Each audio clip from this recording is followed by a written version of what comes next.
To start with, my parents have always taught me to be very independent.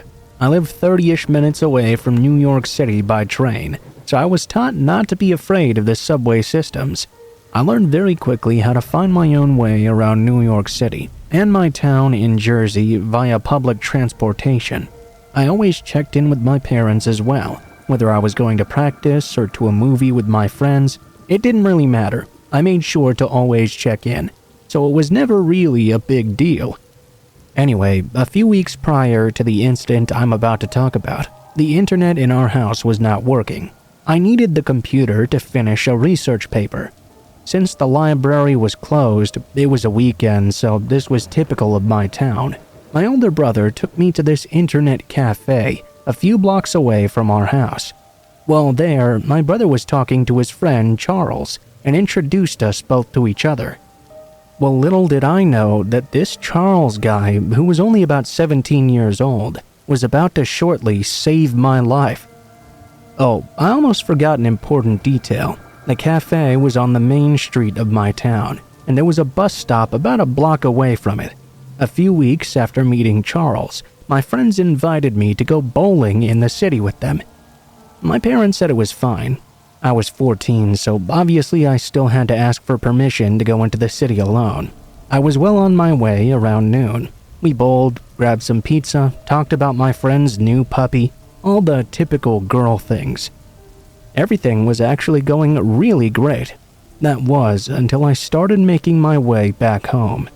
At 3 p.m., there were some delays with the subway system. Instead of waiting it out there, I decided to try and take a different subway home. It would drop me off at the Newark Penn station, and I would be one bus ride away from my home. No problem. Just a little detour. At 3:15 p.m., I got on that subway when I noticed an older man staring at me. It creeped me out, but that was nothing new in New York City. I simply tried my best to ignore him. At 3:50 p.m., though, I arrived at Newark Penn station, and this man saw me get up to go. He made eye contact with me and smiled, then hurried to catch up behind me. Mind you, I was a young, small girl at this time, so I was a very easy target. He was being creepy, so I walked fast and tried to get lost in the crowd. The doors opened and I weaved my way in between people. This dude must have had like 40/40 vision or something, because as soon as I arrived at my bus stop, I turned around only to see he was still right behind me. 4-ish p.m., I'm sitting next to an elderly-looking lady at the bus stop. The creepy dude was now pacing back and forth, about 10 feet away from me. He was looking at me unblinking, pacing back and forth. Every part of my body was saying, "Run now. This man is bad news." Still, though, there was nowhere for me to go. At least sitting next to this kind older lady made me feel a little bit safer. I took my phone out to text my mom, only to realize it was dead. Wonderful. Thankfully, more people had now arrived at the stop, and I felt a lot better. There were now a lot of witnesses around. The man couldn't do anything, but he was still staring and pacing back and forth. At 4:15 p.m., the bus arrived finally. I quickly rushed in and sat as close as possible to the driver. I don't know why I didn't tell the bus driver what was happening. I guess I was young, scared, and naive, and didn't want to burden the driver with knowing this. Stupid. I know that now. My stop was the very last one, so I was thinking to myself, well, this guy has got to get off the bus before me. There's no way he's going to stay on till the very end just to follow me. Many stops later, the man was still on the bus.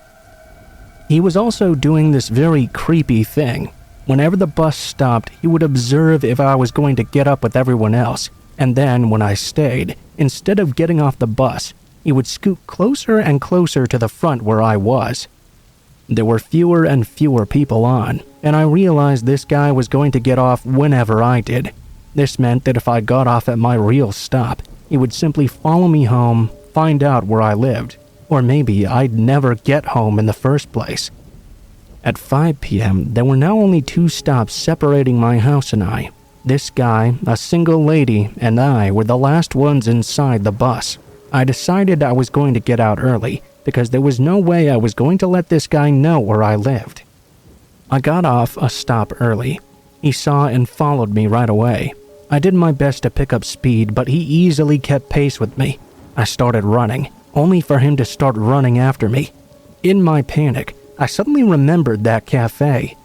It would be closing soon, but I was only a single block away. I ran for my life to the cafe, with the guy right on my tail. As I was approaching, I saw Charles standing outside, just happening to be in the middle of locking up the place. He took one look at me and knew there was something wrong. I guess he could see the fear in my face and the older man running after me.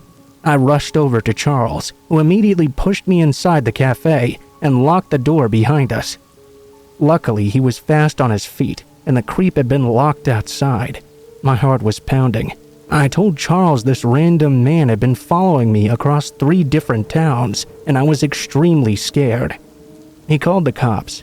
The man was just staring inside the cafe. I was staring back at him, now protected by the locked yet clear glass door. I had to remember all his details. The creepy dude stared and smiled for a minute, then simply walked away as if nothing had ever happened. Little did me or the man know that Charles' uncle was a cop in our town. A few minutes later, the cops rushed in force. After describing the vivid details of the man, it only took them a minute to catch this creep still walking down Main Street. We later found out this creepy guy had a warrant out for his arrest for armed robbery and had prior accounts of sexual assault as well. Had it not been for Charles that day, I don't know what would have happened to me. I was really grateful to him for saving my life, and no, this did not deter me from public transportation or exploring the city alone. My parents did freak out a bit, of course, and bought me some mace and a taser. As an adult, I now travel all over the world. Sometimes alone, but I'm always hyper aware of my surroundings, all because of what that man did at 14 years old.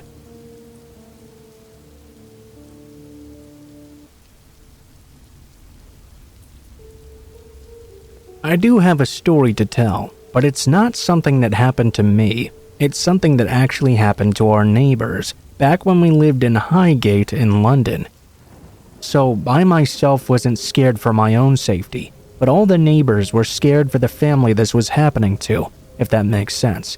Also, I've changed the man's name because my mom reckons that his parents would probably never talk to us again if they knew I told this story. Anyway, their son was taking a gap year before he went to uni, and he ended up going off to Thailand for a few months during the summer. His parents kept in touch with him, of course, and he seemed to be having quite a lot of fun. Then, one day out of the blue, they got a phone call from some random guy from Thailand. He asked them something like, "Are you Rob's parents?" Obviously, they said yes. He told them that Rob had been kidnapped. If they contacted the police, they were going to torture and kill him, and if they didn't pay them within a set time limit, they were also going to torture and kill him. Not just that, they were going to feed his body to crocodiles, or sharks, or whatever else, basically so they'd never have a piece of him to bury. Pretty grim stuff, right? So Rob's mom was basically ready to get the money together right away, anything to keep these guys from hurting Rob. His dad got in touch with the Thai consulate and got the police involved. This caused absolute murder with the couple, no pun intended. There were some nights you could hear them screaming at each other in the kitchen, with Rob's mom screaming out, "You've killed him! You've killed our son!" I mean, it got really intense. Just to let you know, it all ended up basically okay, and thankfully Rob was not seriously injured. But get this. Rob's dad kept telling the kidnappers that he was having trouble sending the money over to the account they'd given him, as his bank kept flagging the transaction for fraud. He acted like he was more than willing to send everything, but he was just having trouble getting it over.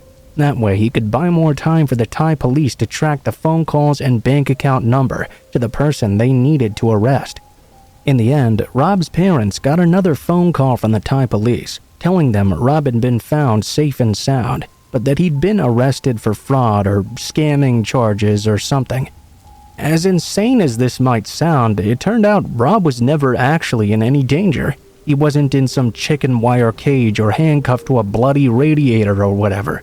He was actually in on the scam himself. Long story short, he'd run out of money while over there and was too ashamed to ask for more. Instead, he turned to some locals who had a proposition for him. Pretend to be kidnapped, pose for a proof-of-life picture, and then split the ransom money 50-50 with these so-called kidnappers. Turns out it was a proper little industry where he was staying, and horrible little toe-rag backpackers would scam their own parents and each other's out of thousands of pounds at a time. The exchange rate is massive between Thailand's and most of European and American currencies. So the kids would always be like, it's only a few £100 in our money or whatever, and then they just let them go. Then the ungrateful buggers got a few more weeks of traveling with money from their parents. I might have mentioned I don't live next to this family anymore, but as you can imagine, this caused a huge rift between the kid and his parents. I'm pretty sure it's one that's still not healed properly. I totally understand why, too. He put them through torture, all just because he was greedy and too proud to ask for more money for himself.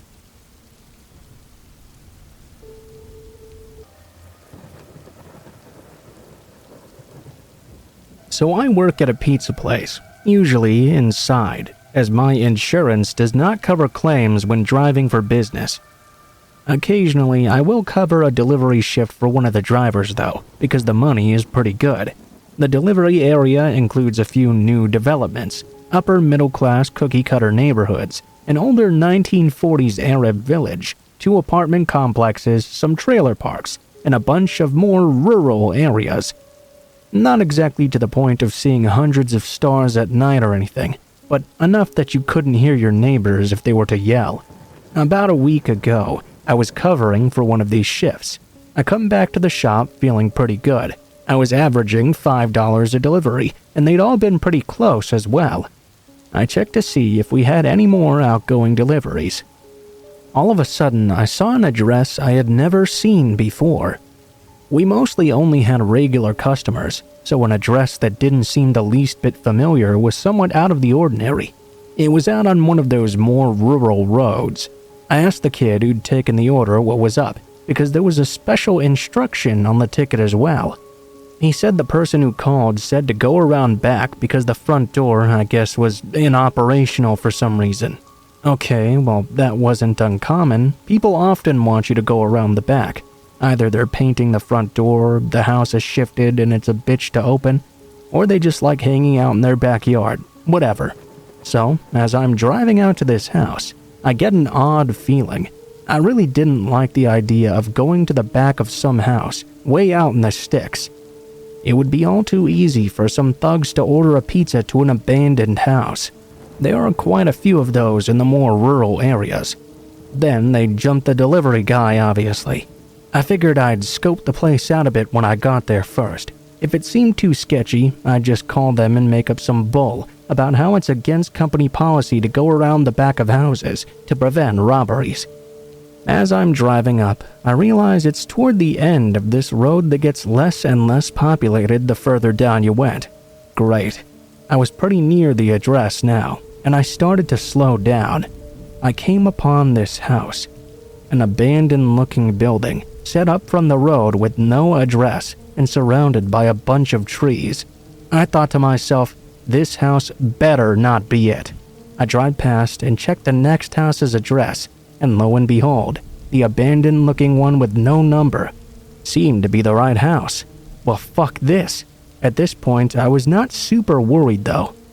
Out in the boonies, the standards of houses are pretty low, so a house in disrepair is not too unusual. I doubled back to this house and pulled into the driveway. I started getting bad vibes immediately. Something didn't feel right. I parked my car at the very end of the driveway, with the rear of the car on the shoulder, so anyone passing by could very clearly see it. At this point, I called back into the shop and told them the house was very sketchy. If I didn't call back in 4 minutes to call me, if I didn't answer to call the cops. While I was on the phone, I took a chance to observe the house a little bit closer. I could see now that it looked extremely abandoned, not just in disrepair. The driveway itself was disintegrating. There were weeds growing out of the gravel. No mailbox, no trash can, no car, no landscaping, no toys, absolutely nothing in the yard. It looked like it hadn't been mowed in years. With a closer look, I could see the roof was falling apart and the siding was falling apart as well. The back deck, which came around to the side, had almost disintegrated completely. The only part of the house that looked even a little bit decent was the allegedly non-functioning front door. The windows were all closed shut and all had the blinds and curtains drawn as well. A few were actually boarded up. I couldn't even see any electrical wiring running to this house. It wasn't dark completely, but it was dusk. There were no signs of any lights around. I was starting to get very nervous. I'm a 5'10" male and 180 pounds. I'm not in super great shape, but I'm not a complete wimp either. I'm not helpless, but I do try to avoid any sort of confrontation. I wasn't too concerned about getting robbed. No skin off my teeth. That's not my money anyway. I mean, I'd rather not, sure. What I was mostly worried about was getting jumped and killed. It was a fairly safe area, but recently there had been some more rather unsavory people moving in from the city. A big spike in home invasions and robberies. Even more worrying, a few stabbings and assaults as well. It was time to either nut up or shut up, though. I was not about to go charging in there like a fool, so I got out my phone and called the number they'd given when ordering. While I was doing that, I was also getting the pizza out and making sure to leave my door open. A running car half in the road and an abandoned house with the door wide open looks really suspicious, right? If shit went down, at least it would look out of place enough to make someone stop. Not that there was any traffic this far down the road. I was starting to walk up to the house as the phone continued to ring. It rang twice, and then an automated message started to play. This number is associated with an internet texting app. The free ones you download that let you send free text from a different phone number over a data connection. I think it was haywire or something. We'd had issues with people using numbers from those services for pranks in the past. This was a huge red flag. My heart was pounding in my throat, and my whole body was telling me to bail. Still, I didn't want to get a reputation of being a flaky driver and lose any potential for future delivery shifts. That's why I'd not bailed yet. I'm just standing there holding the pizza, looking at this house but not daring to venture around the back. I was hoping the resident would look out the window and come out by the road to get their food. I'm looking in through the front windows, checking for any signs of life.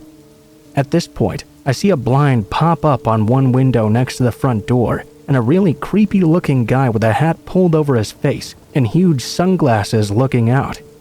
There was no reason for him to be wearing those. I could see a big guy standing right behind him in the room, too.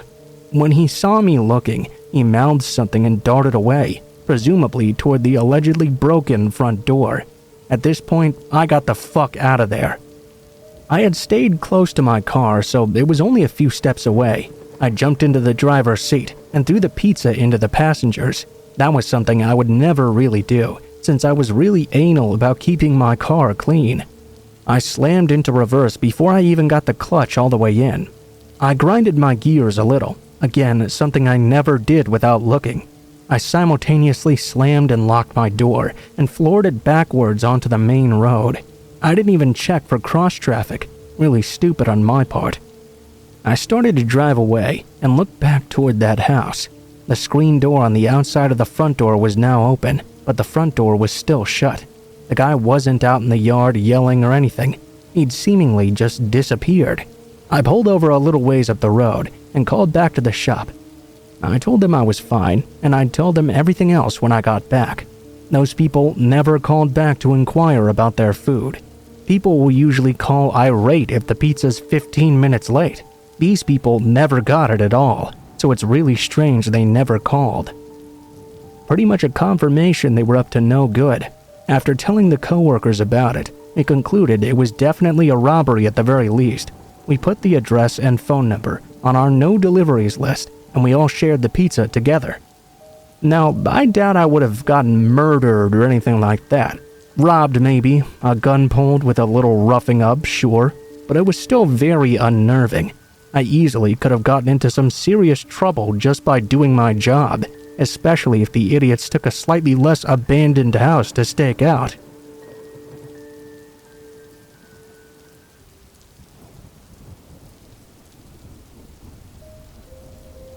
So I'm a pizza delivery girl. Easy enough. I was at work around 9:30 p.m. when this guy called in using a very whispery, breathy voice. I did my usual. "Thank you for calling Pizza Hut. This is Karen. How are you doing tonight?" After the usual exchange of small talk, I found out he was ordering for delivery. He was a new customer, so I had to put in all of his information fresh. I didn't notice anything weird initially. He told me he had a coupon for a pizza and asked if I could give him the discount. I told him I had to grab my manager so we could take care of that for him. He asked for me specifically to take care of him after I came back from dealing with my boss. I discounted him for his coupon and he thanked me. Here's where it started to get weird. He stopped me mid-sentence and told me I had a very nice-sounding tone of voice and he just loved to hear me talk. "You should be a disc jockey," he said. I was a little bit weirded out, but I tried to stay professional. I told him that was very sweet of him, and I would consider it in the future. "I'd listen to your radio station. Thank you for taking my order tonight. I'll stop by your store and see you sometime soon, Karen." I wish I could say that was the end of it, but that isn't true. I noted that this man lived in an apartment complex. What I didn't realize is I'd taken his complex's address and not his individual apartment number. Not 5 minutes later, the man called back and my coworker Bob answered the phone. I learned after the fact that he had asked for me by my full name. I picked up the phone and did my usual greeting, and he reminded me that I'd forgotten to ask his apartment number. I changed the information for him, but before I could hang up, this was our conversation. "Hey, Karen? Karen? Yes, sir, how can I help you? Are you doing all right?" "Yeah, I'm great." "Good. I'm gonna hang up now. See you soon." Bob had heard the whole story and told my boss to have my male coworker take the call instead of me. When Bob came back, the very first thing he said to me was that the man had been asking where I was the entire time. Okay, so I get there, right, and I knock on the door, and he says in this weird voice, "Come in." I'm not about to go into this random guy's house, though, so I knocked again, and he opened the door with this big smile on his face. When he saw it was me, though, it just dropped instantly. I greeted him, and he said, "Oh, where's Karen?" I told him you weren't going to be able to make it, and he got so angry. After I took his money and gave him his food, he asked how you were. I told him you were doing all right, and he just said, "Good. Karen is a sweet girl. Tell her I'll see her soon." The fact that he asked the driver to come inside and that he was expecting me really creeps me out. Maybe he's just a lonely guy who wants someone to talk to, but still, I'm gonna add one more creep to my list.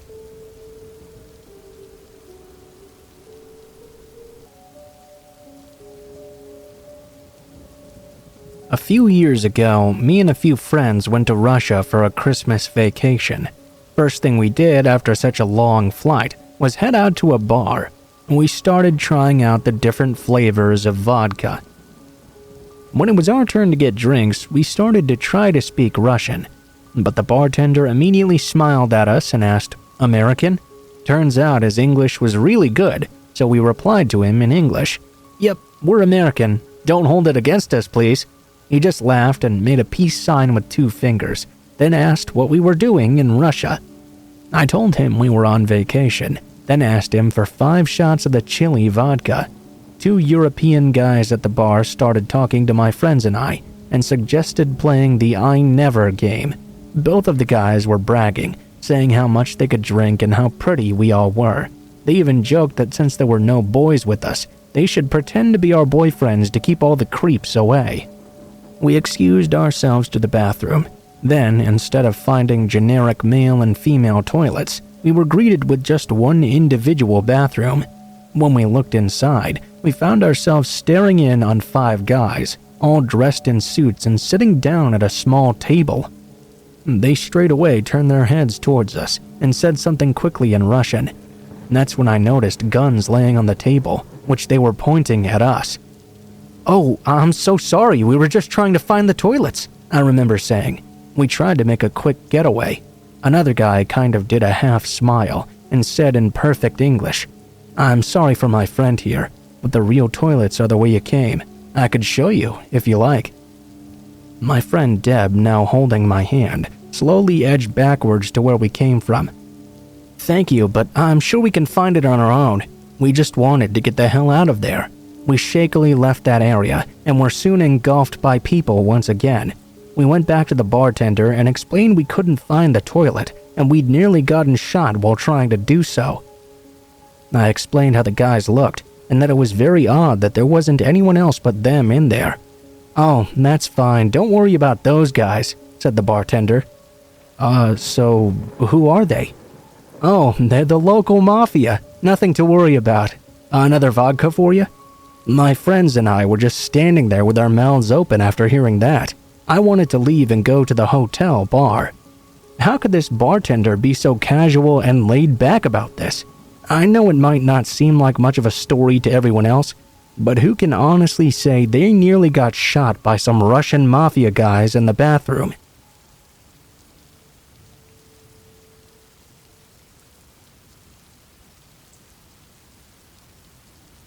Two weeks ago, I was home alone when the doorbell suddenly rang. I asked who it was, and the person outside called out, "Oh, it's pizza delivery." I hadn't ordered a pizza. When I looked out to peek at the person, they were indeed carrying a pizza box with them, but something about them was off. They didn't have a uniform or any other paraphernalia, or even a pizza bag. I didn't even see a car outside. I told the person I didn't order any pizza, and he left in a hurry. I peeked out my window once again and saw him now across the street at my neighbor's home. I didn't really think anything of it at the time, since I thought maybe they were the ones who'd ordered the pizza and he'd simply mixed up the address or something. I went back to what I was doing, which was playing video games at the time, I believe. Well, as it turns out, the guy robbed my neighbors that night. Pretty scary stuff. I probably could have stopped that if I'd called the police. But in the moment, I wasn't really thinking too deeply about it. Now that I take note of it after though, in hindsight, he was carrying a Little Caesars box with him, which is pickup only.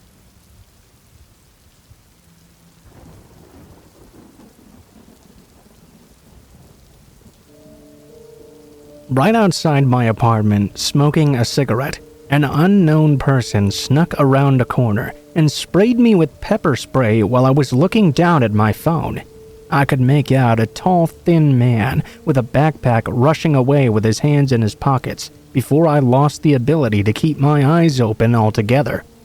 There were no other people on the sidewalk in either direction. I hadn't seen the man's face. He didn't say a single word or try to take anything from me or grab me. He didn't even stick around to watch me be messed up. He just sprayed me in my eyes and walked away like nothing ever happened. I'm thankful I was able to feel for my keys and get back into my building. I started to realize that I could very easily have permanent damage if I couldn't wash this out of my eyes fast. I couldn't even find the key to my studio. That's how blind I was. I was starting to not be able to breathe. I rushed up the stairs and pounded on every door I could feel until my neighbor, who I'd never met before this moment, opened up the door for me. She let me into her bathroom and tossed water on me everywhere. I felt so terrible for just commandeering her space and bringing that horrid smell into her home. I'll be eternally grateful to that woman, though, for helping me and calling the police. They never found the guy. I'm wondering if this was just random or if this guy was waiting for me in particular. I still have no idea why he did that to me.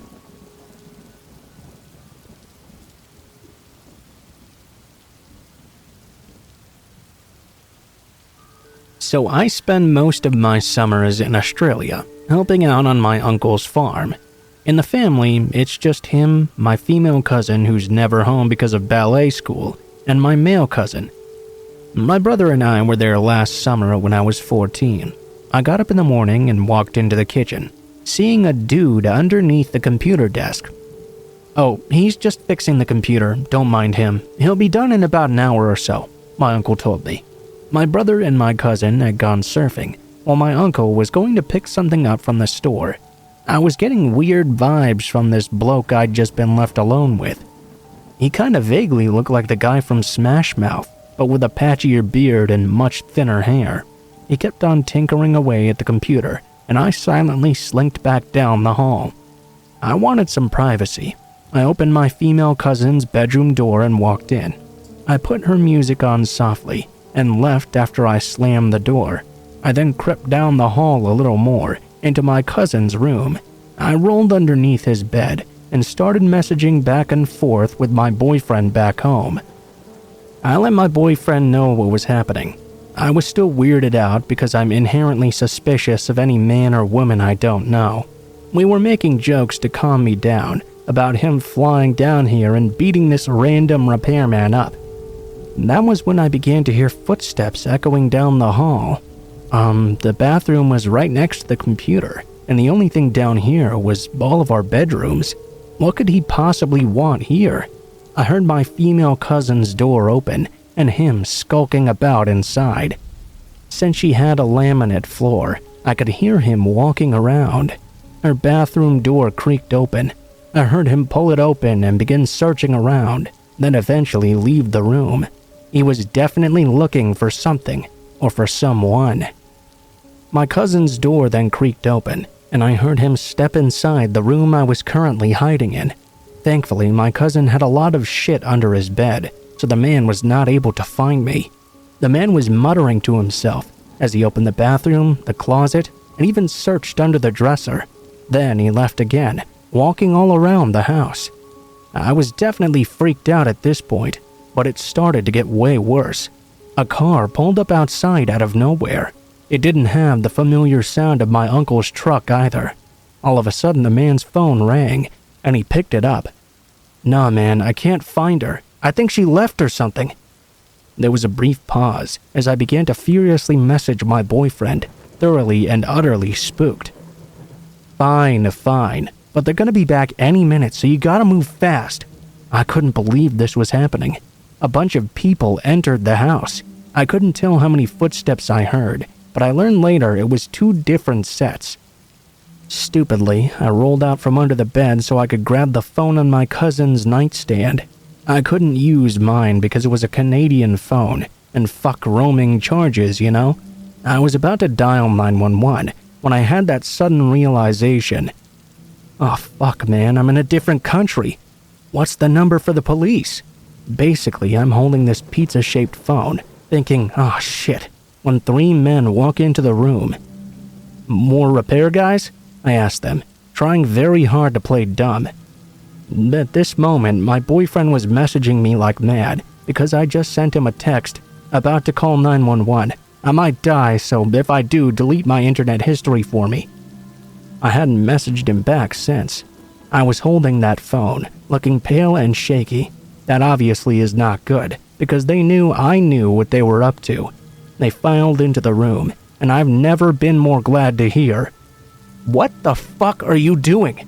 My brother rushed in soaking wet, holding a surfboard and looking very menacing. These dudes were all cornered as hell. They started making excuses, and by the time their sorry asses were done trying to explain why they'd trapped a scared-looking teenage girl in a bedroom all alone, my overprotective uncle showed up, holding a bag of milk and some frozen curly fries. He flipped his shit and began beating them with the fries. Long story short, I almost got terrorized by 3 older men. But in the end, thanks to my brother and uncle, they ended up looking like a child with purple and red crayons had gotten bored and drawn all over them.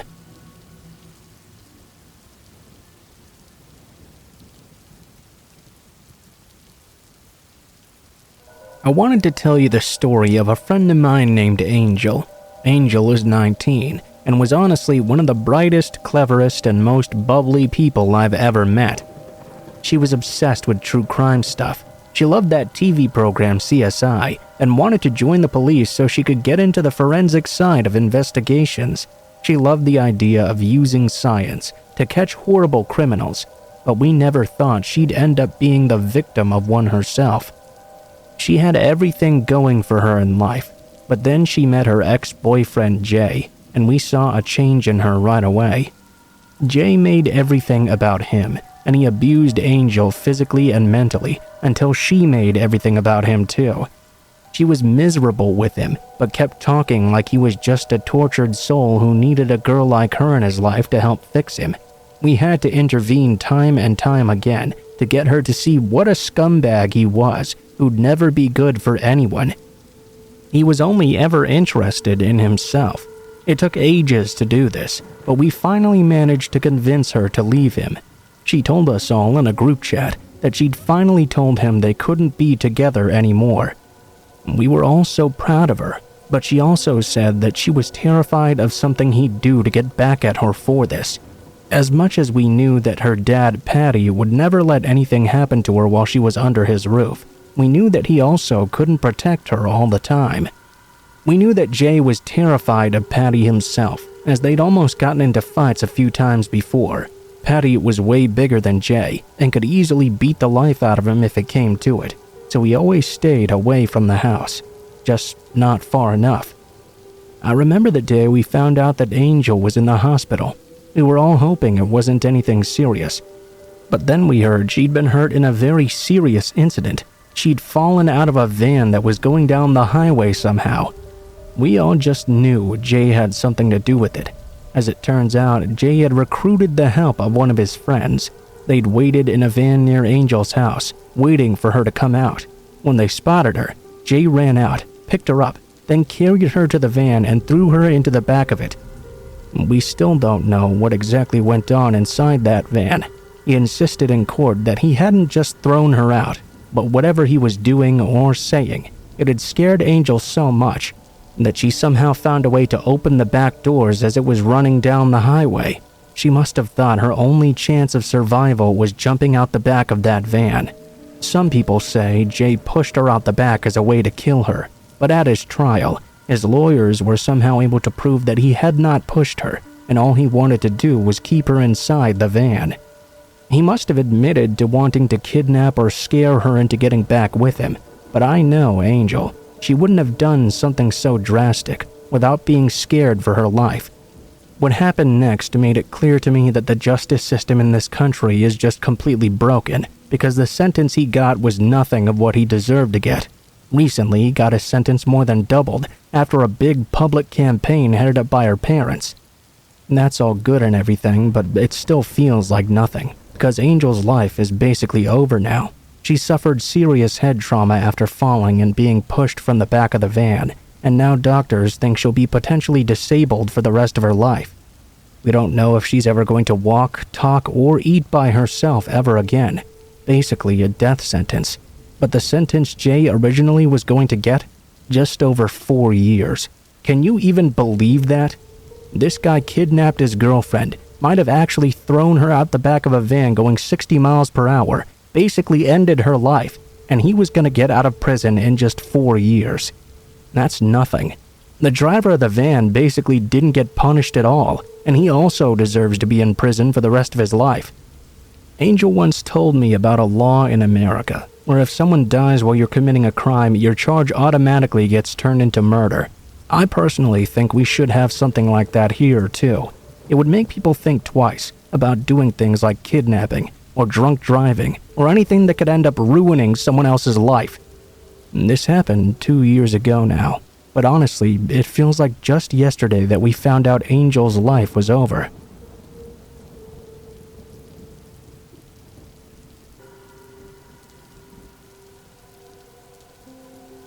This happened when I was about 14 years old. I'd just started babysitting for a family in my neighborhood. They had 2 kids, a boy who was 10 at the time, and a girl who at the time was 8. They were great kids to babysit actually. They got along really well with each other without fighting, and always did what I asked of them without any complaining. Before I launch into what happened, I'm going to give you some background information about this family's home, so you can understand just why I was so freaked out. This house is situated pretty far back in my neighborhood, on this little side street just off the main road that runs through the neighborhood. The houses are in a cul-de-sac, so there's not a lot of traffic down this road at all. Usually, the only people who ever come are mailmen and people who lived in those 3 houses that were there. The street itself was not very long, so there was only space for 3 houses on each side of the street that weren't in the cul-de-sac. Essentially, despite being in a large neighborhood, the street that this house was situated on was very quiet and sparsely populated. If you didn't live in this area yourself, you might not even ever know that this street existed. It was a fall Friday night. I'm pretty sure it was late November, just after Thanksgiving, I believe. I arrived at the home around 6 p.m. The kids were already sitting down eating dinner when I got there. The parents told me they expected to be home around midnight or so. They also made a joke about how the kids had the whole street to themselves, since all the other families that lived there were out of town for Thanksgiving. The parents left, the kids finished eating, and went outside to play in the cul-de-sac area. I remember locking the front door and taking the keys outside with me. The kids played and had fun on their scooters for about an hour. I rushed them back inside after, though. For some reason, I felt really on edge as the kids were playing outside. I chalked this feeling up to knowing we were alone on these streets, since everyone else who would be there was out of town. After the kids finished playing outside, we went to play in the basement instead. I remember locking the front door once we were back inside and putting the key down on the kitchen counter. I double-checked the front door as well before going downstairs to the basement to join the kids. I was super vigilant about checking the doors because I had watched so many scary movies where a babysitter forgets to lock the door and some crazy murderer bursts into the home. As I was playing with the kids down in the basement, though, I began to get that unsettling feeling again. It didn't quite feel like we were being watched. It was more like that feeling you get when you know something's about to pop out in a scary movie. You're just anticipating it on the edge of your seat, with the tension at its absolute highest. The feeling was stuck on me the entire time we were in that basement, but again, I could only chalk it up to knowing the entire street was empty. The clock struck 10, and it was time for the kids to go to bed. We went to the top floor of the house, where the kids' bedrooms were situated. The house was set up so that when you open the front door and come inside, you're standing in the foyer, with the steps to go up to the top floor directly in front of you. If you're standing in that foyer, you can see all the way up the stairs into their bedroom. So the kids are in the bathroom, brushing their teeth and doing their nightly routine, when all of a sudden, I hear a car pull up into the driveway. I figured maybe it was their parents coming home super early, and I expected to hear the garage door open soon after, but that sound never came. I rushed over to the girl's bedroom window and peeked out her window to see what was going on. There was indeed a car in the driveway, and I could see a figure in the car, but the headlights were turned off, despite it being 10 p.m. and pitch black outside. Okay, well, maybe it was just someone who got lost in the neighborhood and was using the driveway to stop and get their bearings before heading back out on the road. I left the girl's bedroom and headed back to the bathroom where the kids were. All of a sudden, though, I heard a knock on the front door. I turned around and noticed the man now standing there, holding a pizza box. There are 2 long windows on either side of their front door, so I had a very clear view of this guy, and I knew he had a clear view of us as well. Immediately, I felt that familiar, eerie feeling I'd been feeling all night long. I asked both of the kids if one of them had ordered a pizza behind my back for some reason, but they both said no. The kids had always been very honest and wouldn't lie about something like that. They wouldn't even order a pizza without asking me, so I knew they must be being truthful. Normally, I would have gone downstairs to see what this guy wanted myself. Maybe he simply had the wrong address and I could point him in the right direction. But there was a little voice in my head screaming, "Don't go downstairs. Do not open that door." I could see some inconsistencies even from where I was already. The guy wasn't wearing a uniform that looked like he worked for any pizza company. Normally, they would be doing that, or at least have a hat with a company's logo on it or something, or at least somewhere on the bag. This guy just seemed off. He was in his late 30s or early 40s, and he looked super disheveled. His shirt was wrinkled, his pants were filthy and ripped up, and he had this ratty black baseball cap that was pulled down super far so that his eyes were covered. He was also grinning very aggressively. I thought this guy's teeth might shatter in front of me because how hard he was grinding them together. At this point, the kids noticed him as well and started asking why this random guy was here. I told them to go back to their rooms and lie down so no one could see them.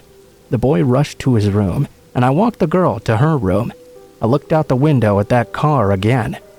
I took note that the car didn't have one of those pizza delivery car signs on top either, which all the pizza companies in my town required delivery drivers to have. Now, I was fairly confident of my initial intuition. This guy was not a pizza delivery guy. The girl climbed into bed. I went back out of her room and shut the door and sat down at the top of the stairs so I could keep a close eye on this man. I tried to stay calm so as to not upset the kids, even though I was freaking out on the inside.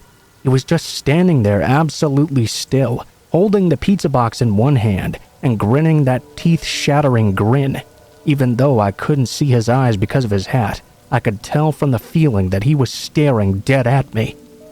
Without even trying to check that I wasn't looking anymore, he began to jiggle the door handle while still grinning.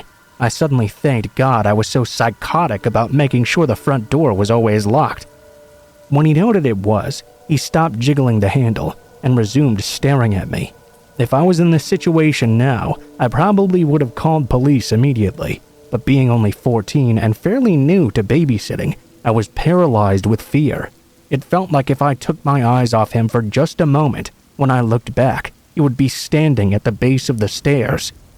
After another 5 minutes of this stare down, he literally started walking backwards off the porch without once breaking eye contact, legitimately just walking backward toward his car, while staring daggers at me. I rushed to the parents' bedroom, which also had a view of the driveway. I knelt down in front of the window and peeked out, expecting to see the man climbing back into his car. Instead, the man was nowhere to be seen. His car was still there, though. I returned to my perch at the top of the stairs, half expecting to see him at the door again or worse. He was nowhere to be seen. After about 30 minutes, I heard a car start up outside. I ran back to the parents' room, knelt down out of sight again, and noticed the car and the driver. The man was sitting in the driver's seat, still grinding his teeth. He also didn't turn the headlights on. He shifted in reverse and began silently backing out of the driveway, grinding his teeth the entire time. Just before he drove off, he turned his head, and I swear to God he made direct eye contact with me. I still couldn't see his eyes because of his hat, but it was so disturbing to me. He shouldn't know where I was inside that house. The parents' bedroom was the farthest window to the right. The lights in the room were off, and I was kneeling down as well. He didn't spend any time scanning the windows either. His head just snapped exactly to where I was. It was like he could sense I was looking at him. After I had time to calm myself down and collect myself, I started replaying what had just happened in my head and came to the following conclusions. 1. The guy was obviously not a pizza delivery guy. 2. Those 20 minutes or so that elapsed between when he walked backwards off the porch and to when he got back into his car were probably spent walking around the whole house checking all the doors and windows to gain entry. He clearly had malicious intent. Maybe he wanted to rob the house, or maybe he wanted to do something sinister to me and the kids. Either way, this guy was some bad news. I'm glad I trusted the voice in my head. I think he probably just found some random pizza box outside and tried to pose as a delivery guy to get me to open the door for him. There are still parts of the story that are confusing to me, though. If he really wanted to get inside, why didn't he just grab a rock or a brick or something and throw it through the big window? I mean, I'm very glad he didn't, obviously. But I just thought it was a bit odd that he'd check the doorknobs and then give up immediately after discovering they were locked. Maybe he felt like that would make too much noise or something. Why did he walk backwards off the porch? To preserve eye contact? To intimidate me? Who exactly was this guy? I wonder if that feeling I felt earlier in the night was because he'd been watching us the entire time. Why did he pick that house specifically, given it was on a secluded street that almost no one would have known was there? There were 50 or so other houses you had to pass to even get to this one. And it's not like the area I live in is super affluent either. I don't know, maybe he was just on drugs or some crazy vagrant.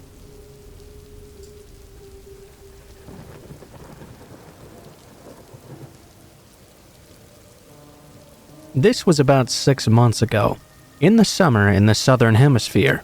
Here, I tend to order a fair bit of pizza, since hunger is a thing. Pizza is pretty much my only option for delivery, and since I don't have a car, I can't drive to get something myself. I'm the kind of girl who doesn't wear pants if I don't have to. Even if the weather's 25 degrees, no pants for me. I have one pair of shorts that I love to wear, but I only ever wear it around the house. Obviously, I put those on, as I was expecting a pizza delivery person, and I couldn't exactly just open the door in my underwear. I opened the door and accepted the pizza, and began to eat my dinner by the television. Not too long into my meal, though, I got a message on my phone. I've deleted the messages since, of course, but in the first message, this sender called me by my name. That was pretty strange, as anyone who knew me referred to me by my nickname. They asked if I was home alone, with a winking face. Okay, well, this was pretty creepy. Who exactly was this person? Between me asking who on earth this could be, and how they'd gotten my number, probably a mistake on my part, they began to describe exactly what I was wearing. I started to get a horrible sinking feeling. This person had my number, my name, and knew exactly how I was dressed. I realized the only way they could possibly know this is if they were the guy who just delivered my pizza. I had to use my name and number to order, and if that was the case, this person also knew where I lived. I put the number into Google and checked the first few results that came up. I saw the person was a local, and I had actually seen this person around before as well. Realizing they were in my part of town was the worst part, as they were in the perfect position to stalk, harass me, or continue to be creepy. I drew up all the blinds, crawled into bed, and pretty much made myself into a blanket burrito. I stayed as still as I could for a few hours. I was scared out of my wits. They did keep trying to contact me over the next few days, but luckily I didn't hear from the person again after threatening them with police action.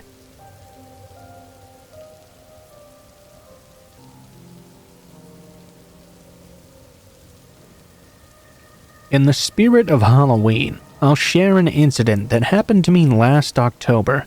It was 10 a.m. on a weekday, and I had the day off.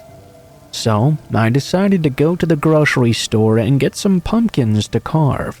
I did my shopping with no problems, and didn't notice anything off, since it was earlier in the day and the other shoppers were all elderly. I didn't suspect anything would be either.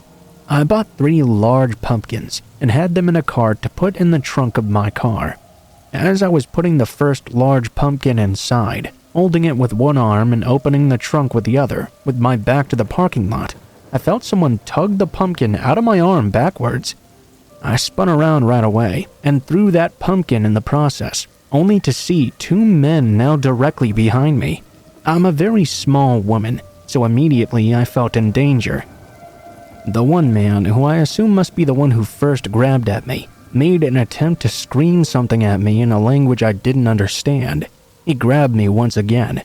I pushed the cart with the remaining pumpkins at the 2 men as hard as I could and hopped in my car to lock the doors and drive away.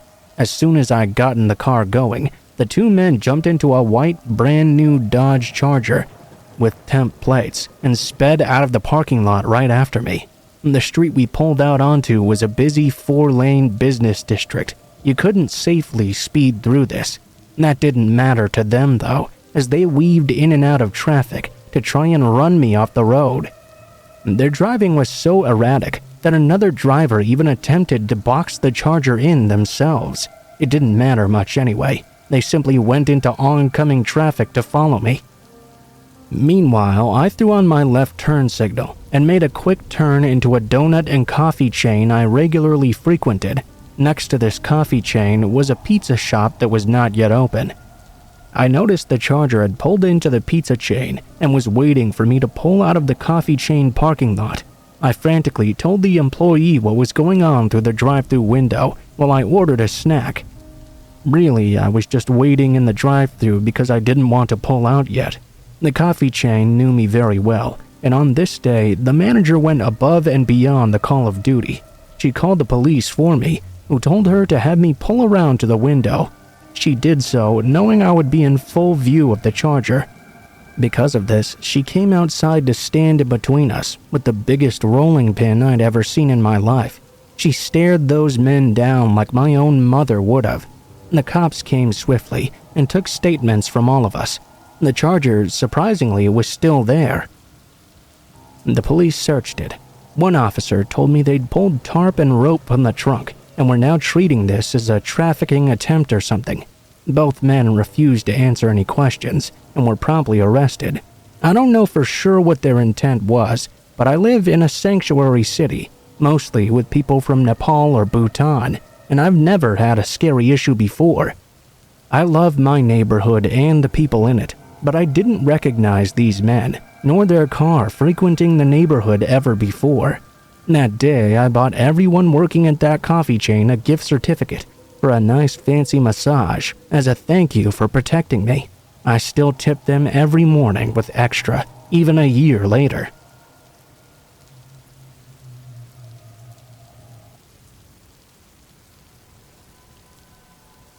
I live in a city in central Ohio that has a fairly big college I live next to. I actually attended a different college than the one I mentioned though, and had to make a 20-minute drive from the city to that college. I also worked nights as a pizza delivery man in the city and surrounding suburbs. One night, I had an order in the town where the college I go to is located, which is a smaller suburban city northwest of where I actually live.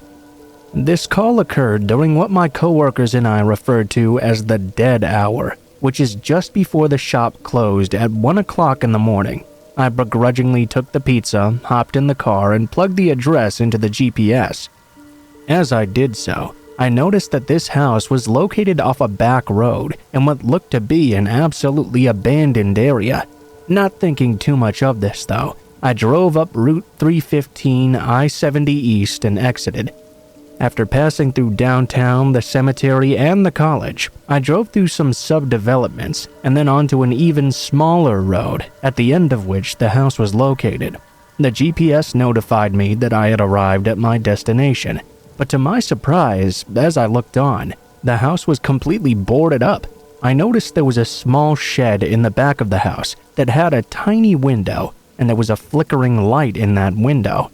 At this point, almost every red flag was going off in my head. Still though, I knew my hard-ass boss would be pissed if I chickened out from the delivery, so I proceeded toward that mysterious shed.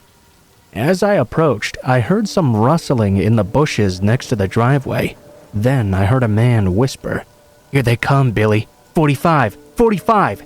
At that point, a man leapt out of the bushes, and two other men jumped out of the shed. They were all carrying knives, and were wearing these long robes and white masks. I immediately took off sprinting, and made it back to my car just in time. One of the assailants actually managed to slit my arm with his knife as I escaped. I could see them standing in the middle of the road as I drove away, looking absolutely pissed. I shot out of there down that abandoned road at 90 miles per hour, and I finally arrived back in the shop. When everyone got a good look at my bloodied up arm, they were shocked. After explaining everything that happened, we contacted the police, and they dispatched a few officers to the house. When they got there, of course the assailants were long gone.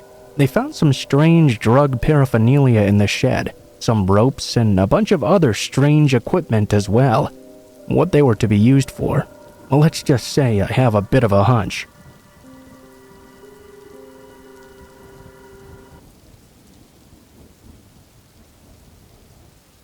I attend a college that's located in one of the poorest cities in Northern California. The campus is relatively safe, since the school employs its own department of public safety. But after the sun sets, it's a good call to just remain indoors. That's when all the townies come out, and they tend to wander into campus somehow or another. About 2 years ago, I was living in an apartment complex on the main part of campus, and I didn't have my own car yet. It was the end of the fall semester, and I was the last person in my apartment of 3 girls to finish taking my finals. Because of this, I was home all alone. I had just gotten back from taking my last exam, and followed my usual routine of dejectedly collapsing into my bed to cry and sleep off the effects of pulling all-nighters. When I finally awoke once more, it was already past 10 p.m., and I was completely starving. Unfortunately, the student grocery store and cafeteria were already closed for the day, and I had nothing in the apartment to eat. I had no car to go get food elsewhere either. I was woefully poking around in my fridge in the hopes I would find something substantial to tide me over, at least until morning. It was at that moment I noticed a Domino's coupon that someone had stuck onto the freezer. My stomach's pathetic cries for sustenance had been answered. I quickly decided there was no shame in ordering a whole pizza plus Cinesticks for myself, because 1, I was feeling ravenous, and 2, the completion of finals demanded a celebration. And plus, if anyone happened to ask, I'd just lie and say I was sharing it with a friend or two, something along those lines. Anyway, I eagerly ordered up my feast for 1 and provided the cashier with my address, apartment, and cell number.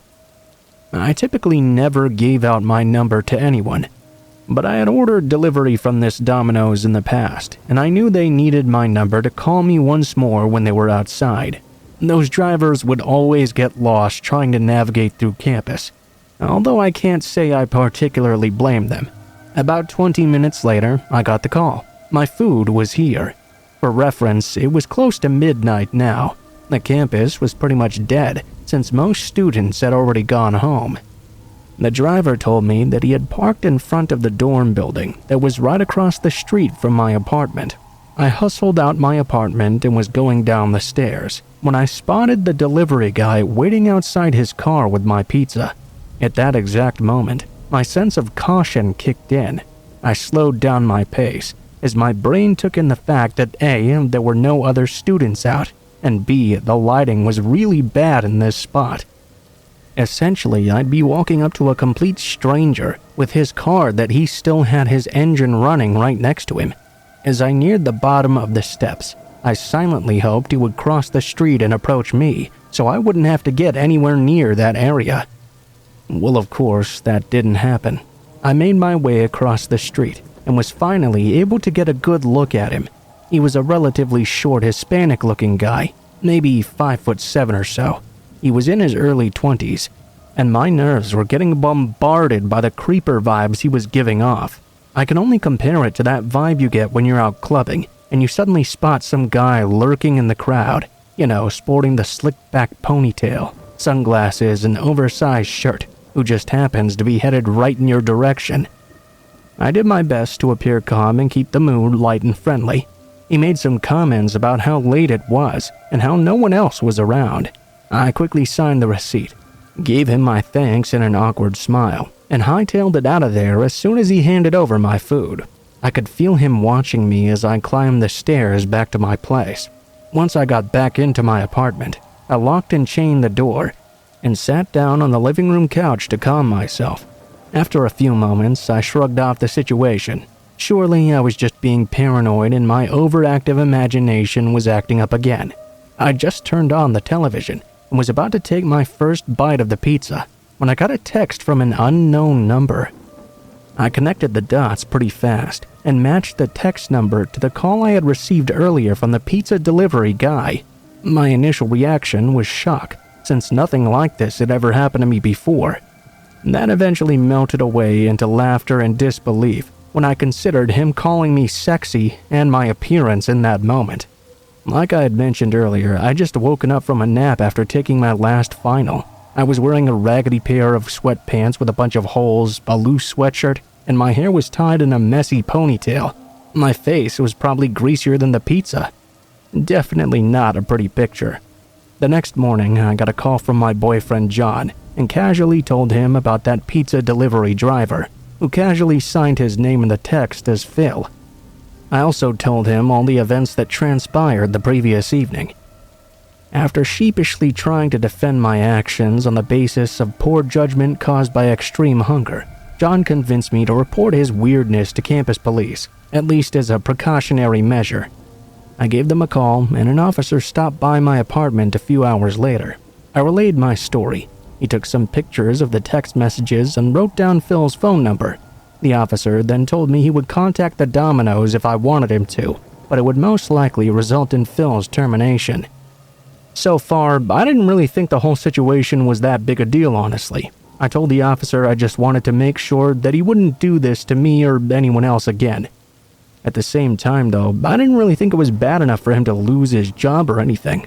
The officer started asking questions about how I felt after my encounter. Questions along the lines of, did you feel threatened by Phil? Do you feel safe in your apartment with the knowledge he has both your phone number and your exact address? I began to get a little more scared during the course of my questioning. I had broken out in a cold sweat as my traitorous imagination began conjuring up all sorts of dastardly situations. I ended up giving the officer the go-ahead to pursue my case and contact the Domino's. About a month later, while I was at home celebrating the holidays, I got a call from my boyfriend. I had left him the keys to my apartment so he could store his bike there and crash in my room while I was away. He told me that he had stopped by my place, but couldn't get in because the keys were not working for some reason. It looked like someone had broken in. There was glass on the floor and a wooden board across my living room window. I was pretty upset, so I called the school the next day to figure out what the hell happened. Housing transferred my call to the public safety department, and the officer I spoke with was only able to tell me that according to the records, a maintenance worker had called them 2 days after I headed home to report that broken window. Public safety had responded by boarding the window and changing the lock when they noticed it had been tampered with. I convinced the officer to let my boyfriend in to check if anything was stolen. Nothing had been moved at all. I knew who did it. It was Phil who tried to pick my lock and broke my window. It scares me even more when I consider the fact that nothing was stolen. My flat-screen TV was right by the window that had been broken, and my boyfriend's fancy road bike was sitting right there in the living room. Why hadn't he stolen anything? His intentions were to break in, maybe to try and get revenge on me, the girl that had cost him his job. Would this still have happened if I had not given the officer permission to pursue the case? I didn't try to spend too much time speculating about what his true intentions were, but whenever I think about it, it still makes my heart race when I think about what could have happened if I'd still been in my apartment around that time.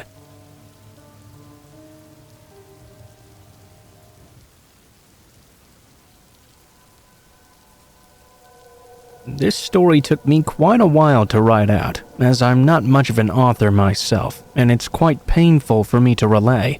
Hopefully, this will help someone though, as it's something I've wanted to share for quite some time. It involves 2 days in my life that I'd always thought were very fun, but somewhat weird, and how, when I grew up and was told what really happened, they've haunted me ever since. It all started when my dad's business partner came to pick me up from school one day.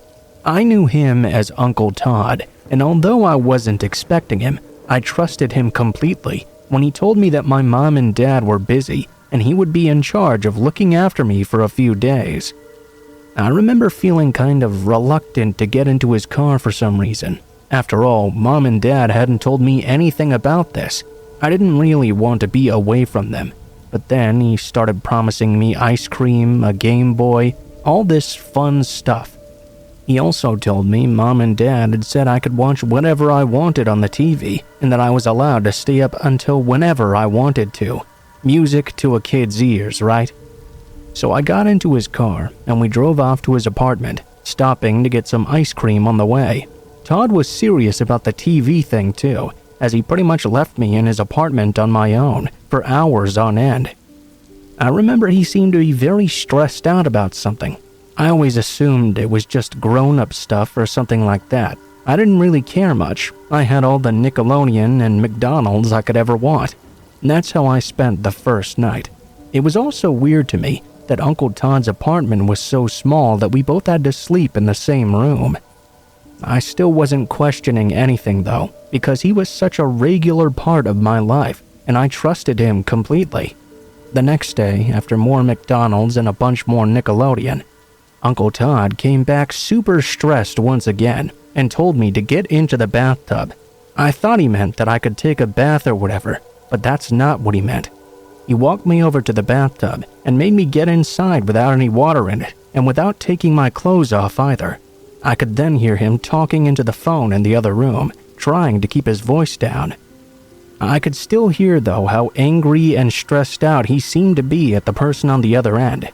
Eventually, he went silent, put the phone down, and went to grab me out of the tub. I remember him putting me back on the bed and telling me he was going to get more McDonald's and ice cream for me. Then, as he went to walk out of the room, he picked up this pokey-looking thing in his hand, obviously to take out to his car. I remember asking him what that was, and he told me it was a thing for getting his car started on cold mornings. It hadn't even been that cold that morning or the morning before, but hey, at that age, grown-ups know best, right? Anyway, a few hours later, he drove me back to my parents' place, and they gave him a present for looking after me while they were gone. My mom and dad seemed really happy to see me, and I was really happy to see them too. They said they missed me, and I missed them a bunch as well. I didn't really think any further into it than that. It was only when I was all grown up that I was finally told what actually happened. You see, Uncle Todd and my dad really were business partners, but my dad was not exactly a good or honest person. He'd actually stolen a bunch of money from their business out from under Todd's nose, and he'd actually tried to rearrange some accounting so Todd wouldn't notice either. But Todd did notice, and he got very angry about this. He told my dad to give it back, or he was going to call the cops. My dad told him he'd already spent the money, and if he called the cops and got him thrown in jail, he was never going to get it back. Pretty scummy, I know, but my dad is generally an awful person all around, so I won't go too far into that. Either way, Todd turned out to be way more of a psycho than my dad figured, because instead of calling the cops and getting him arrested, he came up with another plan to get his money back. That's how he ended up showing at my school and convincing me to get into his car. My dad tried to give Todd all these promises that he'd pay him back and get all squared off, but Todd wouldn't believe him. He wanted his money back and he wanted it soon, so he grabbed me and let my mom and dad sweat it out for a day. He told them that if they didn't give him the money in 24 hours, he was going to kill me. Not exactly the best plan. But like I said, Todd was kinda psycho. He fed me McDonald's, gave me ice cream, and let me watch as much cable as I wanted to keep me from leaving what turned out to be the motel room. That's why, for the longest time, I thought motels were places people actually lived, and not places where people only rented a room for a few days or whatever. Then there's the whole bathtub thing. Todd put me in the bathtub that day and brought an ice pack because he was going to torture me while making my parents listen on the phone. That was what made them finally break, and they ended up selling a bunch of things and doing other shady stuff in order to get 10 grand worth of cash together in the space of a day. When they called to say that they had the money, Todd finally took me back home and grabbed the cash, which I'd thought was a gift for taking care of me, and then we never saw him again. Mom and Dad got a divorce not long after, which was sad, but a few of my friends' parents had gotten divorces too. I knew it was a thing that moms and dads occasionally did. I had no idea it was because of all the stealing and the kidnapping. It was also because Dad basically refused to go to the cops about what happened because he was too scared of going to jail himself. My mom just completely resented him after that. She also told me my dad told her if she tried to press charges against Todd, he was going to tell the cops she was in on the scam or whatever, and she would end up catching charges as well. Sometimes I think she might have actually been part of it, and that's why she didn't go to the cops right away when she found out Todd had taken me. I don't know, a lot about the story doesn't add up, but since I don't see my dad anymore, and my mom is the only member of my immediate family I'm close to, I don't exactly want to confront her about it. So, yeah, that's the story of my super messed up family, and how one of the weirdest, most fun times in my childhood turned out to be something completely horrible and kind of traumatic, honestly. In hindsight, it seems really scary, because I had no idea what was happening. It all seemed completely innocent, but I was minutes away from something out of a living nightmare, with my Uncle Todd doing all kinds of evil stuff to me in that bathtub, making me scream into the phone for my parents to hear.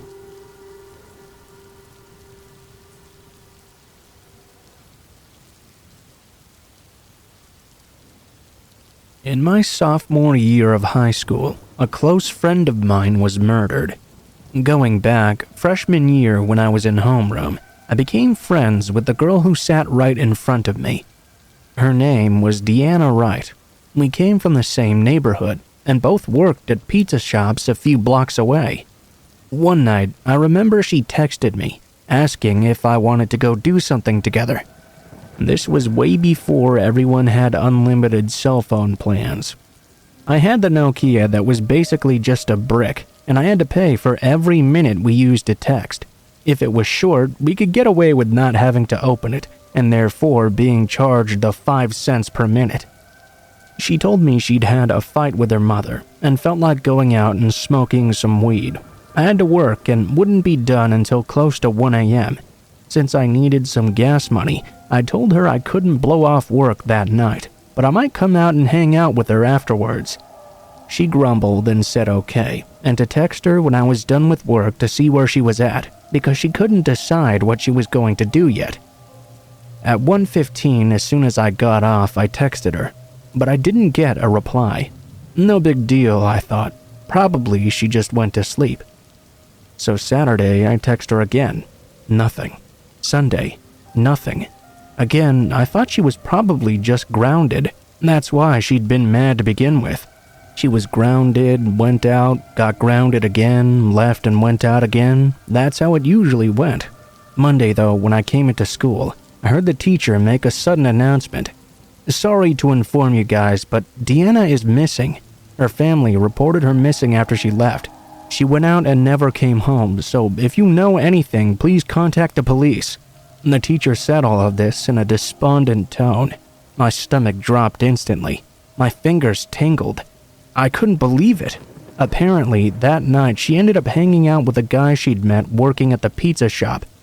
Everything was going all right at first. She was a beautiful girl, she was a model, so we all know what he was thinking. We're not sure how things exactly went down, but we know she was drugged, raped, and strangled. Then her vile murderer decided to cut her body into small pieces, put her in a steel drum, and light her on fire. Every day I think about that night over and over. Should I have gone with her? Would that really have made any difference? Or would he simply have killed us both? Her father was an FBI agent, so it truly goes to show that if someone is evil and wants to kill you, then nothing, and I mean not a single thing, will be able to get in their way.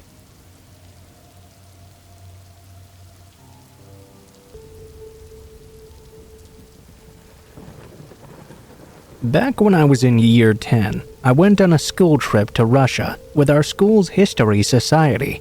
We all thought it would be the adventure of a lifetime, but it turned out to be a complete nightmare for 2 different reasons. Firstly, we were on our way to our hotel in St. Petersburg, and it was terrible. We were basically on a coach for 36 hours straight, with a stop only every 12 hours or so, where we could get some food and stuff. A trip to one country ended up being a trip through like 7 different ones.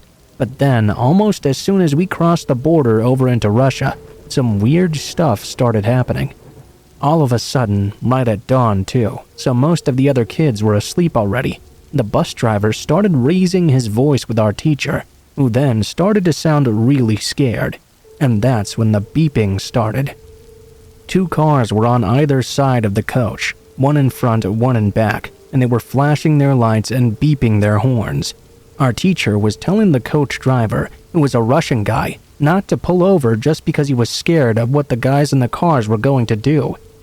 The coach driver was saying that if he didn't slow down and stop then and there might be a crash.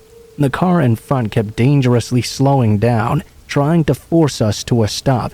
As we started to slow down, we thought we were about to be kidnapped by the Russian mafia or something. It was honestly really scary. It turned out the guys that actually stopped us turned out to be people sent to warn us of that very thing. Apparently some rumors had been going around that we were being targeted for a kidnapping. The guys who were beeping and honking had been sent as an escort by the hotel to protect us. There was a big argument between our bus driver and the protection guys because they had guns with them. The driver and our teacher didn't want them to be on the bus with guns in front of us kids. In the end, we had no choice but to have them get on though, sharing the bus with us until we got to our hotel in St. Petersburg. The next thing was that when we were in our hotel at night, none of us were allowed to leave our rooms. If anyone did, the guys with guns would shout at us to go back inside immediately. We couldn't exactly understand what they were saying, but it didn't take a genius to work out what they meant. We went out sightseeing for 2 days, with this very same isolation at night. Then, one day, there was a switchover with the security team that was guarding us. All the guys we had come to recognize disappeared, and a new team took over. That night, the bus driver must have come back from going somewhere, and one of the security team challenged him in the hallway. Our teacher told us he tried to explain he was the bus driver, and he was a part of our group, but the security guard who stopped him demanded to see some kind of proof of this. Obviously, he didn't have any other than showing his driver's license and uniform from the company he was from. Then, get this, instead of just letting him go to get to his room, the security guys started beating him up. A few of the kids came out of the rooms to see what was going on and literally saw the security guy beating the life out of this bus driver. The driver then basically disappeared after. We were stuck in the hotel for another day. We were supposed to drive on to Moscow to see some of the sights there, so by the time we got another driver, we were already a day behind. At that point, we got the bad news that we wouldn't be going to Moscow at all. Our teacher had basically arranged for us to go back early. We were all gutted about that, but we also noticed something else. Our teacher seemed to be particularly shaken up about something. We all thought it was the whole battered coach driver situation, but it later turned out to be something else entirely. He didn't tell us what happened until we got back home, as he didn't want to scare us. Then, one day in our history society, the very last one before our exams, he told us what had happened and what the battered coach driver had told him. He gave us a little side note, saying he didn't know this for certain, but one thing was clear. He didn't want to put us in any further danger. The bus driver had told him the guys guarding us were all Russian secret agents or something, and there was never a threat of being kidnapped by the mafia. They were basically sent by the Russian government to keep an eye on us in case we were some sort of spy group in disguise. When he was being beaten up, the driver said one of the agents had called him a traitor who was in bed with the English, and that if he didn't make himself scarce, next time he'd be taken somewhere secret and disposed of. That's why he refused to drive us anywhere else, and why he disappeared soon after. As our teacher said, it could have been the bus driver just being dramatic. Our teacher also confirmed, though, that when the security team had been asked to show credentials, any kind of document or card to confirm they were private security, they refused to show anything. They also refused to tell us any of their names, where they were from, or answer any questions at all. Our teacher said that the whole thing was one of the most unnerving experiences of his life, and it made it all scarier to think that he had to protect us 20-plus kids from the Russian Secret Service. He was terrified they'd just randomly detain us or lock him up and leave us all alone if he didn't do exactly what they told him. The whole thing caused a big drama in our school, and loads of parents of kids who went on the trip were up in arms about how they could put us in such danger. It was definitely the craziest thing that happened to me in all my school years, and that's my scary story about the time we visited Russia.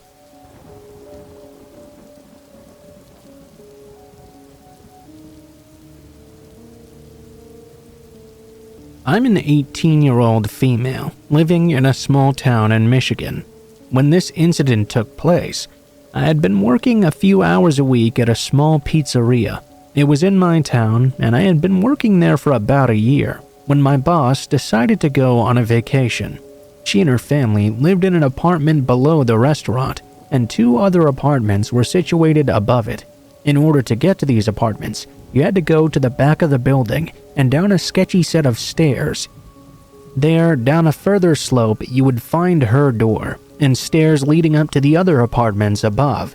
Beyond that, there was a yard and then some woods. I think it's important to mention that there was absolutely no reason to be behind the restaurant unless you were trying to enter these apartments. Now, I usually worked with my mom because we got stuff done easily together and I hated answering phones. One night though, my mom was feeling ill, so I had to work with another lady. She was very sweet, but not exactly super efficient. This meant I was working a lot harder to keep up, and getting a bit agitated when she told me we needed some Parmesan. I agreed to go grab it from the store just down the road if she promised not to make me answer the phones for the rest of our shift. There was only about 2 hours left anyway, and those were normally slow hours as well, so I didn't think it would really matter that much. As I was getting into my SUV, I saw a man pull into the small parking lot in a beat-up car and park near the back. He was lanky and wearing oil-stained shop clothes, which was and still is totally normal around here. He got out and retrieved a bag from his trunk, then started to head down those back stairs. I knew for sure this guy was not a renter because I'd never seen him before, and the renters frequently ordered pizza. I guessed it was possible he was a friend of one of the renters, but something about this did not seem right. It was around 9:30 at night, and one of the renters was a single mom. The others were two brothers with mental health issues, and they were pretty antisocial to anyone they didn't know. I was getting bad vibes from this man. I grabbed my knife from the center console and tucked it into my sleeve. And call me paranoid, but there'd been a lot of car fires and break-ins around that time, so I was nervous to go anywhere unarmed. It might have been a stupid thing to do, but I genuinely considered my boss and the people that worked there my friends, and I didn't want this guy to hurt any of the renters or steal from any of the apartments either. I decided to sneak up and see what he was doing, just in case he was a man with ill intention. I got out of my car and walked quietly over. There were motion-activated lights, so I could easily see what the man was doing. He was fiddling with this old keyring and seemed to be trying to get into my boss's apartment. "Hey, what are you doing?" I asked loudly so my coworker could hopefully hear me through the open back door. The man was clearly startled. He smiled and told me he worked for my boss's husband and he was there to feed the dog and let it out. His smile was way too creepy though. It was the kind a liar gives when they're trying really hard to convince you. My boss did have a dog, and her husband did own a fabrication shop, so his story seemed to check out on a surface level, but something had me still not convinced. I decided to go get the cheese and check again when I went back. "Okay, well, let me know if you need help with something." I tried to sound as normal as possible, but something was seriously weirding me out here. I hustled at the store and rushed back to work. I'd been gone about 10 minutes, and when I got back, surprisingly, he was already gone. I was still feeling something was off though, and I was feeling bad for the dog who'd been shut in a good portion of the day. I decided to text my boss and let her know what was going on. Fast forward 2 hours, and I was now on my way home. I got to my door when I decided to check Facebook. As I was scrolling downwards, I saw something that made my stomach drop instantly. It was a picture of my boss with her dog at the beach from earlier that very day. I called my boss and then the police to file a report. It turned out the man had been fired by my boss's husband earlier that week for making an inappropriate comment about his underage daughter and repeatedly harassing other female staff. This guy had planned some sort of revenge scheme. Luckily, he didn't know their family had left for vacation. His bag was full of tools and knives. During questioning, he told them the only reason he'd left right away was because he thought I'd stayed behind to watch him. Thankfully, he went to jail soon after, and for a couple of other things he'd been wanted for previously. It still creeps me out to this day, and I hate to think what might have happened if their family had really been home.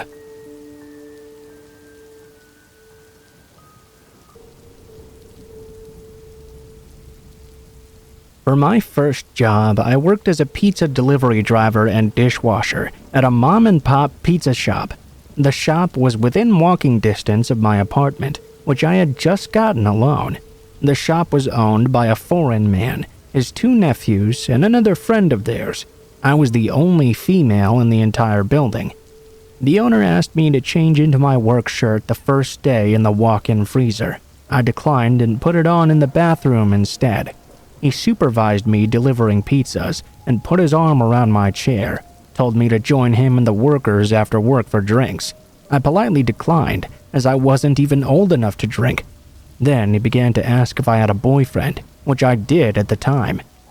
I told him yes, and that he lived in another state. He then offered his worker to sleep on my couch because he didn't have a place to stay. Didn't even consult me. Obviously, I protested and declined. He also told me he knew my boyfriend's name, which I'd never told him before. As time continued to go on, things began to get even weirder. The owner would sometimes take me out back, where there were no cameras, and scold me for not pouring bleach onto the dishes I was washing. I told him that you can't do that, but he didn't seem to care. He would take me out back after my shift and compliment my eyeglasses and tell me how beautiful I was. I would say thanks, hurry away, and drive home. One time, he even came up behind me as I was washing dishes and licked the back of my neck. He then proceeded to tell me that since I lived alone, which I did not inform him of, I should be very careful. He stated he knew the exact layout of my apartment because his friend lived nearby. I told him I had a roommate at the time, which I didn't. He chuckled and told me he knew I was all alone and that he was going to break into my apartment one of these nights and attack me. I was completely stunned. I had 4 deliveries waiting for me to drop them off that night.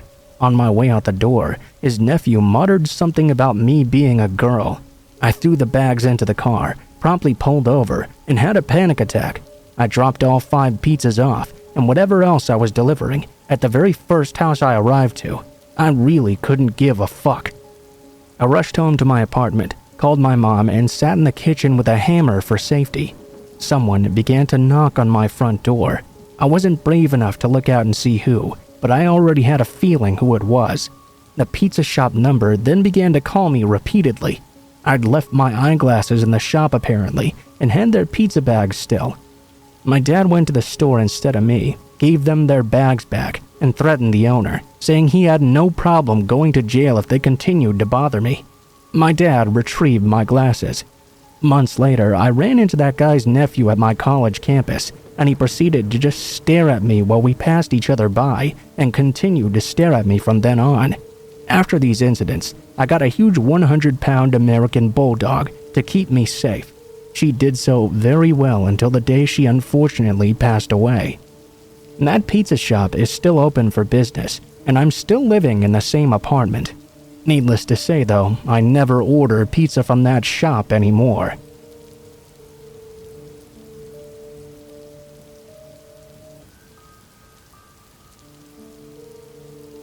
When I was 10 years old, it was not uncommon for my siblings and I to dig around outside.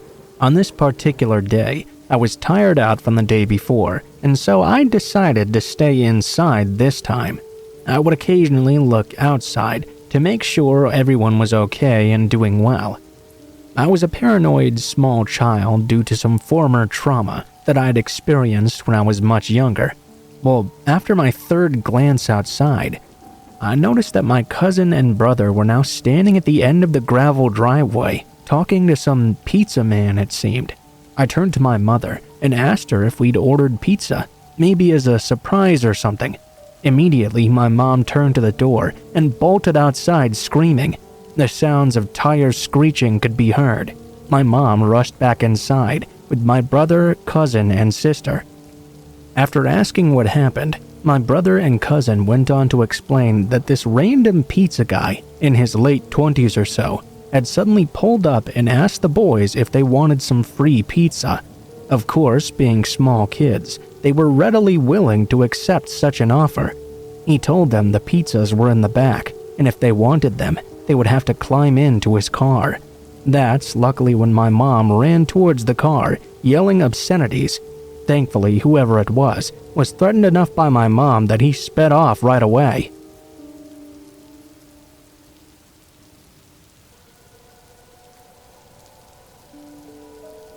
Easily the most frightening experience I ever had was back when I was in the 5th grade.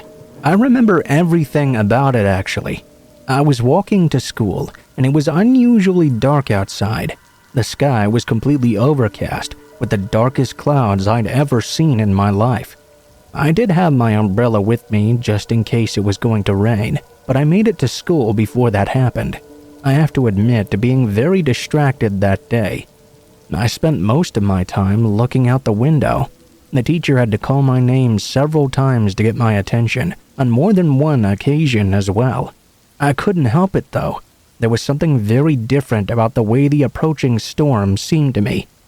There was something about it I'd never really noticed in any other storm. I just wasn't really sure what that was. It began to rain quite fiercely about a half hour before lunch. The dark sky was lit up several times by strikes of lightning, and cracks of thunder drowned out my teacher's voice.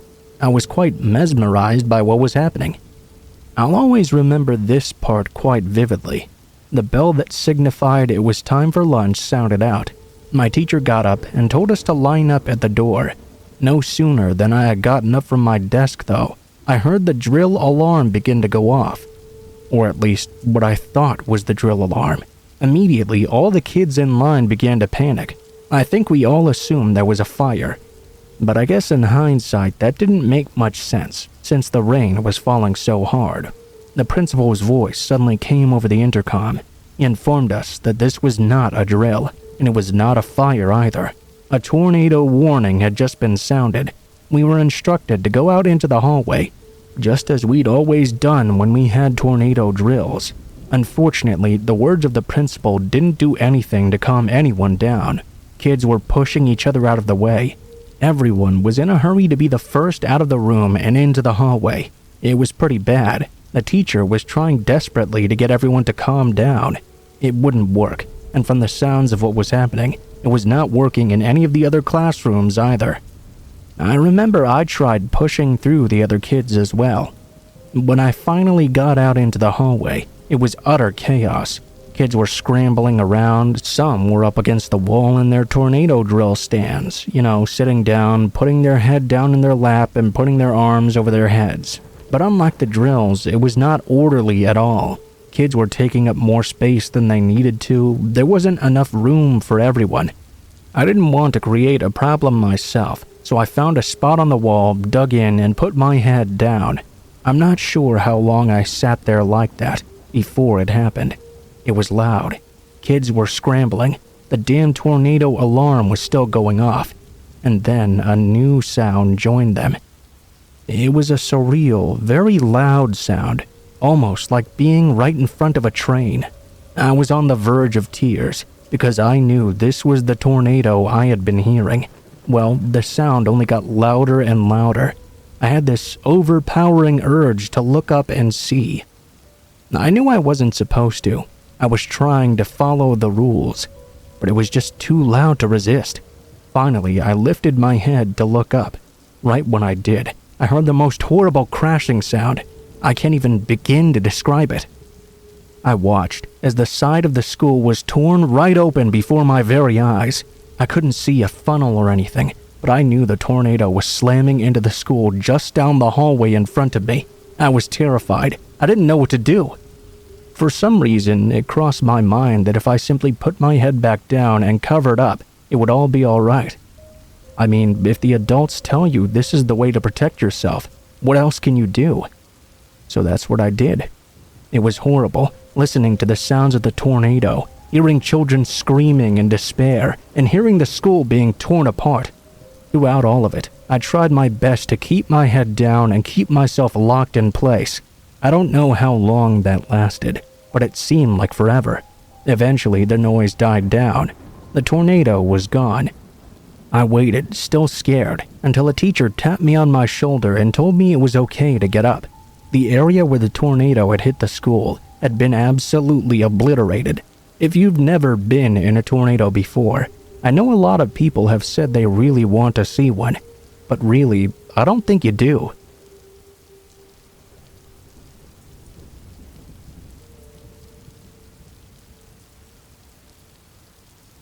I don't know what the hell is going on with this clown thing, but whatever it is obviously not good. Probably just a bunch of people messing around, but still, it's pretty freaky. I had my own experience recently. I was hanging out with my best friend Todd. We were pretty psyched up that Halloween was coming soon. We actually wanted to start a YouTube channel that we used to do ghost haunts. I mean, what's a better time on Halloween than doing something like that? We tried to decide what would be the best setting for our very first episode. We decided to do a graveyard, of course. Some graveyards have gates around them. Some might have caretakers or other various defenses against grave robbers. We wanted to make sure that when we finally went out and made our video, we wouldn't have any interruptions at all. Of course, the only way to find the perfect graveyard to film in at night was to look for one at night. There were plenty of graveyards in our area, so we scattered about a few a night for 3 nights in a row. We hadn't found any that we really wanted to use, though. I mean, some of them were accessible, but we didn't just want accessible. We wanted it to be both accessible and spooky. The 4th graveyard we scouted was alright. I won't say it was perfect, and actually we didn't end up choosing it for our video in the end, but there's another reason for that. Todd and I were looking through the graveyard when we noticed another light just up ahead of us. Immediately I got worried. I thought this must be the caretaker or something, and we were about to get in trouble. I told Todd we needed to leave right now. Todd, however, was a lot more adventurous than I was. He decided surely it was not a caretaker. It was probably some high school kids hanging out in the graveyard, telling ghost stories or smoking a bong or something. Todd thought we should try to check it out and see if it really was teenagers. If it was the perfect chance to sneak up on them and scare the living daylights out of them. Against my better judgment, I decided to go along with this. We tried to get up close to them to see what we could see. As we got closer, though, we saw the light was likely coming from a crackling fire. That wasn't the part that froze us in fear. We could see there were 5 clowns holding hands and circling the fire. I hadn't ever seen anything like that before. The first thing I thought was it seemed like some sort of weird cultish ritual. Fortunately for us, we were in the dark and the clowns circling the fire couldn't see us, or so it seemed. I knew that we should get the hell out of there, but it was so hypnotic just watching them do this ritual. It was Todd who suggested we leave actually, so we did. We were very quiet. I had no idea what those clowns were doing. I have no idea if they would have meant us any harm, but just try to picture what we saw that night. 5 clowns, all dancing around a fire in a graveyard silently. Pretty freaky, huh? It kinda sucks that we were just scouting that night and didn't have our video camera with us. That would have made a very interesting first video.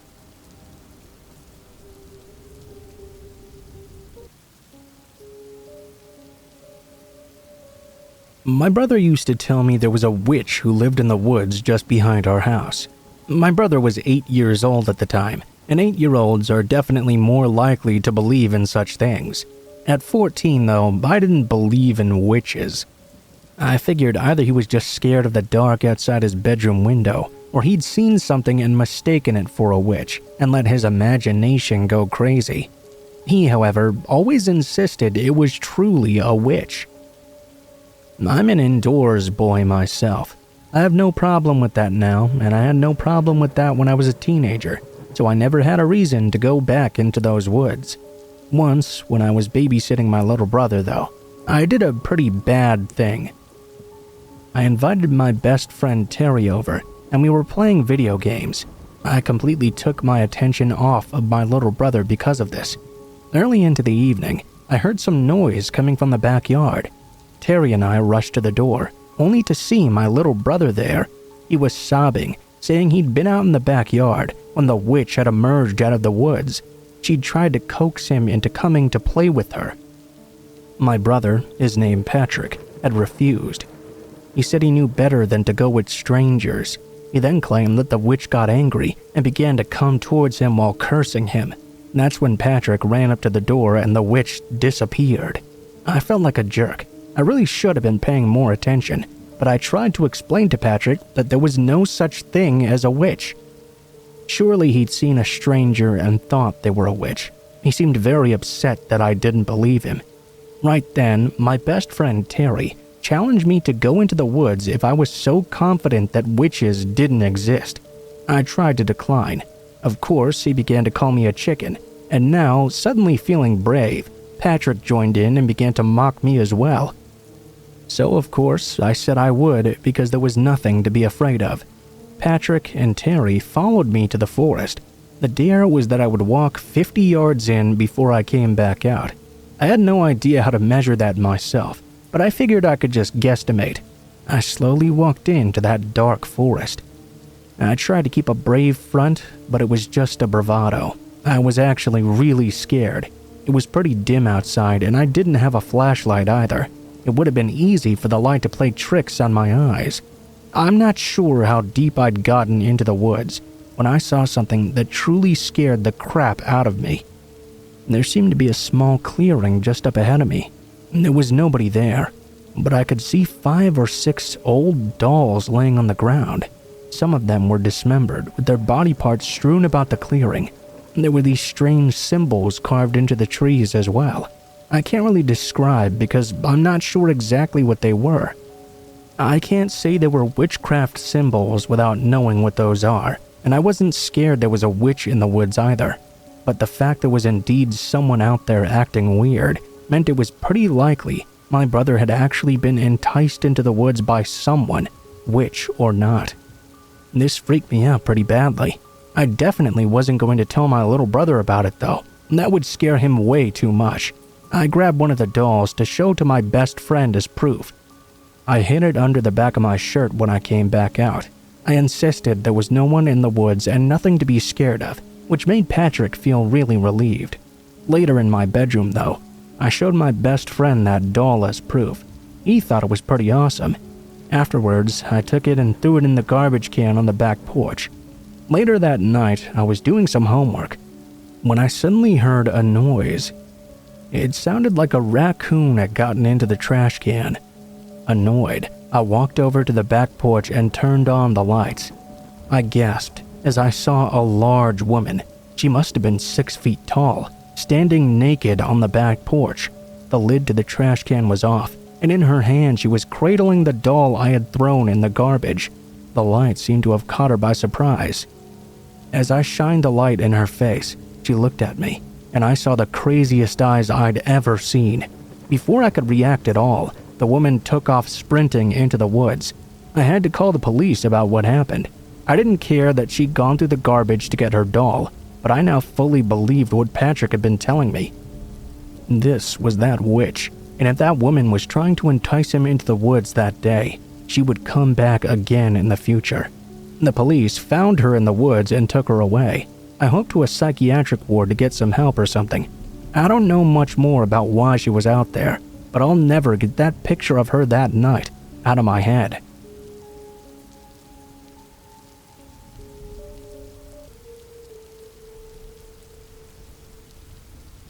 Almost a year ago, I was an opener at a resort, clocking in before 5 a.m. each day. The resort is located inside an affluent neighborhood in a very wealthy town/suburb. Employees had to park in one of 2 parking lots at either ends of the property. The lot I chose was adjacent to a long and winding road outside the resort, which led to the rest of the neighborhood. The road and resort were separated by a short range of brush and trees that no one ever walked through. I'd arrived one morning as per usual and put my car into park with my headlights still on. The lights of the lot weren't ever on in the morning, since no one else really showed up before 6 a.m. when the sun was out. It was usually always pitch dark at the start of my walk because of this. Save for security, I was one of the first employees to arrive on the property each morning and was usually completely alone in this particular lot at this time as well. This morning didn't seem to be any different. I had my hand literally on my keys, my brain in the process of turning off my car, when I noticed what seemed to be a young girl, maybe 14 or 15 years old, come scampering through the span of trees that separated the resort from the outside road. She was directly in front of my car, and my headlights illuminated a clear view of her in the pitch black. She looked like she was in high school, had long blonde hair, and seemed to be wearing pajamas maybe. like she'd just left her house or something. The thing that bothered me most about her, though, was that she would not stop laughing and giggling like a maniac. I could hear her laughing from outside the car. She was visibly laughing at something I wasn't aware of or could not see. It looked so unnatural. She would occasionally glance at different areas, as if somewhere else were there waiting just outside my headlights. She waved at me as if it were a normal gesture, and then ran to my passenger side door. This happened in a matter of seconds. I wasn't even really sure what was happening, and my anxiety was spiking. I simultaneously yanked the aux from my phone to shut whatever song had been playing off, while grabbing my lock button. I remember feeling panic for not remembering if I'd locked the doors. The girl began to violently pull on the door handle and slam on my passenger side window. I realized because I hadn't turned the car off yet, they'd stayed locked. She continued to slam against the window, seemingly trying to break it. I was screaming at the top of my lungs for her to leave before pressing down on my horn. I could see her start laughing hysterically, like this were some type of game, as if I were just a friend not letting her in as a joke or something. After a few seconds, she stopped slamming my window and began to try and open the car door once more. Her face instantly fell flat, like I'd disappointed her. She started to walk away from my car, back into the bushes from where she came. She waved at me once more, before squeezing in between the trees and back into the darkness, out of view of my headlights. The entire encounter confused me, almost as much as it scared me. Most people I've told the story to chalked it up to her being on drugs, but that narrative doesn't feel right to me, despite her odd behavior. Maybe she was just being an extremely out-of-touch teenager whose parents need to get a firmer grip on her or something. I told someone when I made it to LP, but they didn't seem to care much. I didn't call the police either, and I kinda regret that. I'll never get out of my brain, though, how fucking off the feeling was, watching this stranger alone in the darkness pop out of the trees laughing, then violently trying to break into my car in an empty lot. I think the possibility of someone else being present in the darkness the whole time is scary too. I wonder if someone else really was there, and where they were exactly if they were.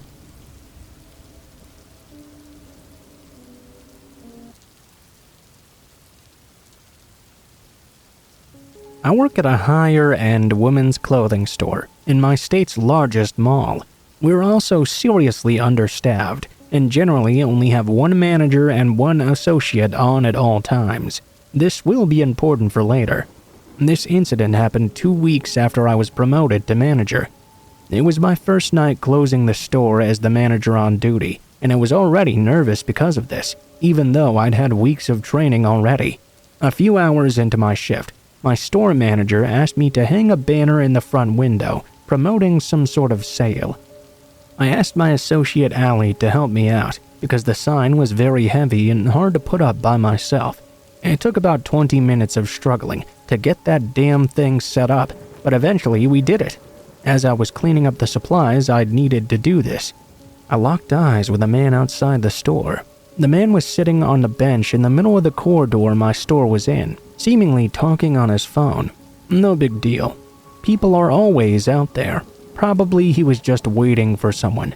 Our store was between a popular bra store and a well-known coffee chain, easy landmarks for people unfamiliar with our mall. I gave the man a quick smile and continued on my way. An hour later, though, Allie rushed up to me and told me the same man was still sitting on the bench outside on his phone. That raised a bit of a red flag for me. The mod is always supposed to be near the front of the store, but being so understaffed, managers are always running back and forth from the front to the back where the registers are. I happened to be helping ring someone out when she told me this. In the last few months, we'd had a few people grab piles of clothes off the table at the front of the store and try to run out. Because of this, I was wary. I casually walked to the front to fold some sweaters and keep a close eye on this suspicious man. And that's when things took a turn for the strange. As I got close to the door, I could hear the man saying on his phone, "I'm sure I can get one, but I might be able to get two. One's coming now. Bye."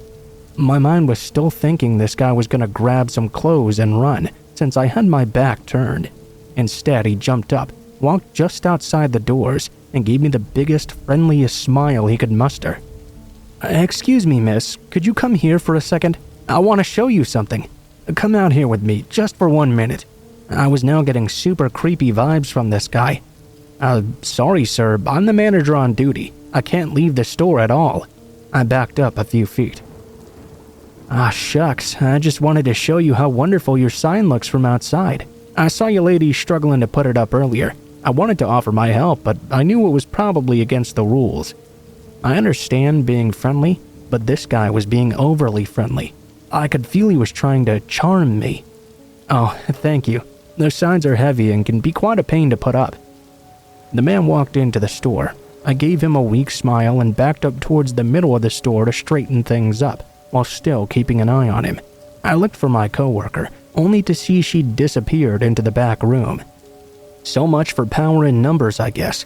He started to randomly wander around, looking at different items, checking the tags, clearly pretending to be browsing.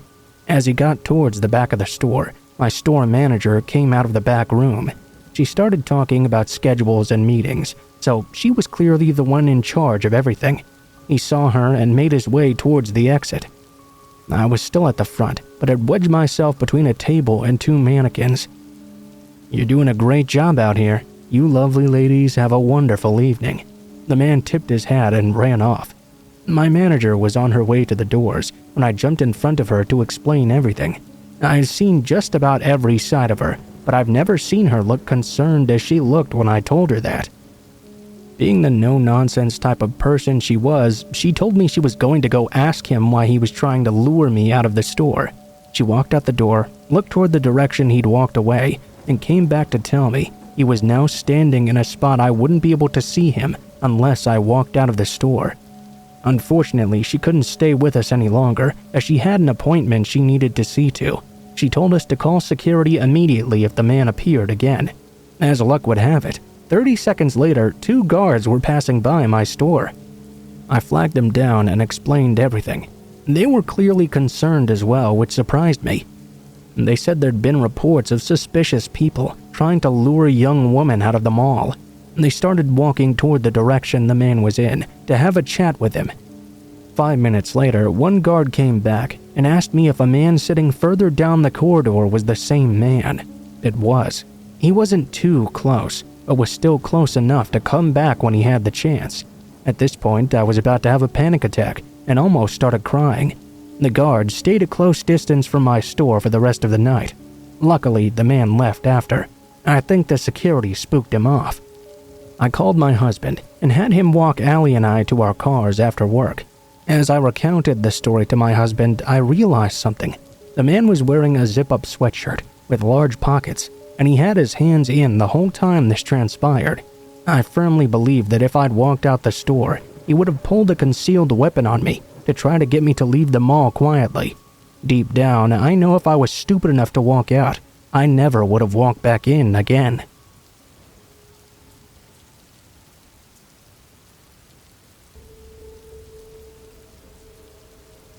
I have a recurring dream.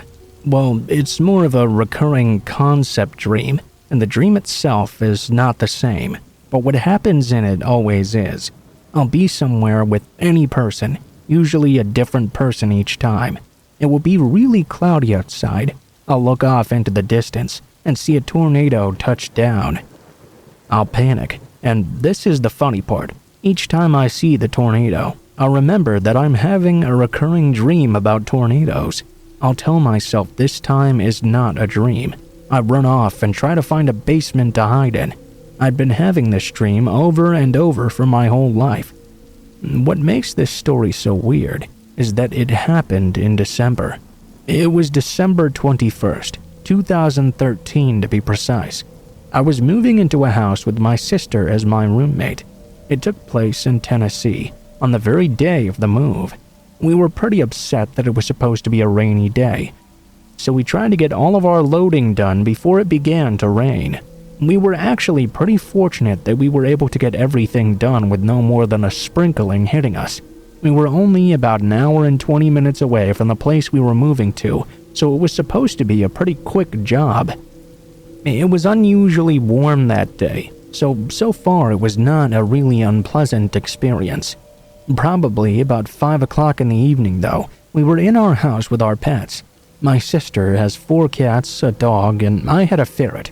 We were sorting through things when my phone began to make a noise I was unfamiliar with. I picked it up, and when I looked down, I was shocked to see a tornado warning. I was not too concerned, however.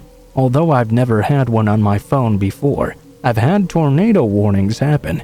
I've never actually seen a tornado myself. I guess the reason it shocked me so much was that it was odd to get a tornado in December.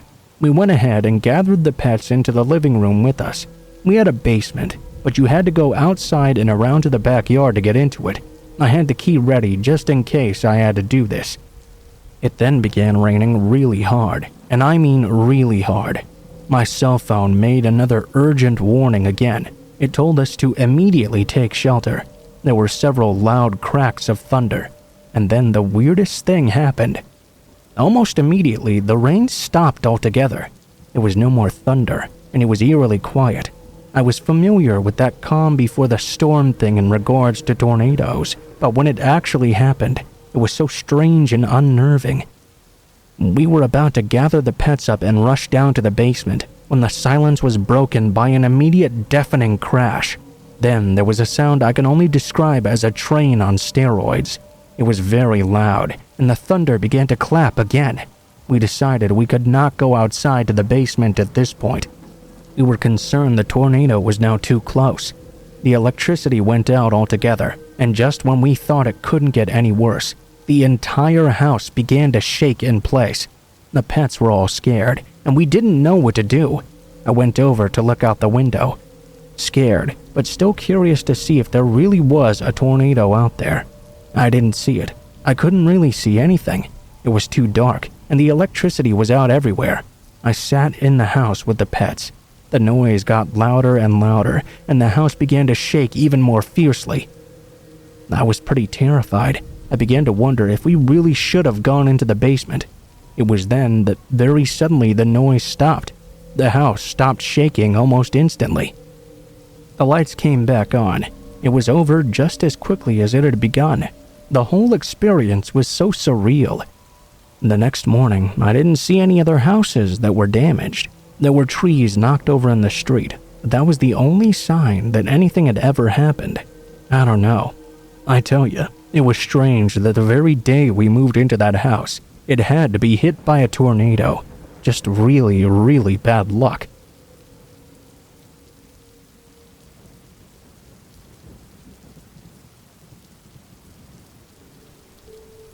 There was an old and abandoned asylum right off the town that I live in.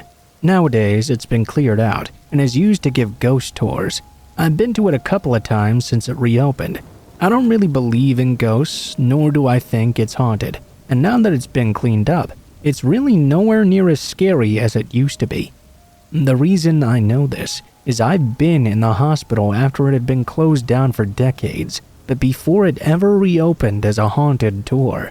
When I was growing up, we'd heard a lot of stories about the place. They were the sort of stories you would expect from a huge abandoned building that used to house a bunch of crazy people. It probably didn't help that the place was built outside of town, in a heavily forested area. That made it even more creepy than it otherwise would have been. I think this is a pretty common story, though, with regards to abandoned hospitals and asylums.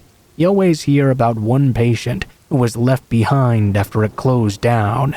My town, of course, had several of these stories. I recall one of them was about a mentally deranged patient who they referred to as Chuckles.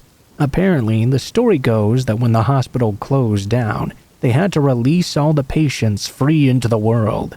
Chuckles, however, was so insane that the doctors didn't feel good about unleashing him onto the world, so instead they strapped him down to a gurney, rolled him into a quiet room, and locked him in.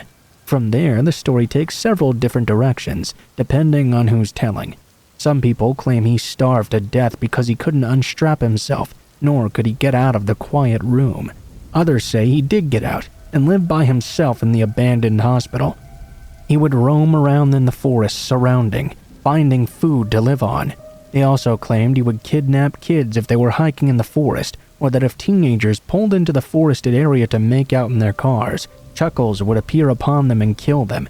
My personal belief was that all of this was obviously total bullshit. One day when I was 15 though, my buddy Eric and I were really bored. He suggested we take a hike through the woods and try to find this old asylum. I was cool with it. Like I said, I didn't believe any of the old stories. So we set out through the woods trying to locate this place. Actually, it didn't take us very long at all. There was an old gravel road that led toward the front gate. The building was huge and covered in graffiti, and the brush was completely overgrown. We assumed that since it was private property, it was likely that there was a caretaker of some sort. If there was, though, we didn't run into him. Eric and I made it through the grounds easy enough and wound up at the building. We were looking for a broken door or perhaps a window so we could get in. Eventually, we came across a window that was covered with a single piece of plywood. We managed to pull the plywood off the window without making too much noise, then lowered ourselves through the window and into a room. As I mentioned before, I've since taken the ghost tour in this building. Nowadays, it's pretty much emptied out. When Eric and I broke in that time though, it was shocking to us just how unkempt the place was. There were gurneys, wheelchairs, other random hospital equipment that was completely rusty, strewn throughout the rooms and hallways. It almost seemed like when they closed it, they'd just thrown the trash around everywhere. Trust me when I say that when we broke in, it was infinitely creepier than any ghost tour could ever be. They do tours in the dark, but it's not even that bad. There are not only a lot of people around, but there's barely anything in any of the rooms anymore. Plus, all the doors have now been taken down. When we were exploring though, all the doors were still intact. Many of them were closed and locked. There was tons of garbage and equipment that anyone could be hiding behind. I honestly felt like I was being watched the entire time. I can't recall how long we were in the hospital. We spent a good amount of time exploring though. Eventually, Eric had gotten a little bit ahead of me while I was exploring what looked to be some sort of operating room. He began shouting at me, telling me he'd just found something extremely urgent. I ran over to him, and he was standing in front of this big door. It seemed heavier than the rest. He was trying to open it when I got there.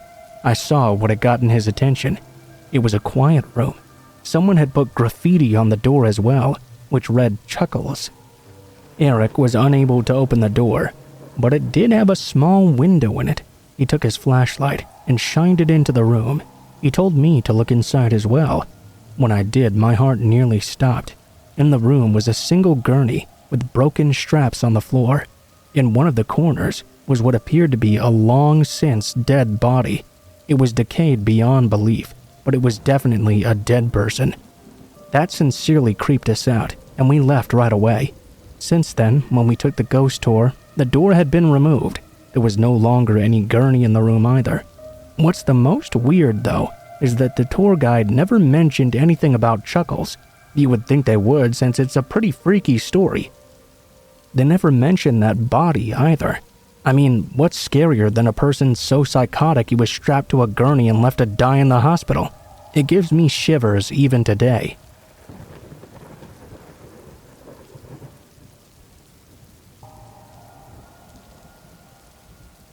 This isn't a very long story, but I do think it is very scary. I was out hiking with my girlfriend once, very deep into the woods. We often like to take a vacation and spend a week out camping together. It's quite wonderful, and you rarely run into other people. It kind of makes you think of the sheer size of our planet, that this kind of thing can happen with such a large population. Anyway, we were a couple of days out into our hike when the weather reports failed us. Large black clouds began moving in swiftly over the hills. We had a tent, but it seemed like the storm was going to be pretty violent. We needed to find a place to set up where we would be somewhat protected. Serendipity seemed to be on our side, as we found a cave nearby. We were able to put up our tent right in the mouth of it, and that gave us quite a lot of shelter from the elements. It had begun to rain before we were able to get completely set up though, so we were a little bit wet in the end. We went inside our tent. We figured being a little wet wasn't that big of a deal. We were a bit worried about the severity of the storm though, and what the ground conditions would be like after it was over. We tried to put that out of our minds for a moment though, and get some sleep. All of a sudden, in the middle of the night, my girlfriend began to frantically nudge me, trying to wake me up. When I tried to ask her what was wrong, she quickly put her hand over my mouth and whispered in my ear, "I think there's someone out there." Immediately, I stiffened up. I looked at my watch, only to see it was past midnight. I didn't know why someone would have been out in the storm this long without finding some sort of shelter. It was coming down really hard. I whispered back to her and asked her how she knew this. She whispered that several times she'd seen a light shining through the wall of the tent. It wasn't right up against it, but someone was clearly shining a flashlight from a distance. I rolled over and tried not to make much noise. I wanted to see this light if it were to come back after a short period of time. I soon confirmed what she was talking about. Someone was definitely shining a light into our tent. They weren't moving any closer to us though, just wavering for a few moments, then disappearing. We tried our best to keep quiet. If they'd been someone looking for shelter, the two of us figured they would have come and tried to contact us. Whoever was shining that light was being hesitant for some reason. Either that meant they were nervous, or they were planning something less than desirable. As quickly as I could, I grabbed my hunting knife and made sure it was close to me. I whispered to my girlfriend that I would keep an eye open and an ear available to see if they would come any closer. The light shone through our tent a few times during the night. It was the same way each time as well. It would shine in as though looking at us, waver there for a few moments, then flash away in an instant. It came a little closer once or twice, but never came right up to us. I didn't move, but kept myself ever ready. Sometime after 3 a.m. though, it was gone. I didn't see it again after. When the sun came up, although I hadn't had much rest myself, I figured it might be a good idea for my girlfriend and I to pack up and leave right away. My girlfriend opened up the tent and immediately screamed. I grabbed my knife and rushed over. Lying right outside the door flap was a decapitated and bloodied bird carcass. It was pinned to the ground by a small knife. I felt my heart turn to ice. It seems the person I'd seen with that light had gotten a lot closer than I'd ever thought they did. Because when we set up that tent, we'd set up the opening facing the inside of the cave.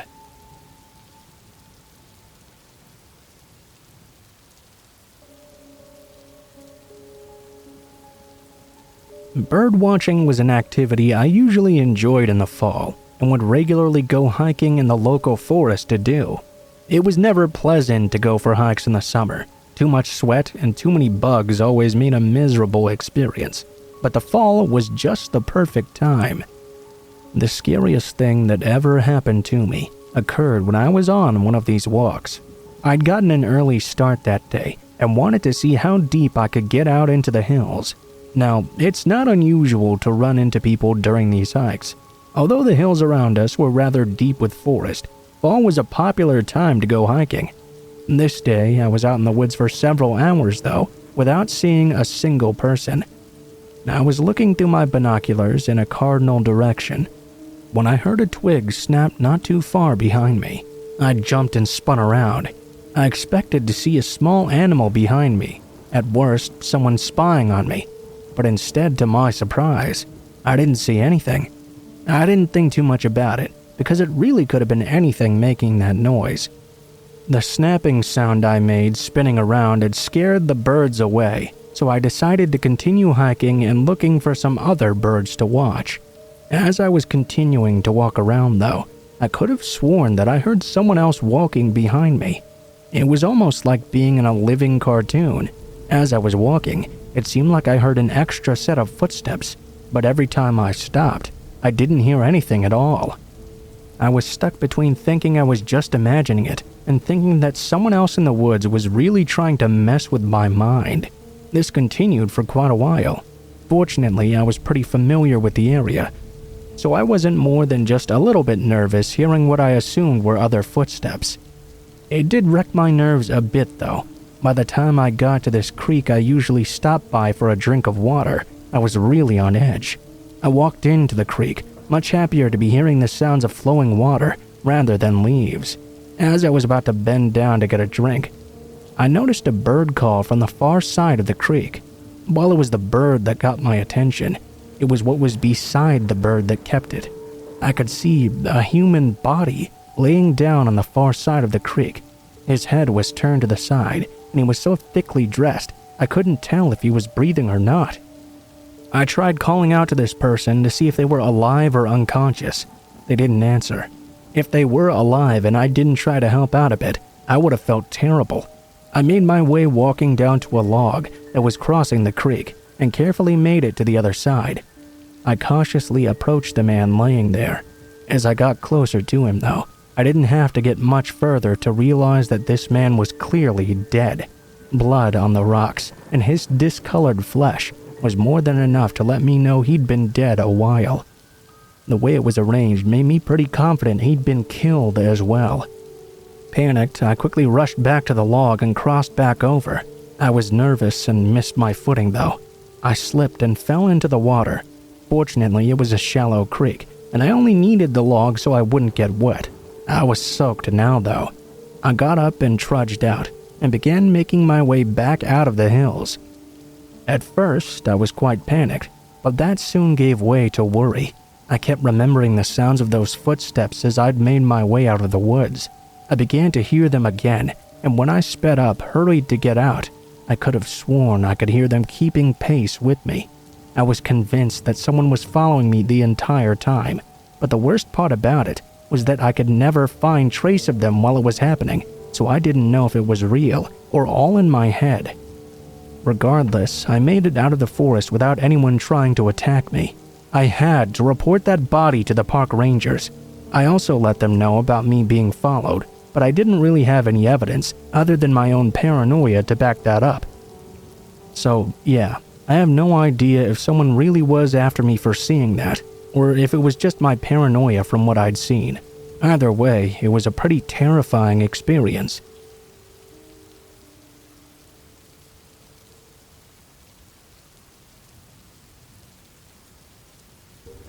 So I had the strangest thing happen to me the other night.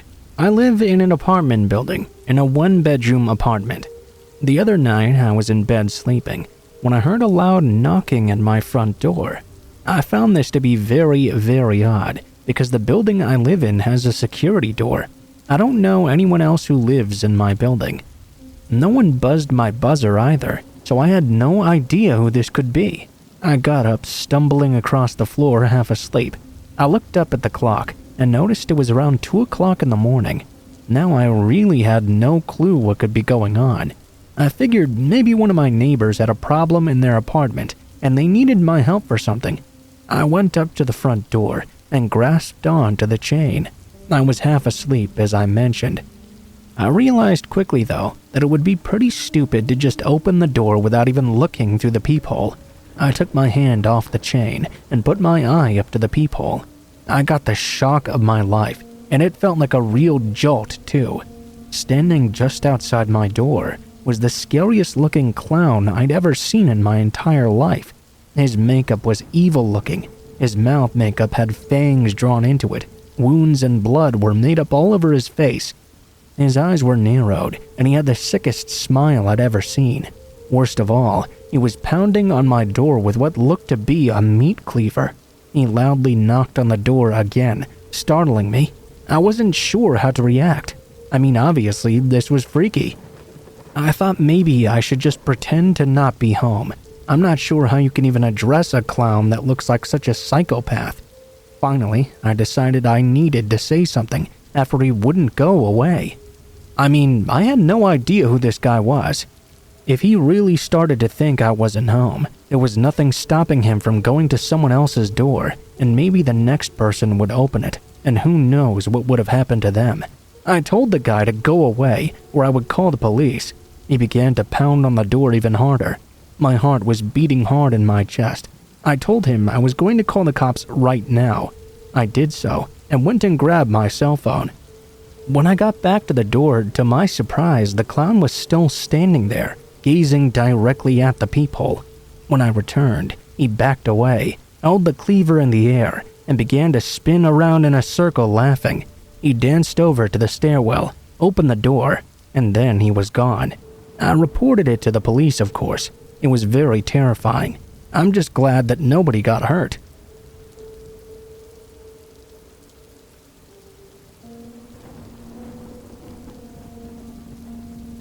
This happened years ago when I was barely 14.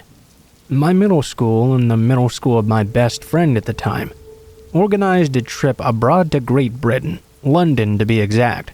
It was supposed to be a few days of looking at the London attractions, museums, and shops. It was really fun, actually, until it suddenly wasn't. For the day before we were supposed to leave and go home, we were brought to the streets with some interesting shops. We received free time for shopping as well. Our teachers and guide had a brilliant idea. They told us that after the time for shopping had ended, we had to meet them on a different street altogether. In retrospect, it was like 100 meters away, but still. They did that without any of us being familiar with the city. Most of us had never been in London. We barely spoke English either, and didn't have a map of the city. Roaming services didn't work correctly in the area either. 90% of the students got lost. I got lost with my best friend because we went in the complete opposite direction we were supposed to go. We were completely confused and couldn't understand the directions we were being given either. We were walking along the pavement, my friend nervously looking around. I guess we didn't really look like we were together because we weren't really interacting with each other, which is why I guess this happened. My friend ran ahead of me and stopped to look around when a black car suddenly approached me and began to match my speed. I started to feel like this was a scene from a movie or something. It was broad daylight, and there were a lot of people around, but no one seemed to be reacting. I was confused because of this, and I wasn't quite sure what was going on here. Out from the car stepped a man who called out to me, "You look nice, come with me." The man grabbed my arm. The car was still running, so I suppose someone must have still been inside it. I was stunned. I couldn't believe this was really happening. In that moment, my friend ran up from behind, grabbed me, kicked the man in the shin, and dragged me away. We ran and tried to lose that car if it was following us. After some time, we stopped, and my friend nervously cried, shaking me and screaming, "Why didn't I move when the man had tried to catch me?" I explained I was having a deer in the headlights moment. We cooled down and managed to ask someone for help. We were found by our teacher soon after. We didn't tell anyone what happened, and we were sure no one would believe us. After that, when we got back, I told my parents, and I was never allowed to go on a trip organized by my school again. My mom considered all of that really unprofessional and irresponsible, which I guess is fair enough.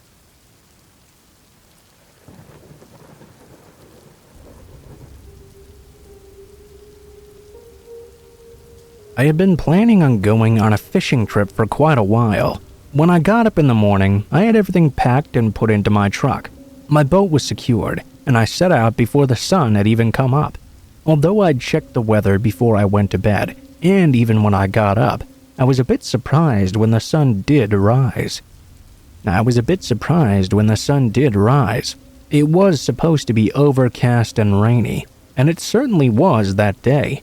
But what surprised me was just how dark the clouds overhead were. I tried not to let it get me down, though. When you really want to go fishing, rain is one of the last things that will stop you from doing so. I went out on the lake in my boat, and the sky was still pretty dark. I had gotten to the lake and out on my boat before the rain started falling. However, when it did begin to finally fall, it was raining hard. I remember getting slapped by the drops of rain and feeling like the rain was actually physically attacking me. I found the sensation very unpleasant, but it wasn't enough to get me to come off the water. When the sky was positively lit up by the scariest lightning I'd ever seen in my life, though, I decided it might be best to put my fishing trip to an abrupt end.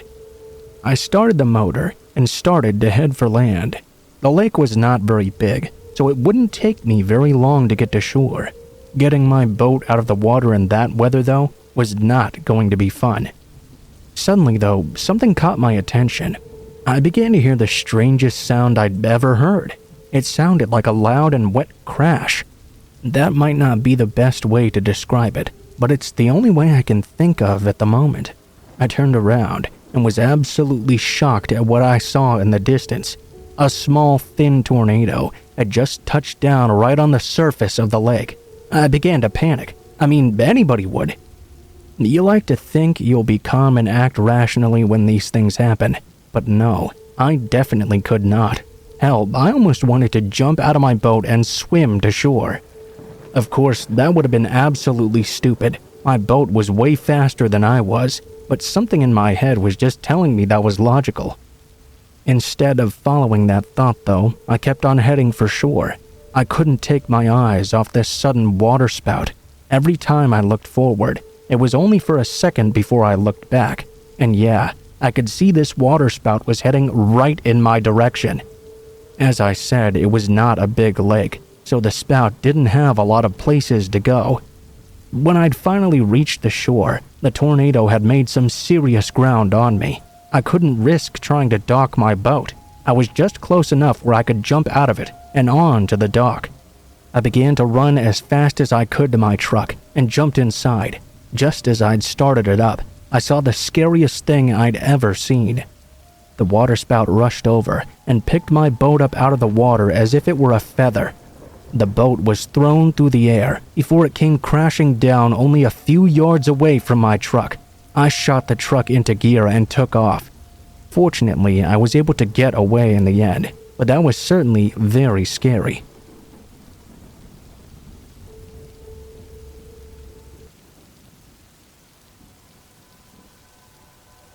Years ago, I committed myself to a psychiatric ward. It wasn't for anything too serious, though. I was having some issues with depression, and I was also having a tough time sleeping. If you've never been in a psych ward before, you may not know what it's actually like. They're, of course, not exactly like what you'd see in the movies. The one I was in was a really clean and well-kept place. The people working there were all super nice as well. I had a nice bed and a room all to myself, and it even had its own private bathroom. The worst thing about being in the psych ward, however, was the complete boredom. Everything is completely organized. You even have a distinct bedtime, too. I know that sort of thing is supposed to be good for people with insomnia problems, but it made it even more difficult for me. I'm very much a night person. I like sleeping in and staying up late. But at 10 p.m., all the patients had to take their medication and go to bed on the dot. Even though they gave me sleeping pills as well, it was pretty aggravating because I couldn't fall asleep so early no matter what I tried. The first few nights were pretty terrible. The medication they gave me was Zolpidem.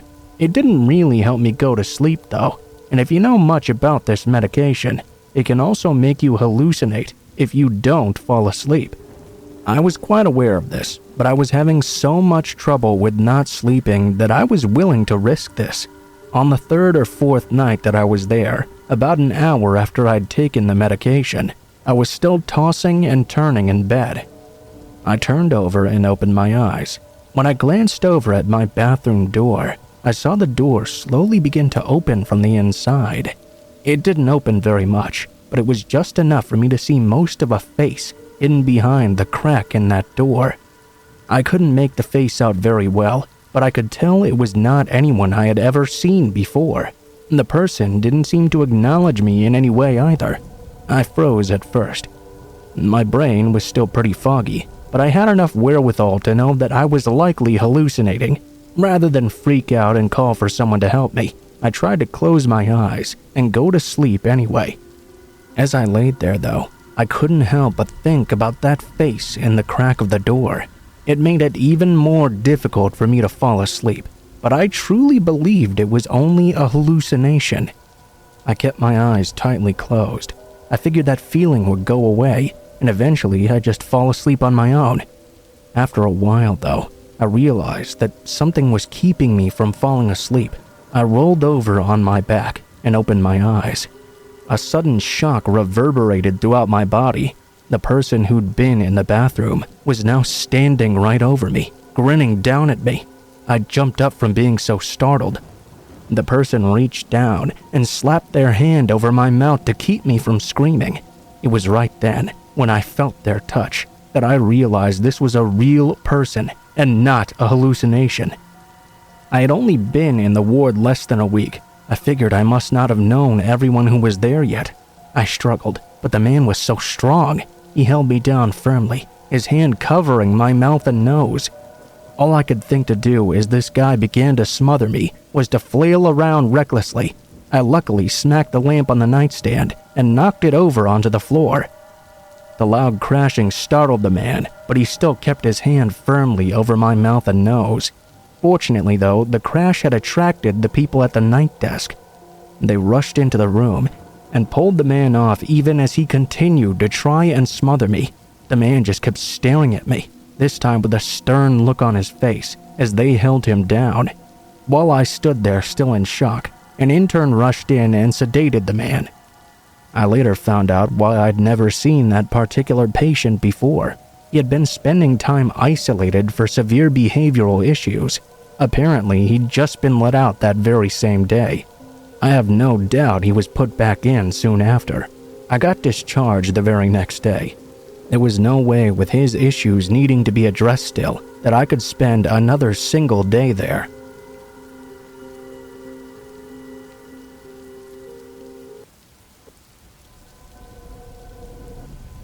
I know a lot of kids have been bullied growing up. Now that I'm an adult, I have friends who tell me that when they look back, they don't see their experiences being bullied as nearly as bad as they seemed when they were younger. The only sense I can make out of that is that they must not have been bullied nearly as badly as I was. There's no way I can look back on my childhood bully and not think he was the worst person on the planet. My parents tended to move around a lot. Many of the moves were pretty dramatic as well. In most of the places we lived, I had no trouble making new friends. Right before I turned 13, though, my parents moved to a town in rural Tennessee, which was much, much worse. Right away, I began getting tormented by a bully named Gaylord. I guess the only way I could look at him with any sympathy was that his parents had actually named him that. Apparently it was after some sort of baseball pitcher, so he claimed. I have nothing against gay people myself, but it was a very strange name. I couldn't imagine, though, that too many people gave him a hard time for it. He was a huge, angry, and downright scary kid. During my first week in school, he'd already started to pick on me. He began calling me names and slurs, most of which I don't care to repeat. I wasn't used to being bullied, so I wasn't sure exactly how to respond. So, one day while he was antagonizing me and I'd had enough, I broke down and yelled out, "Yeah, well, at least my parents didn't name me Gaylord." Big mistake. The jackass jumped over his desk and began beating the living hell out of me. Fortunately for me, we were in math class, and the math teacher was also the wrestling coach, a fairly big man in his own right. He easily pulled Gaylord off of me. The bully got suspended from school for a month. It was no shock to me that he'd been suspended several times before, so his punishment this time was much more severe. I was more scared after the fight, though, than I'd ever been before it. I thought that he'd be so much more difficult to deal with after punishment, so I began to dread the end of the upcoming month. About a week after he'd gotten suspended, I went out hiking in the nearby park, which was basically a small forest off to the side of the town. I was still very new to the area and hadn't made many friends here yet. I think my altercation with that big bully didn't help me much. Who would want to be friends with someone who was likely to be the target of the biggest and scariest bully around? I was walking along, a bit lost in my thoughts. I was able to get my situation off my mind for the first time in a long while. I couldn't claim I was really enjoying myself, though. I heard some noises up ahead of me, and it sounded like some other kids were playing. I thought it might be nice to try and meet some new people, and try to make some friends. I began to walk toward the direction of the commotion. When I finally caught sight of the person making the noise, though, I froze in fear, as I recognized it was Gaylord. I had only seen him from the back, though. He hadn't seen me yet. I realized that if I tried my best to be quiet, I could probably turn around and get away before he even knew I was there. The biggest tough luck moment of my life came at that moment though. As if he had a sixth sense, he slowly turned around and his gaze met mine. The sickest, most psychotic look I'd ever seen on another human being's face flashed across his features. Terrified, I didn't wait for him to do anything. I turned immediately and began running.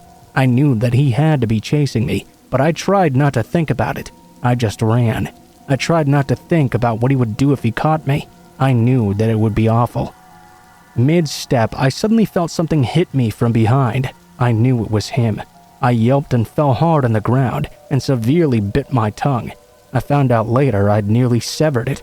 My mouth filled up with blood immediately. Gaylord took me, threw me on my back, and more blood began pouring out of my mouth. He began severely beating me.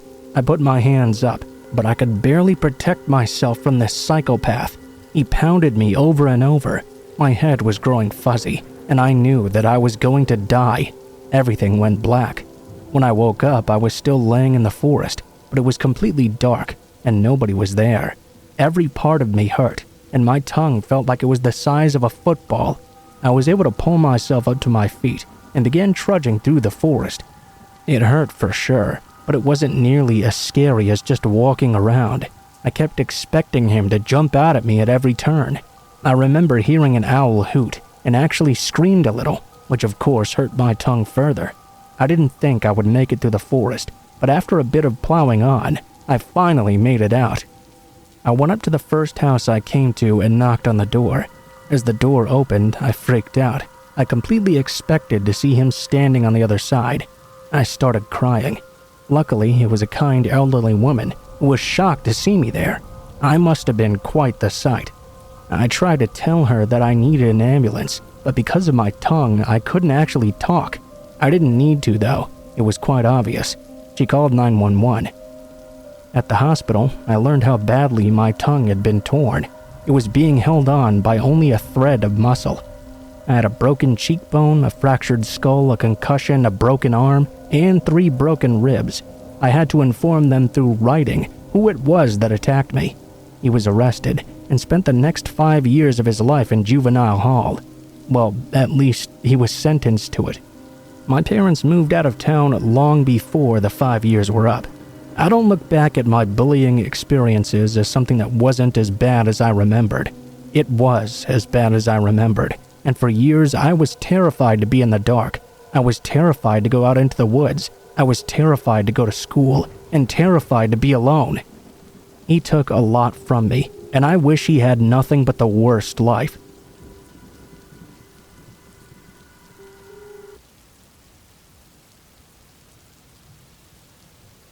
I quite like to go hiking in the area around where I grew up.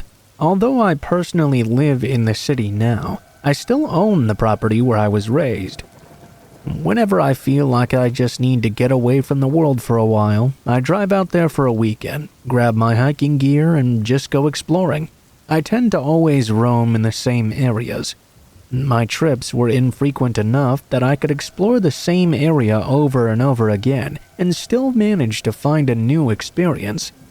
I do recall one time, though, when I hiked a lot further than I ever had before. I can't remember for the life of me what exactly possessed me to do this. I had gotten an early start in the day, I suppose, and just decided to see if I could discover anything new. After a while, I came across a cave I had never seen before. I was a bit surprised, because it was a good-sized cave as well. It had a very large mouth, and almost looked like the sort of cave you'd see in a television show, or perhaps a cartoon.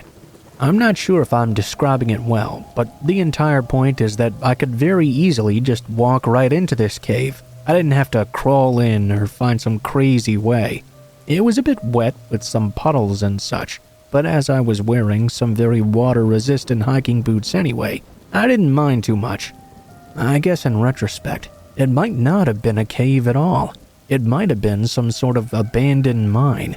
I really have no way of knowing for sure, so I decided to go ahead and try to explore a little bit. This cave had a very dank and humid feeling. There was also a really strong creepy factor to it. It almost felt like someone was watching me the entire time. I hadn't run into anyone at all while I was out hiking though, so I wasn't really concerned with that feeling that someone was watching me. I didn't believe there would be anyone in that cave anyway. I was surprised to find that it was actually really deep. I was able to walk further and further into it.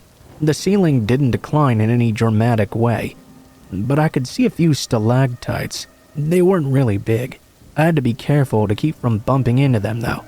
At one point, I turned around to check and see how deep I'd descended so far.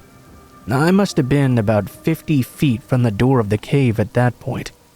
I made a mistake and kept walking as I was turned around looking toward the entrance. When I turned to face forward again, I'd nearly walked face first into one of the stalactites. I tried to catch myself, but as I did so, I lost my balance and fell face first into a puddle. I was a bit upset at my clumsiness, but luckily I hadn't gotten harmed in any way.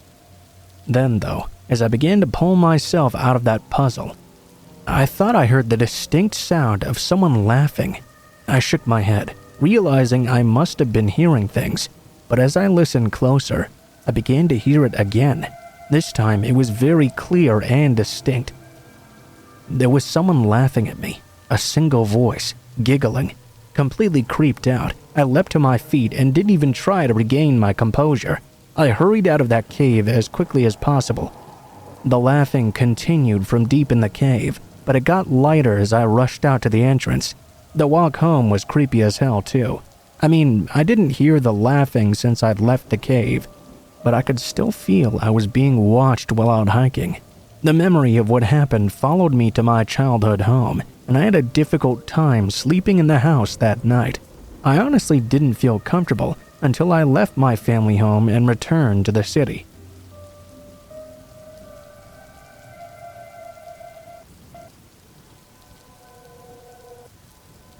You know, when it storms outside, I actually feel very comfortable. I know some people, and a lot of dogs as well, get very apprehensive, but not me. A storm comes on and I can nap or even sleep like a baby. I don't know why it's that way, but it's always just been comfortable for me. So, this story is going to be a bit weirder than you might normally hear. This happened when I was living in a small house that was not in the greatest neighborhood, I suppose. It was in a rural town in Tennessee. The biggest thing in town was a Walmart, and there were lots of fast food restaurants as well. I guess I lived more in the area where it was very cheap to get housing. This meant there were some unsavory people around. However, I had never really had any problems before. One of the things I hated was that the storms there were so wussy. I'm not sure what to call it other than that. I grew up in areas that had much more vicious storms in them, but there was almost never much of anything in that town. The one time I do remember having a severe storm also had an unexpected event happen as well. The storm came along in the afternoon, and it was pretty damn severe. I mean, dark, ominous green clouds, huge gusting winds, and tons of lightning as well. The coolest thing for me was how long the storm lasted. It went on into the evening, and eventually into the night as well. In fact, it was still going quite strong when I finally went to bed.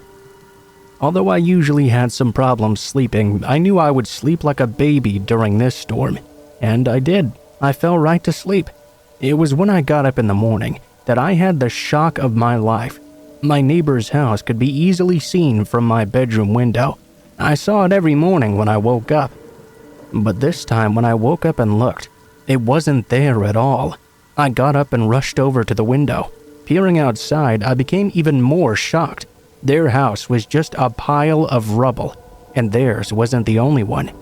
Several other houses on that side of the street were all completely destroyed. There were power lines downed everywhere. There were broken trees strewn about, and even some overturned cars as well. Although I could guess what had happened, I didn't have it confirmed until a while afterward. A tornado had struck our neighborhood during the night. This wasn't my first experience with a tornado. I knew how loud and scary they were, but somehow I had slept peacefully through the entire experience. Also, by some miracle, my house had not been damaged almost at all. I lost some shingles and a single basement window was broken, I wasn't sure if it was from the pressure of the wind or the debris, but I did have the tree in my front yard broken in half as well. It was so frightening because I began thinking about what could have happened if that tornado had hit my house instead of all the others. I had obviously somehow slept through all the alarms. It was conceivable my house could have fallen in on me and killed me in my sleep, and I would have been none the wiser. I also could have been picked up by the tornado as well. I could have gone to sleep during the storm feeling nice and never woken up at all. Before you think I'm feeling sorry for myself though, at least no one was killed or seriously injured in the storm. Fortunately, everyone else had heard the alarms just fine and gotten to shelter in time.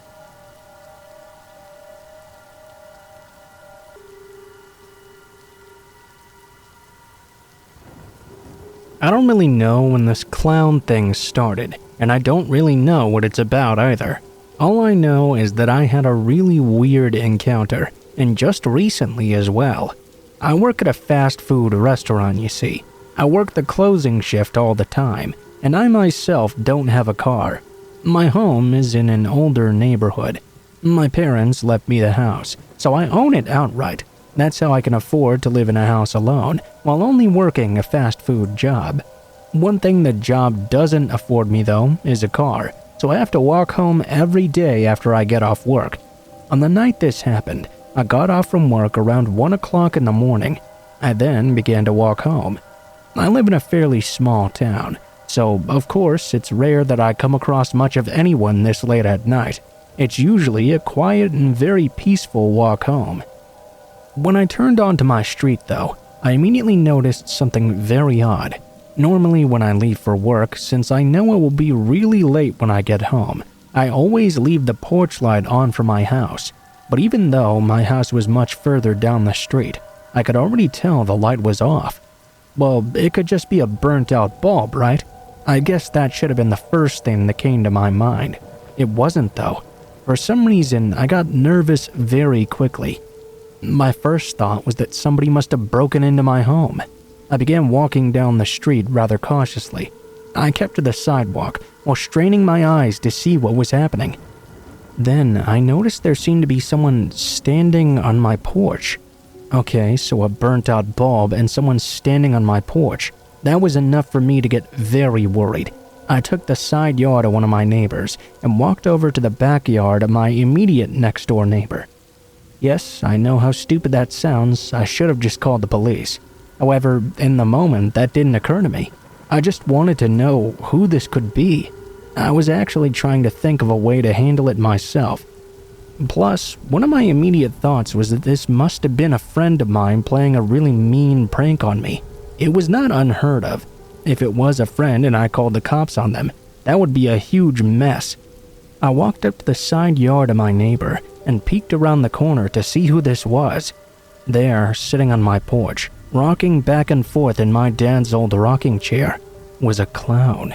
The shock I felt going through my body was indescribable, but the shock immediately turned to fear when I saw this clown was holding a large machete. Amid the fear, I still had the idea that this may have been one of my friends.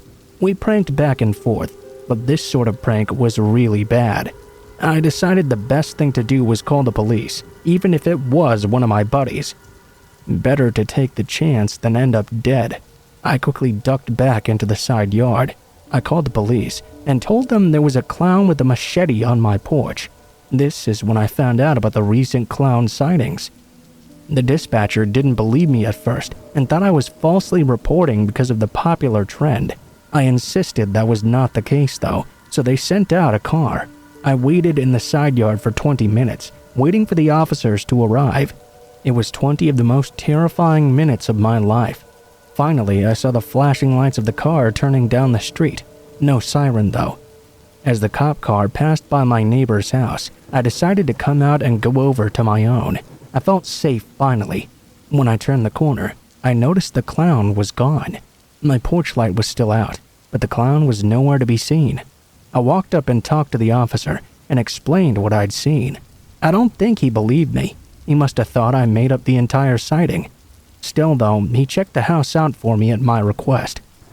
I guess it was just in case, and there was no clown in my house luckily. I locked myself in the house when he left and closed all the blinds. I had to tell you, it was a long time before I felt comfortable at night again. That was the scariest night of my entire life.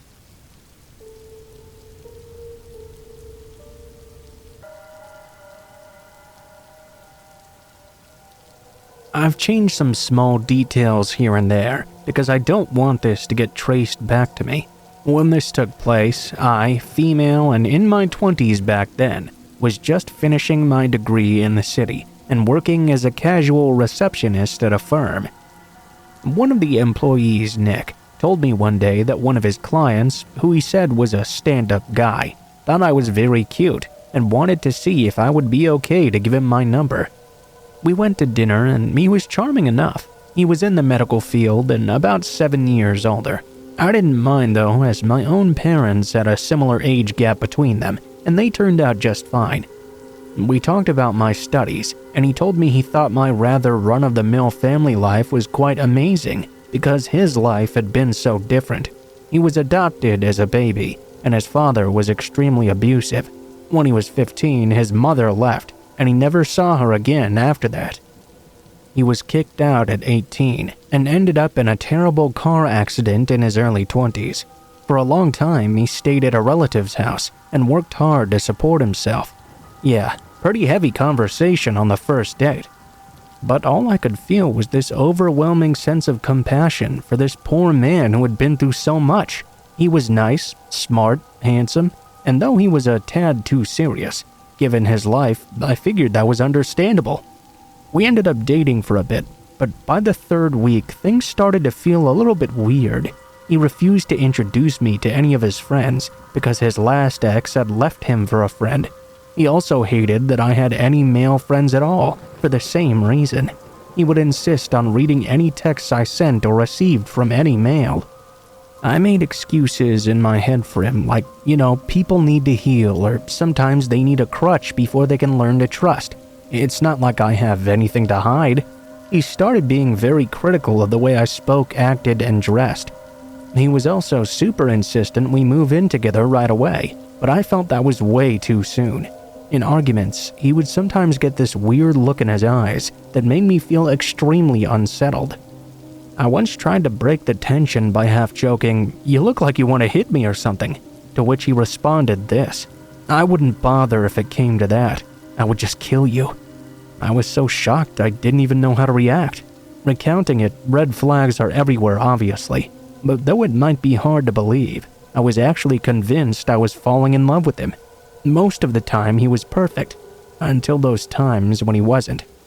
He would always explain it away as being only because he had so many issues from his past, and I would believe him because I felt compassion for him. Then one day, I told him what I thought was a relatively funny story about a random guy in my class who asked for my number. The guy had asked under the guise of getting some notes for classes he'd missed. I only offered my college email address, explaining that I already had a boyfriend. Hilariously, as soon as class ended, I saw the guy look at the paper for a moment and hesitate, before throwing the paper I'd wrote my email on in the bin, on his way out of the lecture hall. I expected my boyfriend to laugh at this, but instead he lost it. He accused me of leading the man on and wanting to cheat on him. I was furious because I knew I'd done nothing wrong, when he angrily threw a mug at the wall which shattered. The whole argument came to an abrupt halt. I was scared and angry, so I grabbed my bag and bolted out the door. I thought he would try to stop me, but he didn't do anything. I went home and cried about it to my cousin, who I was living with at the time. I assumed it was now over. Days passed and I didn't hear anything from him. Within those days, I started to question everything. Suddenly, with some space away, it was clear as day that this relationship was toxic and very unhealthy. Even if he did have a tough past, it's not like it was my job to fix him, and it wasn't an excuse for the way he treated me either. I started to accept this was a horrible near miss, and I was about to get over it when he texted me, groveling in apologies about how much he missed me. I made the mistake of responding. He called and I picked up. It was because I wanted to tell him it was not going to work out. He cried and yelled at me though, and asked how I could do this to him. I knew that everyone he loved in his life had abandoned him. How could I do the same? He told me he would never be able to love again, and that it was all my fault. I had broken him. He told me he had given me everything, but I was leaving after such a small argument. He apologized and told me he was trying to change and to give him another chance. I was crying my eyes out. I felt like the worst human in the world, but I held my beliefs and said it was best we move on, and that I was sorry, but it needed to end here. He ended the call by telling me I had ruined his life.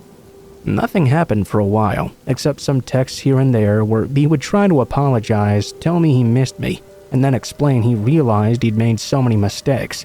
I would tell my cousin about him, and she would firmly tell me not to respond. She was sure he would go away eventually. A while later, though, on a day I'd finished work as usual, I was headed to the station.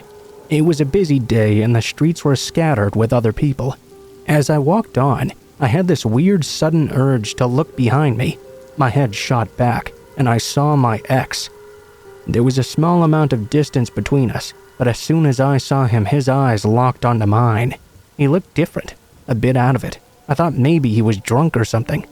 I decided I would deal with him at the train station, as it would be more crowded, and I wanted to talk to him only in a place where there were lots of other people.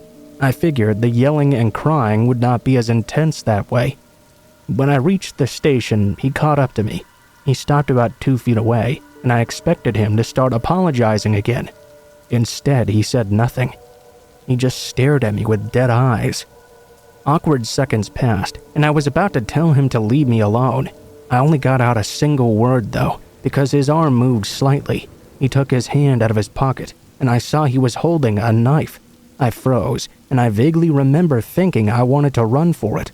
It was like my brain and body shut down, though. I can only describe it as if there was a fog in my brain. I just couldn't move for what felt like ages. I stared at him.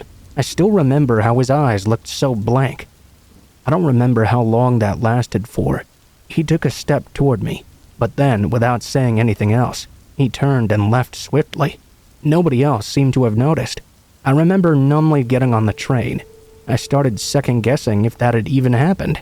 Hindsight tells me I must have been in shock. As soon as I got home, I burst into tears. My cousin calmed me down and helped me call the police. In the end, the security cameras were not placed in a spot that could clearly show he had a weapon, so the police couldn't do much. After that, I didn't see my ex again. I ended up quitting my job, changing my number, and moved away to another city.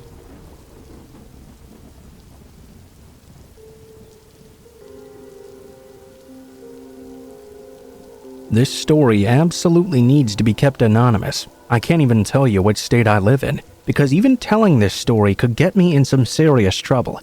I'm a psychiatrist who works in the psychiatric wing of a hospital. It can definitely be a trying job sometimes, but I really like to think that I can and do help people. Although it can be very draining, improving people's mental health is very rewarding. I'm not sure if you're familiar with United States HIPAA privacy laws, but they're extremely protective of an individual's right to privacy. This is especially so in the case of therapy. If someone were to admit something to a therapist, and they were specifically seeking out therapy for this problem, psychiatrists and psychologists are forbidden from relaying this information to the police, at least if there's not clear indication of future crimes. This has, in times, presented me with some pretty terrible admissions that I had to keep secret. The worst one was about 10 years ago. A new patient was admitted into the wing. He was in his late teens or so, thin, sallow, and very depressed looking. His mother had found him in his bedroom, cutting large slashes into his body with a straight razor. She had taken him to the hospital where the wounds were treated, and since he was found to be a danger to himself, they admitted him into my care. I'll call him Kyle, although that's definitely not his real name. I've dealt with a lot of people who've had some pretty severe psychological issues.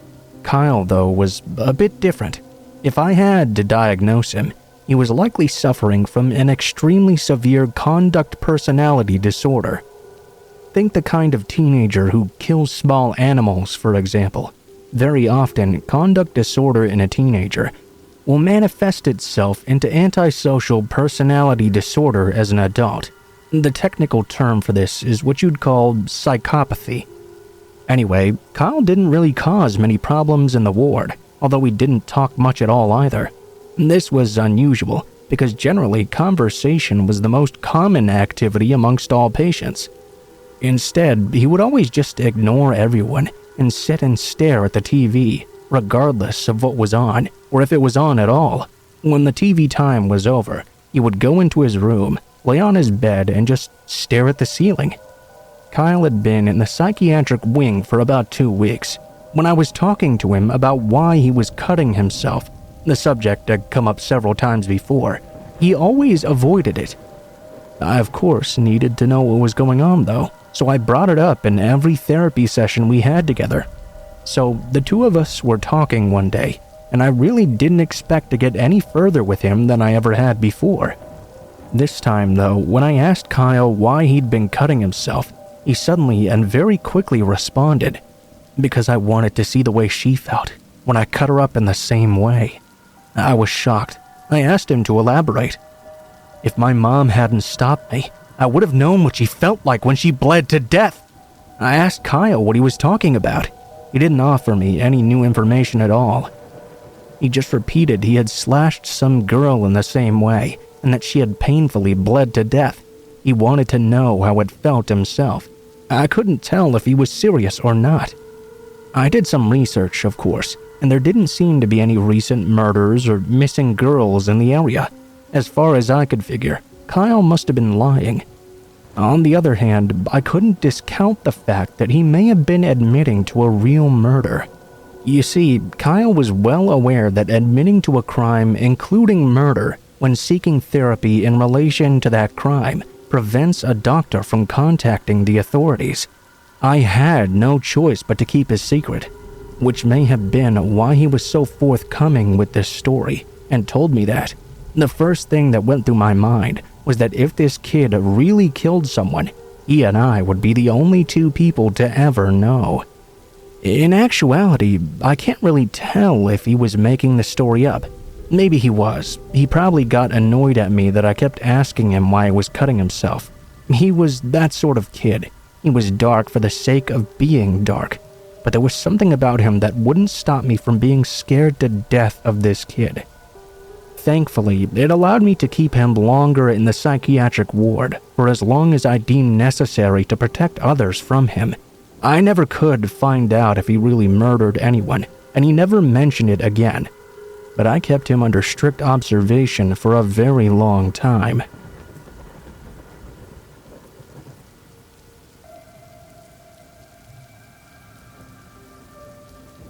One of my favorite pastimes is finding and exploring caves. It's generally pretty fun for several reasons. It's interesting to find areas that might not have ever been seen by anyone else. Sometimes the caves can be very creepy as well, and I have to admit that the dangerous aspect of exploring is pretty exciting too. I'm not going to mention exactly where this happened, though I will mention that we do have a lot of caves in the general area, so it's easy to stumble upon them. I really don't want someone to read this and think that cave exploring is a good idea, then run off and get themselves lost, hurt, or even worse, and blame me for it. A few years back, when I was out exploring, I was climbing up the side of a pretty large hill. I noticed some strange rock formations that led me to believe there might be an opening for a cave. As I searched around, I found what I was looking for, and now I was pretty excited. The cave's entrance was rather short, however. There was no way I could get into it by walking. I would have to get onto my belly and crawl inside. This is actually pretty common, though of course there's no real guarantee the ceiling will rise, nor that there will be any sort of tunnel or compartment once I got in there. Half the fun, though, is finding that out. So, I got down on my belly and slipped myself into the cave. It was dirty and a bit wet, but hey, that's cave exploring for you. I quickly moved through it. I was able to move pretty quickly, because although the ceiling was low, it wasn't so narrow that I couldn't crawl at all. After a few minutes, I came to the end of the tunnel. There seemed to be a compartment at the very end. I reached over for my flashlight. I wanted to shine it into the cave to see what I was dealing with before stepping in. As my hand fumbled for it, though, I heard something that gives me chills to this very day. I heard a distinct voice call out from deeper inside the cave. "Get out of here right now, or else." I jerked and hit my head on the ceiling. I dropped my flashlight as a flash of pain shot through my body. Fortunately, although I was hurting, I'd not been knocked senseless. There was someone in that cave, and they did not want me there. I was going to leave. I scrambled on my belly, hands and knees, to reverse out of that cave as quickly as I could. It wasn't easy, and it took me many minutes. With each moment, each crawl forward, I expected someone to reach out and grab my ankle and start pulling me from behind. I expected whoever that man was to attack me and pull me back into the cave. I was pretty scared shitless, of course, but I made it out just fine, without my flashlight. I didn't care too much for that loss, though. I got up and ran far away. I don't know why someone would be hanging out in a random cave like that. Maybe some weird drug dealers making some illegal drugs, or something worse. I'm glad I didn't have to find out, though, and that's another reason I don't recommend doing this on your own. Trust me, you don't want to find out who someone like that is either.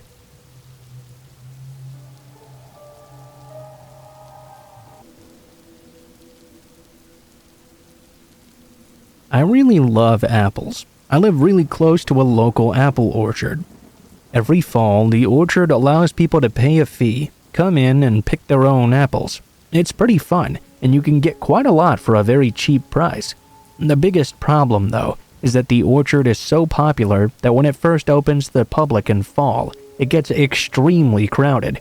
I hate being around so many people. It really just makes me nervous. However, if you don't get to the orchard early on the first few days of opening, you'll miss out on all the best apples. So, one fall, I thought I had an ingenious, if not completely illegal and unethical idea as to how I could get the exact apples I wanted. My uncle is one of those anti-government militia type guys.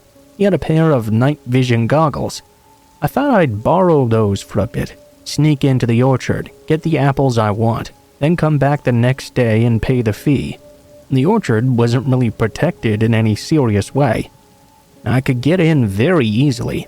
I couldn't take a flashlight with me though, because that would certainly give me away. So, hence the goggles. I have to tell you, if you've never used them before, they're pretty damn awesome. It's not really like you see in the movies though. Everything is much sharper and cleaner than you'd see in a film. It's amazing what you can see, and how clearly you can see it. Anyway, I snuck into the orchard with no problem. I had my big bushel basket, and went about picking the apples I wanted. I had been in the orchard for a little over 30 minutes, when I climbed up onto one of the trees to get some apples that hadn't fallen off yet. That's when I heard what sounded like rustling in the leaves covering the ground. Alarmed, I turned around and saw the hugest, scariest looking man I had ever seen in my life. He was really tall and fat, and was carrying a flashlight in one hand and a knife in the other. I froze in the tree, immediately regretting being the stupid idiot I was for doing this in the first place. I tried to remain still, so the man wouldn't shine the light over me. I had no idea if he worked there, or if maybe he had broken in like me. Either way, while he was walking around with a knife in his hand in pitch black night, I really didn't want to find out. The man came closer and closer, shining the light around. It took every ounce of control I had to keep myself from making noise. This got harder and harder as the man came closer and closer. After a while, he finally made it over to the tree I was in. I had to do everything I could to not shake the tree, because I was definitely shaking myself. I watched as he went over to my basket, looked at it, then swept the area with the light. He stood there for a moment. I swear to God, I thought I was going to pee myself right then and there. It took everything I could manage to keep myself from moving. I kept waiting for the man to shine his light directly up at me. I just knew he would. But after a minute that seemed to last for several hours, he simply kicked my basket over, scattering the apples all over the ground. He began walking off in a different direction, obviously looking for me somewhere else. I didn't know how long I waited there after the man left. I wanted to get down out of the tree right away and get the hell out of that orchard, but I thought that if I did, he would be on his way back and catch me. After a very long period of waiting, I did slowly climb out of the tree, very quietly grabbed my basket, and carefully made my way out of the orchard. As my feet crushed every leaf, I was scared. I jumped, thinking the man would come rushing back for me. But I got out of there okay in the end. Now, if that wasn't scary enough, the next day when I went to the orchard prepared to pay my fee, it was closed. The old man who owned the orchard and lived in a farmhouse right on the side of it had been stabbed to death the previous night. It seemed I got my answer as to whether or not the man I'd seen worked there. Obviously, he did not. And yes, lest you think otherwise, I did immediately give a description to the police. As far as I'm aware, though, they never caught the guy. But at least they didn't think it was me that had done it.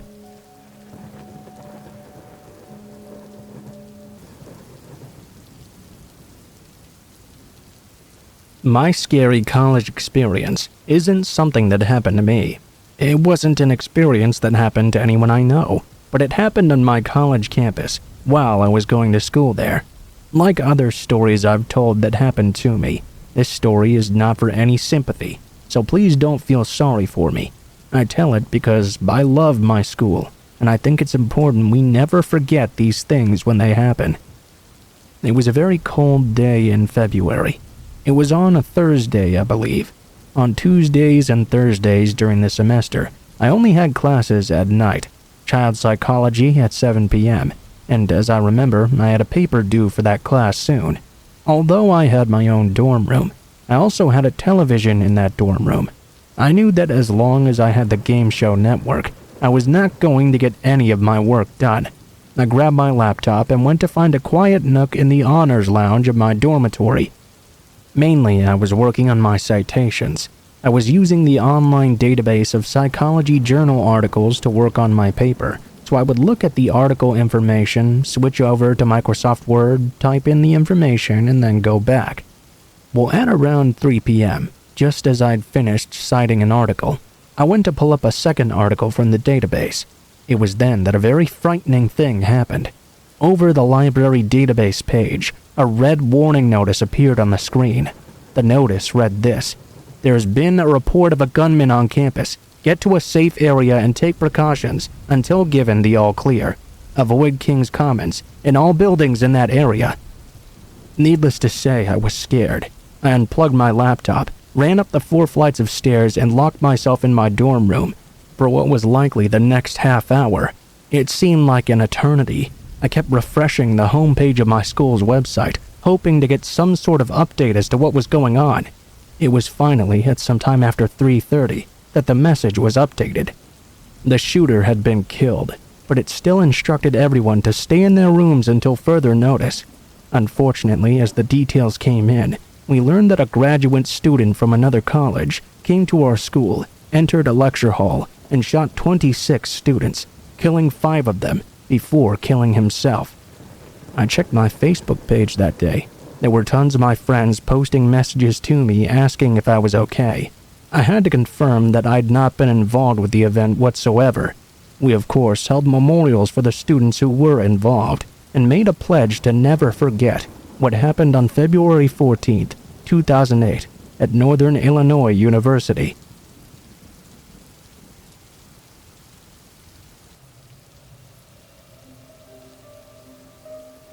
So this story was originally submitted in Japanese by a friend on one of my Japanese horror sites. What follows is my best translation of the story. It's somewhat weird because it happened in an abandoned summer camp in Fukushima, Japan. And what's even weirder is that I didn't know it was abandoned when I initially set out for it. I had been looking for Takaka no Numa Amusement Park, a really famous abandoned park in the area. I had become completely obsessed with it many years ago when I had run across some pictures of it online. I live in Iwaki, which is a coastal town in Fukushima. I had never been to this amusement park before and didn't know anyone else who had been either. Because of this, I didn't really know exactly where it was. There was a bit of an urban legend, you see, that it was impossible to find. If you entered the coordinates on Google Earth, you would not find anything. I've since learned that that's because the park was simply demolished.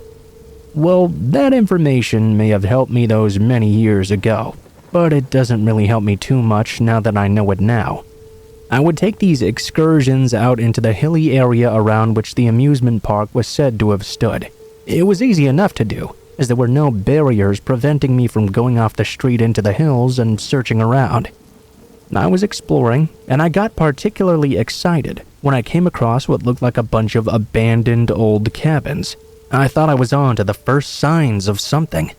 I was, however, disappointed when I realized it had nothing to do with the amusement park. It was simply an old, abandoned summer camp out in the woods. Well, perhaps it would be exciting to see an abandoned camp as well. This sort of thing is definitely not common in Japan. Despite my initial disappointment, I decided to go and check out this new discovery, and it was pretty interesting. There were a good 15 buildings altogether, so not a particularly large area. There was what looked to be an office, a cafeteria, some cabins, and a few buildings that I couldn't quite discern the nature of. The camp itself must have been very old, too, because the forest had grown over it quite thoroughly. Large trees had grown in the walkways, and bushes and very tall grass covered everything else. It was the sort of scenery you'd expect to see in a very scary movie. I went into one of the cabins, surprised to find that the floor was still fairly sturdy. There were several beds in there, and it smelled musty and moldy. I didn't want to stay inside for too long. Then, though, I saw a bit of movement out of the corner of my eye and stopped in place. There was a very, very skinny old man laying in one of the beds looking directly at me. Oh my God, he was so skinny it looked like he hadn't eaten anything in months. His hair was long and unkempt, and his clothing was ratty and full of holes. It consisted of nothing more than a dirty and ripped-up pair of slacks and a nasty, stained tank top. His eyes were wide open, bulging out of his head, and they looked extremely angry. The man began to make this strange noise, sort of an enraged, gurgling yell. He shot up from the bed, then stood still, screaming at me. It was so weird. It was like he didn't even need to breathe. He didn't come at me at first, but began to wildly look around the area. I didn't know what he was doing at first, but I soon figured out he seemed to be looking for a weapon or something. While he was doing so, he kept angrily screaming until he grabbed a large rusty machete and picked it up. I turned tail and ran. I sprinted out of the cabin, out of the camp, and was all the way out before turning back and looking.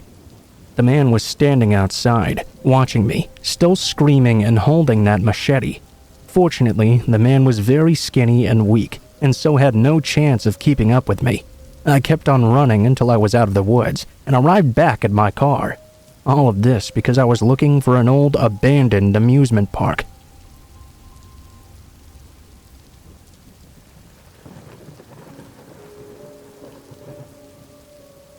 I used to babysit for this woman who, honestly, I always felt should have spent more time with her kids rather than hiring a babysitter.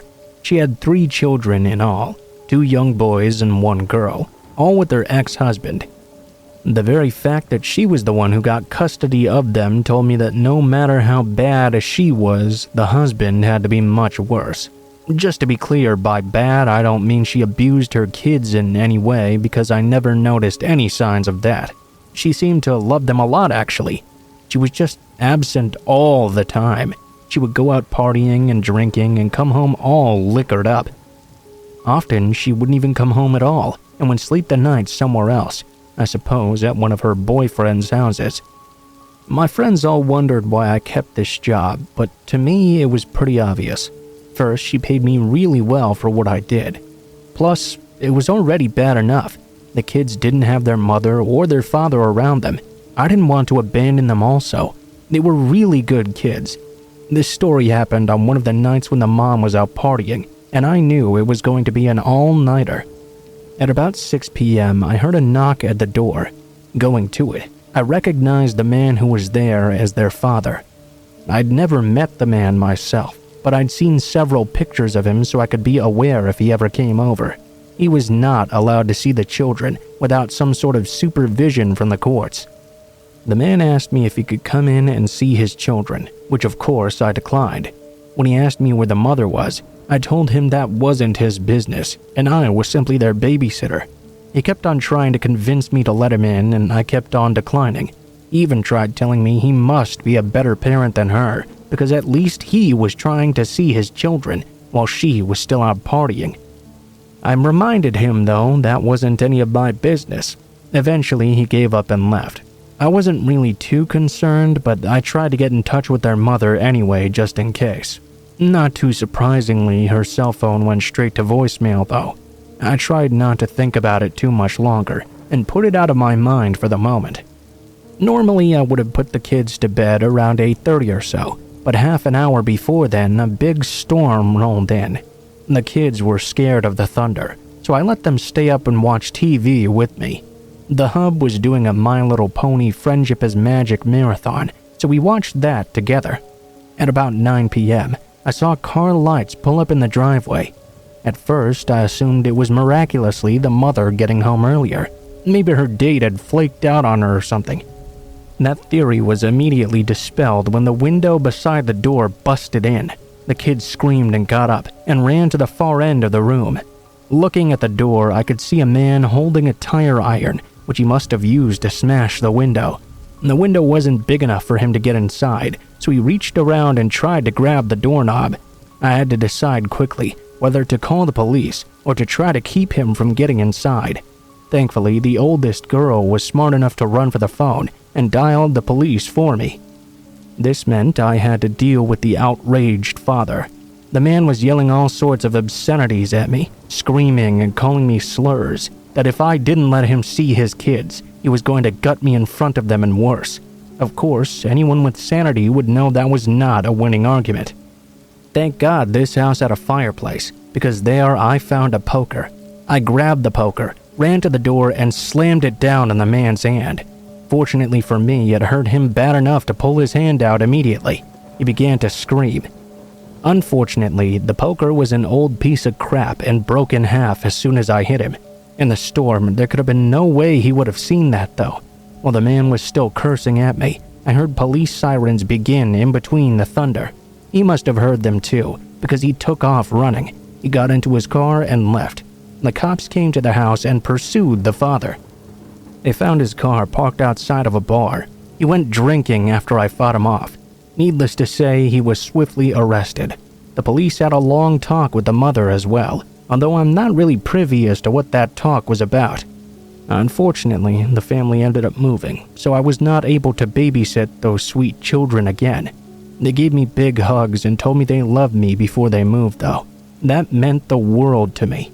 I did see the mother again, because I had to testify in a hearing, but the father, luckily, that horrid bastard, ended up going to jail for a while.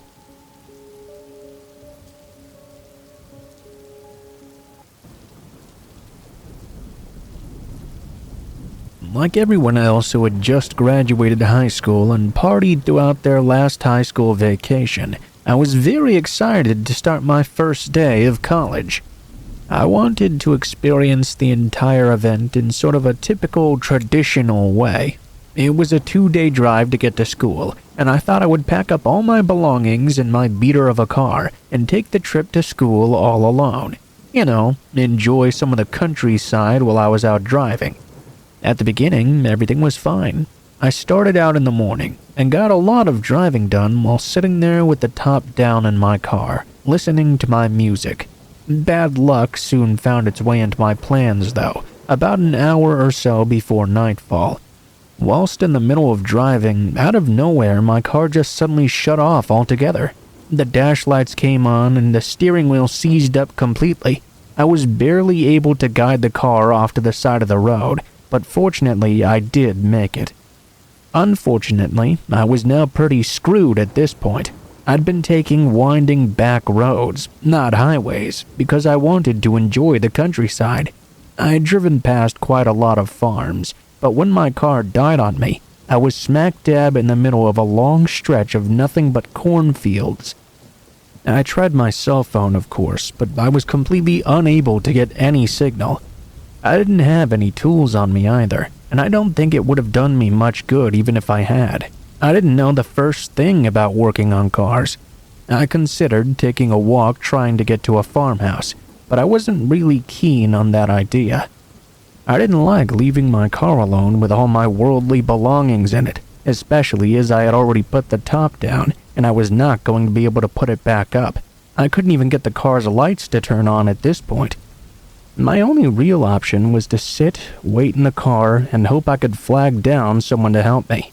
Needless to say, though, there was very little traffic on this road. With the sun now setting, it seemed like the already scarce amount of cars was about to become even scarcer. It wasn't until well into the night that an old pickup truck came tumbling down the road, with two guys sitting in it. I didn't even have to flag them down. They took notice of me right away and pulled the truck over right in front of my car. The driver got out, but the passenger remained seated. I guess I thought the driver looked pretty creepy. He looked a lot like someone you'd expect to see out in the country in a horror movie. Lots of missing teeth, very dirty clothes. However, I was not about to judge the only person who'd been willing to stop and help me. The man asked me what was wrong, and I told him I really didn't know enough about cars to have any idea what was wrong. I explained to him what had happened, and that I didn't have any tools on me. I told him I was a freshman in college, and really needed to get my car fixed so I could get to school. The man walked over to his pickup truck and pulled out what looked to be a tire iron. I was confused at first, and called out to him, telling him there was nothing wrong with my tires. I quickly discovered that he did not care. The man swiftly came at me, tire iron raised to strike. I didn't have much time to try and protect myself, and doubted I could have if I wanted to. This guy was a lot bigger than me. I did get my arm up quick enough to make a feeble attempt at catching his arm on the downswing, but it did me very little good. It may have softened the blow, but it was still more than enough of a hit to send me tumbling to the ground, and for the entire world to go black. If you've never been knocked out before, I can't really begin to explain to you what it feels like. It's all black, of course, but it's almost like you're aware and unaware of what's going on at the same time. I wasn't sure how long after the hit that I came to, but it was still dark when I opened my eyes. My head was throbbing in a way it never had before or since. I tried to move, only to realize I was now stuck in an enclosed space. It took me a few moments to realize they must have stuck me in the trunk of a car, and if I could fit in the trunk, it meant they had taken my belongings with them. I can't even tell you how long I laid there. I banged on the trunk trying to force it open, but I couldn't. It was the most terrifying time of my life. I had no idea if anyone would stop to try and help me. If I would be stuck there all night or what. I had no idea how serious the blow to my head was either. Whenever I had the strength, I would pound on the trunk in an attempt to get myself out. Finally, after what had to be hours of hell, a local police officer stopped to check out this mysterious car sitting on the side of the road. I heard him outside, so I began banging on the trunk again. I guess the asshole that attacked me had left the keys in the car, so the officer quickly got me out. It was then that I saw they had taken everything of mine. They had cleaned out my trunk and taken everything from the back seat of my car as well, even my clothes. Of course, that was the least of my worries, as the officer had to call an ambulance for me. Fortunately, I was not that seriously injured. I did eventually get to school, but I got there very late. My parents were kind enough to forward me money to buy some new clothes and other things, and I was happy that the experience didn't sour me on school altogether. For future drives, though, I think I'll just take the highway.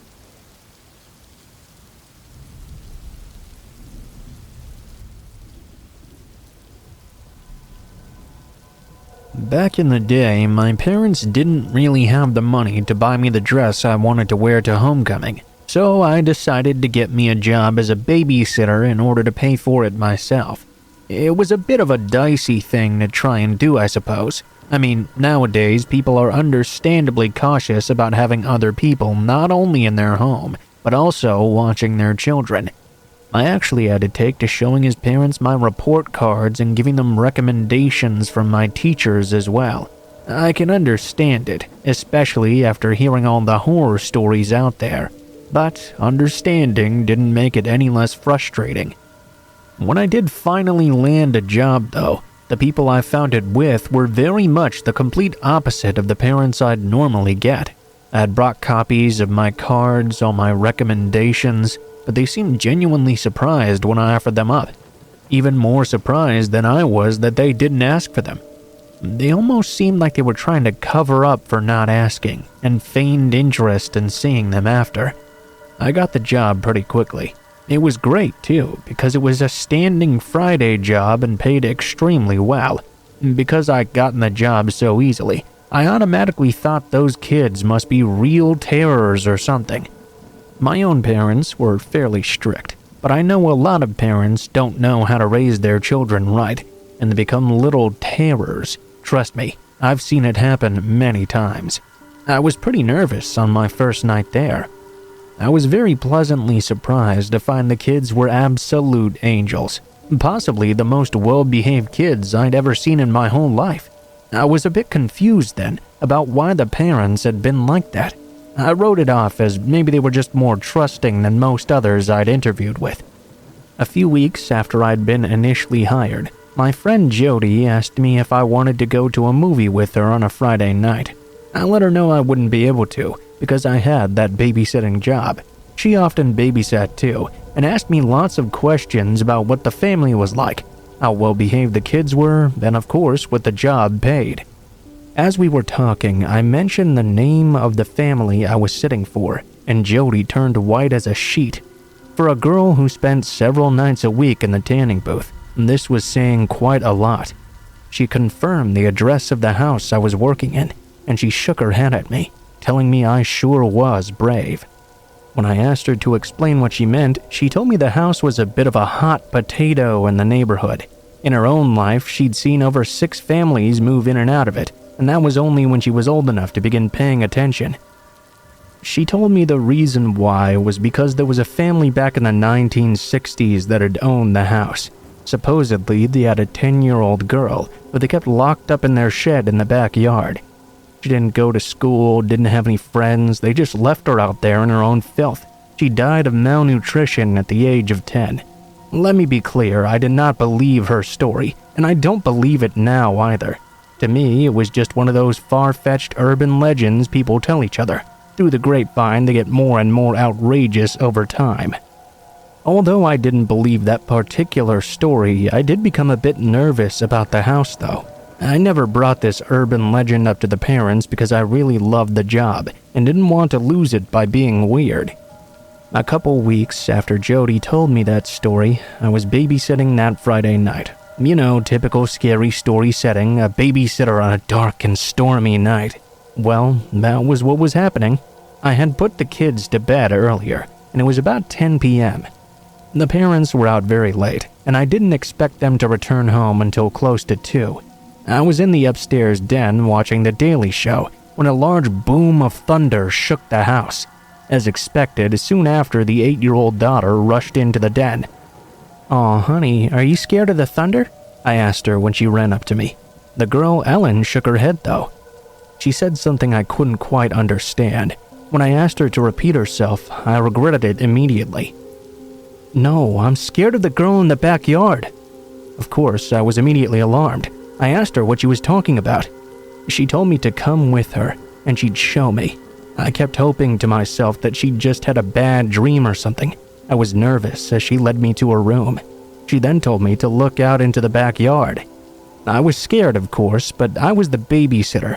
This was the very essence of my job, to protect the children. I crept up to the window and peeked out. Of course, there was nothing there. Turning back to Ellen, I began to ask her if she was sure she didn't just have a bad dream. Before she could answer, though, I saw something out of the very corner of my eye. My head snapped back to the backyard, and I'll never forget what I saw that night. I saw a girl wearing nothing but a nightgown, crawling across the yard and flopping in the mud. She crawled over to the shed, turned, looked up at the window, nudged the shed door open, went inside and disappeared. Terrified, I rushed the children into the den and called the police and the parents. They all came out immediately. The police searched the yard and the shed too. They didn't find the girl. However, they did find mud on the door of the shed and strewn about the floor, as if it had been tracked in recently, so surely someone was in there. I didn't believe in ghosts then, and I still don't honestly to this day. I think it must have been a prank set up by my friend Jody, or perhaps a homeless person or something. She denies any involvement and seemed genuinely terrified when I told her the story. None of the parents nor the police claim to have ever heard the urban legend when I told it to them, so I don't even think that's a real story in the first place.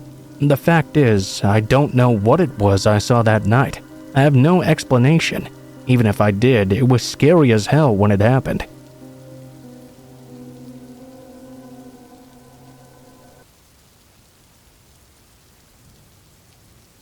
I lived the summer camp cliché when I was a child. You've probably seen it in movies or on television, perhaps. A kid doesn't want to go to camp and whines and cries until his parents finally send him away. Once the kid gets there, he doesn't really enjoy it at first, but eventually he gets caught up in all the fun, and then summer camp becomes such a part of his life that he doesn't even want to go home when his parents come to get him. Honestly, that's kind of exactly what happened to me.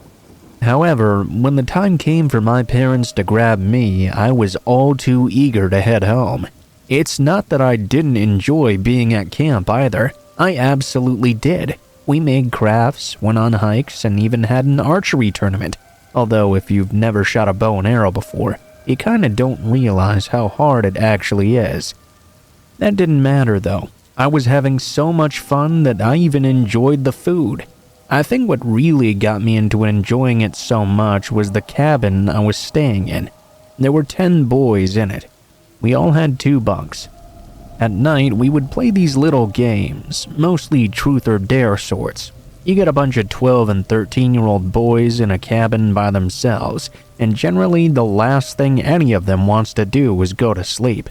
Us boys would of course ask each other naughty questions, to which everyone else would always answer with a bunch of lies. We'd also dare each other to do dumbass things, like crawl across all the tops of the bunks without hitting the floor. One kid was even dared to hump a pillow, and in order to not lose any face, he did just that right in front of everyone. It was a hot night one evening, and we were just playing around like usual. This boy Pete had his turn, and asked me if I wanted a truth question or to take a dare. I chose dare. I wasn't really good at making up lies for those truth questions. His dare was really weird though. He dared me to switch beds with him. I had a top bunk in the middle of the cabin, and he had the bottom bunk just off to the side. I figured he only dared me because he wanted to sleep on the top. I accepted his dare, and in a way felt a bit relieved he hadn't asked me to do anything more serious. When I took my things and climbed into his bed, I wondered why this kid had given up such a comfortable spot. I mentioned before it was a really hot night. We were in summer camp cabins, so we didn't have AC or fans. The only way we could keep cool was by keeping the windows to the cabin open. The bed he'd traded me for was right next to one of them. It was the ideal spot. I was not sure how much longer we fooled around playing, but eventually we all headed to sleep. I fell asleep as well, even though I can't even remember trying to, and I was dreaming before I knew it. Suddenly though, I felt something grab me in my dream. I recall being very confused at first. It was an uncomfortable enough feeling that it caused me to wake up immediately. My head was hurting, and I quickly realized that someone was grabbing me by the hair and trying to pull me out through the cabin window. I tried to look up to see who this was, but all I could make out was a large shadow of someone pulling my hair extremely hard. I started screaming and woke up the entire cabin. I screamed as loud as I could. This person was really tugging my hair, and my head was already out the window. He was trying to pull me out with him. The other kids in the cabin were wide awake now, and when they realized what was happening, they ran out to grab some of the counselors. The counselors didn't get there fast enough for me. The man managed to get me halfway out of the window as I continued to scream. Then I caught sight of his face. He was nasty looking, covered in boils and dirt, no teeth at all. He was scowling at me, with his mouth clenched like he was extremely angry. It made no sense as to why he'd be attacking me. Just before he got me all the way out the window, 2 of the counselors arrived and tackled the man like high school football players. I got free of his grip. They then proceeded to beat the ever-loving shit out of the guy as I climbed back in through the window. The counselors really went to town on that man. The police were called, and they eventually took the extremely roughed-up man away. When the counselors and the police were talking to us about what happened, one of the counselors asked why I wasn't in my assigned bed. I explained to him the truth or dare game and told him that Pete had asked me to switch beds that night. Pete, when asked why he did this, simply told the other counselors, "Well, I saw a scary man hiding in the trees. He was watching the cabin and I didn't want to be in my bed right next to the window, so I traded beds with someone else." Pete, you're a dickhead.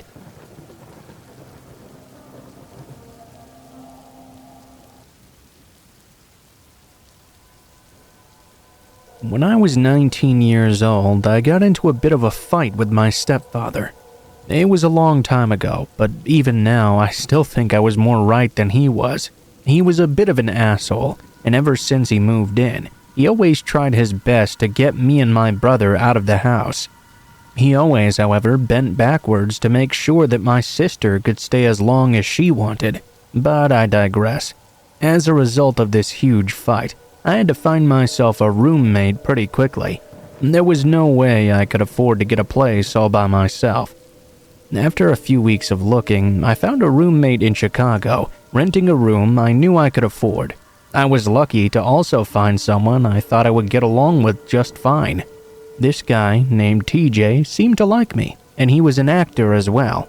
We liked the same types of movies, had the same hobbies. We had a lot of things in common, honestly. When I moved in, though, it didn't take me very long to realize I had completely misjudged TJ.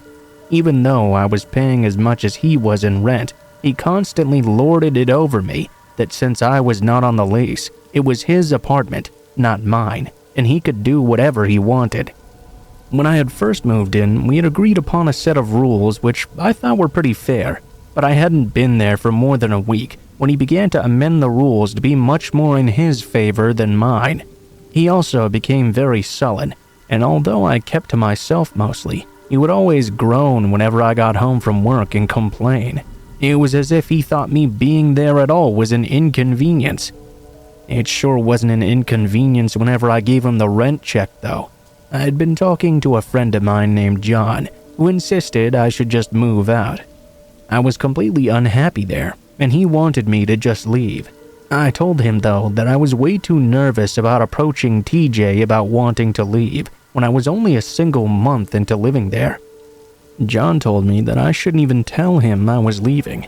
I should just grab my things and leave overnight, or perhaps when he was at school.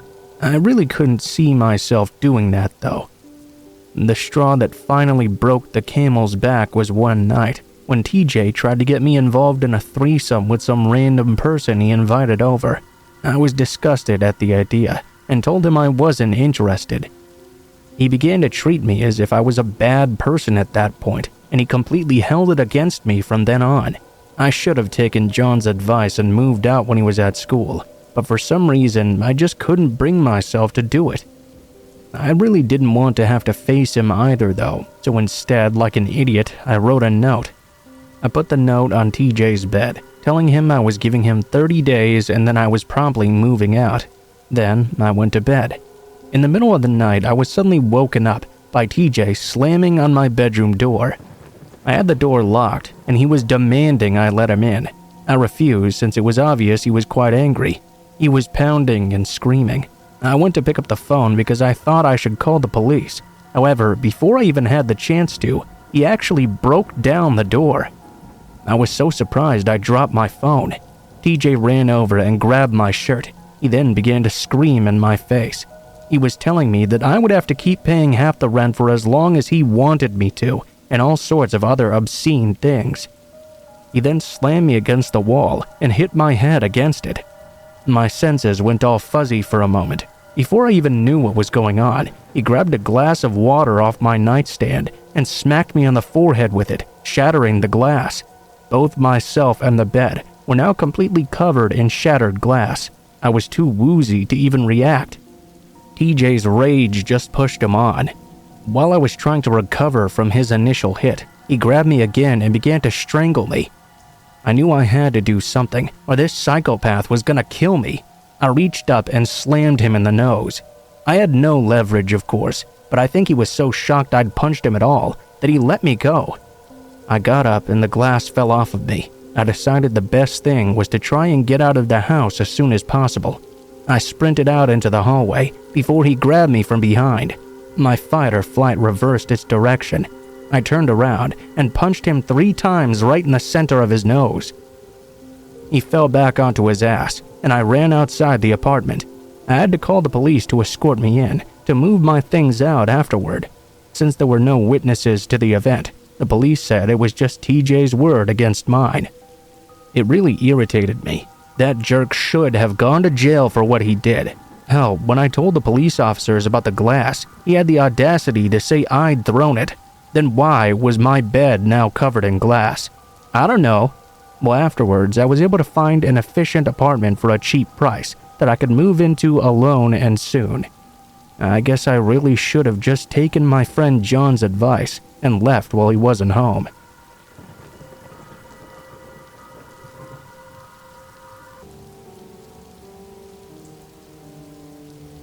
When I was 10, my parents and I lived across the street from my grandmother. It was around 8:30 or 9 p.m. It had been dark for about 15 to 20 minutes. I told my mom I was going to quickly run across the street to my grandmother's house.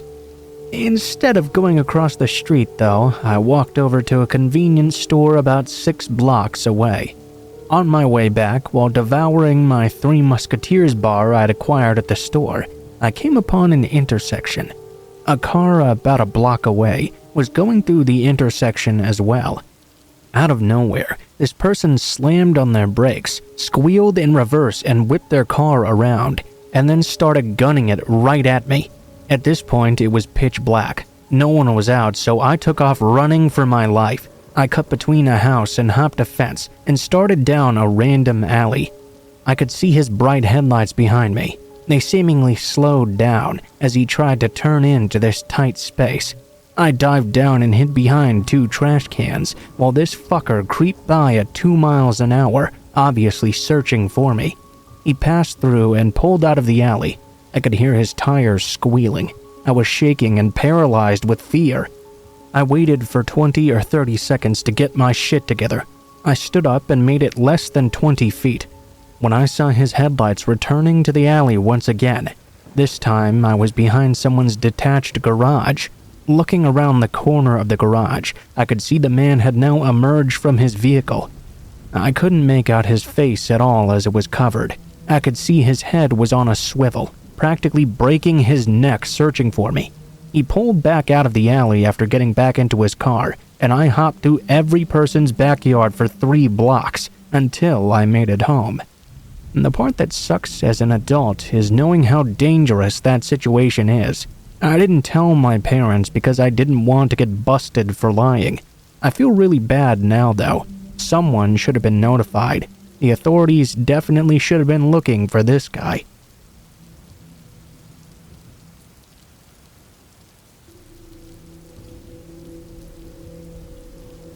Right on the outside of town, there's an old railroad track. At this time, I had lived in this town for about 10 years.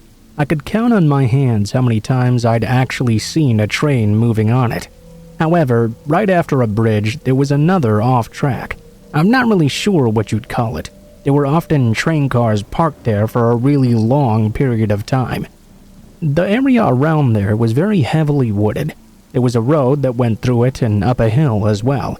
There were a few houses up there, but very spread apart. I would often take that road because it was a shortcut to get back home, and it led to a field as well. That's how I knew about the train cars that were often parked there. I was walking with a friend one day when he decided he wanted to take some pictures of those train cars. He was designing some sort of game, I believe, and felt he needed pictures to model off of. After taking pictures of some of the back cars, he wanted to walk to the ones in front as well. We had been snapping photos for a good 15 minutes at that point. As we started walking forward, though, we noticed something. Someone snuck out from between two of the cars and then started to walk in our direction. I can't explain why, but seeing this guy made us both feel very uncomfortable right away. There were rarely any people back in that area. I asked my friend if maybe we should just go now. For some reason, the appearance of the guy who was a bit far from us was making him feel uneasy too. We decided to just leave and come back at a later time. About a week later, he and I went on another walk.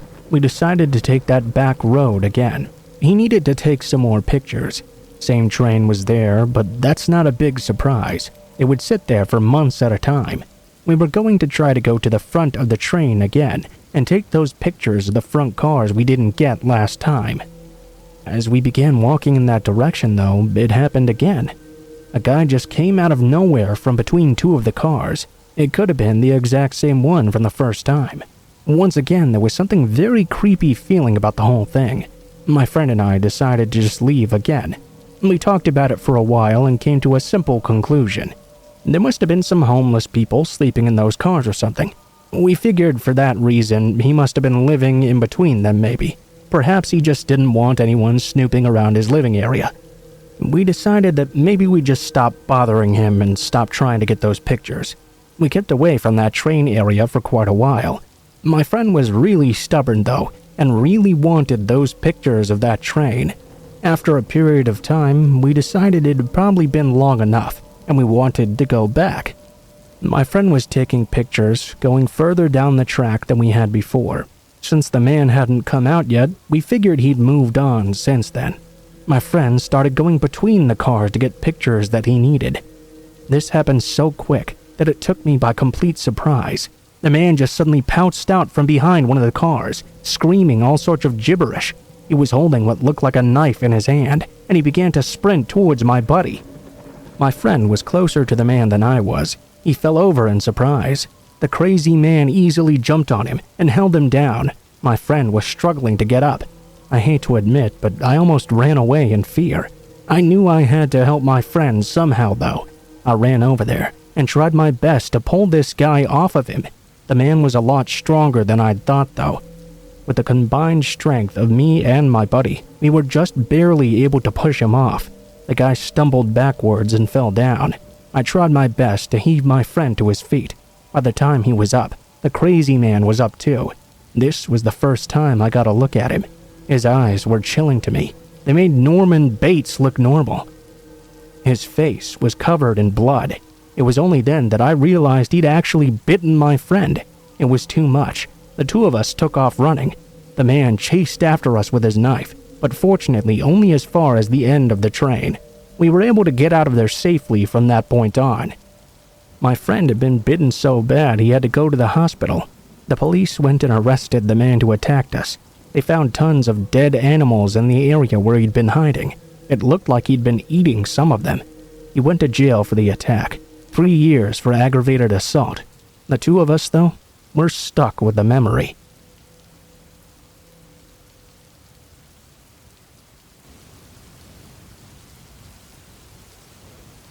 This is a story that happened when I was in the hospital about 15 years ago. Well, I wasn't in the hospital myself. I was at the hospital a lot, though, visiting my boyfriend. Yes, I am gay, and this is very important to the story. I'm sure it had a lot to do with what happened. My boyfriend at the time had been in a head-on collision. I'll never forget when I heard about it. My body went numb, and I even blacked out for a moment. Seeing him in the ICU in a coma was just so bizarre. It was almost like he wasn't even my boyfriend. Like whatever made him Jamie was just gone. I'm not even sure if I'm explaining it correctly. It was just so odd to see him like this. I was allowed to spend time with him in the ICU because I was his medical proxy. His family was severely homophobic, and we worried that something like this might happen. He knew his family would never let me in to see him, so he'd filled out the paperwork and our attorney filed it. It was established that I had full control over the situation. I, in fact, could even keep his family from seeing him if I wanted to. I'm not that kind of person, though, so his family was free to visit as often as they wanted, as long as I was made aware of the situation. My control over the matter did not sit well with his mom, of course. Jamie and his mom had never gotten along anyway. She would raise hell with the doctors about how Jamie was her son, and I was just the slur boyfriend. Yes, she used the term. I was not a true member of the family. They had better get her consent, not mine. Update her first on everything. At first, this was barely an inconvenience. I was willing to put up with it. I thought Jamie would have liked his mom to be there. Eventually, though, the doctors told me that her fighting with them so much, in front of Jamie no less, was a huge distraction to them, and the stress was affecting Jamie negatively. I tried to talk to her, but there's no talking to that woman. I tried to be nice and let her know I wanted her to be able to see her son. He had signed me in as his medical proxy. I was legally in control of the situation, and that was not going to change no matter how much she complained. She needed to quit arguing with the doctors and let them do their job. "Oh yeah? Well, why don't you just get AIDS and die, you stupid..." Jamie's mom sneered at me and called me a slur. That was it. I had been patient. I had been nice way beyond the expectations of anyone who would have been in my situation. I had her removed immediately. It was terrible. She yelled and screamed and called me and the doctors all sorts of slurs. Carried on about how I was going to hell, converting her son and making him into a... She was removed by security, actually the police. 2 nights later, I was leaving the hospital, heading for the hotel I was staying at. All of a sudden, I noticed some guy who had been sitting on the couch in the waiting area almost all day get up to follow me. He was big and dressed all in camouflage. He walked out behind me and into the parking garage. I was worried it might be a friend of Jamie's mom. I was confident, though, he would at least not try to do anything to me in the hospital. There were cameras and police officers all around, after all. I made it to my car and got in. Didn't take long at all before a pickup truck pulled up behind me as I was leaving the garage. Not only was it sitting awfully high, but the truck had its high beams on too. Annoying as hell. I left the parking garage and turned left. The truck followed me. At first, I thought it was nothing to worry about. You had to turn left or right anyway, so it was a 50-50 chance. When I made it to a red light, I flipped on my turn signal. Immediately, the truck turned on the same signal. I tried to put it out of my head until the exact same thing happened in the next light. And again, and again. I debated back and forth in my head whether this was just being made up or if this guy was really following me. I turned on my right signal when I was supposed to make a left turn. The truck turned on their signal as well. I turned left instead, though. The truck switched their signals and followed me. No doubt they were tailing me. I made a turn I didn't have to make, and they still turned with me. In fact, I went in a complete circle and they followed me the whole way. I was terrified. I didn't even live in this city. Jamie had been airlifted there, and that's why I was staying in a hotel. I didn't know anyone other than the people in the hospital. I also didn't know where the police station was. I had no idea what to do but to keep driving. It was very late, past midnight, so there were not a lot of places or parking lots I could pull into where I could get help. I mean, there were lots, but they were all empty. None of that mattered, though. When I was feeling most frantic, I came to another red light and stopped. The truck, instead of stopping, ran right into me. My car died immediately. I was startled and scared out of my mind. I'd been wearing my seatbelt, thankfully, and hadn't been injured. The pickup wasn't hurt as badly as my now stalled car.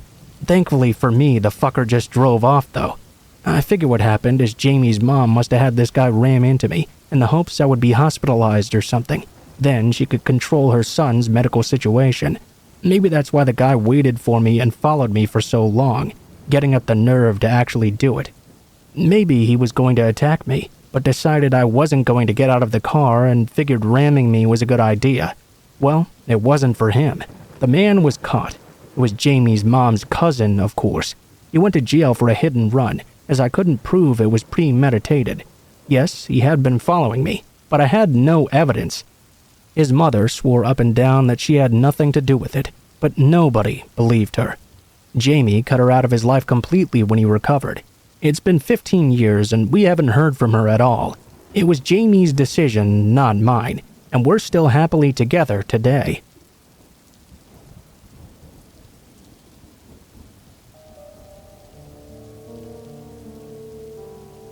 This story is not safe for work. This happened around the early 70s or so, very early. My family, including my uncle by marriage, were all born and raised in the same tiny area in the deep south. This story is still told at family reunions and similar occasions, and I have full permission to share this as well. My uncle went away, fought in Vietnam, returned home, and he and my aunt, who was my dad's older sister, were married.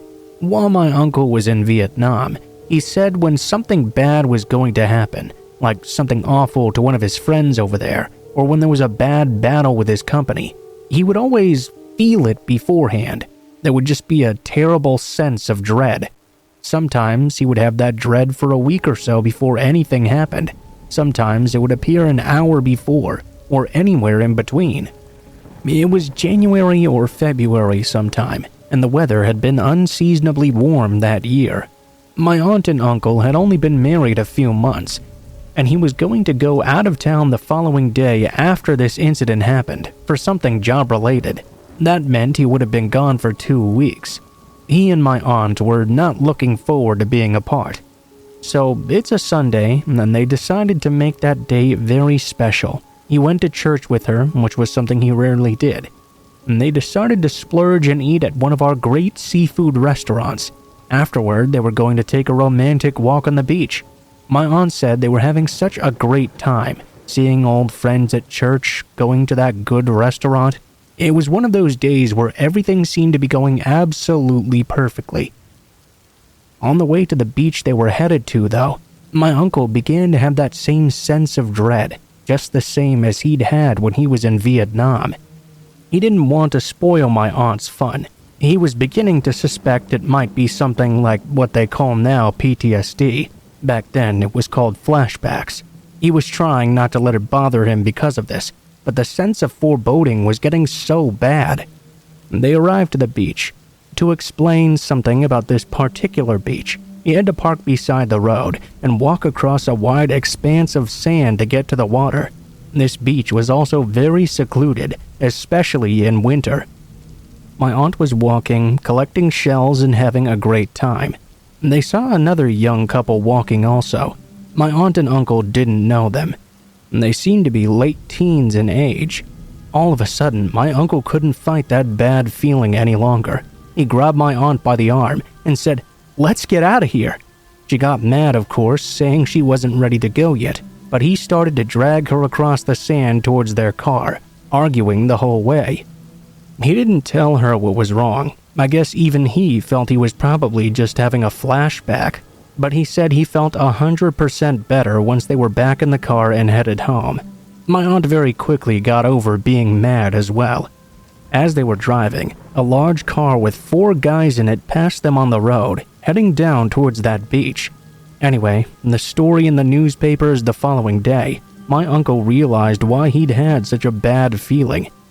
Those 4 guys kidnapped the guy and his girlfriend. They were on some sort of drugs. They put the guy in the trunk and took his woman out and assaulted her for hours. They had a gun and kidnapped them from the beach at gunpoint. This shocked the whole area, because it had always been very low crime. If my aunt and uncle would have stayed on that beach, there's no telling what would have happened to her, and they probably would have shot him. He would have fought to try and give her a chance to get away. The law had been looking for these 4 guys all day, because the guys had also gotten into some other mischief the day before. They had a description of them and their vehicle, and they were caught very swiftly after.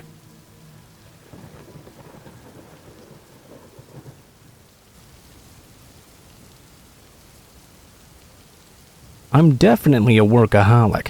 I'm one of those sorts of guys who very often stays at the office hours past when I'm scheduled. When I'm on the way home, it's usually very dark outside because of this, and there's little to no traffic as well. I tend to arrive home, eat something really quickly, and slip right into bed. Then the next morning I start the pattern all over again. I live alone, so it really isn't a problem though. I don't have a wife or a girlfriend or even a dog waiting for me at home, so it's not like there's anyone to complain. I do have my own house though. It's a beautiful townhouse in a really upscale neighborhood in the city.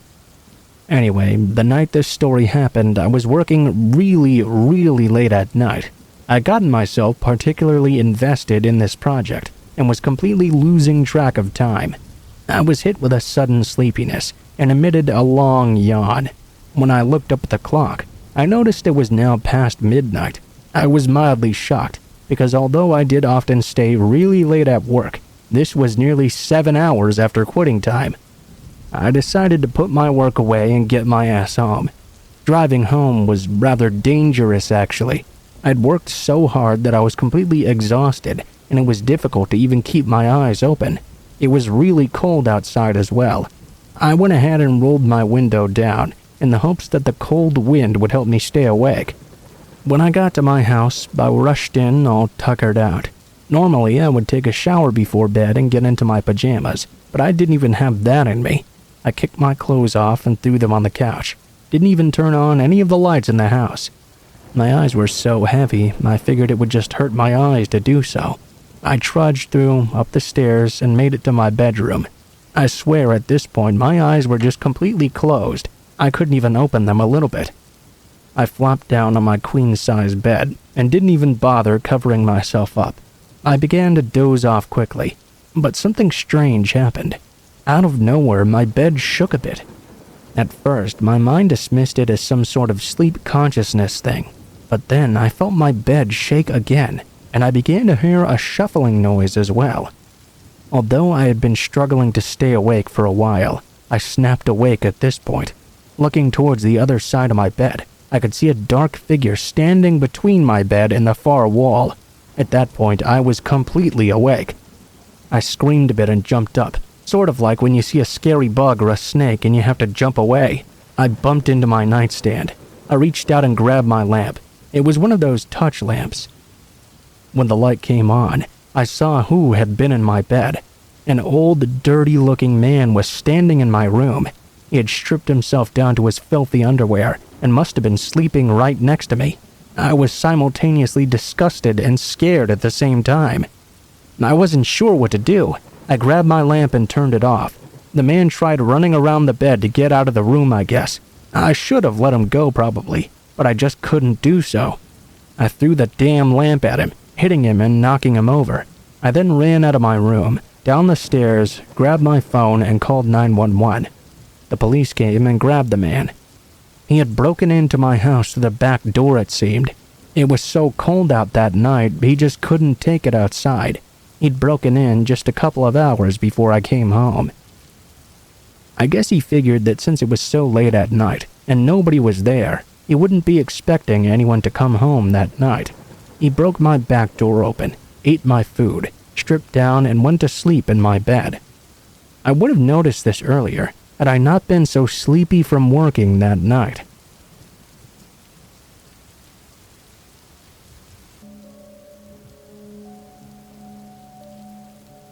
My best friend growing up was a guy named Joey. We were friends for as long as I could remember. Starting back when we were around 8 years old, we started the age-old ritual of having sleepovers. We'd have one at least once a month. Strange thing was, though, all the sleepovers were always at my house. I never really thought about it much until I was around 11 years old. We were talking about having a sleepover on Halloween, which was only a few weeks away. Joey began asking me what my mom would be making for our Halloween dinner. It was then that I finally brought it up to Joey. I asked him why we never had sleepovers at his place instead. Right away, he seemed like he didn't really want to talk about sleepovers anymore. He just changed the subject. I didn't want to press it at the time, so I just let it go. A couple of days later after school, Joey and I were walking home together. I remember this very vividly because it was one of those days when the leaves were constantly falling from the trees, almost like it was raining down. Joey told me he was sorry he hadn't answered my question the other day. He said he never wanted anyone to come over to his house overnight because he believed that his shed was haunted. I was a bit confused. I had heard stories of houses being haunted. I had heard of schools and theaters being haunted, but I'd never heard of anyone saying a haunted shed existed. I wondered, even if this shed was haunted, why would that keep him from wanting to have a sleepover at his place? He told me that the only time he had seen the ghost was when his older brother had sleepovers, so he thought it would happen too if he had anyone over as well. Still, he told me he wanted to stay at my place, and if I ever wanted to stay over during the weekend, he would be fine with trying it out at least once. So, that Friday night, instead of going home, I walked with Joey over to his house. Although I hadn't ever slept there, I had hung out with him several times. We had a good and pretty fun evening. I didn't want to piss him off, but I was really super curious about the ghosts.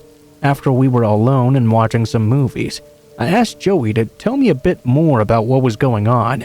Immediately, he didn't seem like he was having such a good time anymore. "It's in the shed," Joey said. "If you want to watch the shed from my bedroom window, I guess you can." I sort of did want to, but I also sort of didn't. I could tell, though, that talking about it was really upsetting my best friend, so we just went back to enjoying ourselves. When we went to sleep in Joey's room, he fell asleep pretty quickly. I was hanging out in my sleeping bag, and I just couldn't get the idea of that ghost out of my head. Now, I didn't necessarily believe in ghosts myself. I thought that whatever Joey had seen, there must be another explanation for it. Anyway, as soon as I was sure he was asleep, I went and peeked out that window. There was a light from the back of the house that shone on the backyard, right towards that shed. I sat there for about 10 minutes, wondering what it was my friend had seen. If this ghost only appeared on sleepover nights, it made sense to me that it was probably just Joey's brother trying to scare him. I sat there for another 10 minutes before I decided to give up and go back to bed. Immediately as soon as I started to turn around, though, I saw something in the backyard. I could tell it was a humanoid figure, wearing nothing but a pair of shorts, crawling from the backyard on their hands and knees. They moved very slowly, deliberately, with these weird jerky movements. They made their way over to the shed, pried the doors open, and slipped silently inside. Needless to say, I was now absolutely freaked out. I quickly went over to my sleeping bag, crawled in, and pulled it over my head. It took me forever to fall asleep, and when I did, it was not a restful one either. The next morning, I told Joey about what I'd seen. He confirmed that this is what he'd seen the previous times as well. Now, an 11-year-old is probably a lot more likely than an adult to believe they actually saw a ghost. I was freaked out. As mentioned before, this only seemed to happen on sleepover nights. Joey had an older brother, and looking back, I wouldn't be surprised if it was some sort of prank of his. But when we went to check the next day, we couldn't find any signs of someone being there. It was so strange. Maybe it really was a ghost.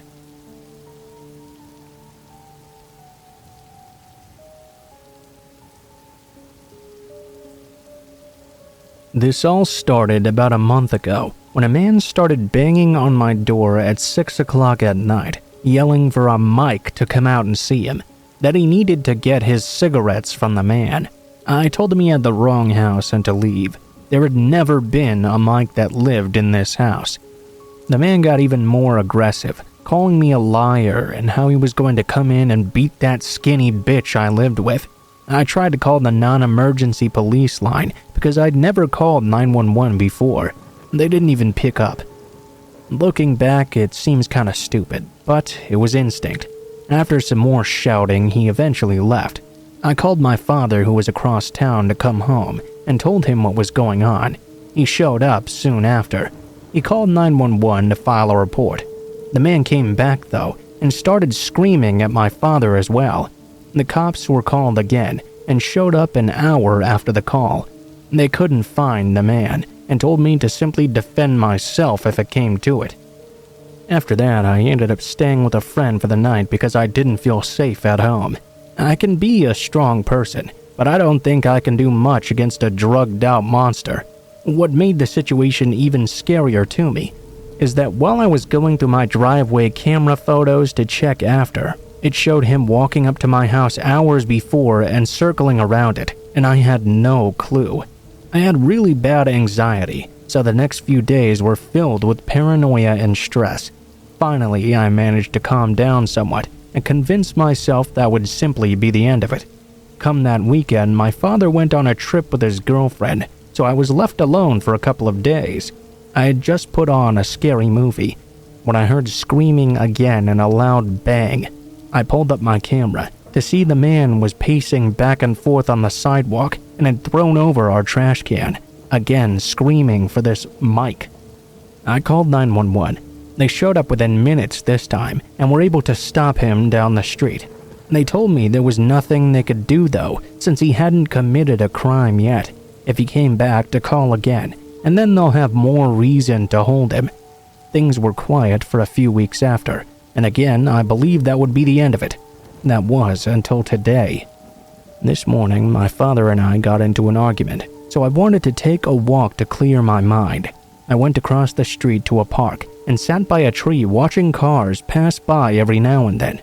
A beautiful morning with beautiful weather.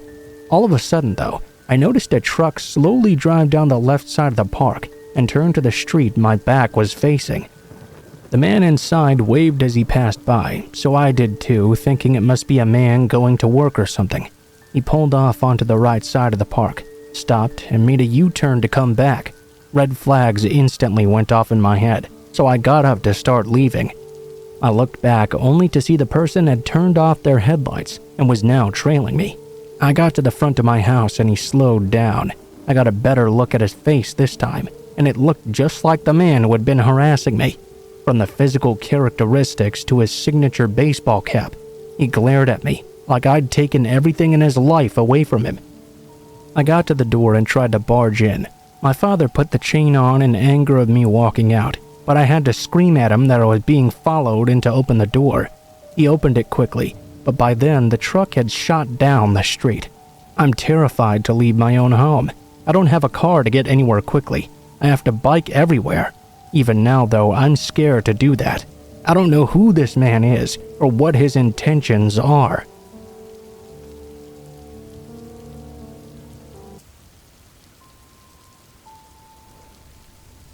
My parents sent me to summer camp every summer. I liked it well enough, but I assumed they sent me there to make their lives easier. They probably saw it as a summer babysitting job, but a parent should always make sure their babysitters are capable of fully protecting their children before sending them away. I began going to camp as soon as I was old enough to do so. I got really used to spending a large portion of my summer sleeping in a cabin with no air conditioning, no television, and 9 other boys who were roughly my age. I was always able to fall asleep pretty easily in the muggy and often noisy cabin. During a particular summer when I was 13 years old, though, I had a pretty awful experience. There were 5 bunk beds in the cabin, each set along the walls.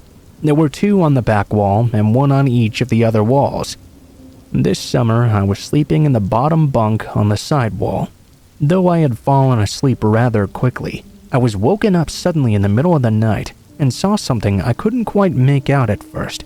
Keep in mind, I was very groggy, and the unbelievably humid air in the cabin didn't help me wake up any faster. We did have some fans set in there, but they didn't really do a whole lot to help. It was very dark, but I could see what looked like the shadow of an adult figure standing across the room. It was at the bed just parallel to my own. I couldn't make out who this was, but they were fairly tall. They could easily see up to the top bunk without any real effort. He was also doing something with his hand. I assumed he was nudging the person in the bed to check and see if he was awake. I thought it must have been one of the counselors and didn't think too much more about it. I turned around and adjusted the sheets off my feet and pretty quickly fell back asleep. The next day, I was assigned to do some activities with the kid who had been sleeping in that bunk. His name was Alan. In the light of the day, my mind was much clearer, and I was having a lot of weird feelings about what I'd seen the night before. My first thought was that one of the camp counselors must have been molesting Alan. His presence in the cabin and the movements by the bed made it seem possible. But if that were the case, Alan didn't seem to be acting like anything bad had happened. In fact, he was in an excellent mood, and we had a lot of fun together that day. The following night, though, I made the same observation again. I once again woke up in the middle of the night and saw that same tall, dark figure standing next to Alan's bunk, He looked again like he was trying to nudge Alan to see if he was awake. This time, I was a bit put off by what I was seeing. I was in fact worried that whatever the guy was doing to Alan, he might do it to everyone else too, and maybe even hurt Alan. I made it a point that I was going to ask Alan the following day about what this guy's deal was, and maybe see if we needed to talk to another counselor together. When morning came, I was the first one to get up.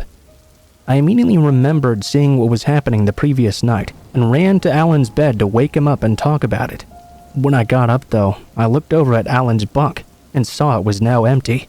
I was immediately alarmed, because his bed was not made either. We were required to make our beds before leaving the cabin in the morning, and Alan was always a stickler for the rules. I ran immediately to talk to my counselor. I was worried whoever had been in the cabin that night must have taken Alan. The counselor hadn't seen him, and contacted camp security, but Alan was nowhere to be found. He didn't show up at any of the events that day. He was simply gone. The surrounding forest was searched, in case he'd simply wandered out and gotten lost. Or, in the worst case, if something else had happened. But no one ever found him. Even now, many years later, I have no idea what happened to Alan. I've dealt with immeasurable amounts of guilt for not getting up that night to confront the man and see what was really happening. Obviously, whoever that guy was, he took Alan away. Maybe I would have been able to stop it if I'd gotten up and said something to the man. I'm sorry, Alan.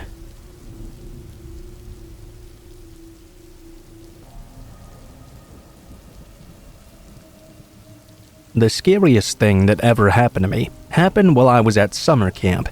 I used to go there every summer. I'm a boy and I really enjoyed it. I looked forward to it as well, and when my parents dropped me off, I was so excited I barely even said goodbye to them.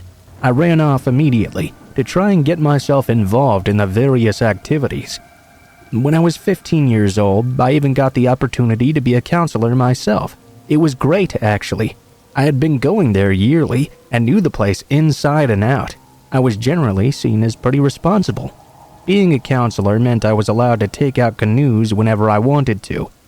I especially loved canoeing, so this was a really big plus for me. Being a counselor, though, was much harder work than I'd initially thought it would be. A lot of the younger boys were brats, of course, and it was difficult trying to control so many kids at once. I had to break up several fights and make sure kids were going to bed when they were supposed to, and help care for them when they got hurt. I also had to make all their schedules as well. It was real tough work. I guess I never realized that I was just like them when I was their age. I finally got a break one day when I asked to be let off the nature hike roster. I had been working so hard that the supervisors decided I needed some rest. I decided I was going to spend the day doing the only thing I could do that would get me completely away from any kids.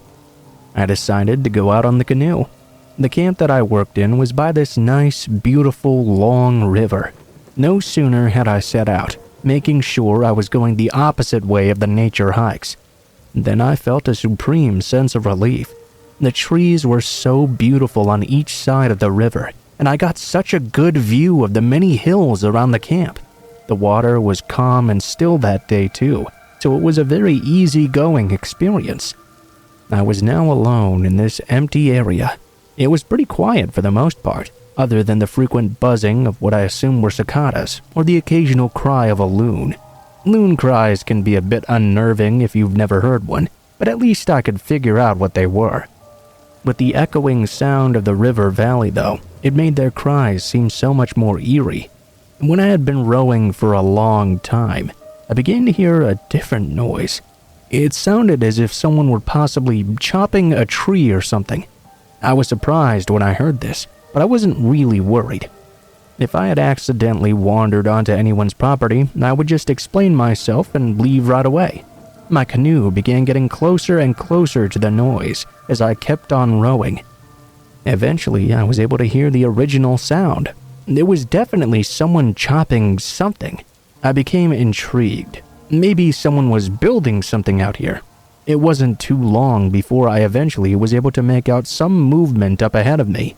There was someone in the woods on the left side of the forest, but I couldn't quite tell what they were doing. At first, I tried to make it out by just squinting, but then I recalled that I'd brought some binoculars with me. I took them out. This was a bit of a pain. Obviously, it's difficult to look through a pair of binoculars while also trying to control a canoe. In fact, it gave me a bit of motion sickness. Eventually, though, I did get a view of the man who was up on the hill. He appeared to be chopping a log on the ground. I realized it was nothing too important, but figured the man probably owned the area and decided to go ahead and turn back around. However, just before I had decided to put my binoculars down, I saw him swing the axe into this log. Then he moved away. I had to do a double take to make sure I was seeing what I thought I was seeing. There was a man lying on the log, with the axe firmly embedded in his chest. I dropped the binoculars into the canoe, afraid for my own safety. The man was pretty far away, but if I could see him through the trees with my binoculars, it was possible he could see me way out in the open on the river. I was thankful the river was calm at least, as I frantically paddled my way back towards the camp. The return trip was a nightmare. The peaceful sounds I'd heard on my way down the river no longer seemed so peaceful. Every loon cry made my heart jump. Every sound of an animal moving through the trees made my heart race. I kept on thinking it could be that man, that he knew I'd seen what he was doing. If he was willing to do that to whoever that person was, what was he willing to do to me? It took me a few hours to get back, but boy was I so relieved when I did. I told my supervisors what I'd seen, but they immediately dismissed me. They told me I'd probably misconstrued what was going on. I was looking through binoculars on a canoe through trees, to be fair. Besides, it would be nearly impossible to find someone in those hills if something really had happened. A bit cavalier if you ask me, but I really had no choice but to accept what they told me. I did continue going back to summer camp until I went off to college, but I never again went off on my own for any reason.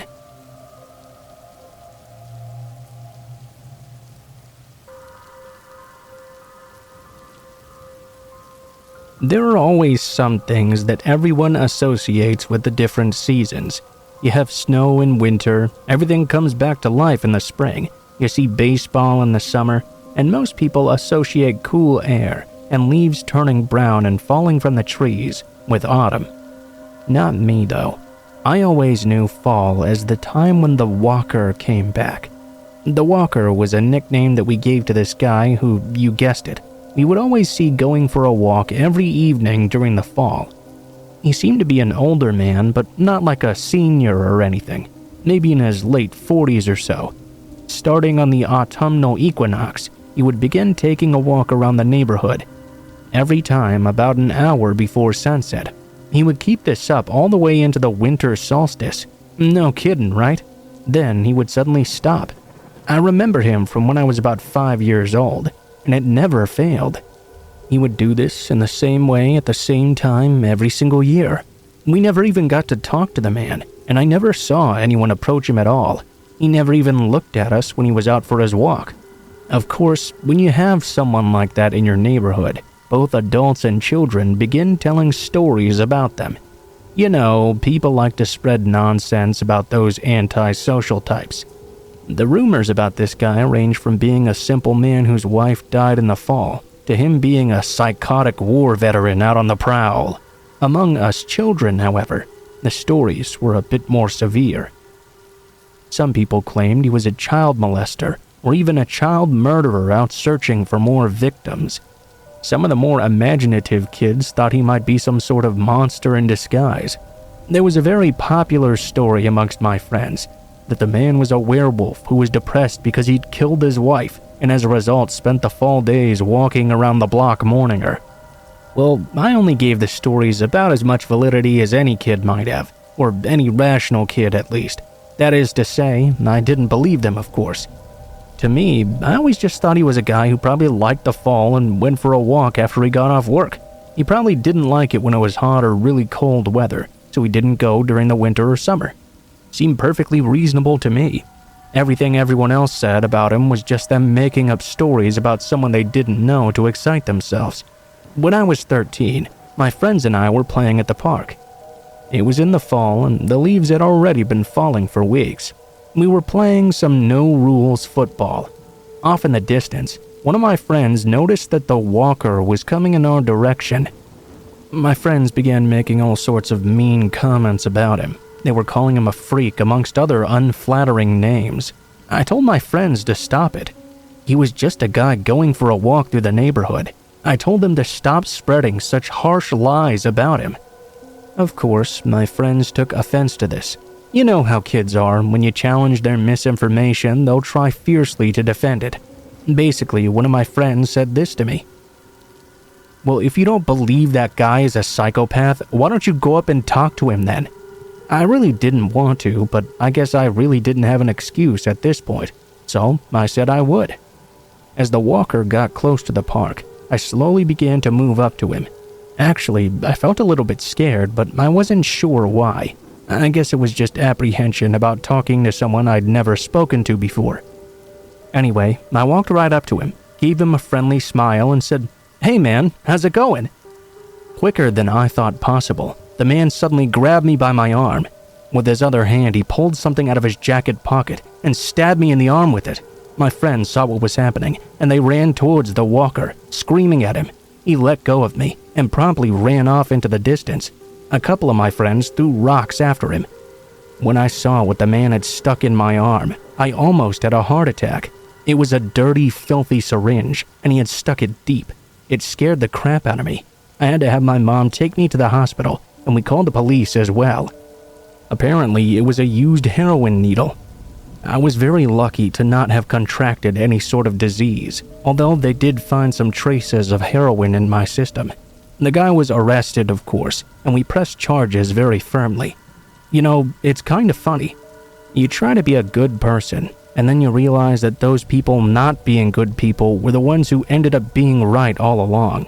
So who really was good in the end?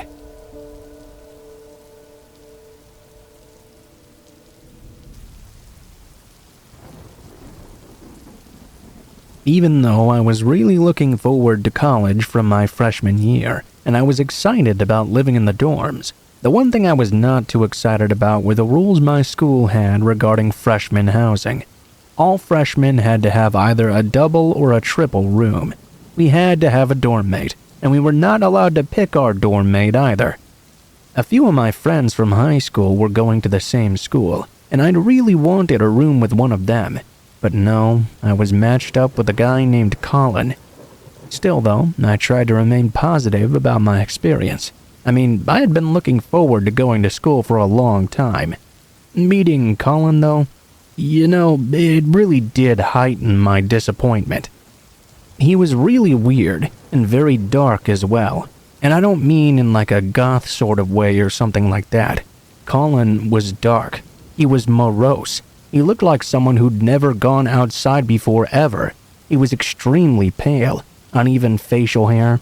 Even though it was hot as hell outside, he always wore this ratty dark blue hoodie, with the hood pulled up all the way over his face. He even slept in it every day.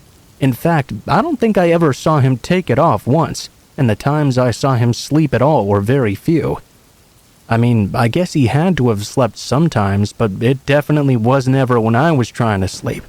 He had a book lamp over his bed and would spend the entire night reading. His eyes were always extremely bloodshot, and I began to wonder if he was on some sort of drugs or something. He really gave me the creeps. The worst thing about Colin, however, was the way he never said much of anything to me at all. He barely acknowledged me. It was like I didn't even exist. When I'd first met him, I got a half nod and a hey when I introduced myself. But even though Colin was weird and standoffish, I tried my best to be just fine with him. He was never mean to me exactly. For the first couple of months of living together, it was never tense either. He just did his own thing and I did mine. It began to get extremely weird though. One night when I was sleeping, I was suddenly woke up by Colin screaming at someone. Then I heard the unmistakable sounds of someone being beat over and over again. I opened my eyes but didn't get up yet. I was surprised at first that Colin seemed to have brought someone into the room while I was sleeping, but it turned out he actually hadn't. Colin was standing in the center of the room, punching himself in the face over and over again. I was actually a little bit scared, so I pretended to be asleep. He didn't carry on beating himself for very long, and soon the room was quiet. He continued to stand there at the center though, not moving. After a very long time, I finally fell back asleep. At first, I was definitely frightened. I even considered going to the housing department and letting them know what happened, demanding I be transferred to a different room. It was actually one of my buddies that convinced me not to, though. He told me he'd personally had moments of frustration with his own life and the world, and he'd punched himself before too. Didn't do it regularly or anything, but it was definitely a thing other people did sometimes. What convinced me to overlook it, though, was when he said at least he was taking out his frustrations on himself and not someone else. At the time, my friend's words made sense to me, but looking back, they really shouldn't have. Afterwards, Colin didn't end up beating himself again or anything like that. He went back to being his weird, solemn self. About a week before Thanksgiving break was coming up, though, I was woken up again by a loud noise coming from Colin's bed. This time, it was not a yell or a punching sound. It was like a suppressed exclamation of pain. Although I'd woken up, my head was still under the blanket, so I couldn't see what he was doing. I opened my eyes and peered out from a corner of the blanket, only to see the most terrifying sight I had ever seen in my life. Colin was standing on his bed, completely naked, coated in blood, and slicing himself open with what looked like a serrated knife. The shock caused me to jump out of bed and ask him what the hell he was doing. Colin stared at me, his eyes bulging wide. He dropped the knife on the blood-stained bedsheets. He held out his hands and extended his fingers like he was trying to grab something out of the air over and over. I had never been so scared in my life. I immediately ran down the hall to the RA's room and started pounding on her door. She got up and I explained what was wrong. She called campus security and an ambulance. She then told me to show her to my room. When we got back, Colin was on the bed, covered in blood and wounds. It was such a sickly sight I can barely even begin to describe it. The campus police got there quickly and tried to tend to Colin, while keeping the RA and I in the hall asking us questions. Colin was taken to the hospital. I never saw him again. Of course, I don't know what was wrong with him either. Looking back, it seems he may have had some sort of borderline personality disorder. Housing let me take my things out of my room the following day, and they upgraded me to a single room due to my experience. Colin didn't appear to school again. I know that because the RA had us all sign him a card. I hope he's okay. I hope Colin was able to take care of the problems he had and go back to school somewhere. I feel bad about the experience. Maybe if I'd told the RA about Colin punching himself, they would have known something was wrong sooner and tried to get him some kind of help. I don't know.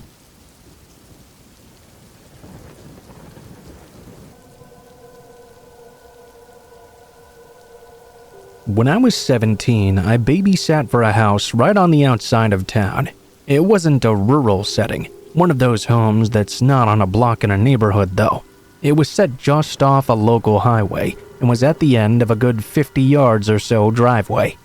The father of the family worked in pharmaceuticals and was really well off. We used to always joke he was only able to buy the house because he made so much drug money. 3 years earlier, my parents drove me over until I was 16. At that point, I got a car. Fortunately, I had a lot of babysitting money from that job I had been saving up, specifically to grab one.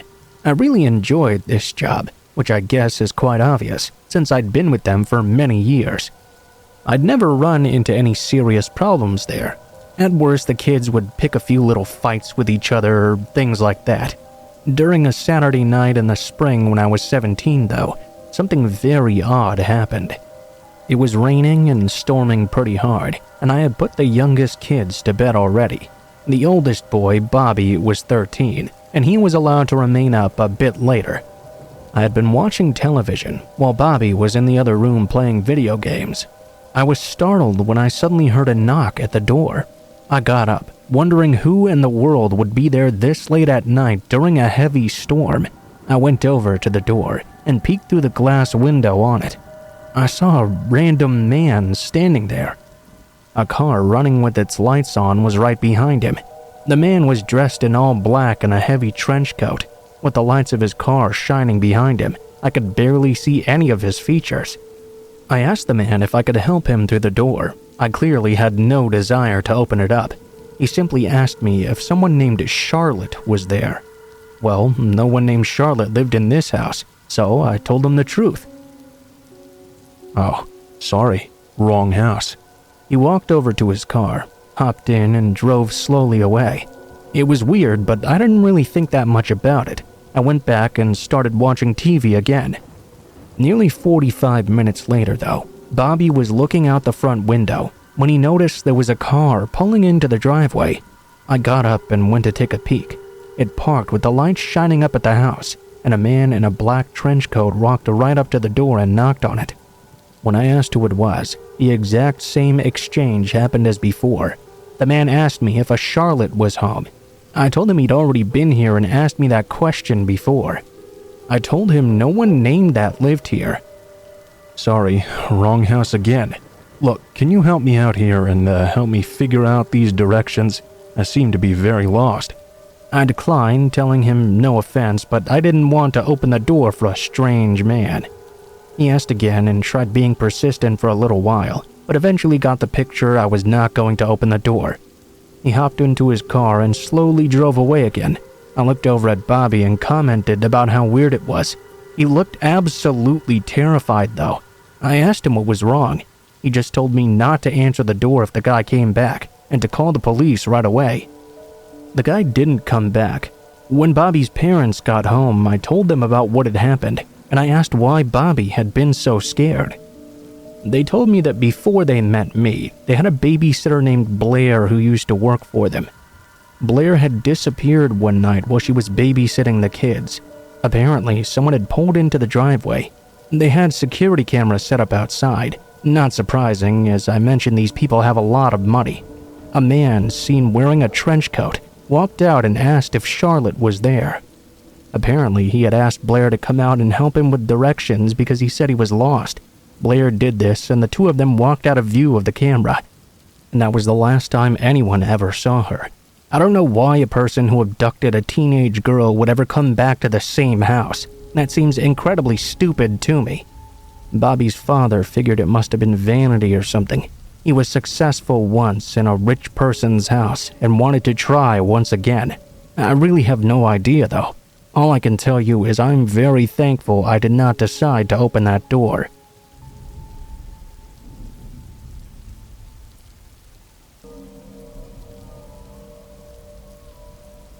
I was always an extremely small and sickly child.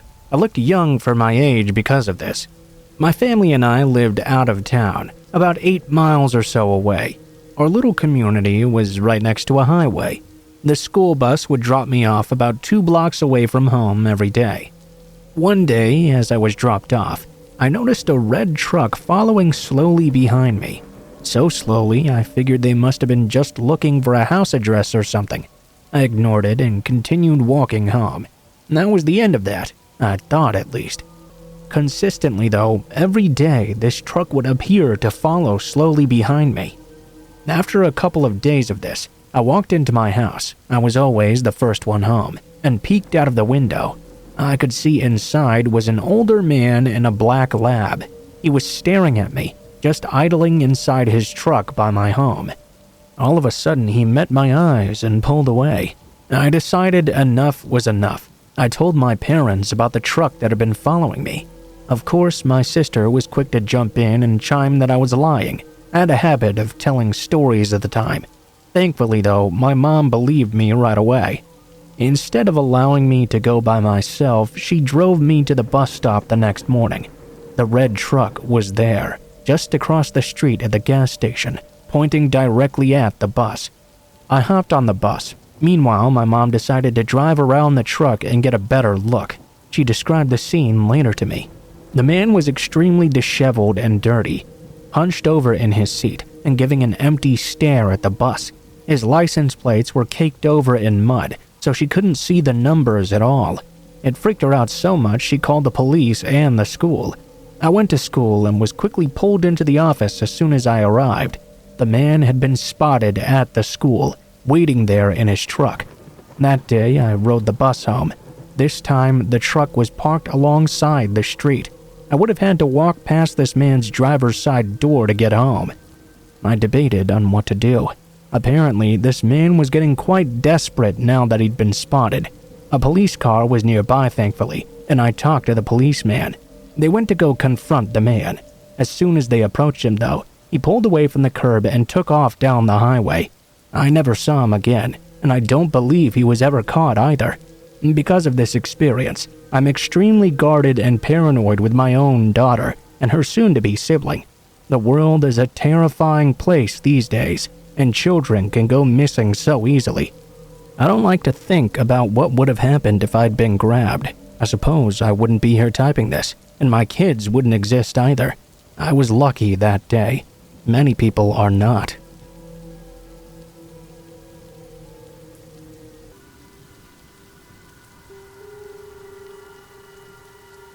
This story contains stalking, unwanted recording, and threats. Back when I was much smaller, I used to have a friend named Billy and his older brother Jack. There was a neighbor up above on a hill down the road from their house who was normally very reclusive. As a friend who just came over every other weekend, I wasn't really aware of his existence at first. One night I heard a creaking on their balcony outside while I was sleeping over in the living room. The living room had 3 large windows facing the balcony next to the street and the door to the left. I was having a bit of trouble sleeping since me and the friends had been staying up playing horror games. I peeked out the window for a moment, only to see a flash of light coming from the balcony. Understandably, I flipped the fuck out. The parents came running and sprinted out onto the balcony, where they caught a glimpse of a man sprinting away into the night. We stayed up the rest of the night eating snacks, kind of vibing together while all quite scared. The next weekend I was there, a man showed up at the door with a camera, recording us without us knowing for a few minutes. The father noticed and went out and started yelling at the man as he followed him up the road. The police were called as well. I'll admit the father maybe hadn't handled this the best, but we were all pretty stressed out, and it was becoming quite a lot to deal with. The man was then identified as Daniel Vincent Kelly. The next weekend, we saw the man down in the far distance, in a large parking lot we could see nearby a lake. He was just riding his bike shirtless, in circles under a large spotlight, looking up at the house the entire time. We were understandably horrified. The man was very clearly mentally ill. He vanished from under the spotlight, and for the remainder of the night, we were holed up by the windows with weapons, just in case he tried to record us or break in. The next weekend, we were woken up in the middle of the night to a loud noise once more. We found his bike, sitting up against the edge of the house on the property. We all grabbed weapons and kept an eye out that night. We contacted the authorities again. It was around this point the cops found Daniel Vincent Kelly and informed us of a YouTube channel they discovered he had. This is the most chilling part to me by far, and the part that gives me extreme anxiety at night, almost every time I see a window. The most harrowing videos have long since been deleted due to legal troubles with being non-consensually filmed, but I did find a remaining video. He walks around and claims that a hole in their screen door, which I can verify never existed, had allowed their dog to escape and attack his dog. He claimed that within just a few minutes, my friend's mother replaced the screen on the door and was covering the incident up. This was all obviously false.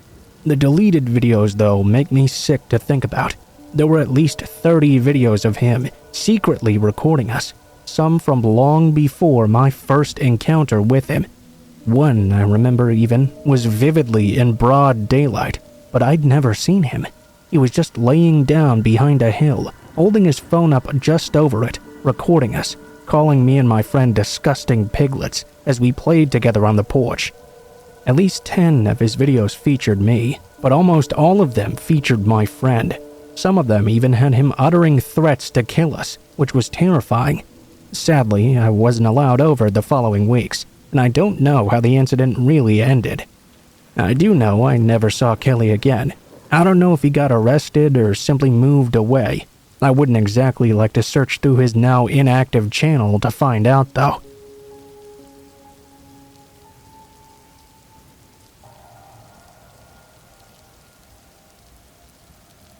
My family used to move around a whole lot. That meant that when I was younger, I was almost always changing schools. It got to be very hard to make friends, not only because of all the moving, but because I always expected to be leaving again very soon. And that kept me from wanting to form new attachments. We moved so often it seemed futile. I mostly just kept to myself whenever I entered a new school. Well, of course, anyone who's been to school knows exactly how the loners are treated, especially in middle school.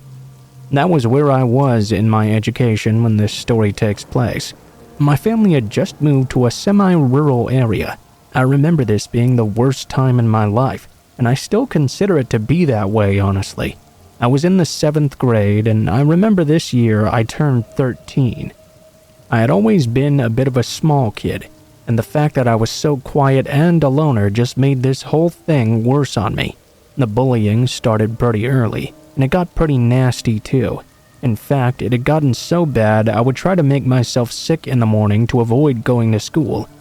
I would wear wet socks to bed or put dirty things in my mouth. Back then, we actually thought something like that could make you sick. There was constant name-calling. Kids would always try to force me into fights with them. I never wanted to fight, and there was never any reason. I remember once these two bullies held me, while another burst a water balloon on me.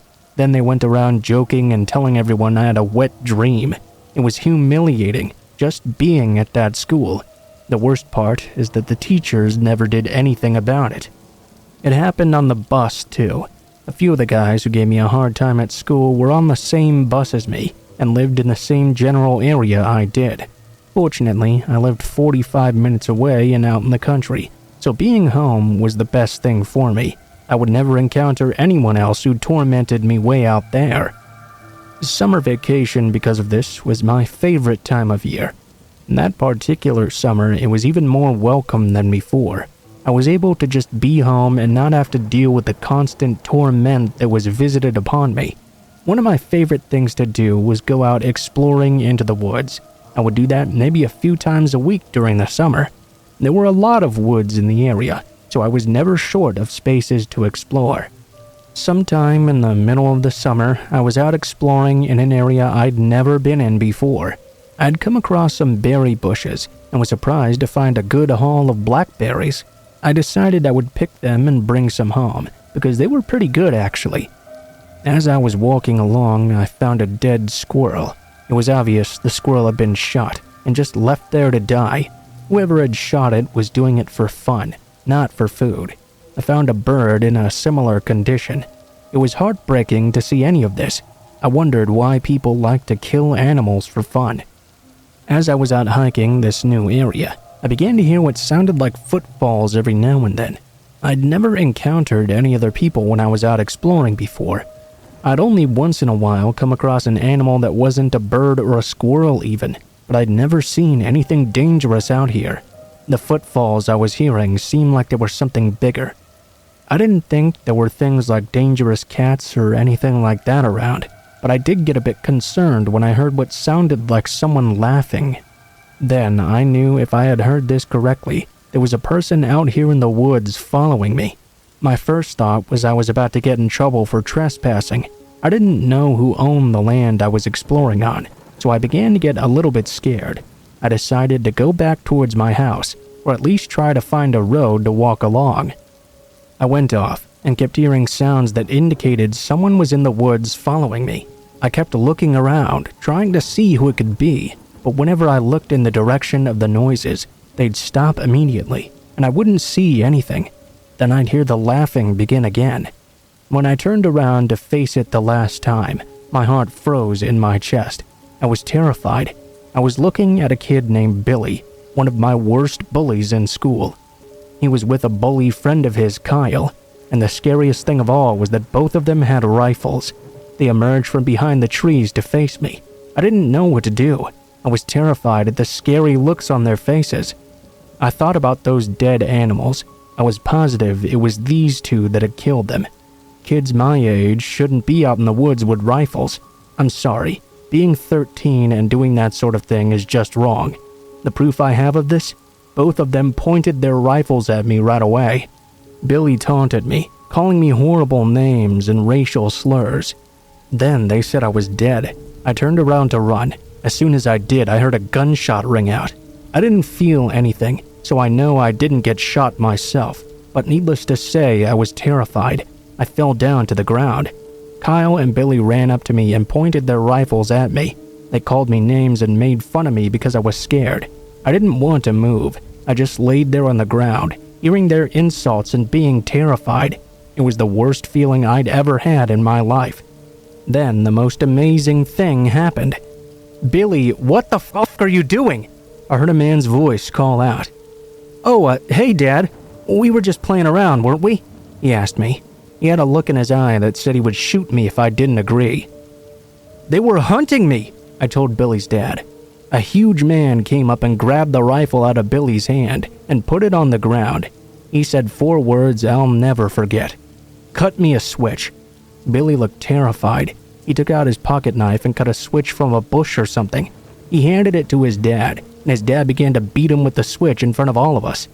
Billy was reduced to tears, and I could tell Kyle was scared he would be next too. Lucky for him, Billy's dad deigned not to punish him. "Help him up," the dad demanded, and Billy did as he was told. "You apologize right now." Billy apologized, and the dad asked me if I was all right. I told him I was fine. He grabbed the rifle in one hand and Billy with the other, and he dragged the 2 of them off. I think Billy was going to be a lot worse for wear when he got home with his dad. Although my story does have a fortunate ending, it was a terrifying experience. Bullies are scary to begin with, but bullies willing to kill are much worse. Billy didn't bother me again after that. He just gave me horrible looks in school, but he never talked to me from then on.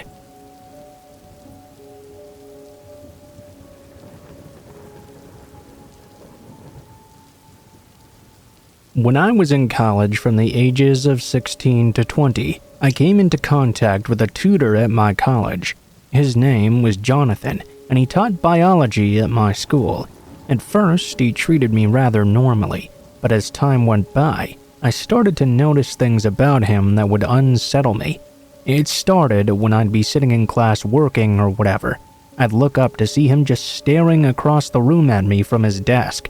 If I looked at him, he wouldn't look away right away. I'd look away first, then back, and he'd be looking at something else. It used to make me feel uncomfortable, so bad I would purposely go for help with assignments to other tutors. Another thing he would do was constantly mark my assignments and leave the message, "Come find me." He would always do this under the simplest mistakes, even a missing comma, rather than just writing what I needed to add to the assignment. This forced me into interacting with him. He'd always turn the topic of conversation into something else. When I mentioned it to my only friend, she told me he was just being friendly, but I always felt so intimidated by this friendliness. She began to joke I must have had the hots for him, so I stopped telling other people what was happening. When I used to sit on the grass near the campus lake, I would use that time to play my Nintendo Switch. One time when I was playing, I felt a presence at my back and snapped around, only to see him sitting at a picnic table alone staring at me. I felt unsettled by this too, of course. I got up to leave. He shouted at me and said we needed to talk about some assignment. I asked him how long he'd been sitting there. He told me he'd just gone outside to think moments ago and hadn't realized he was looking at me. He went on talking about how our assignment was worth extra marks or something. He told me he noticed I didn't seem to have many friends and asked if I had a girlfriend. I lied and said yes, then said I needed to leave. After that, it was very obvious to me that he was watching me, but I found him very creepy and didn't know who to tell. I made a Reddit post and people said I was probably making something out of nothing, blamed my anxiety and told me to get therapy. I tried to just dismiss it as me being paranoid. Whenever I was at college though, I would see him everywhere. I'd look over in the library only to see him watching me. Outside in the courtyard, I'd see him following me behind a building. It made college into a nightmare for 4 years straight, and I had nobody I felt like I could talk about it with. I remember one situation where he taught a lesson about how livestock animals are artificially inseminated. Without going into graphic detail, he started talking about milking them for their seed with a gloved hand. Nothing out of the ordinary for that type of class. We were given assignments like that as part of our course anyway. Jonathan, though, said he had marked my assignment for something and I had to wait for it at the end of the lesson. When everyone else had left the room, I went up to his desk to grab it. When he handed it over to me, I noticed he was wearing a single glove on one hand and gave me an eerie smile. I got creeped out and left. Didn't ask anything, just left the room. I was worried nobody would believe me about how weird he was being. When I graduated college, he sent my whole class friend requests on Facebook. I didn't accept, of course, but for a long time he continued to just delete and resend the request all the way up till I blocked him. At one point, I got a random text from an unknown number saying we needed to talk, and he had uncontrollable feelings for me. I knew who this was, of course, and blocked the number right away. He was so obsessed with me, he bought a house on the same street as me and bought a dog so he could walk it and run into me whenever I walked my own. He tried to make it look like an innocent coincidence, but I knew he'd been doing this just to get close to me. To avoid him, I started going on late-night walks at 2 a.m., thinking I would be safe because he'd be asleep, only for him to approach me in the street out of the darkness. I told him to leave me alone and called him a stalker. He apologized for the way he'd been acting and begged for a second chance. I'd never even given him a first one, though. I went home, and I became certain he might try to kill me. And that's when I told my parents, who contacted the police. They couldn't do anything about it, though, because I had no evidence of any of these situations taking place. It was at least on record now. My parents started paying towards rent, so I could live in a different area to feel safer. Well, wouldn't you know, as soon as I left to rent in a different city, he sold the house he'd bought and bought a new one in my exact same city. I then moved and started renting somewhere else, and he was stuck with this house he'd bought this time. Even to this day, I feel like I have to keep looking over my shoulder. I'm not a very tall guy. I'm only 5 feet. He's over 6.5 feet tall. He's very intimidating, and every time I see him, chills run down my spine. I'm too scared to even have an online dating account anymore. I'm planning to move country soon, so I can be rid of him once and for all. I won't say where I'm moving just in case he finds this. I doubt he would, but better safe than sorry.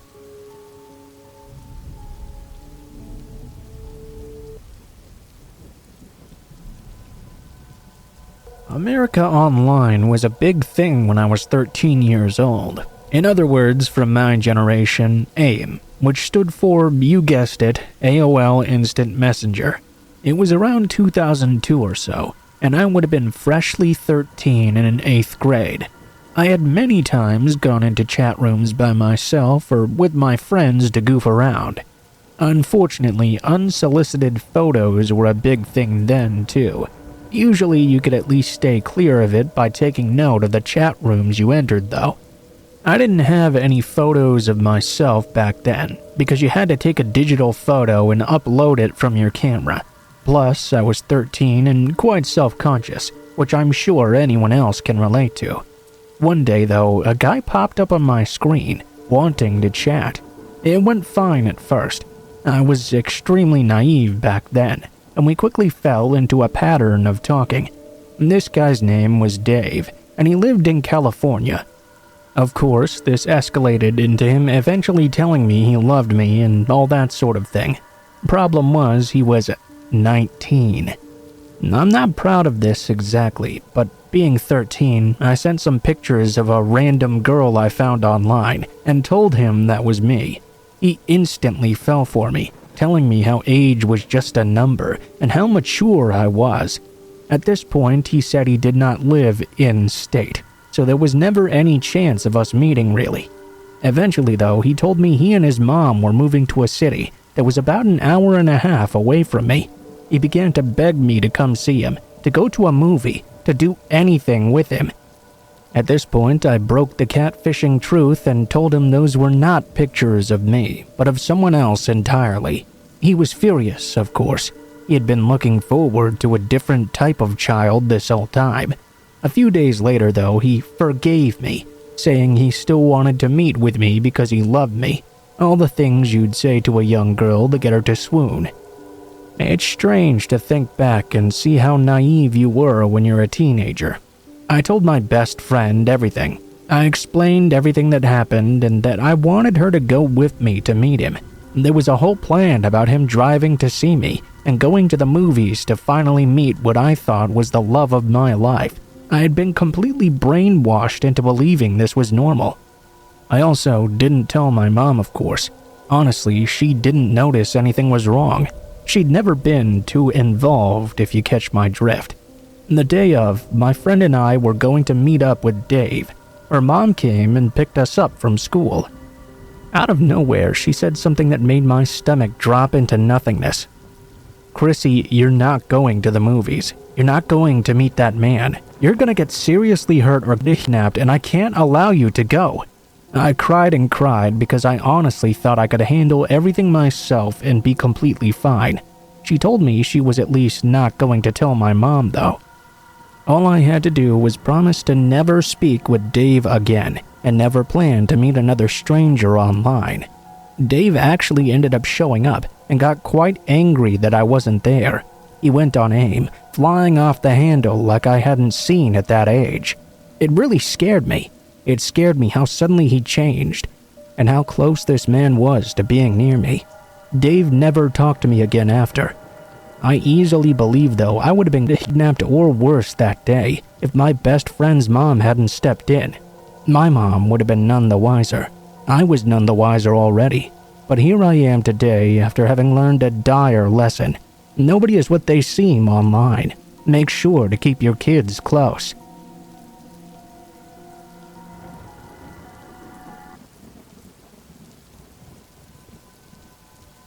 This happened 3 years ago, while a former relationship of mine was ending. I was 27 years old at the time. My ex-boyfriend and I weren't living together anymore. We were separated for a few months, but not quite broken up yet. I had just found out from his twin brother that he was keeping me as a backup while having fun with other girls. I decided to end things because of this.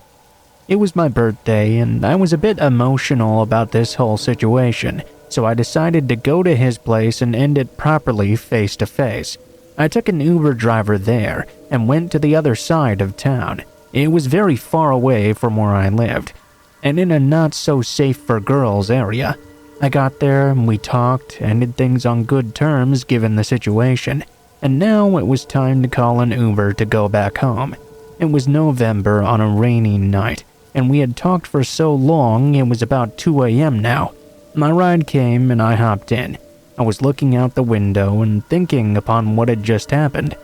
After 5 minutes or so, though, I noticed my Uber driver was staring at me in the rear-view mirror every second he could, whenever he could take his eyes off the road.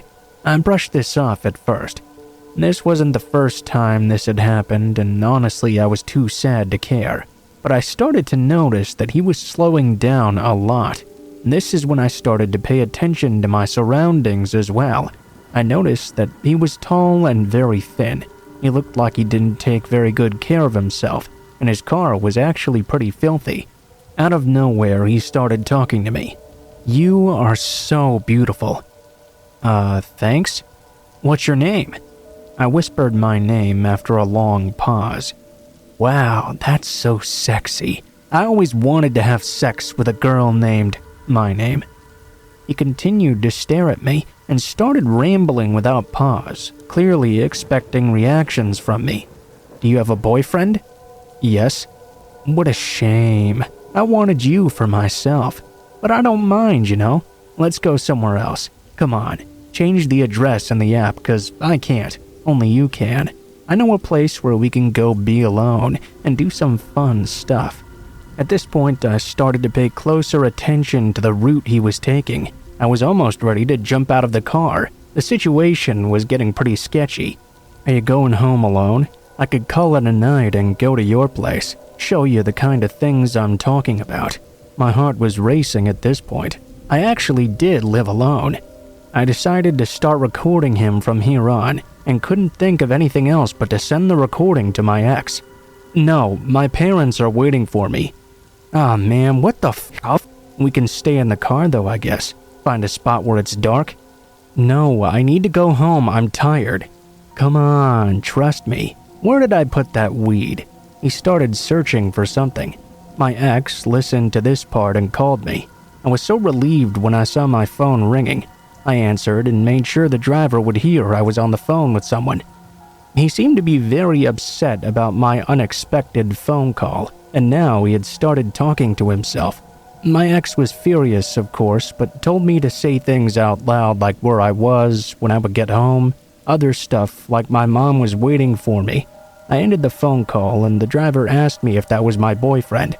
I said that it was, and he was silent for about 5 minutes. When he saw on the map that we were getting close to my address, he started asking me again to go somewhere or stay in the car with him. His speech was getting scarier, and he was getting more and more anxious that he couldn't convince me. He was turning around to fully look at me whenever the lights stopped. After what seemed like forever, we got in front of my building. I leapt out of the car and ran away. He called out that he wanted to come with me, but I entered the building and shut it behind me.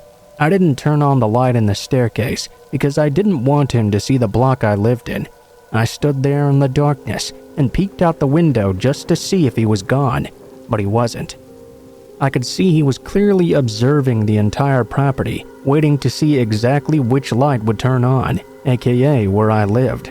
I couldn't even enter my apartment because I had left the lights on in my hallway and he would see that light shining through. I waited about 30 minutes before he finally left. I quickly entered my apartment and locked everything, but I didn't turn on or off any lights so it wouldn't seem like it was my home. I peeked out my window just to make sure he'd indeed left, but to my surprise he had suddenly reappeared, parked this time right next to the apartments. I was scared out of my mind. I know that many would say I should have called the police at this point, but in my country the police don't come for stuff like this. They barely show up in an hour if someone's getting beaten to death. He was just sitting there. Then I got a message from an unknown number telling me to come back down because he was waiting for me. I froze and cried.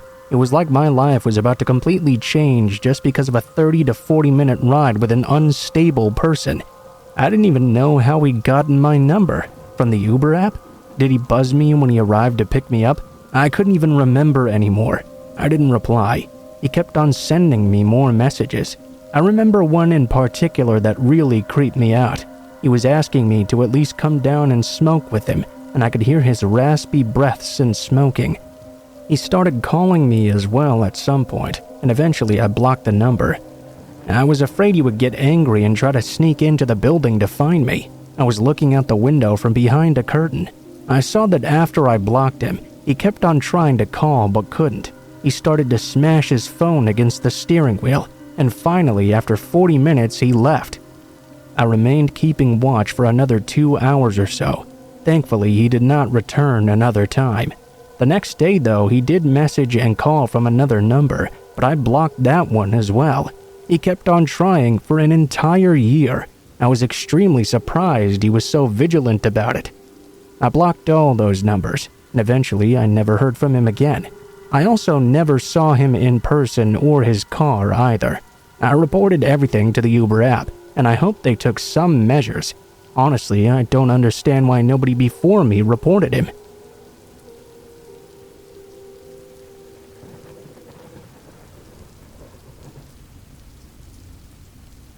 I just had to share this experience I had. It was quite terrifying at the time it happened.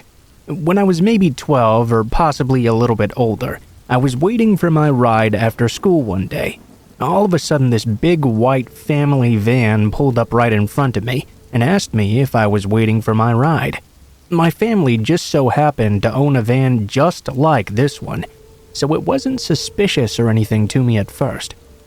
Maybe it was a bit dumb, but I answered that yes, I was. He was asking an obvious question, I suppose, since here I was sitting outside the school by myself. I answered nonetheless. Then he asked me what my name was. I hesitated, but he explained that he was looking for someone. so I gave him my name. I told him my name was Thea, and he said, "Oh, it's you! You know, your mom asked me to come pick you up from school." He introduced himself as Sam, my mom's nephew. I had never really met my mom's family, so I was none the wiser. Eager to get home and out of the bitter cold, I didn't even question him very much, even though I was somewhat skeptical. I just jumped right into the car. Thinking back on it now, I realize how dumb that was, and just how lucky I was to get away. I got in, and immediately we started driving in the opposite direction of my house. At first, I thought it was no big deal. There was a route on this way to my place, just a bit farther down the road. Soon, though, we passed by that route as well. Out of nowhere, I realized we were now on the motorway. All traces of tiredness immediately left me, and I was on the verge of tears. I asked him if he could please take me home. If my mom sent him, he should know I'm not really allowed to go out after school. The man kept on ignoring everything I had to say. At this point, I started officially bawling my eyes out. Cars passing us on the motorway or sitting next to us in traffic were beginning to stare at our vehicle. At one point, I was crying so much, the man slammed his hands on the steering wheel and started mumbling about how this would be so much easier for both of us if I would just shut my f***ing mouth. I wasn't thinking straight, though. I knew that anything would be better than making it to wherever this man was taking me.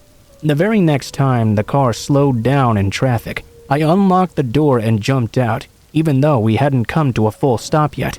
In all honesty, I wasn't thinking at all in that moment, because if I thought about it for even a moment, I know I would have chickened out.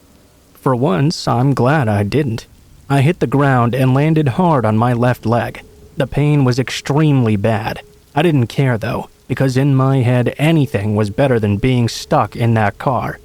The man didn't even bat an eye. I feel like in the chaos he tried to reach out and grab me, but once I was outside the vehicle, he just sped away through the rest of traffic. A driver beside us almost hit me, but stopped just in time and got out and ran towards me. They called the police, and my parents as well. To this day, I'm not allowed to wait outside anywhere, and even before I'm done with whatever I'm doing, my parents will always be outside waiting.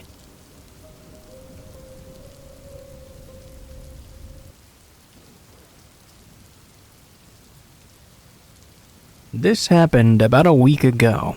For context, I work in a school which has just recently installed video cameras at our gates. Originally, you just had to buzz the gates, we would get a call, and they would say who they were and why they were trying to come in. Obviously, you can imagine that people might lie about why they were trying to do so. Because of that, we recently installed the aforementioned cameras so we could look at the gate whenever someone buzzed in. At around 12 p.m., we had a call from a parent who dropped their child off late, saying she had seen one man on a motorbike with no registration plate, wearing a ski mask. Someone in a van was following behind without a registration either, wearing a similar mask. They were driving outside the school together. She thought it was suspicious, so she called in to let us know. This didn't worry us too much initially. The school was protected quite well with some very firm security gates. At 1 p.m. or so, about halfway through lunch break, most of the kids had finished up eating. They were playing outside on a field or playground together. From certain sides of the school, you could see the kids playing on the field from the gates outside. The teachers didn't really supervise those kids out there. It was a high school after all, and kids don't really need to be supervised at that age. As I'm doing my own thing, I peek over to the monitor for a moment, only to see said motorcycle drive up to the gates and said van park up on the opposite side of the street. The man on the bike buzzed in and said he was here to pick up his child. I went through with the standard protocol and asked who he was, to which he only replied James. I then asked the name of his child, and he only said Matthew.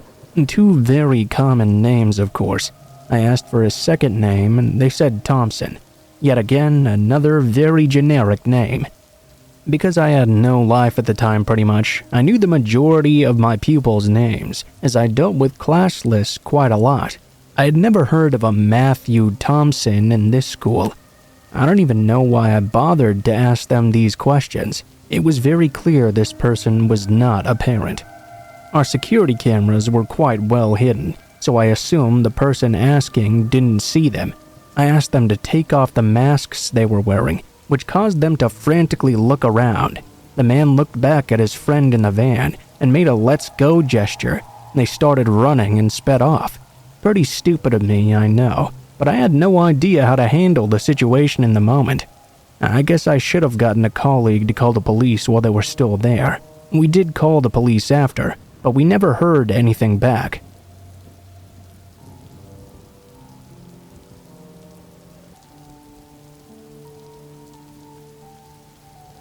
When I was 15, I traveled with two friends who were both 15 as well. We took the train to get to an event a few hours away from where we lived. We were all interested in working in healthcare and went to a what it's like to work in this field event in another city. After the event ended, we didn't have long to get to the train station to catch our train home. We had pre-booked for a taxi from the venue straight to the station because of this. This was before the days of Uber, mind you. When the event ended in the evening, finishing slightly late, we rushed out to find our taxi, who must have been waiting for us. We approached one that appeared to be waiting for someone specifically. We had seen the driver turning away other people for a while. I called out to him, "Excuse me, is this the taxi for my name to the train station?" The taxi driver said yes. So we all quickly jumped into his car. After 10 minutes of driving though, my friend got a call from the taxi company saying our pre-booked taxi was back at the venue, still waiting for us. We realized this was not our taxi. I asked the driver to turn around, only for him to glare at me. No, I'm not going to do that. He locked the doors right there and then. We started protesting, telling him to stop, that he wasn't our driver. He had lied to us that it was our taxi. Of course, he refused. My friend panicked and started hyperventilating. We thought he was going to kill us. Maybe that was an overreaction, but we were young and far from home in a dangerous situation. He started screaming at us that he wasn't going to let us out. We were in his car now. Eventually, I threatened to call the police, at which point he braked sharply and told us to get out right now. He left us on the side of the road and sped off at 90 miles per hour. The road was completely deserted. It was a dark winter evening, and we were all pretty freaked out now. My friend called the booked taxi, and thankfully they picked us up and took us to the station anyway. We didn't manage to get the fake taxi's number plate or any information from the car. In retrospect, I don't know if he really meant us harm. Perhaps he just wanted to scalp the journey and get paid instead. But we were three young 15-year-old girls far from home. He really panicked us by behaving so aggressively and locking the doors. Now in my mid-20s, I always carefully check the number plate on the Uber app to make sure it's the right car.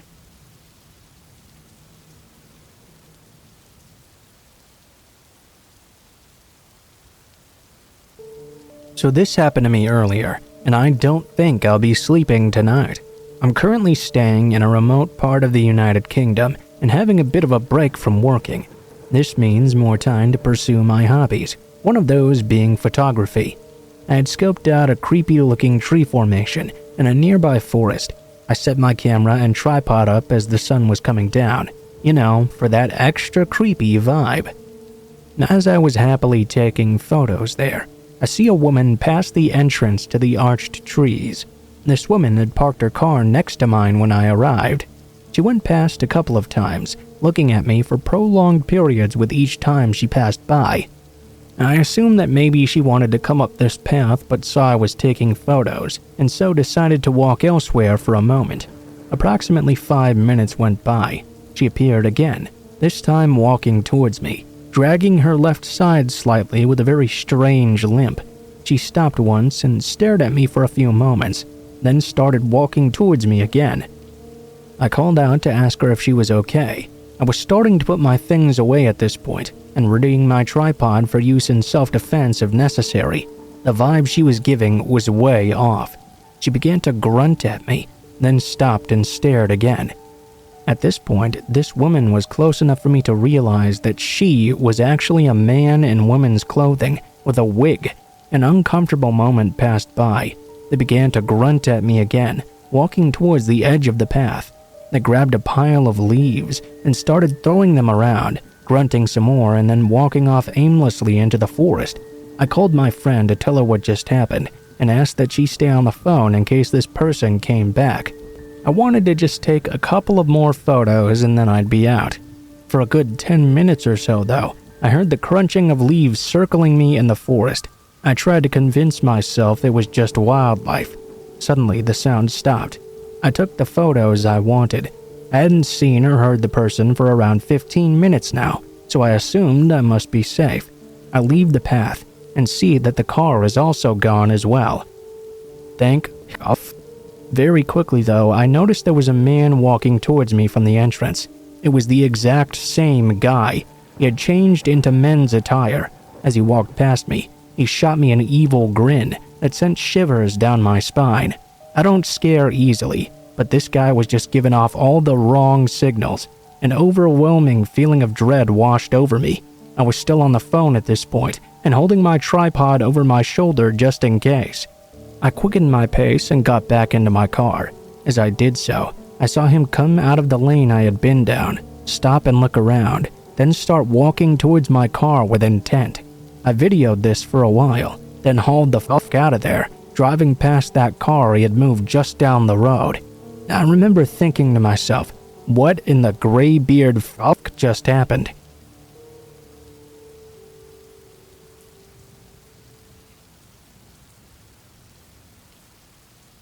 This is maybe not as scary as some others you've heard, but this experience has been ingrained in my mind. I was about 5 or 6 years old.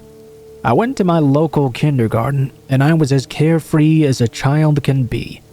The greatest of my worries was my mom forgetting to pick me up from school. She never did, though. Every day we walked from school to home and vice versa, since it was a good walking distance. We lived in a compound that was kind of secluded and mostly inhabited by old people or boarding students who went to university nearby. This morning started out like any other.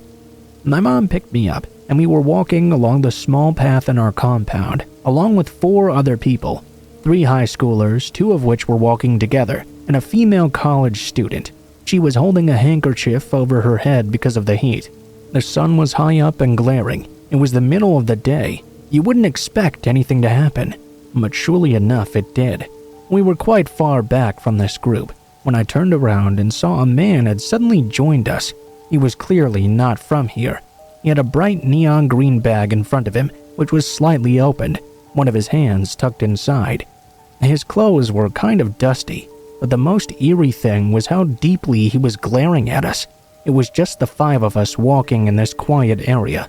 My little self didn't really think much of it until my mom firmly squeezed my hand and started to walk much faster.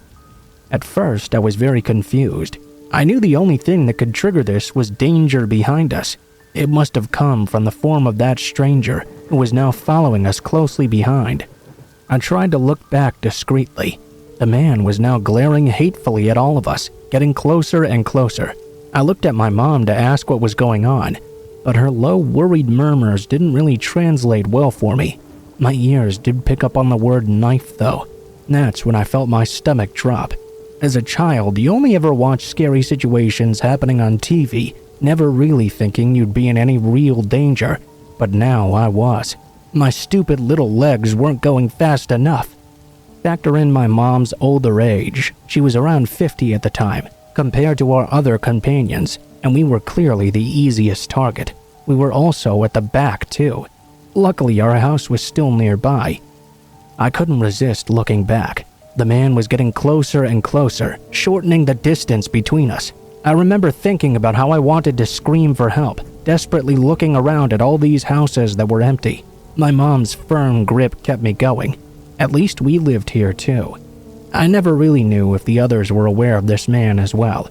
One of the high schoolers walked quickly to a house over nearby the basketball court and further down the path. The pair veered off into a different trail that led to the main highway. This meant it was just us and the female college student left behind. At this point, the man was walking very fast, catching up bit by bit. Our apartment was only a few steps away. My mom and I began to sprint toward it, up the stairs and into the comfort of our own home. Right as we reached the door, the man gave us one last glare. He looked like he wanted to stop for a moment, but instead kept on walking. My heart was pounding against my chest. My mom left me to lock the door while she stared out the window. She kept on repeating, "He has a knife. I saw it. He's holding a knife." I ran towards the window and caught a glimpse of that college girl, still clutching that handkerchief over her head. She was now looking behind her in fear and alarm as the man started to follow her quite quickly, his bright bag in front of him, now wide open, his hands still inside. He was getting closer and closer. I couldn't watch anymore after. I don't know what happened, only my mom's recollection of the events. She had noticed the man suddenly coming up behind us. Her suspicions were raised when he hadn't tried to walk past us like the others, but instead maintained a close distance between us. Then she saw the knife hidden away in his bag. He gripped it as he stared at all of us. I really hope the girl is okay and that the man didn't do anything. It's been years now, and I don't really know where to start to find out. I don't really know if I'd like to as well. Sometimes I wonder what that girl must have been feeling.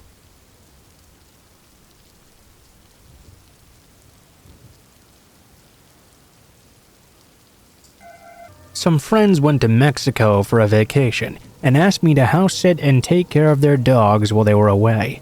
They pay me about $40 a day just to sit around and let the dogs out when they need to go. I'm disabled anyway, so that helps me quite a bit. This is a semi-rural area, and the houses are roughly a quarter-mile apart. Police have to come from town 15 miles away, and the response time can be well over an hour. Because of this, I always take my pistol with me. It's always been quiet whenever I've stayed there though, so there was no need to use it. This time was different though. I was in the shower when the dogs suddenly started barking, growling, and going crazy. They're big, large German shepherds. One is actually police trained. The owners loan him out to the county as a guard dog. If you tell them to be quiet, usually they'll obey. This time they didn't though. I went on high alert immediately. I shut off the water and tried to peek out the window. I couldn't see anything. When I walked out of the bathroom though, I saw a shadow flit across the bedroom window. I whispered to the dogs to be quiet for a moment, and then they did. That's when I heard a distinctly male voice. I couldn't make out everything they were saying, but I distinctly heard two words. "Come around." I'm sure there must have been more than one person because of this. I ran to the living room and grabbed my pistol when I saw the door handle begin to turn. "I have a gun and I will use it," I shouted. I heard multiple pairs of feet sprinting away. I was telling Siri to dial 911 and thankfully connected to the county sheriff quite quickly. She said there were two cars on another call not far away, but it would take 20 minutes for them to arrive. That was better than the usual hour, of course, but I was still pretty shaken. I explained I was on a farm and would have to go down to the road by myself and unlock a cattle gate to let them in. I notified them to tell the officers that I would be carrying a pistol and to not shoot me by mistake, because I was not going outside without it. The dispatcher reassured me, the one good thing about living in a red state, I suppose. She asked me if I could see the road. I could, so she said to wait by my house until I saw the blue lights coming up. I hung up and called my friends in Mexico. They had cameras, and the footage could be downloaded via app. They said they would go through it while I waited for the cops to arrive. I locked that house down and went down to the gate when the police arrived. They searched the whole area, including the barn, but didn't find anyone. While they were looking, my friends texted me the camera footage. In it, there was a man on the porch. Unfortunately, the cameras were not angled to get a shot of his face. It was very dark. The other angle showed there was more than one creep as well. The police were very nice and said they had passed a man on a bike on the way there, which was strange for this area, especially at night. They went to look for him, but he had totally disappeared. They took a full report, but they never caught the creeps. My husband came and stayed with me for the rest of my friend's trip. One of their neighbors said he found a tent and some gear in the woods a few weeks before, so somebody was definitely living out there. Maybe a homeless person from town or something. I've house sat again since then, and it was completely quiet. They're going away again for Christmas, and I'll be there once more. A lot of people ask me if I would have shot the person had they broken in, and yeah, absolutely, why not? I would be sorry if I had to hurt somebody, but if it's them or me, of course I'd do so.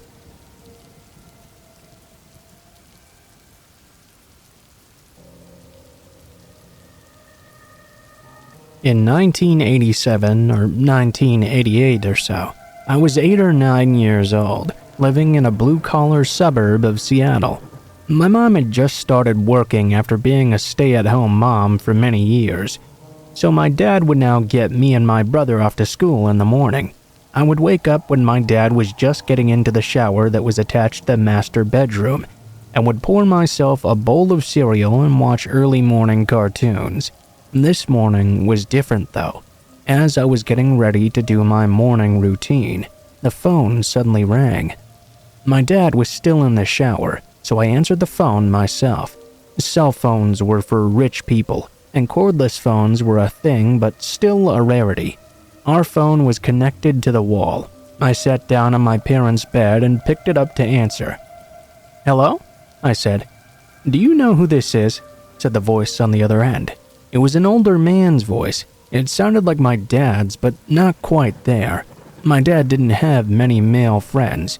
His best friend was his cousin Jerry, and for some reason I assumed this must be him. "Hi, Jerry. My dad's still in the shower," I said. "Oh, that's okay. I wanted to talk to you, actually. Say, do you want to come with me after school to get a nice present for your dad?" Since I believed the person on the other end and they didn't dispute they were Jerry, I didn't feel threatened at all. I didn't feel uncomfortable or like there was anything wrong. Instead, I felt an opportunity to spend time with a family member and get my dad a nice surprise. I said something about that sounding fun and that I'd quite like to do it. I didn't even think it was odd at all, even though Jerry had never called that early in the morning and certainly never asked me to go with him anywhere alone before. "Alright, what are you going to be wearing?" he asked. I was a little bit puzzled. I guess there were a lot of kids at my school and it might be hard to find me. "I'm going to wear my favorite outfit today. A black and white sweater that says international news on it with a white turtleneck and some white stirrups," I said. The stirrups were really popular back then, and white pants were even more popular. For some reason, this part really sticks out in my memory, almost like it's permanently embedded into my brain. Maybe it was because my mom had just washed my favorite outfit and I was so excited to wear it. Maybe I knew deep down that something was off though. I remember my voice fluctuating in the moment. I remember a feeling of excitement and a feeling of strangeness. "You know, there's so many kids around I might not find you. What do you look like again?" "You know what I look like," I giggled. That was the moment my dad rushed out of the shower. He must have heard me talking, because he walked into the bedroom and immediately said, "Who are you talking to?" "Oh, it's just Jerry," I said. He grabbed the phone out of my hand, but as soon as he did so, the line went dead, and he hung it up. He asked me what I was talking about. I told him Jerry had said he was going to pick me up after school, and he wanted to know what I would be wearing. He told me that was not Jerry, and to not wear that outfit. I thought it was a bit odd when after that my dad picked me up from school, and continued to do so for several weeks after. My dad always worked until 5, and never went home early. He never mentioned the phone call, and never mentioned what his thoughts were. He didn't even talk to me about not telling people what I was wearing on the phone. We just never spoke about it again. About a year ago, I was listening to a podcast, and I got super freaked out when I heard a story about another girl that went missing after arranging to meet someone over the phone to get a surprise for her mother. We didn't live that close to each other, some states away, but it was eerily similar. It was the exact same type of call. Was someone trying to abduct me that day, or was it just a prank call? I guess I'll never find out.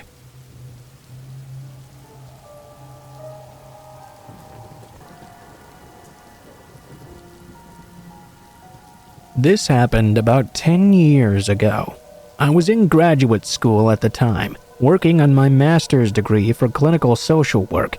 My practicum was at a confidential shelter, which housed women and children seeking shelter from domestic violence. Since I was only an intern, I worked quite a lot of late-night shifts. After closing up at the shelter, I started to head home. It was well after midnight, and because of this, the roads were all fairly empty. I lived in a smaller town at the time, so this was not entirely unusual. As I approached the stoplight, though, I noticed a man stumbling a few yards away, walking towards the crosswalk. I suddenly got a very anxious and unsettling feeling. Immediately, I locked my car doors. Mind you, this was before I had a car with automatic door locks. I usually drove without ever locking my car doors, as I never felt unsafe while doing so. I felt better after having locked my doors this time, though, and pulled up to the red light all alone. Staring ahead at the light, I noticed the man never crossed the street. I glanced to my right where I had seen him earlier, only to come face to face, with his face pressed right up against my passenger side window. I screamed and honked my horn and told the man to go away. Instead, he continued standing there, staring through my window at me. Then he tried the handle of the door, without success. I continued screaming at him, honking my horn and waiting for the red light to change. The man straightened up weirdly, stepped away from the passenger side door, and quickly moved to my driver's side door, trying the handle once more. When that failed, he took a wide stance next to my car, as though he was about to lunge. He began to smack his hands against my window. At that moment, I thought to myself, screw this. I slammed the gas to run the red light. The man kind of stumbled back when I did this. I think I must have ran over his foot accidentally in my escape. When I arrived home, I woke up my husband to tell him, and he called the police. The police, of course, never found the man, as by the time they'd sent someone out, he was long gone. The police officer did commend me for running the red light, though, as well as for potentially running over the man's foot.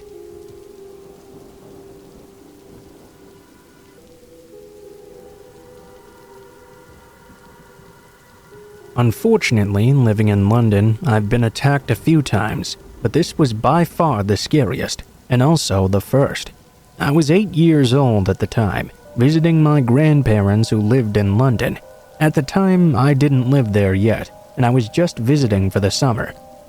I was on a day outing with my parents and our visiting American friend. Let's call her Laura. My dad grew up in this area, so he wanted to take us sightseeing. We had done the Tower of London, Trafalgar Square. We were wandering through the Oxford Street area, just window shopping. I remember I was trailing slightly behind my parents for just a moment, looking into a busy cafe as I walked. It had a counter bar where two large ladies were perched on pedestals eating some ice cream. All of a sudden, I remember watching these two ladies fall to the side off their chairs onto the floor, almost as if in slow motion. It was like a dream sequence. I even recall the music from the cafe sounding like it was underwater and slowed down momentarily. Except they weren't falling to the floor. Actually, it was me. All I remember next is a huge shooting pain coming from my back and Laura screaming over me. I watched my mom sprinting away through the busy forming crowd, full of shocked faces, staring down at me with concern. My dad was on his phone. I remember being angry somewhat because mobile phones were new at the time, and he was always on his, talking to work stuff. I later found out that actually he was calling the police. It took me a moment to figure out what actually happened to me. Well, I thought those big ladies were falling off their chairs. Actually, a homeless man in a heavy coat had suddenly come out of the crowd, picked me up by my collar, and slammed my head down into the pavement. My mom had immediately run after him, chasing him down a busy London street until he pulled a knife on her. Somehow, she and 3 men who were following managed to disarm the man and hold him down until the police arrived. It took around 2 minutes. In the moment it happened, I had no recollection of being attacked. I was excited to ride in an ambulance actually and a police car, and to get the experience of going down to the station. I asked to see a cell, and even remember getting a pen by a police officer.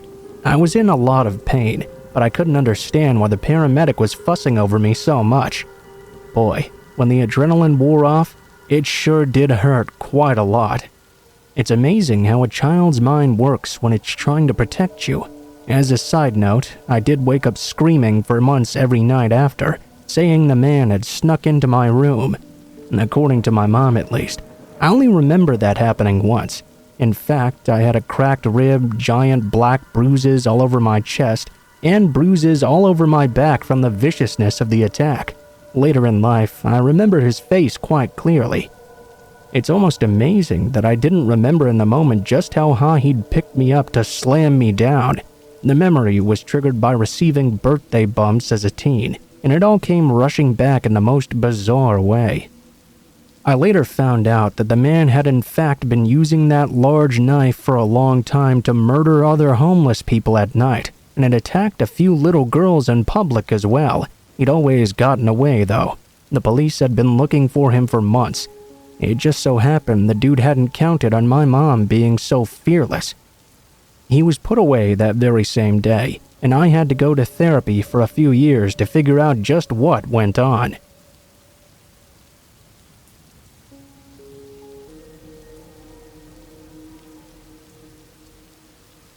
If you haven't already heard it, this story is a continuation of my last post. A man had been following me around as I was walking home from school, and on one day took the chance to grab my shirt from behind and try to attack me with my own headphones. That's relevant information for this scenario, as it's the same man who's doing this as well. The man who'd been watching me as I came home from school started walking back and forth to and from the sidewalk in front of my house. He'd done this 3 times since I last shared that story. Every time I saw him, I was always home alone. I called my mother to let her know every time he was around, and we contacted the police as well to tell them he kept on coming by our house. They haven't been able to do anything except record it, since he's never actually stepped foot on our property, at least until recently. Starting this week, though, I started noticing tapping and scratching sounds from downstairs, starting as soon as it would become dark. It worried me a great deal, of course, but I was too scared to look outside until very recently. My dogs weren't barking, and they would always do that if someone strange was outside. When I finally got the courage to look out, though, I saw a person hunched over a few feet away from the entrance to our home. I couldn't see any of their facial features because they were wearing a large hood completely pulled over their face. It looked like they were scraping something against the siding of our home. Immediately, I dialed the police and hid somewhere in case they wanted to break in. As soon as the police arrived, though, the person ran off faster than I ever imagined and was not pursued. I spoke with the police when they started to check things out again, but nothing could be done. There was no proof of who the person could possibly be. They'd only seen him running off. They said they would keep an eye on it in the future, but at the very most, all that had happened so far was trespassing. I brought up the fact that I had been attacked not long ago by a strange man. I thought it must have been the same person, but once again I was brushed off. The police said it was possible, but without any actual evidence that they were the same person, nothing could be done. I couldn't accurately recognize the person outside my window, and I hadn't been seriously injured in the attack either. I don't know what kind of evidence is needed to do something about someone stalking a minor home alone, but apparently I had no such thing. This morning, a small brown package was left on the doorstep. In it were pieces of electronic parts I didn't recognize, and plastic shards with crumpled newspaper at the bottom. There was also a note that said, "I'm sorry," with a frowny face at the top. My mother notified the police, and again they said they'd just keep an eye out for anything suspicious. I feel like they're not doing anything, and they won't do anything until I'm attacked again or worse. I took some advice from some previous mentions, and now I keep glitter spray with me when I walk home from school, along with a screwdriver and a knife in my room, just in case someone breaks in. I can't really do much else. I'm not confident at all I could win in a fight against this man. I'm worried about what will happen in the future, and I don't even feel safe in my own home. Even when the doors are locked, I check every possible place someone could be waiting for me before settling down. I don't think it's enough, though. Any advice is welcome. More than anything, I just want him to leave me alone.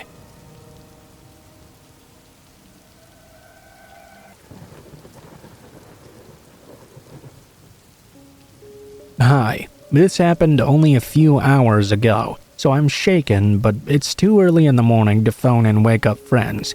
I needed to just share this and get this out. Brief setting and context. I'm a woman in my 30s, caring for my elderly parents. This means staying in a downstairs room in my childhood home for the moment. The window faces the main street, which is an average residential street in a fairly quiet area. The bed also faces that window. I often leave this particular window open at night, since I need it to be cool to sleep. I haven't really worried about it. Since there's a cabinet with an aquarium in front of that window area, it didn't block the view since it was see-through. I could also reach to open and close it fairly easily. It would make it difficult for someone to climb inside, though. My dog Sable also always sleeps in the room with me. While she's usually sweet-natured and a medium-sized dog who doesn't really look threatening, she's a fantastic guard dog in that she's always alert to any and all noises and will stand her ground and bark and growl if she senses a threat. After tonight, I won't be able to leave that window open again. It started maybe 3:30 or 4 a.m. sometime. I was still awake. Since I'm caring for my parents, I often have disrupted sleep patterns, and I'm awake at odd hours of the night. I was just reading a book when I heard Sable growl low and deep. She jumped off the bed and began to pace around, looking up at the window. Then she jumped up at the cabinet right by it. I called out just in case someone was actually there. "Hey, we're calling the police. This dog does bite." I went to look out the curtains to the side. I didn't see anything, though. I pulled them shut once more and made sure they were completely closed, tucking them down as well so any wind wouldn't be able to move them. I wasn't really alarmed yet, though. It's a fairly quiet residential street, true, but there are some foxes around me sometimes here, and occasionally someone will pass by or the neighbor's gate next door will make a squeaking sound or something. Usually, though, she wouldn't react the way she did this time. She'd usually growl but stay on the bed. Her reaction was much stronger than normal. I thought that even if someone was scoping out the open window to potentially burgle, they'd seen now the room was occupied by an awake person and a dog. Surely they'd go find an easier target. I was wrong, though. It was a good half hour or more later, after I'd relaxed a bit and thought I might doze off soon, when she began to growl once more, this time much more serious. I listened again, thinking it must be some foxes or something. Then, though, I heard what sounded like deep, horror movie-type breathing noises. The kind of heavy breathing sounds someone might make down the phone when stalking someone in a film. I sat up and looked at the window, and my heart stopped. The curtain had been pulled back and lifted at the bottom. Someone was peeking under it, and I could still hear the heavy breathing. I shouted once again and moved from the bed to the side of the window. I could just barely see past the curtain. I saw the figure of a man moving away from the window to the right, towards the front door and exit of the front garden. It was too dark to make out many features, just the dark male figure. Shaking, I immediately thought that since I knew he'd moved away and wasn't at or under the window, I reached over and pulled it shut. I grabbed my phone and called emergency services. One thing that really creeps me out in hindsight is that it would have taken a few seconds for me to move from the bed to the side of the window. That was after I'd shouted, and he knew he'd been seen as well.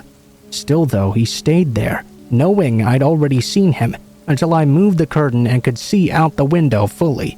Only then did he move away. It was like he was purposely trying to frighten me. While on the phone with police, I went around the ground floor of the house, turning all the lights on, making sure the rest of the house was still secure. It was, thankfully.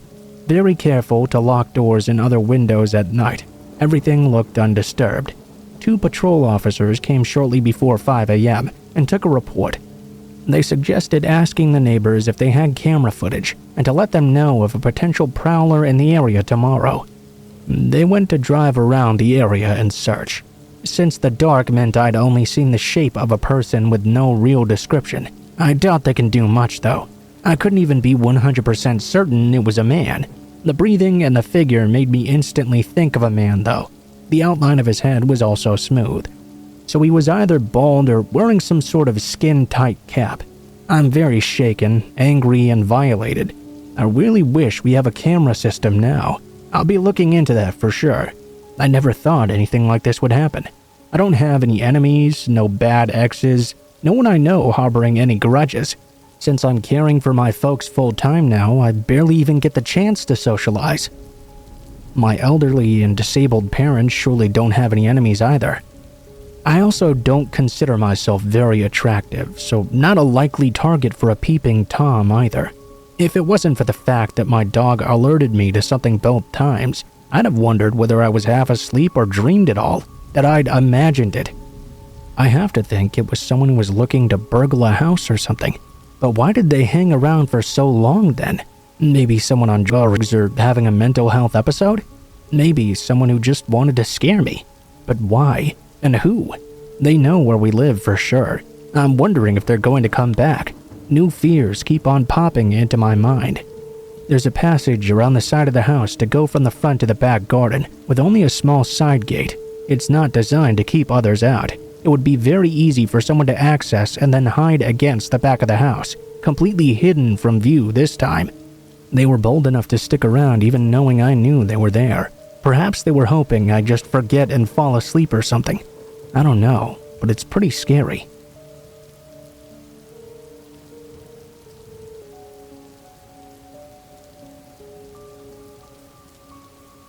Several years ago, I worked at a crisis unit for the acutely mentally ill. It was a 10-bed unit where individuals would come to stay as a step down from psychiatric hospitalization, or a diversion to prevent psychiatric hospitalization in the first place. I often worked alone on the weekends. One Friday evening, we received an admission, Michael. Background info was provided, with the referral indicating a diagnosis of antisocial personality disorder, a recent release from prison as well, after serving a sentence for murder. I completed the initial intake meeting with Michael, during which time he said some sexually explicit things to me.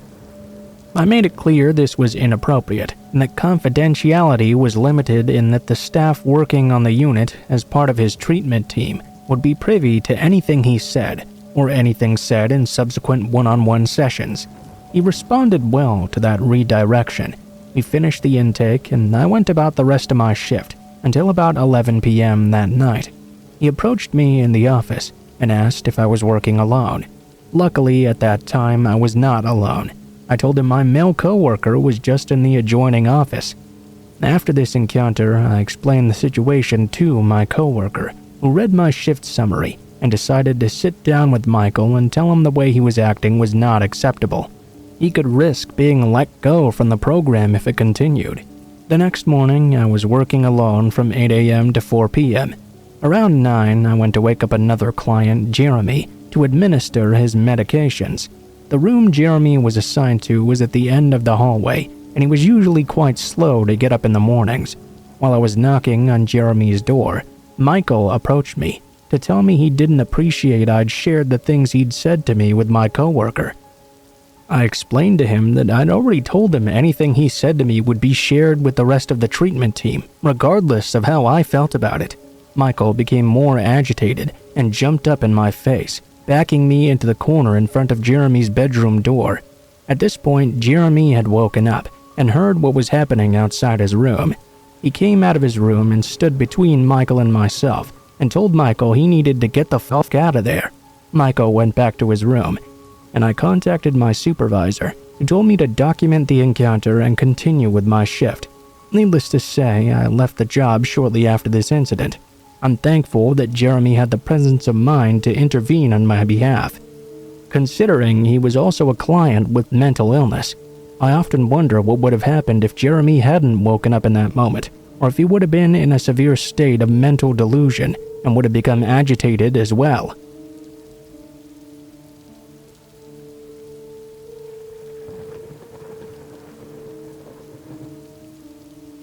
This happened 5 to 6 years ago. After meeting up with a couple of friends who were stationed near the bar, my friend Robin and I decided to end our girls' night early, at around 1 a.m. or so. I'm horrible with street names, so bear with me. We went to Rocket Bar that night, so you can know it was near there if you know that place. We hopped in a car and started pulling out. We were driving a bit slow because we weren't very familiar with the area, and we didn't want to get lost or miss any turns late at night. I had my window rolled down a bit, because when I drink I can get a bit flushed. The street we were on was completely dead at this moment. We heard a yell out of nowhere, and some loud-ass crying as well. It was clearly a woman's voice, so we slowed the car down to try and see what was going on. Robin was driving, and I was in the passenger seat.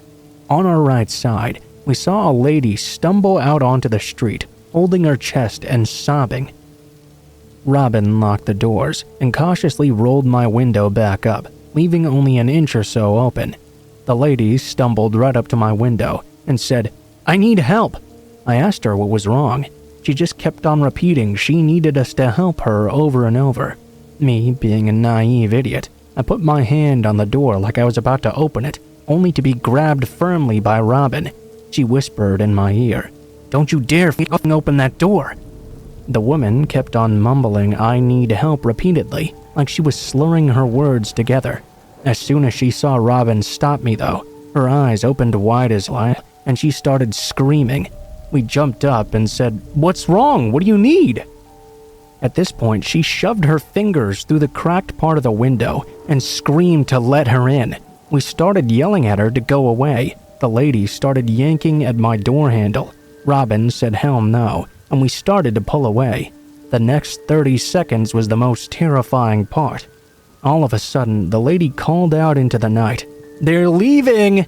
We saw a bunch of people run out from a car parked a few cars behind us on the right. Robin sped away like a scene from an action movie. We looked into the rearview mirror and saw there were 4 people standing in the street now. Ladies and gentlemen, please be careful. I can't imagine what would have happened to my dumb ass if it weren't for my friend. I know it's in some of us to want to help, but there are a lot of evil people out there who disguise themselves to do us harm. Be aware of your surroundings and lock your doors in DC.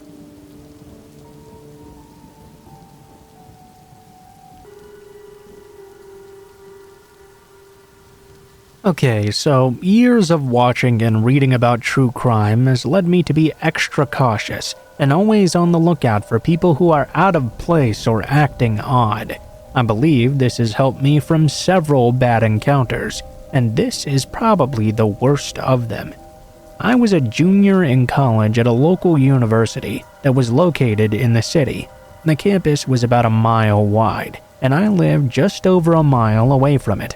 I lived in an apartment building that was owned by the university, so only students lived there.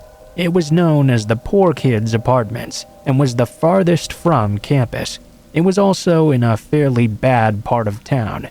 The apartments had recently had issues with break-ins, so I was extra cautious about who I held the door open for. The door to the elevators was one that locked when it closed, and only people who lived there had the keys. Sometimes, though, people held the door to save you needing to grab your key. It was about 6 p.m. one night, and I was just returning home from class. I had planned on just stopping at my apartment and then leaving to drive to my mom's house for the weekend. I worked about 40 minutes away near my mom's home, so I tended to stay there on weekends anyway. As I was approaching the elevator door, I noticed that someone was holding it open for a group of us. As I was walking towards it, I noticed one of the people he'd held it open for did not appear to be a college student. Not only was he much older, in his early 40s or so, but he looked homeless, for lack of better words. He was extremely dirty and was wearing dirty clothes as well. Obviously, he stood out to me, but apparently not to the other people in the elevator, because no one was really watching him except for me. I watched to see what floor he would push when he walked in, but he didn't push a floor button at all. Big red flag right away. I was on the very top floor, and I was one of the last people to enter. I noticed I was the only one to push that floor button. If this guy didn't get out on the lower floor, he was definitely up to something. As the floors started to open and people started to get out, I noticed he was now looking right at me, not getting off at any of the other stops. Before long, it was just me and him. I had to think fast because the fact he didn't press my floor but had entered before me, and the fact that he appeared out of place, were both huge red flags. I decided I would let him out of the elevator first. Then he would have the choice of left or right. If he chose left, I could run right and get to my door. I got my key ready and let him out. He hesitated for a moment, and I pretended to be stuck looking for something in my purse. He got out and went left. Awesome. I head right and sprint right into my apartment, which was located fairly close to the elevator. I glance back just as I'm walking in and see him standing in front of a random door, looking at me. I went into my room and locked the door right away. I grabbed the few things I needed and kept thinking about how weird that was. I almost started to let myself think that maybe he was dating someone in one of the other apartments. I started to try and rationalize his behavior, but I knew this was just strange. I grabbed my things and headed back out. I made sure to double-check the hallway before going to the elevator as well. It was empty. Thank God. I get back in the elevator and take it down to the lobby. I go to get out, when who do I see getting in with a brand new group of people? That same guy. What the f***? Now I knew for sure he was not supposed to be here. He saw me, and his eyes grew wide immediately. I went to pull out my phone because I knew I couldn't just let him wander around here. I was about to call the cops while walking out of the lobby when I ran into the security guard who watches our building after a certain time. I told him everything I'd seen. He decided to contact the police and have them waiting for the man when he got back down. He said he would go up and try to find him as well. He told me I did the right thing. I still felt bad that someone else could have potentially been in danger. I hoped he was only a thief and not some sort of rapist or murderer. I didn't hear anything else about it after, and never ran into that same security guard again, so I can't say what happened for sure. I'd luckily caught a good look at him, so I hope my description helped find him at least. He might have known I was going to do something though, and aborted his mission before he got caught. Either way, I always tell people to watch out for stuff like that. Stuff that we always call red flags around here.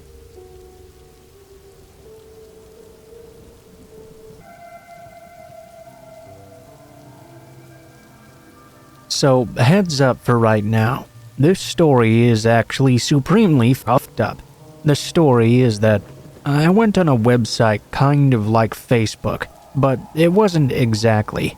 I guess I'll call it Tea Time. It was around 2010, and I went on there basically religiously every day. I was quite young and also somewhat dumb. A 14-year-old female. It sounds like a cheesy as hell start, but it was actually quite terrible. As this cheesiness goes, I found a couple of friends on there. Around 5 who I became close with. We didn't instantly become friends though. Gradually grew closer over time. They knew what country and state I lived in, but that was basically it. I was really scared of being stalked by people online. I knew basically just as much about them, because we were friends online, but that was about all.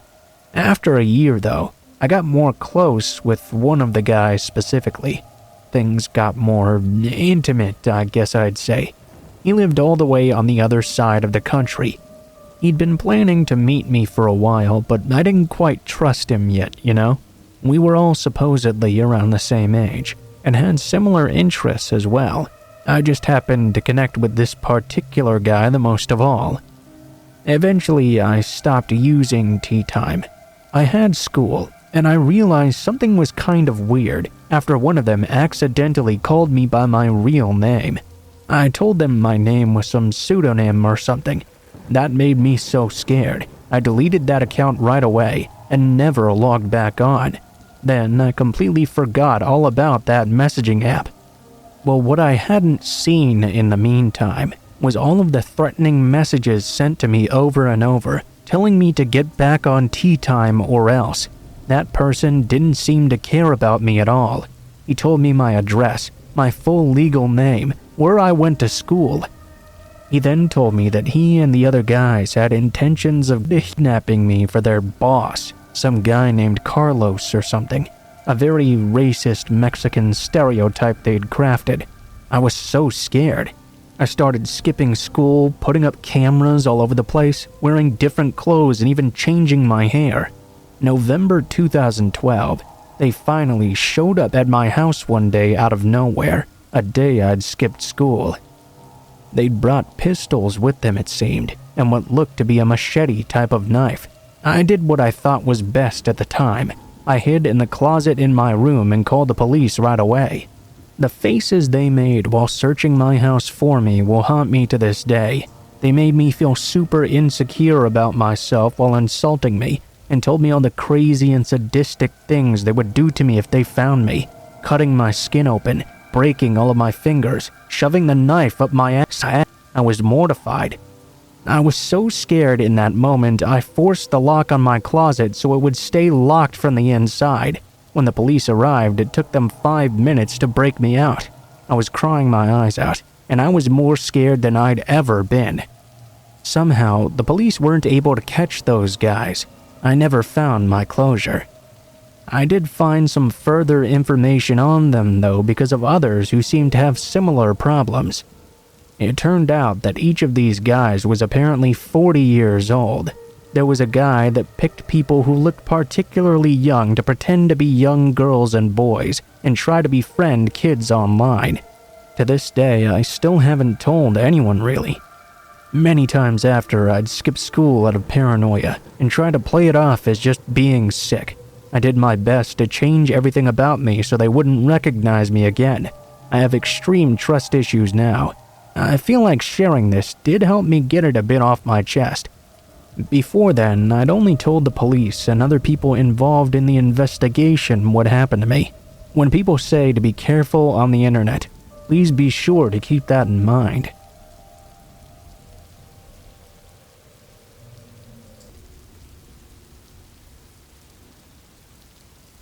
This story is a different kind of scary, but it is still pretty spooky. This happened back when I was in college, when on a complete whim I hopped on the bus and went down to Daytona Beach for spring break. Well, it wasn't a complete whim, I guess. My friend Joey already happened to be down there, and he'd really been bugging me to come down and join him. Joey really didn't work or go to school, but his parents did have a lot of money. Rather than going down to Daytona for spring break for a week, he was there throughout the entire season. He eventually did convince me to come down, when he promised he would bring me back after the week was over. I only had enough money to make the trip one way, if I was going to spend any money there at all. One thing that Joey had left out about our spring break trip is that he had driven his father's motorcycle to get down there. If I wanted to ride back home, it would have to be on the back of his bike. I was not completely comfortable with that arrangement. I did eventually accept it though, because if I spent the rest of my money for a ticket home, I wouldn't be able to have any money for spring break itself. I had a good 5 days or so down there. Then, in order to get back to school on time, Joey would have to take me back home. It would be a 2-day drive, and we would have to get a hotel after the first night. Thankfully, he had his parents' magic credit card and would be paying for everything. We got started relatively early in the day. We went up through Florida and eventually made it into Georgia at around 1 p.m.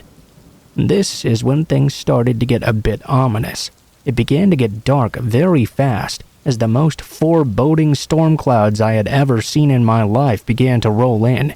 These weren't just black clouds. These were green clouds, which blocked out the entire sky. It was springtime in Georgia, and by 4 p.m., it was pitch black outside. The only positive was that it hadn't started pouring yet. We wanted to try and make it as far as we could before having to get the hotel room. I had never seen such a sight in my entire life. I really don't think I can do it justice just by describing it. The clouds looked like they were being driven with purpose down on us. I got truly afraid, when they started spinning around like funnels right above our heads. I didn't really know if this was indicative of a tornado forming or what, but I could imagine it wasn't a positive thing regardless. Eventually, it began to storm and rain hard. If you've never ridden a motorcycle through a thunderstorm, I can't begin to tell you how scary that is. Each drop of rain slapped us on our faces. My body felt like needles was stabbing into my skin. It hurt real bad.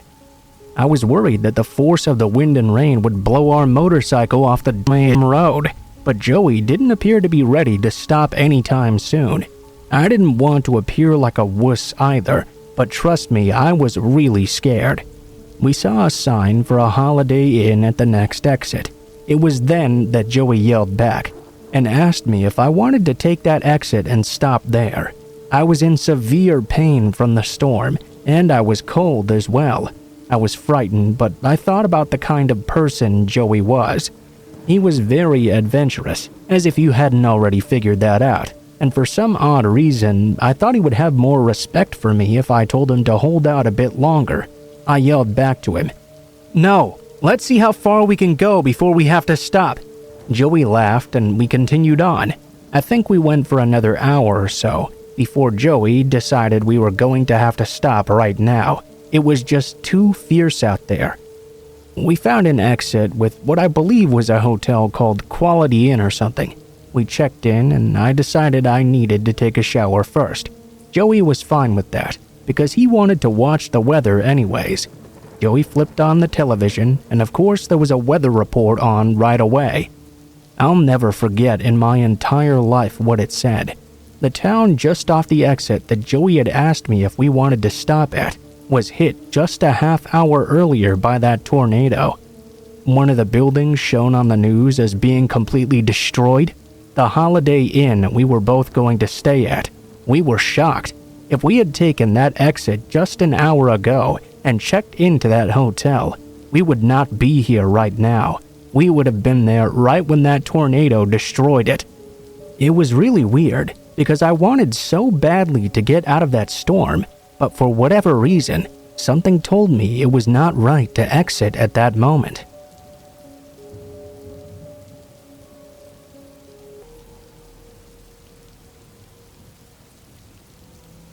I always leave my car unlocked. Always. No matter where it is. No matter what I'm doing. No matter how long it'll be. It's always unlocked. The reason for this is because I used to live in a very bad neighborhood. There would always be robberies no matter if you did lock it. Back then, I was a broke-ass college kid though.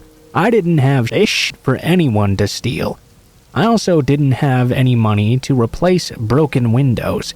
I noticed that a lot of people would get their windows smashed in order for people to break into their cars. When I asked around, they told me that the cars with the smashed windows had all been locked, so I left my car unlocked. It's not like I had anything to steal anyway.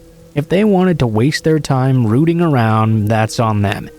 I didn't have any valuables to leave in it, so it's not like I had anything to lose. A few times it had been rummaged through, but I always just cleaned the little mess and moved on with my life. Fast forward to now. I had a closing shift at work about a week ago. I'm a librarian, you see, so I get off at 9 during closing shifts. Not too bad, actually. We all walk out and lock up together.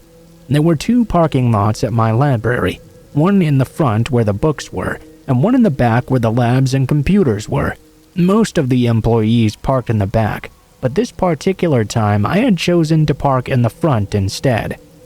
I said goodbye to everyone else and headed out to my car alone. When I finally reached it, I grabbed the handle and pulled. It wouldn't open. For a few moments, I was confused. Then it hit me. My doors were locked now. Instantly, I was unsettled. I got the feeling I was being watched, but I didn't know why. Maybe it was just the weirdness of knowing I hadn't locked the door when I left. I looked around, checked my back seat even, and unlocked it and jumped in. I started and tore out of that parking lot. When I hit the main road home, there was a bit of traffic. It wasn't a lot given the time of night, but it was pretty slow and kept stopping as well. I still had that creeping feeling, but I brushed it off. Surely I had just watched too many horror movies.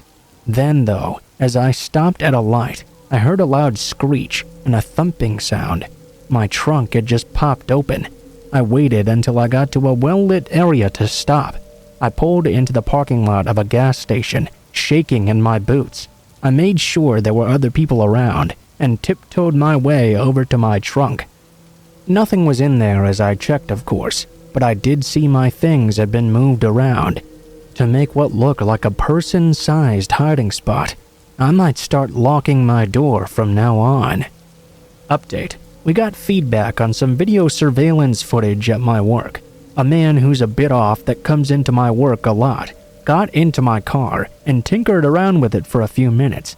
Then he popped my trunk and got in. Apparently he hadn't closed it hard enough to latch it though, so when I stopped it jiggled open. It wasn't just my car either. He'd messed with a couple of other vehicles as well. It seems mine was just the only one that was unlocked.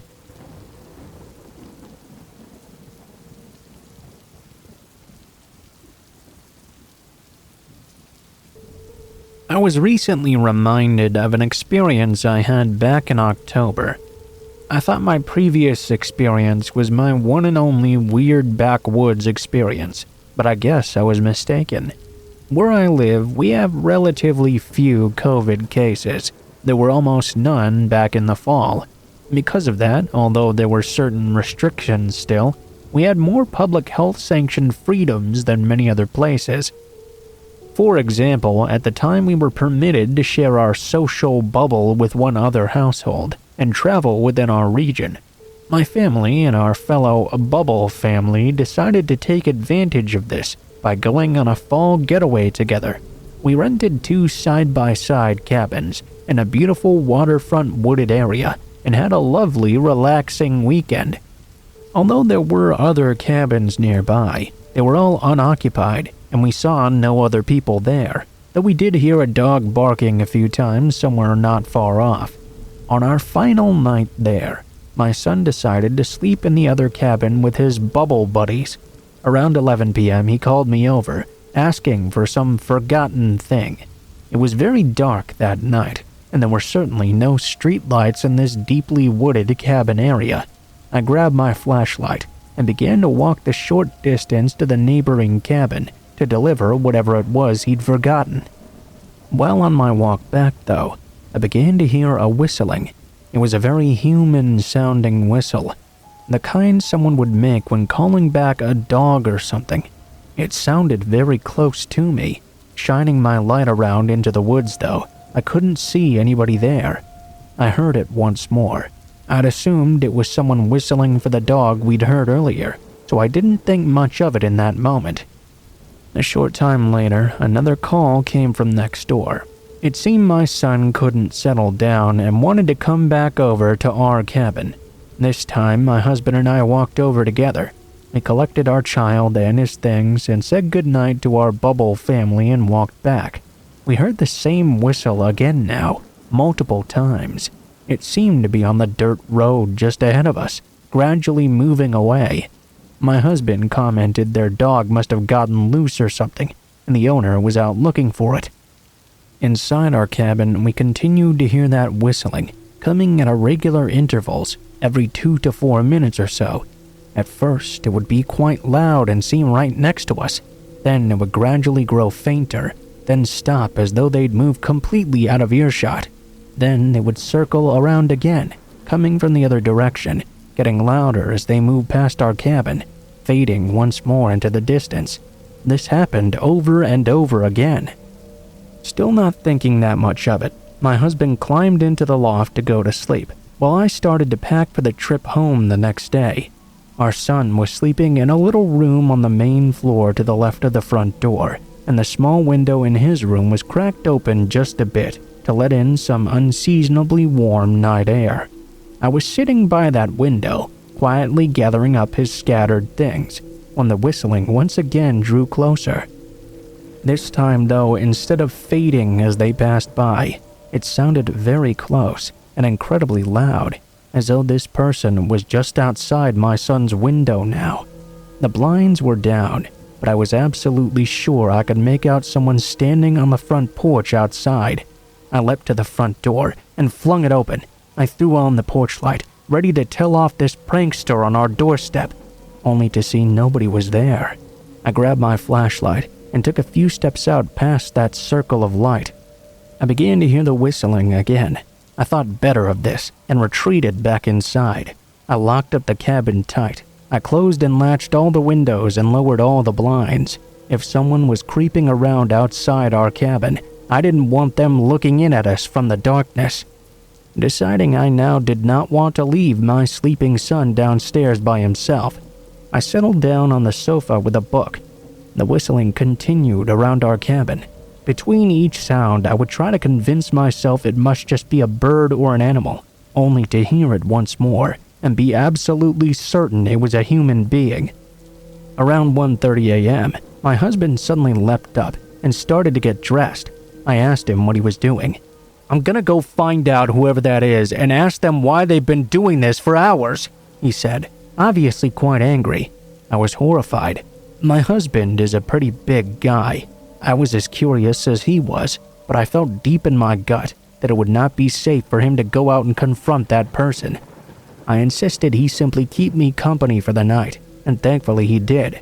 I sat there vigil, listening to the intermittent whistles all around us. It was at least an hour, until I got so exhausted I dozed off on the sofa. When I woke up, it was the next morning.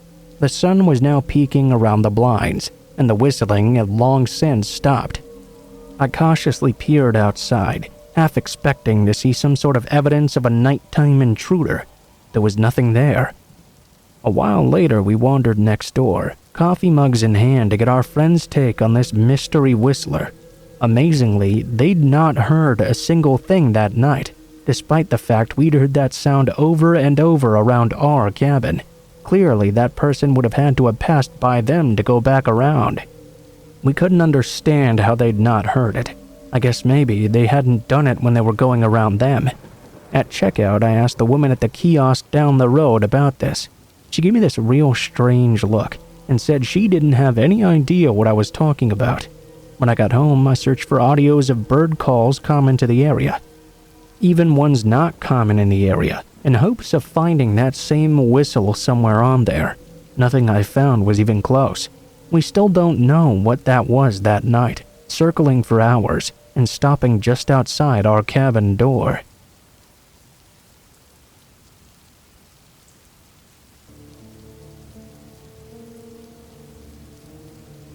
I think I was about 18 years old when I first joined the online dating community. One of my friends had convinced me to sign up since I had just gone through a terrible breakup. I was still technically in high school, but only about 2 months from graduation. As I was clicking through one of the dating sites on my phone, I came across someone who seemed decent looking enough and fairly normal based on what I could tell from his profile. It said he was the son of a local cop, whose name I'll leave out because he's well known around these parts.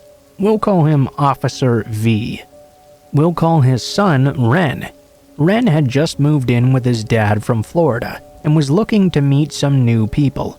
We chatted online for a while, then decided to meet up and go for a walk. We met up at a local ice cream shop and then walked around the downtown area getting to know each other a bit. Now, right off the bat meeting him, I was not super into him. I know nerves can get the best of people though, so I decided to give him another chance.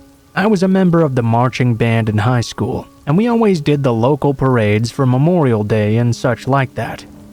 Well, Ren and I had been texting all day talking about meeting up for a picnic or some such after I was done with those parades. When I told Ren we were just finishing up and I needed to get home and get clean before we went out, that's when things took a turn for the creepy.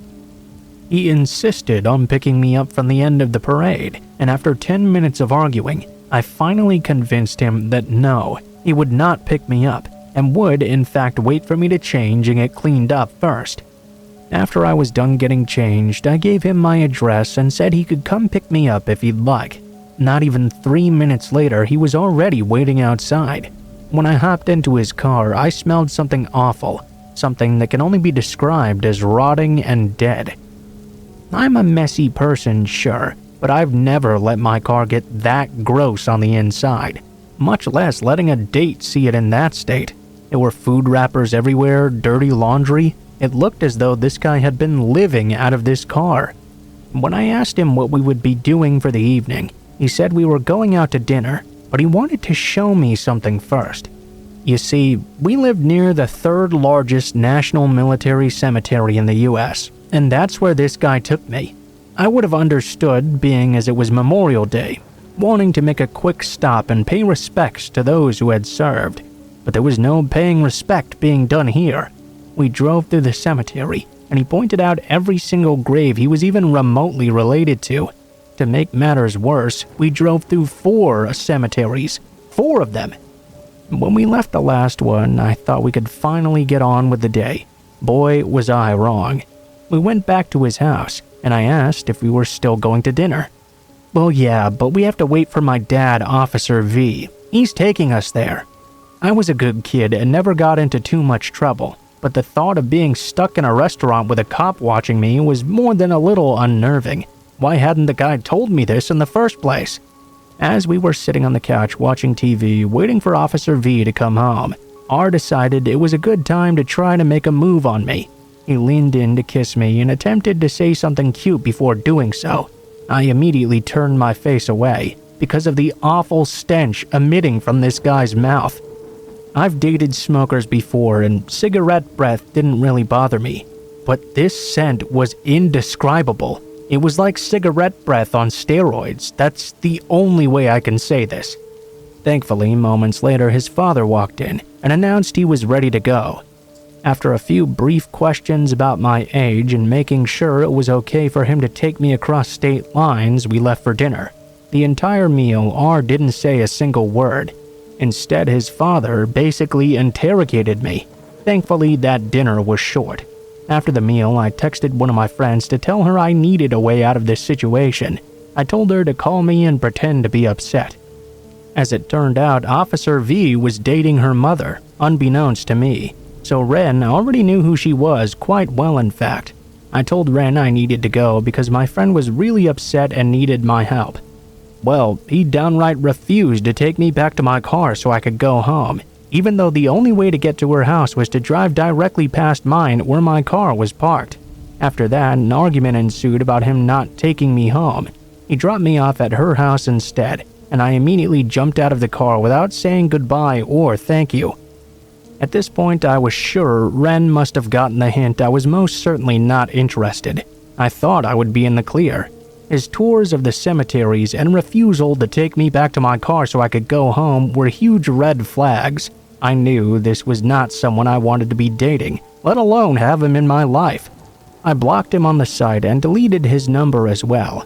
The following weeks got progressively creepier though. He would somehow call and text my number all the time, even though he knew I would not answer. He would come to the baseball games I worked at and just stand there watching me. A few times I even had to have the coach throw him out because he was bothering the team. He called me once and I had my friend screen the call and blatantly tell him I was not interested and to stop doing this. He still didn't get the hint. The calls and texts continued for weeks and weeks, and I would even notice him driving by my house at all times of the day sometimes. I only ever ran into him in person once after that, at a local bar and pizza shop. I was at the bar with some friends when I noticed him walk in. As he came up behind me to talk to me, I turned my head and clearly ignored him and acted like I had neither seen or heard him. He stood there for a few minutes in silence behind me, waiting. Then he just walked away, and I've not seen or heard from him since. My friend often tells me how creepy he still is, as her mother and Officer V are now married. Word is, Ren recently got married as well. I feel so bad for that poor girl. I just hope he isn't such a creep to her like he was to me.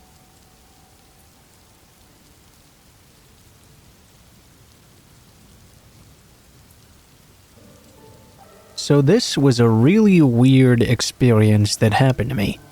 I went out rock-hounding solo today to a place my husband and I have gone to many times before. Everything seemed fairly normal when I arrived. It's a fairly secluded area of the creek, with a rock bar in the middle and a small patch of woods to the left. There's a far denser forest off to the right. I crossed the creek and set up my gear on the rock bar. I grabbed a bag and started walking up along the creek. About 45 minutes into this, I kept on glancing up at the forest. I didn't know why at first, but I just kept on getting this eerie feeling. Every now and again, I'd hear a couple of thumps somewhere out there in the woods. But, it's nature. I tried not to think too much of it. After about 15 minutes more, though, I suddenly heard a very quiet meow. I was so focused on pulling up clay that I instantly stood up. I was extremely confused. I couldn't have just heard a house cat meowing out here, could I? 10 minutes went by. I was now walking further up the creek, and where would I be if I didn't hear it again? I stopped instantly. I'd for sure just heard a cat's meow. How strange. But something seemed really off about it. I started to feel real uneasy now. I turned around and headed back to my site. Something about the sound I'd heard wasn't quite right. It was like a matter-of-fact meow, if that makes sense. I don't know how else to explain it. About 5 minutes into the trek, I could hear that meowing sound behind me now. I was sweating like crazy because of the heat, but that instantly made me feel cold and clammy. The hair stood up on the back of my neck. I knew what I was supposed to be hearing, a single meow, but it wasn't coming from a cat. The sound was now closer, and I could tell it sounded like someone imitating a cat's meow. I kept focused on getting back to my site. 5 minutes later, another meow from behind me. This is where I realized that things were getting really concerning now. That sound was coming from the same distance behind me, no matter how far I kept walking, or how fast. Finally, I reached my site once more. I pulled out my drinks and took a moment to rehydrate. That's when another cat's meow sounded right next to me. This time, I knew with everything in me, this was not a cat following me. I calmly gathered up my gear and began the trek across the creek to the path to my car. This time, right from behind my ear, a meow came. I sprinted across the creek and hunched down in a pit. I'd parked my car right next to the edge of the forest, and I was really starting to lose my shit now. I grabbed my keys and mace out and put my gear on me so I could dive into my car and rearrange later. That's exactly what I did. I dove right in. I nearly shit myself, having to take the opportunity to find the courage and sprint out to my car, but I did so, and I hightailed it out of there as fast as possible. I want to hear your guys' thoughts on this. The rational answer is that someone was just screwing at me. But why would they be so far out into the woods? It was like 200 acres of forest. I just don't know.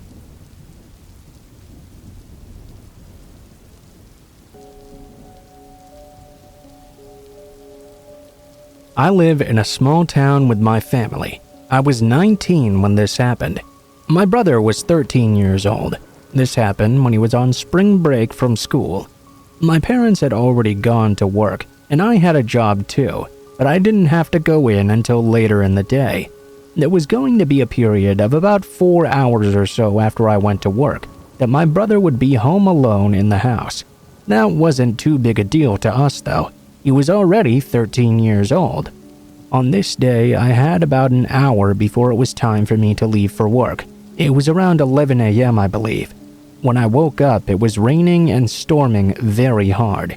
It was pretty fierce out there. The wind was strong and blowing the trees back and forth. The sky was completely black with clouds. It looked more like the sun had recently set, rather than recently having risen. The rain was pounding our house too. I was the type who didn't like to get up really long before going to work. I had to be there at 12:30, so I woke up at 11, made myself some coffee, and went into the living room to relax for a while. I was watching a bit of TV, and halfway watching the storm as well, when something outside caught my eye. I looked over, only to see a man out in the middle of the storm, walking down the street. He was tall and dressed in all black, but the weirdest thing was, he didn't seem to have an umbrella or even a raincoat. It was quite strange. I figured maybe he had just been out and about and gotten caught in the storm, but he didn't seem to be in any hurry either. As he walked down the street, he watched our house with a strange look on his face. Then he turned the block.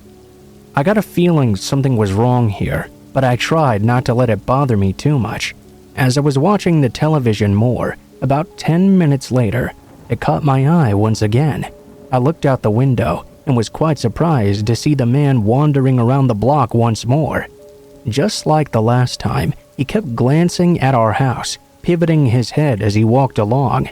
This time, I was much more concerned than I had been before. Before, the man was just a strange weirdo walking around in the rain. Now he was a strange weirdo walking around in the rain who seemed to have something on his mind. And it seemed to have something to do with my home. At first, I could have dismissed this all as him just having been caught out in the storm, but walking around the block multiple times indicated he was in no hurry to get anywhere.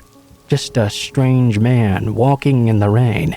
I had finished my coffee and I had to get to work soon, but I decided I needed to wait and see if the man would circle our house yet again. I was really hoping it wasn't something other than just a weirdo who liked the rain. Maybe he really wasn't singling out our home. Perhaps he was casing every house on the block for an empty one.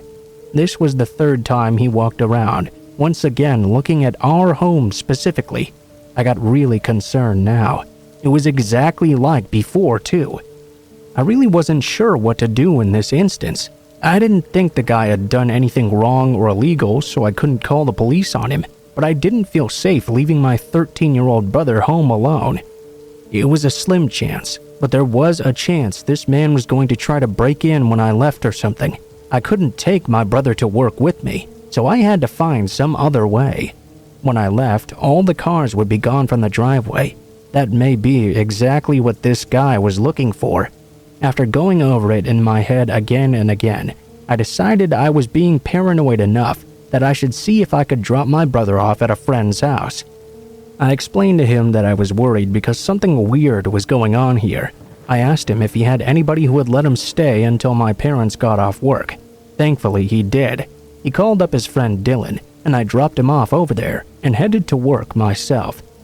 I double-checked and made sure everything was locked up tight before I left, too. I was working, and the rain was still coming down violently for hours. We were not very busy because of it. Around 6 p.m., though, I got a call from my mother. Someone truly had broken into our house. I wasn't really surprised, although I did feel like an idiot for not having called the police before. What bothered me the most, though, was not that the house had indeed been broken into.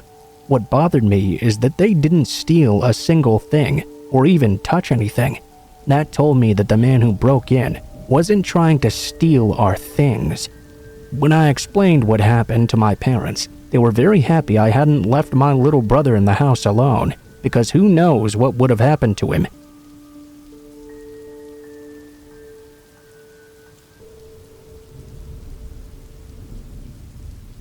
A few years back, my husband and I were living in an apartment in Brooklyn. One night, we decided to check our neighborhood's offender registry and discovered an offender lived in our building.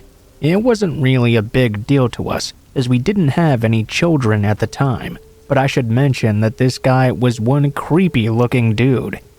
I'm talking about those wild hair, crazy eyes kind of creeper. You know, the real scary kind. We would often see the guy walking around the building or the neighborhood every now and then. He even set up a fruit stand for a while and would wildly yell at people as they passed by. He never really bothered us though, so we mostly didn't give him a second thought. At the time, I was working a pretty crazy job where I would be at work really late every night and have to take a taxi home at the end. On those nights, my husband would stay up late and wait for me to arrive home. I was a bit brain dead when I would get home after a 20-hour shift, so sometimes it would take me a while to find my keys, and my husband would have to let me in. One night, I had texted I was leaving the office around 3 a.m. About half an hour later, my husband could hear our door handle jiggling. Assuming it was me, he got up to go let me in. Something, however, made him look out the peephole first. There, he saw him, the vendor, completely naked, standing on the other side of the door. As soon as he sensed my husband looking out, the man stopped jiggling the handle. He looked up and put his eyeball right up to the peephole, trying to gaze in, as if he could tell my husband was looking at him right now. For some reason I don't really understand, my husband opened the door. As soon as he did this, the guy tried to force himself into the apartment. Eventually he beat the man back and got the door closed. Then he called me. I was about a mile away from our building when I got that call, and I was terrified. It must have been quite obvious, because as we arrived to the building, the taxi driver asked if he should walk me to the front door. I told him yes, I would very much appreciate that. He stood with me until my husband came outside to walk me in. We lived on the 6th floor, and from the moment we went in, you could hear someone running up and down the staircase. We ran to the elevator and jumped in, pressing the door close button over and over until it started to move. When we got to about the 3rd floor, the floor where the vendor was at the time, he began to bang on the elevator doors trying to get in. We heard him run to the staircase and start running up the stairs to catch us. When we got to our apartment, I called the cops to report this terrifying situation. It took them 2 hours just to arrive, and by that time the guy had already picked up his clothes and gone home. The cops didn't even come inside the building. They made us go outside and didn't even get out of their car. When I explained what happened, they simply responded by saying, "You live in Brooklyn, get used to it." Eventually, we moved out of that building, but whenever we go back to that neighborhood, we still see that guy at his fruit stand, yelling at people as they walk by.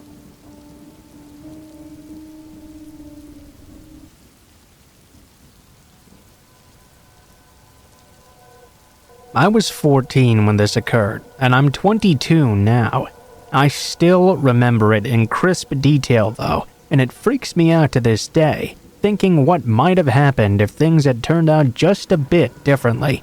School was out for the summer, and I had convinced my mom to send me to Russia for a couple of months to visit my grandparents. We'd moved to North America when I was little, and I hadn't ever been back much since. Plus, I thought it would be fun being on my first trip abroad all by myself. She agreed, and off I went on my first solo transatlantic journey. My grandparents are very great people, and have always spoiled my mother and I rotten. They were ecstatic their only granddaughter wanted to visit them, so they planned a fun vacation of their own with me for a month after I arrived, to a popular beach resort city in Turkey. We were to stay at a 5-star resort in Ankara for 2 weeks. I thought that was spectacular, getting to travel to not just one but 2 countries in a single summer, and to a fancy exotic place like Turkey at that. I was dying to go. Full disclosure though, when I arrived to Russia, it was not really what I had been expecting. My grandparents are really protective people, so I couldn't do much or go anywhere by myself. That meant it got boring pretty fast, and I spent most of my days just playing PSP in my room. I was very accustomed to being active, you see, and I wanted to do lots of things like go jogging, which I'd done every day at home. I gave my grandparents a bit of a hard time about that, since they wouldn't let me go alone, and naturally they couldn't keep up with me due to their age. After about a month of this, the time came to go to Turkey together. I was super excited to finally get some freedom and a change of scenery. I had been pent up at home for far too long. The resort they had picked was sprawled out over a fairly large area. However, it was all very well secured and isolated from the rest of the city. There was also a huge garden on the property as well, which was very well suited for jogging. This time, I also had my own room separate from my grandparents' too, so I took the opportunity to go off by myself and explore the grounds a bit. Most of the time, I would jog in the mornings when it was a bit cooler. I would go with my big old iPod, so I couldn't hear anything that was going on around me. I figured it was really safe since it was a really nice hotel with lots of tourists around as well. Then, I started to notice him. A pretty innocuous-seeming gardener in his late 40s or early 50s, wearing this dark green uniform. I remember he kind of reminded me of like a shriveled old date from too many years in the sun. He would always wave or say something in broken English as I passed by, while he trimmed the shrubs or mowed the lawn. I would politely wave back, smile, and nod, but didn't really pay him much attention. Fast forward to about 10 days of this, and now I was really enjoying myself. It was fun to swim in the pool and the sea, the food was really great. And my grandparents had eased up a lot so I could do a lot more by myself. They didn't know about my morning runs in the gardens though, and I was not going to tell them because I was sure they would not approve. One morning, around 7 a.m. while I'm jogging, I see that gardener again. This time though, it's clear he's trying to get my attention specifically. He waves at me and yells something, so I stop and pull out my earphones, trying to figure out what he wants. Now, I know he works for the hotel, so I didn't really suspect anything. He waved at me again and motioned for me to come a bit closer. I was very confused, but I figured he wanted to tell me something, so I politely approached him. He was standing at the edge of a trail that went deeper into the gardens and off into the foliage. He was smiling and gesturing, and I could see he was holding something in his hand. I noticed he was holding a rose and extending it to me. At this point, I was confused and a little bit freaked out about what the hell I was thinking. I stayed put. Usually, the hotel staff there were chatty but nice enough. My grandparents would always get pulled into various conversations with them about things. I figured this was something of the same like. I didn't want to be rude, but I still wanted to be on my way without offending this old man.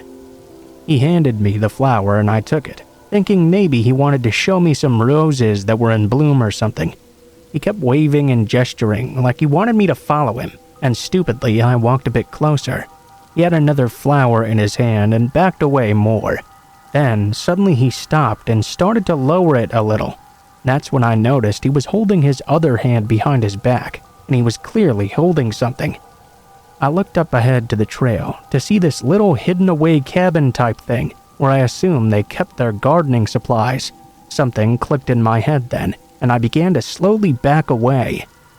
The man saw me do that and tried to smile, then moved the hand he'd been holding behind his back while lunging toward me. I saw he was clearly holding some kind of rag. Without hesitation, I dropped the rose he had handed me, turned around, and sprinted at full speed. I didn't even stop to look back. I just ran like mad back to the hotel. It was not until the doors closed behind me, and I was among other people, that I looked back to see if the man had followed me. I couldn't see him anymore though. My heart was beating like crazy. I went back to my hotel room and waited for my grandparents to wake up. I never told them about any of what happened that day and spent the rest of my vacation glued to their side. I thought if I'd said anything, they would get even more paranoid about my safety and blame me for wandering off on my own. Also, I really loved them and I kinda didn't want to ruin the remaining days for them. I saw the gardener once more on the beach. I remember seeing him talking to a security guard. I grew very uncomfortable and sunk into my sun chair as I saw him. He looked over to me and smiled. I scowled at him as he mouthed the word Rosa tauntingly and smiled again. I still remember the anger bubbling in my stomach and how much I wanted to cleave his face in. I just froze there and stared though. He walked away, and I went back to pretending nothing ever happened. Needless to say, I never went on any more morning jogs, and neither did I want to until long after that summer had ended, and I'd returned back home.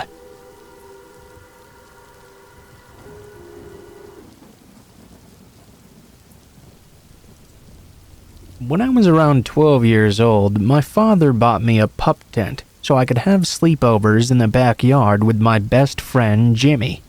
Once it got warm enough outside, Jimmy and I would spend many a night out in the backyard. April of that year on a Friday, I asked Jimmy if he would want to come over and have a camp out once more. He happily agreed, of course. About a half hour after he arrived at my house, though, these dark clouds began to roll in.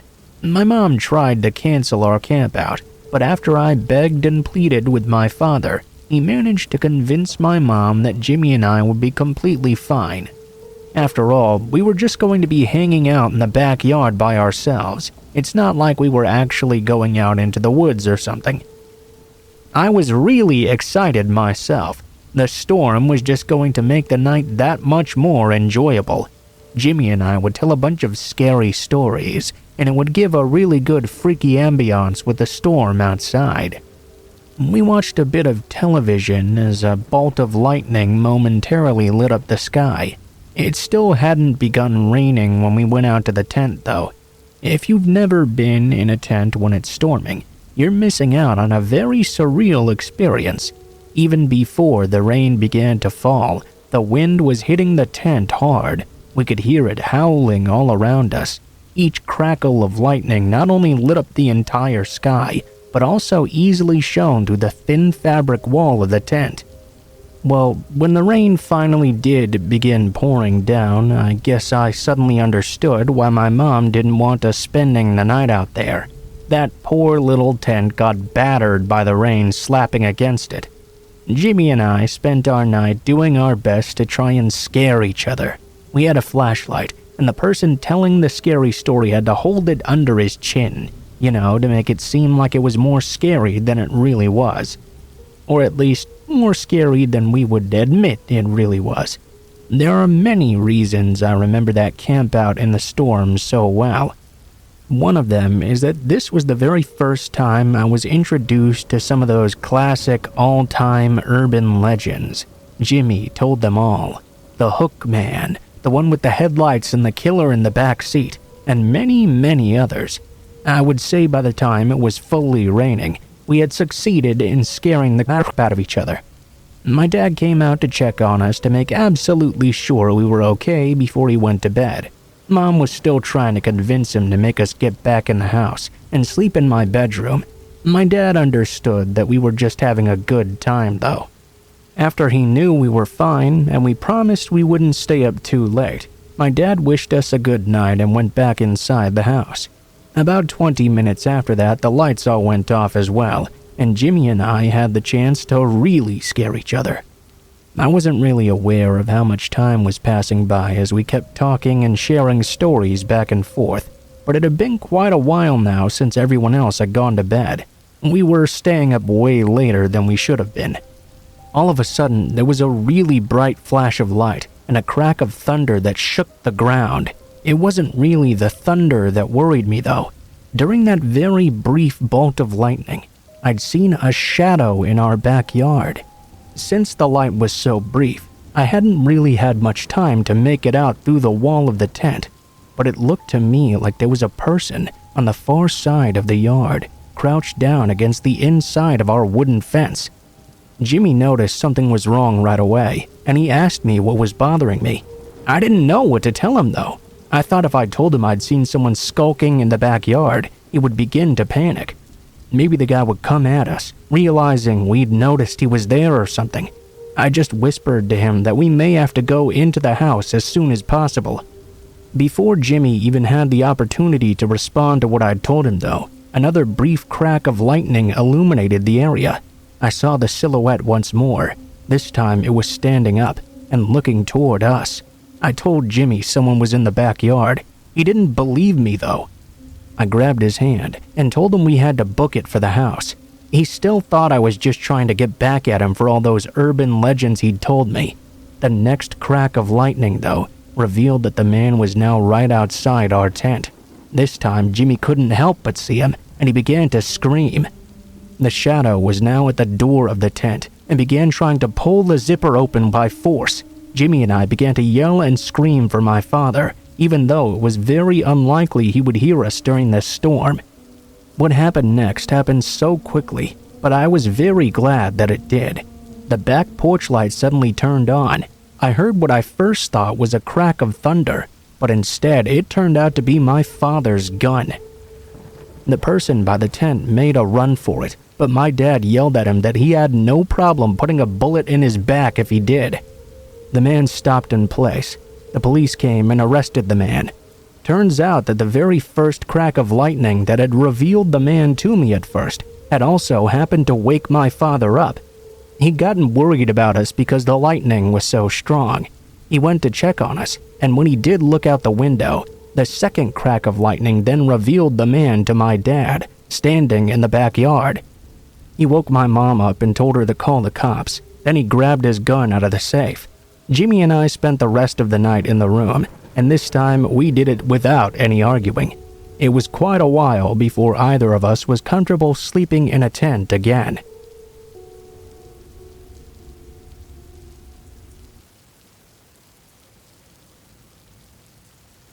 At the time this happened, I lived in Missouri. When I was about 5 or 6 years old, I was sound asleep in my bed one night. It had to be at least after midnight at this point. Very suddenly, I was awoken out of my sleep, only to see a strange man standing over me with his hands wrapped around my wrists. The moonlight slightly illuminated my room, and I could make out the man's face sort of. Mostly his thick mustache. I was overcome with fear in that moment and began to scream my head off. The man rushed out of my room immediately, and not even a few moments later, my parents rushed in to see what was wrong. I was crying my eyes out and told them what had just happened. My dad thoroughly searched the house, but nothing was found that night. My parents did their best to calm me down, and my mother slept by my side until I fell asleep. Later that very same night, even further into the evening, that same thing happened again. This time, though, he was a lot gentler with grabbing my wrists. I imagine he thought if he was a little more gentle, he would be able to kidnap me while I was asleep. I'll never forget the shriek I made in that moment. You can't even begin to imagine the fear. That person was somehow in my home once again and trying to take me away forever. Once again, he ran away. My parents let me sleep in their bed for the rest of the night. When I finally became a teenager, my mom and I were talking about that incident. She told me that apparently while I was outside playing with my dad earlier that day, she was bathing my 6-month-old brother when she'd noticed someone walk past the bathroom quietly as possible. At that point, alarm bells were going off in her head, of course. She then began to hear these strange noises coming from the bedroom. She wrapped my brother up in a towel and carried him in her arms. She went outside as fast as she could. She thought the man was trying to bait her to come inside alone. My father went into the house instead and checked everywhere, but there was no one to be found. My parents' theory is that they were somehow able to get in from the back door, which led to the unfinished basement. What creeps me out, though, is that he was so quiet. Everything in the home remained untouched when he intruded. I always think about what would have happened if I just slept through all of that. I could have easily been kidnapped, or even worse, killed. My parents wanted to get out of this house as soon as possible. Of course we didn't feel safe. They sold it ASAP and moved us into a 2-bedroom apartment while our new house was being built elsewhere. I was very sad to move, of course, and I missed my friends a whole lot, but my safety was more important than anything else.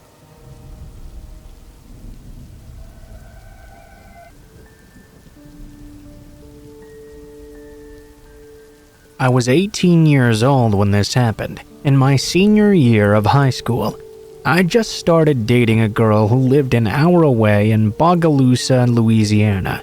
I would frequently drive out to go see her on the weekends. If you don't know, Bogalusa sits along a river and is surrounded by many swamps. In my opinion, it's an area notorious for heavy fogs and big flooding.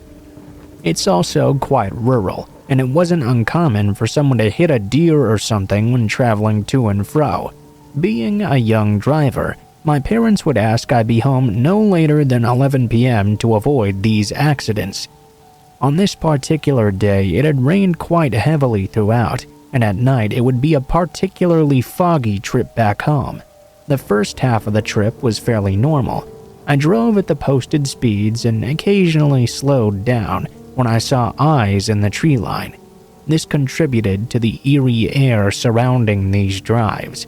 It always felt like there was something lurking about, and I was tempted to gun it out of there. The only way I can describe the feeling accurately is to say there was a certain atmosphere of stillness. Lights barely penetrated the fog, it was so thick. The rain had stopped now, and the road was all but abandoned. It was like life had stopped altogether. Time passed, and halfway through the drive, I finally reached a small bit of civilization. A Dollar General store with its lights still on, a railroad track weaving through the road, and just ahead of me a car pulled out of a McDonald's drive-thru. The car went pretty slow, which ticked me off because I had to meet a curfew. I stayed behind it though, in hopes it would just pull off soon. Following down the road, the car and myself left that small town. The path ahead was pitch dark, so I kept following at a good distance and tracked the car's taillights. I was completely exhausted. The car was going so slow it had pushed me past the curfew, and tomorrow I was going to have school anyway. I let my mind wander a bit as I rolled the windows down to get some cold air and kept following behind the car. Minutes passed and I was beginning to get quite frustrated.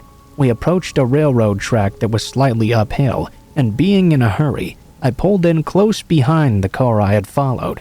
Out of nowhere, though, the car in front of me jerked and skidded across the pavement.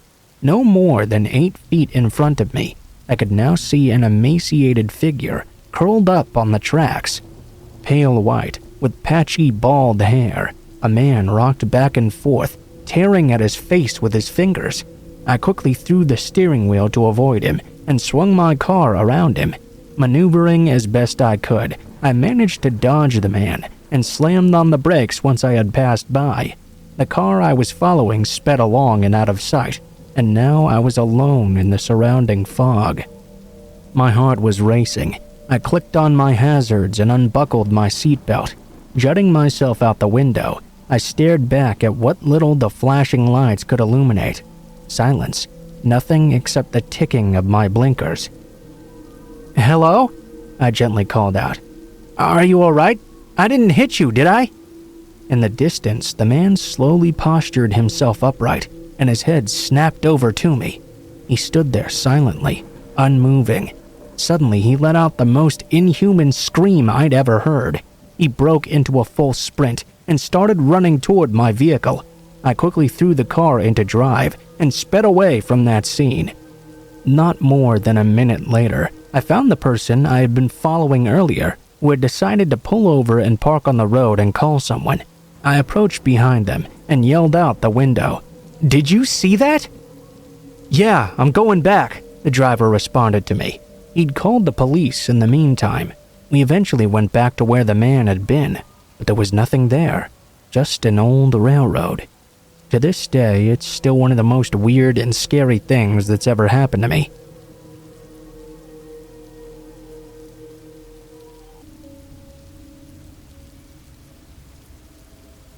So this story didn't happen to me. It actually happened to my very good friend who we'll call Dan. Dan is a 5'10" man from Maryland. He had a very strange sense of humor and was a very smart but all-around good guy. Anyway, we went to the same university. I'm gonna tell this story as best as I can remember, so please bear with me. Dan moved into his dorm room before his roommate did our freshman year. Dan had everything all moved in and had settled in completely. Just as he sat down, his roommate showed up to move everything in. His roommate, we'll call him Brian, introduced himself and his mother and father, who were helping him move. He seemed just like any other person. Dan decided to help his new roommate move everything in, since he didn't know anyone yet and was from a different state. Dan and Brian's family get down to their car, as Brian stayed behind in the room to put things away. This is the first red flag in this story. As they were opening the trunk, Brian's father looked at Dan directly in the face and whispered, "Good luck."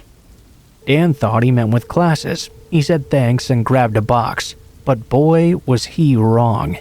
Dan carried that box upstairs and into the room, where Brian proceeded to flip out. He screamed about how that box had his special ingredients for a project he was doing, and Dan had probably broken it. Weird, but everyone has their quirks. They finished moving Brian in, and his parents said goodbye, and again, Brian's dad told Dan good luck. It was really weird. Anyway, a couple of guys came by the door to ask if they wanted to go eat. Dan said sure, but Brian stayed behind to finish unpacking his things. While Dan was out, he got a call from Brian, asking if he would mind if he smoked weed in the room. Dan, being that he wanted to work for the CDC, said absolutely not. Brian screamed something unintelligible and hung up the phone. He called back a few minutes later and asked if he could smoke weed in the closet at least. Again, Dan said no. Brian hung up without a word, and Dan and his friends decided to go make sure he wasn't actually smoking in the room. When they arrived, they found him hiding in the closet like a goblin eating the weed. Weird as hell, right? Not even close to as bad as this will get, though. As time continued on, at night, Brian would wake Dan up by standing beside his bed, standing over him, then asking him a single question. Dan would answer, and Brian would walk back to his bed and fall asleep. This happened every night for a week. At this point, Brian had moved in an entire toolbox full of wrenches, screwdrivers, hammers, nails, screws, an assortment of power tools as well. These weren't the kinds of things you'd need with you in a college dorm room. During this entire week, Brian also never left the room. The only time he would move was to eat and go to the bathroom. About 4 days before the week where dorm room changes could be made, Brian woke Dan up in the middle of the night and asked him how he felt about gay people. Dan said he didn't really care what anyone did, and it was fine with him. When Dan woke up the next morning, Brian was sitting in a chair directly by his head, staring at his sleeping face. Of course, he instinctively yelled out, "What the fuck are you doing?" Brian replied, "I think I'm starting to have feelings for you. You need to move out. I don't want you getting hurt during what's coming." After that, Dan left and didn't sleep in his room for a couple of days until he could move. Unfortunately, though, there were no open rooms, so he couldn't.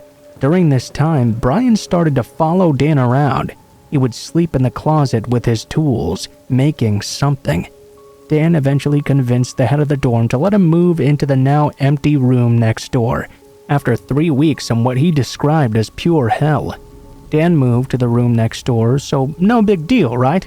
Wrong. 2 days later, Dan got a knock at the door at 9 a.m. Thinking it was Brian coming to fuck with him, he screamed out, "What the fuck do you want?" He answered the door in his boxers. At the door, though, there were 4 state police troopers in full hazmat gear. The man in front said, "Not who you were expecting, huh?" At least someone there had a sense of humor. They let Dan put some clothes on, then let him out the door.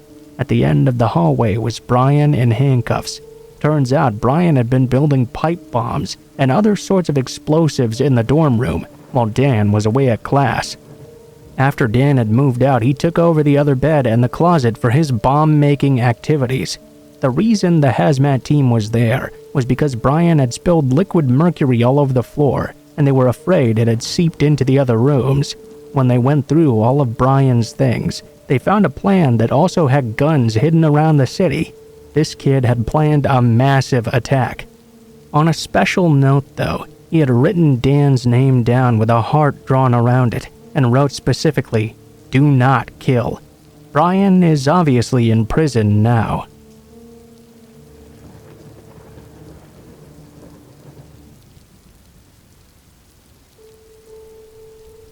So I've been waiting a long time to tell the full story of the Whistler. This story requires many details, but is unexplainable, creepy, and 100% true. When I was about 8 years old, I was taking my dog for a walk through the neighborhood with my mother. It was maybe 11 p.m. or so. We lived right next to a swampy woods area on the edge of our neighborhood in Lansing, Michigan. I remember it was very silent and slightly windy as well. From somewhere down out in the swamp, we could hear someone whistling at us. It sounded sort of like a bird at first, but each whistle was different enough, with a lack of consistency made it sound human-like. I can't really even begin to describe it. My mom had this concerned, terrified look on her face. She grabbed my hand and said we should go back inside quickly. I didn't understand because I was too young, but seeing my mom freak out made me freak out too. After a while, though, I just kinda forgot about it. 2 years later, I was taking my dog out again, this time late at night. There was a large bush that could easily obscure a person behind it, right next to our front door. As I was finishing up our night walk, that whistling noise started again.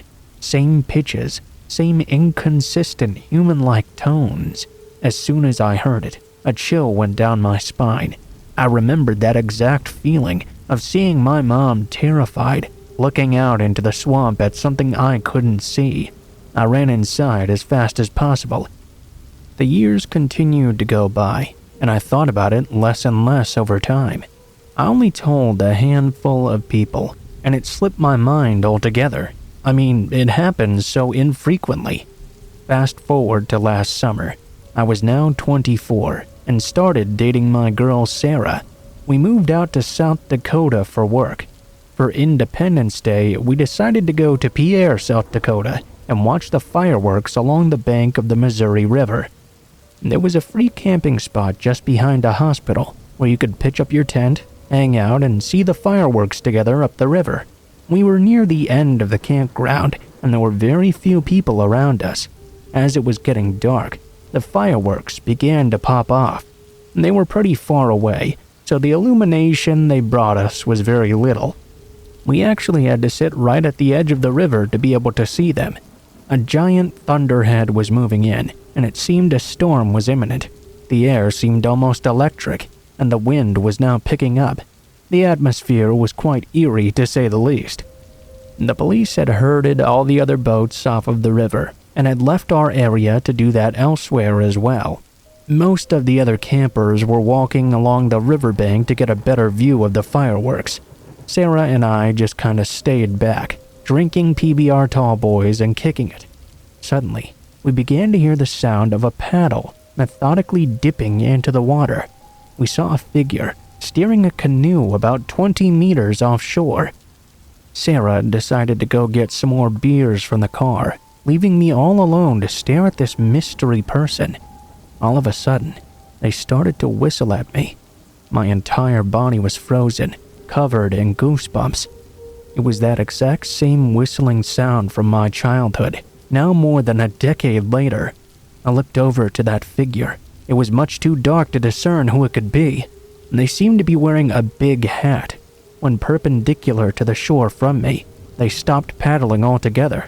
They turned the canoe to face directly at me and began to whistle at me once more. I was so frightened I jumped up and shouted at them, "Who are you?" They didn't say anything, just whistled a couple of more lines, then turned the canoe 180 degrees and paddled all the way out of sight. I'm a videographer, so I already had my camera by my side and was taking video of the fireworks at that moment. As the canoe was almost out of sight, I grabbed my camera and got a shot of them whistling as they paddled away. When Sarah came back from getting beers, she was very confused as to why I was so freaked out now. When I explained, she freaked out a bit too. I was convinced we would both be murdered or something that night. How would this whistling person manage to follow me after 14 years all the way to South Dakota? Was it just a coincidence? Why were they whistling the exact same tune then? Who was that person, and where were they going? So many questions were left unanswered. To this day, I'm more afraid of being outside in the dark, where I might hear that whistling once again. I'm open to any explanations.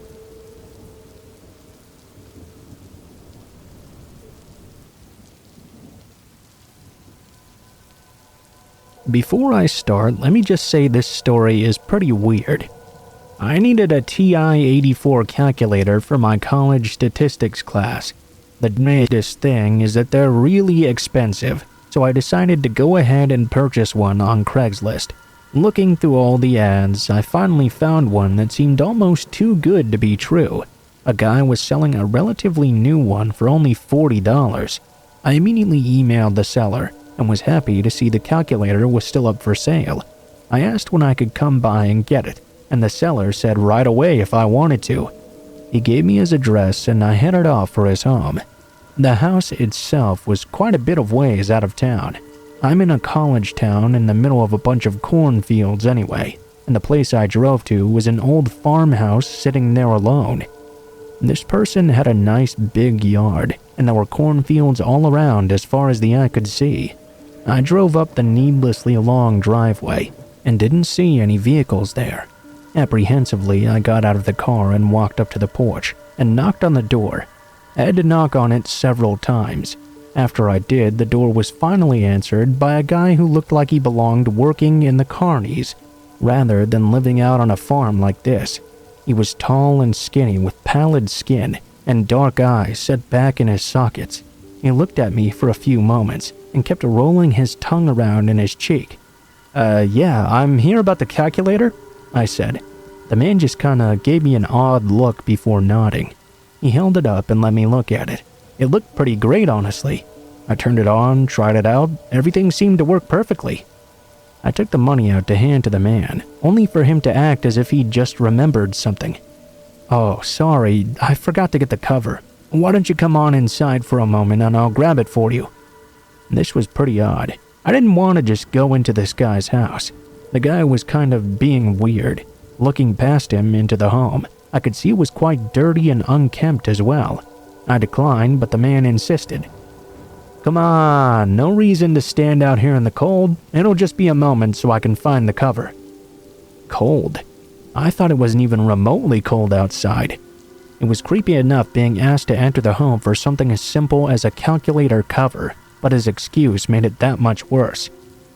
No thanks, it's okay. I'll just wait out here." I told him I could just play here for a moment. At first, the man just kind of stared at me with his dark eyes. Then he reached out to grab the calculator out of my hand and slammed the door right in my face. Needless to say, I was extremely confused. I had already paid for the calculator. Was he just not going to give it to me? I stood there for a few moments, unsure of what to do. Suddenly, he opened the door again, holding the calculator with the cover on it this time. He held it out to me. When I didn't move, he got very impatient and started to growl at me. "Well, take the nice thing, you just paid for it." I took the calculator out of his hand, and he slammed the door right in my face. Happy to be out of conversation with this person, and eager to get away as fast as possible, I turned away. As I turned, though, I caught a glimpse in the window and saw that he was not alone. There was a person who had been hidden just out of sight, and they were arguing about something. I'd had enough, though. I ran to my car and left. When I got back to my room, I decided to try this new calculator out. I hoped that the guy hadn't gotten so angry he'd broken it or something. I turned it on. Now, anyone that has used this calculator knows you can type in letters as well as numbers, and whatever you put on the screen will come right back on once the calculator is turned on after sleep mode. When I turned the calculator on, it seemed there was a message for me. The man must have written it when he was inside looking for the cover. "If you had come in, you'd be dead right now. Enjoy your calculator."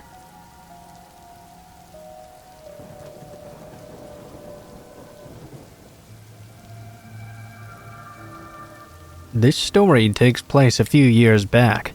I was 16 and my cousin who was with me was 21 at the time. We'll call him Jay. We're rural town boys, never really much to do. Jay and I grew up together, so we were always close, and we always did everything together. One night he decided to stay over at my house with me, while my parents would be out of town. We didn't really do too much though. Had some food and played some video games together. Well, needless to say, it wasn't long before we got kind of bored. In the past, Jay and I had gone out for night walks around the neighborhood, and we would just walk around and talk about things that were bothering us. Girls, school, whatever really came up. That particular night, Jay had suggested that we go for one of our walks. He had quite a lot on his mind at the time, as did I, so this walk was going to be a little longer than the usual ones.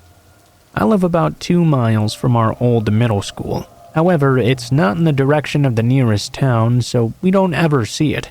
We decided we wanted to roam over that way, just to hang out and talk about the times we'd spent there in the past, and take a little trip down memory lane, you know? When we got there, we looked at the building through the chain link fence for a while. We sat there pointing at different things, telling each other stories about our school days when we were younger. This was about half an hour. By this point, it had to be about 1 in the morning or so. Jay suggested offhand that we hop the fence and sit down at the Ramada, a roofed shelter. It was closer to the school building, but not quite so close to the cameras that were attached to it. I agreed with this idea, as I wasn't tired yet, and I still had a lot more reminiscing to do in my mind. I remember walking over to it and seeing from the distance that the only camera facing the gym building had been broken. It was hanging down, pointing at the ground. I remember thinking about kids playing wall ball and accidentally throwing a ball up too high on occasion when I was at school. Must have been how it broke. I didn't really think too much of it. Jay and I sat down and talked for quite a while, only for me to realize it was already 2 a.m. now. I was just about to say to him that we should probably start heading back when we heard the loud metal door of the gym suddenly open. There were windows in the doors of the gym, but we had not seen any lights on in there at any point. It was pitch black the entire time, and now someone was emerging from that darkness. We ducked down and peered out over the wall to see who it was that was coming. The school had lights all around the building, but the Ramada did not. We could see him very well, and we were hoping he wouldn't be able to see us. The man that walked out of the gym didn't look like anyone we recognized from our time in the school, nor did he look like he belonged there at all. He was a very dirty, ragged-looking man, long hair about shoulder length. He was wearing a black hoodie and had a mask on as well. We tried as hard as we could not to move or make any noise as we watched this man walk out, take a look up at the sky and take a deep breath, and then walk behind the school's tool shed. Upon getting back there and out of sight, he let out a sound I can only describe as a howling growl, and we heard a loud bang, almost as if he'd just attacked the back of the shed. Jay and I gave each other a very startled look before whispering to each other that we needed to hop a different fence to get out.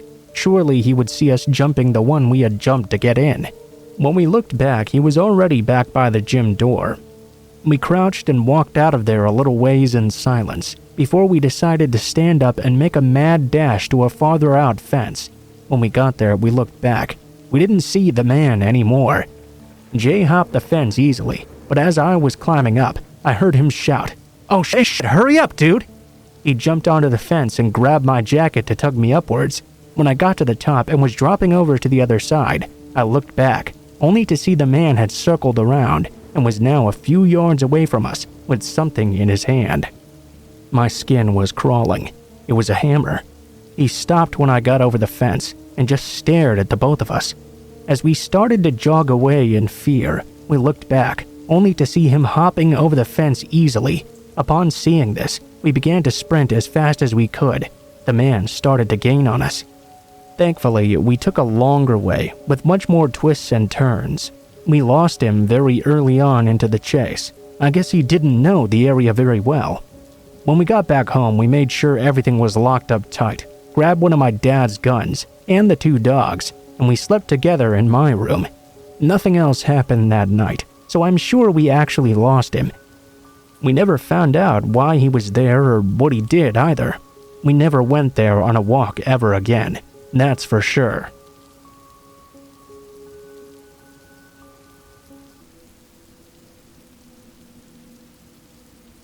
I live in an apartment complex that's pretty upscale. It has plenty of standalone buildings with 4 apartments in each, 2 on the ground floor and 2 on the upper floor. The only thing I don't really like is many of the buildings have basements that connect the buildings to each other from the basement doors. All 3 of the other tenants in my building are single girls, and I'm a single man. Usually we all just keep to ourselves. None of us are really friends or really talk to each other. I suppose you could consider us acquaintances at best. I think all 3 of the girls must have had partners or something, because they would usually be gone on most weekends. This incident happened about 4 weeks ago on one such weekend. On Fridays, I'd usually have a few drinks and play some video games, or have a few of my buddies come over for some fun. This particular night, though, I was all alone. I was playing on my Switch and had had a few strong beers. I was feeling pretty happy, actually. I was just sitting on the couch in that sort of chill, should I have another or do I go to bed now sort of mood. I was playing on my phone for a moment when I heard a pounding at my door. I froze and sat there, not hearing anything else immediately after. "Who the hell is it?" No answer. More pounding, though, in response. "Hey, who is that?" No answer again. I started to get a bit nervous. Slowly, I got up and approached the door. I looked through my peephole, but nobody was there. Since I couldn't see left or right of the door, though, I was not dumb enough to just open it up and look. I put the chain lock on, which I barely did since it was instinct for me to lock the deadbolt as soon as I walked into my apartment. Nothing else happened for the rest of the night, but I semi-sobered up pretty quick after, and didn't fall asleep for quite a while, even though I knew I was now safe. The next week flew by, and I'd sort of forgotten about the incident by then. Maybe it was just the girl and her boyfriend who lived beneath me or something. They were both potheads, and I'd seen them yelling and laughing in the parking lot multiple times before. Perhaps a prank in good fun or something. Another Friday night, I'm there drinking and playing video games once again. I hear the booming hits on my door once more. This time, I was quite annoyed. "Okay, you're fucking done." I grabbed a knife from the kitchen. As I was grabbing it, I heard the pounding get even fiercer. "Come on, man, get out of here, leave me alone." As I walked toward the door, pounding my feet so they knew I meant business, I flung it open. I heard footsteps going down to the main floor, and I decided to follow. Then I heard them descending into the basement. I stopped when I heard that. There was no way I was going into that pitch-black basement by myself. I ran back to my apartment, locked every lock, and went out onto my porch. I knew in a moment I'd see a light come on in one of the apartments next to mine, for whoever it was must have ran home through those basements. But no lights came on in any of them. It was at 2 a.m. when this happened as well. It turned out everyone else was gone that weekend. Nothing happened last week, but it's the weekend again now, and I'm a little freaked out here all by myself. I hope it doesn't happen again tonight. This time I have a baseball bat right by the door, and I plan on confronting them if it happens again. Wish me luck, I guess.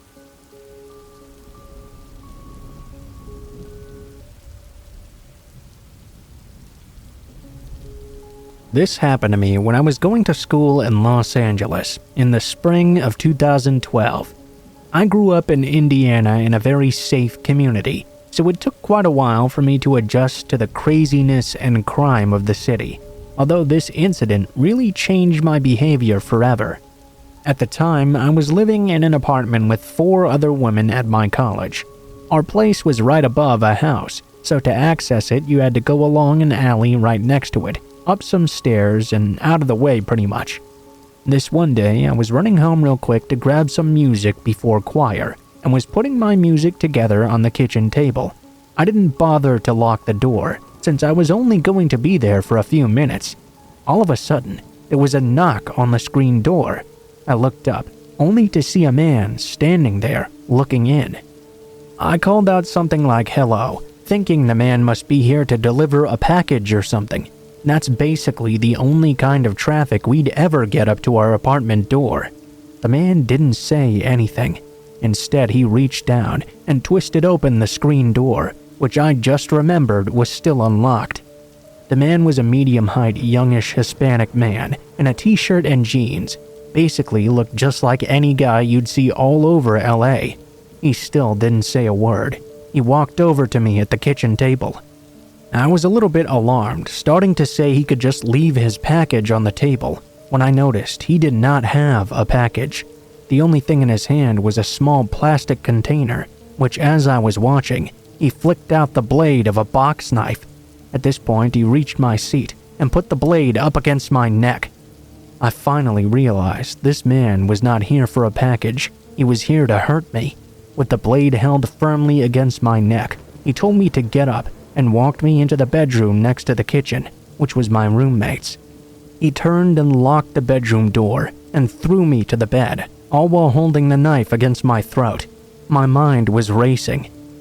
I tried to tell myself that he probably just wanted to rob us, and I just let him take whatever he wanted. As I was sitting on the bed, he started looking around and grabbed some phone cables next to it. He began trying to tie my wrists with them. It was not working very well, but he kept on trying. I realized that if he succeeded, this would become a lot scarier for me. I distinctly remember in that moment deciding I'd rather be stabbed by a 1-inch box knife than be ripped or worse. I screamed, pushed him away, and sprinted for the door. The man caught me and threw me down, and again tried to tie my hands with the cords. I was screaming for real now, though, and began smacking at his head with my hands. After a few moments of this, he decided to bail instead. He sprinted out the front door and out of my apartment. I followed the man, screaming for help to the alley behind the house. One of the people who lived in the house underneath our apartment came out within seconds and saw the guy running down the alley. He chased him out into the street. We called the cops together and they came super quickly and took my statement multiple times.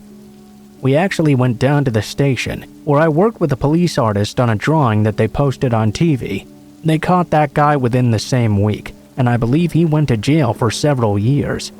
The local police officer who responded to the scene said a local gang required new members to bring the nipples of a white woman when they wanted to join. That was his guess of what this guy wanted. Now, I always tell people to lock their doors no matter how quickly they'll be leaving or how safe they feel. People are always looking for easy opportunities to take advantage, even of a split second.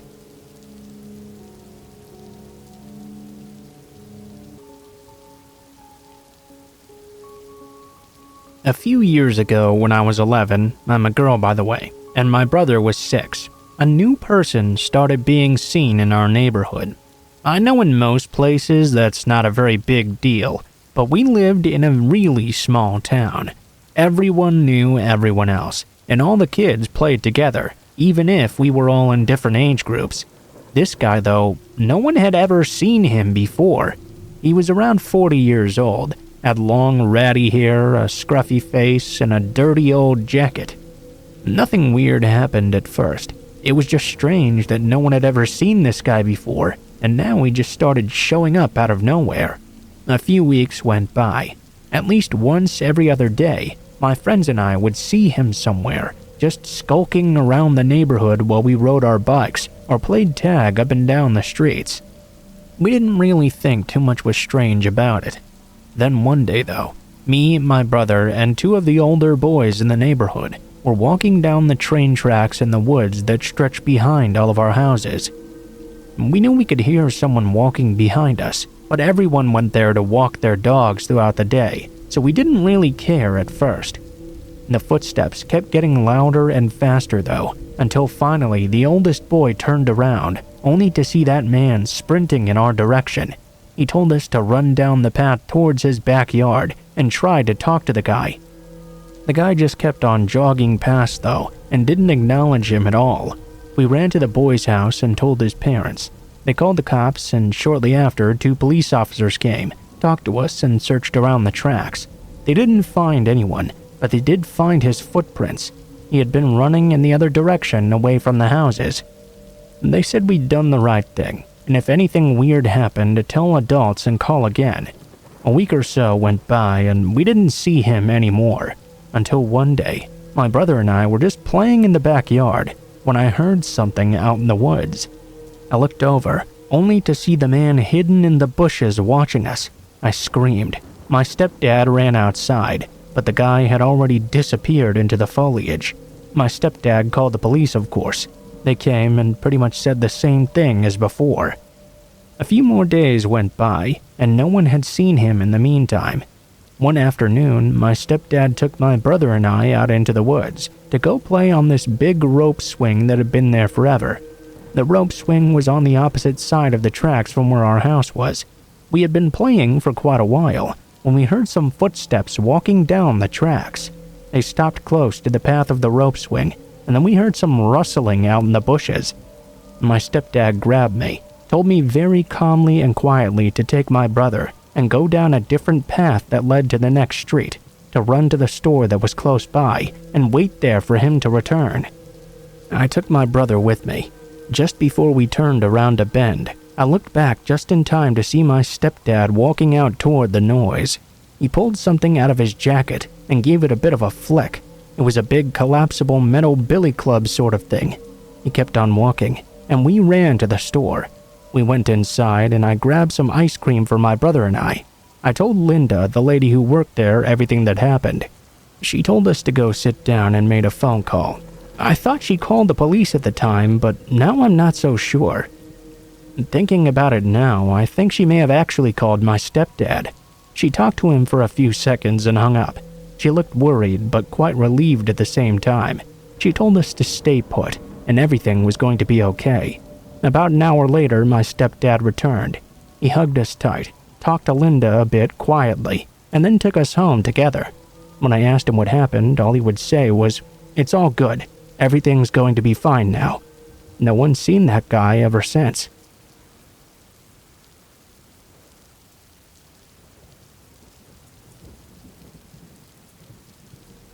My family is from a small southern town. They've always lived around here, and in the early 70s, it was the kind of place where everyone knew all their neighbors. My grandpa owned his own grocery store. It was called Bill's Food Center. Everyone in town would come by regularly and grab their groceries, even stay and chat a while with us for a little bit. My mom had worked the cash register regularly from her early teens on, so she knew all the regulars and could always tell when someone hadn't been there before. This meant that when two men came in that she'd never seen in town before, she made sure to welcome them and asked if they needed any help finding anything. She told me she remembered being very unnerved by them from the very beginning. She repeated herself and asked if they needed any help. The older one replied, "Nah, sweetie, we'll let you know when we find what we need." As they checked out, the older man, who she described as mid to late 30s, kept asking her increasingly personal questions. She was polite, of course, but tried to give vague, general answers. The younger man that was with him was in his early 20s or so, and never spoke a word, always just followed what the other person said. After that, they started to come in every day, for about 4 days or so. They always unnerved her because they seemed to be looking after her specifically. She never felt too threatened or weirded out until the very last day they came in, though. The older man said he could use some help now, and explained that they were going on a camping trip and needed some help picking out some supplies. He said they needed some really strong rope and some duct tape as well. He explained he liked to shoot guns and needed the duct tape to wrap around his hands while shooting or something. Of course, she felt that explanation was odd, but it's not like she could stop him from buying things. She helped him pick out the supplies and check them out as well. She got such bad vibes from them that day that when they left, she made sure to memorize their license plate just in case. Only a few days later, a cashier at another local store down the street from my grandpa's suddenly went missing. After searching for a few days, the police found her body near a local river. She had been beaten, sexually tortured, and stabbed repeatedly. She was bound with duct tape, barbed wire, and rope, the exact same items exactly that my mom had sold the two men. When she read about the murder in the Sunday paper, her stomach dropped. She immediately felt she knew the two men were responsible. She told my grandpa this as well. She knew those two men were somehow involved. Of course, my grandpa was skeptical at first, but my mom was so adamant he eventually caved in, and they went to the police together. My mom was questioned extensively by the lead detective.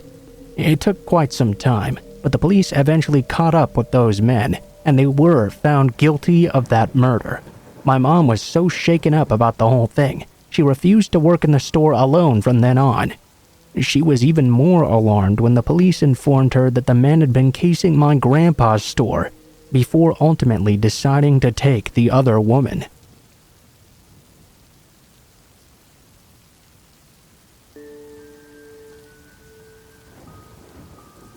When I was 17, my room was in the basement. Outside of my room was a hall with 2 utility closets and a bathroom. It opened up to a larger area with a couch, TV, pool table, and a computer desk. At night, after my parents would go to bed, their room was upstairs on the main level, so we had the main level in between us. I would stay up late at night surfing the internet in the main area of the basement. This was a pretty normal evening for me so far. My parents had gone to bed hours ago, and now I was sitting at the computer, lights on. By about 2 a.m., I had had enough and decided to finally go to bed. My room was basically just a really large, long rectangle down there. My bed was set up facing the one window, with a space between that and the foot of my bed, probably about 4 feet or so in between. My TV was on top of my dresser right next to it. I'm sitting there in bed, TV on at super low volume. I was slowly drifting off when I heard what sounded like someone landing on the rocks inside the window well. I couldn't see anything except for a very, very vague silhouette just between the tiny lines of the blinds. I could hear a bit of shuffling around now as well. As I regained my senses, there was no mistaking it. There was a grown man in my window well, feet away from me. I was paralyzed with fear. I couldn't get up. I couldn't move at all. I couldn't even bring myself to scream. Something inside me was telling me not to move or do anything because he might see me and know I was awake, maybe in the same way I was seeing him right now. Somehow I was able to reach over for my remote and quietly turn off the TV. I didn't want any light illuminating my form. I didn't even know if he could actually see me. I could tell he was trying to watch me though. I wanted to text my parents, but I knew at night they put their phones on silent. I laid there for 10 minutes, my heart just racing. I was sweating, my eyes wide and not moving off this creep squatting down. I could make out his knees bent to the sides of his body. Finally, I decided I need to at least try and call their landline from my cell phone. As slowly as possible, I grabbed my phone and leaned under the covers so he couldn't make out the light.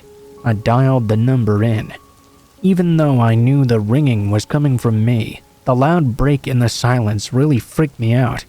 I could hear the ringing of my parents' phone, and I was praying my dad would answer. Luckily he did.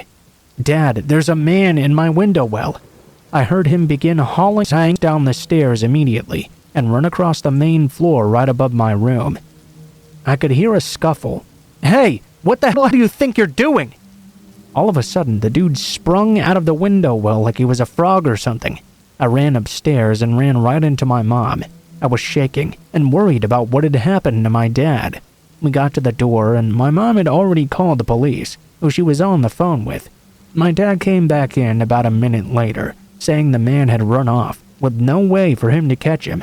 I couldn't sleep at all that night. I spent the night on my parents' bedroom floor. Of course, the cops couldn't do anything and didn't find anyone. The next morning, we went outside to check out the window well area.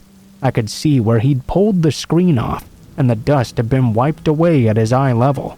This probably means he was watching me the entire time. There were also visible spots due to the missing dust, where he had obviously used his fingers to try and pry the window open. My parents got a security system soon after, and metal window well covers. Blackout curtains too within the next few days. I never could go down there again at night though, and moved my room back upstairs the very next day.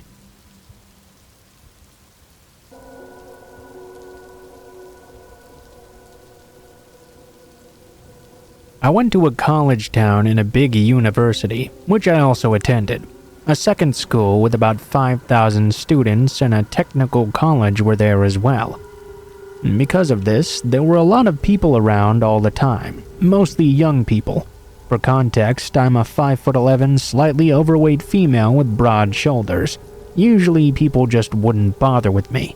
I did get the occasional creeper that would say I'm tall as a cool glass of water, or dem legs or what have you. I lived a few blocks from campus, so it wasn't uncommon for me to have to walk to and from classes. One night, however, I had met with a group for a class project after class. We were in a bit later than I'd thought we would be, so I had to walk home around 10 p.m. alone in the dark. I was fine on campus itself, but a block after departing from the campus area, I suddenly got a gut feeling that something was wrong. I could tell there was someone following me now. Most of the town was shut down. It was a small Midwest place where everything closed at 9 p.m. during the week. There was still a single pizza place open, but I had just passed by it.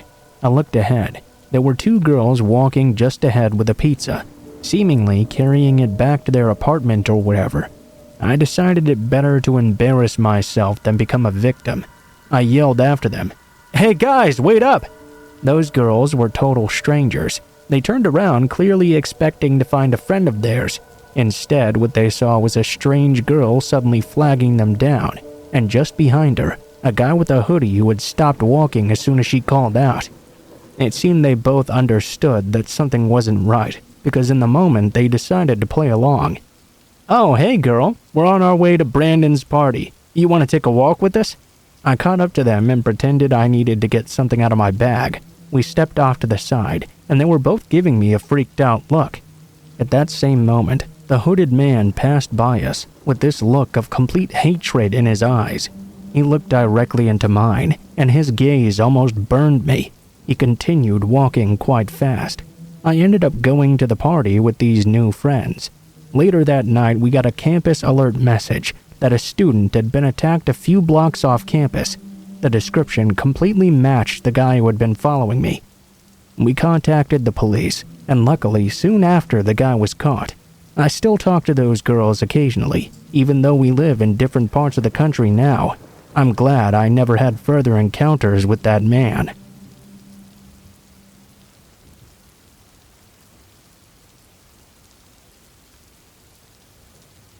So this happened just before my 20th birthday, when I was in the United States Navy. I was stationed at a naval school in South Carolina for pretty much the entirety of my enlistment, close to Charleston, but not actually in the city. It wasn't uncommon for us with cars to drive down into the city, and everyone was friends with someone with a car. Me and my class leader, who was 22, we'll call him P, were awfully close. He was also friends with this 19-year-old New Yorker that I didn't like too much. We'll call him T. T had a car though, so we ended up having to stick together quite a lot. One night, after all three of us had tanked a very important test, I convinced them to go for some ice cream to cheer up. We decided to go to this little mom-and-pop style shop on the far side of Charleston, and we all piled into T's truck.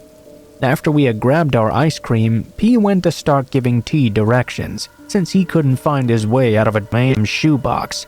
T, though, insisted he knew this special shortcut, and all we needed to do was just enjoy the ride.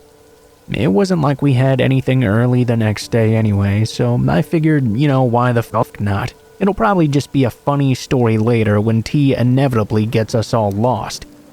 So there we are, driving for at least twice as long as it should have taken to get back to base, but T keeps on promising that we're almost there. Meanwhile, we hadn't seen a single building in 10 miles. The road was so dark, it was almost like looking out into the abyss. At this point, T casually mentions that he has to pee, so P and I tell him to just pull over, take a leak real fast, and do his business. The road was lined with forest anyway, so he had plenty of options to save his dignity. For some reason though, he insisted on pulling all the way off-road. T finds this random dirt road and turns down it. P and I both glance at each other and say that he needs to stop right now. We were both from the South, while T had grown up mostly in New York. We both knew how real shoot first and ask questions later could be out this deep. T, though, kept saying he was just gonna go a little bit further through the trees. At this point, all I could think about was how we're all going to get shot just because I wanted to get some ice cream, when we broke through the tree line. About 20 yards in front of us was a big bonfire, so bright compared to the light from the new moon. Immediately, my stomach dropped. P and I both started yelling at T to turn around right now. And that's when we noticed that the figures around the fire had now turned and were glancing at us. They started to close in. T was like frozen in the driver's seat, so I reached into the front and put the car in reverse, hitting him repeatedly in the shoulder. T turned around to check behind him and make sure the way was clear, only for him to freeze up once again. I turned around too, and saw even more figures closing down on the trail behind us. P, by now, had pulled out a flashlight and was trying to blind the figures, repeatedly telling T to go right now. We needed to get out of here. Slowly, he started to make his way back, while P was flipping his flashlight around in the highest setting. I was making sure all the doors were locked, and rolling up all the windows as well. I even closed the back sliding window. As we backed up, the crowd slowly parted around us, like we were Moses and they were the Red Sea. We made it back onto the road without any further problems, thankfully. We made the rest of the ride in almost complete silence, and the three of us never spoke about it since that day. The only thing that was said on the ride home was when P turned to me and whispered that all of those people were wearing masks.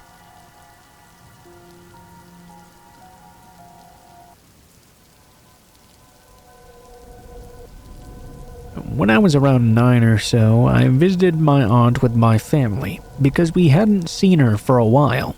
We figured visiting her sometime would be nice. My aunt was from my dad's side of the family, and their entire side was super religious Christian. My dad hadn't jumped on this particular bandwagon though. Fast forward a couple of hours of boring car driving.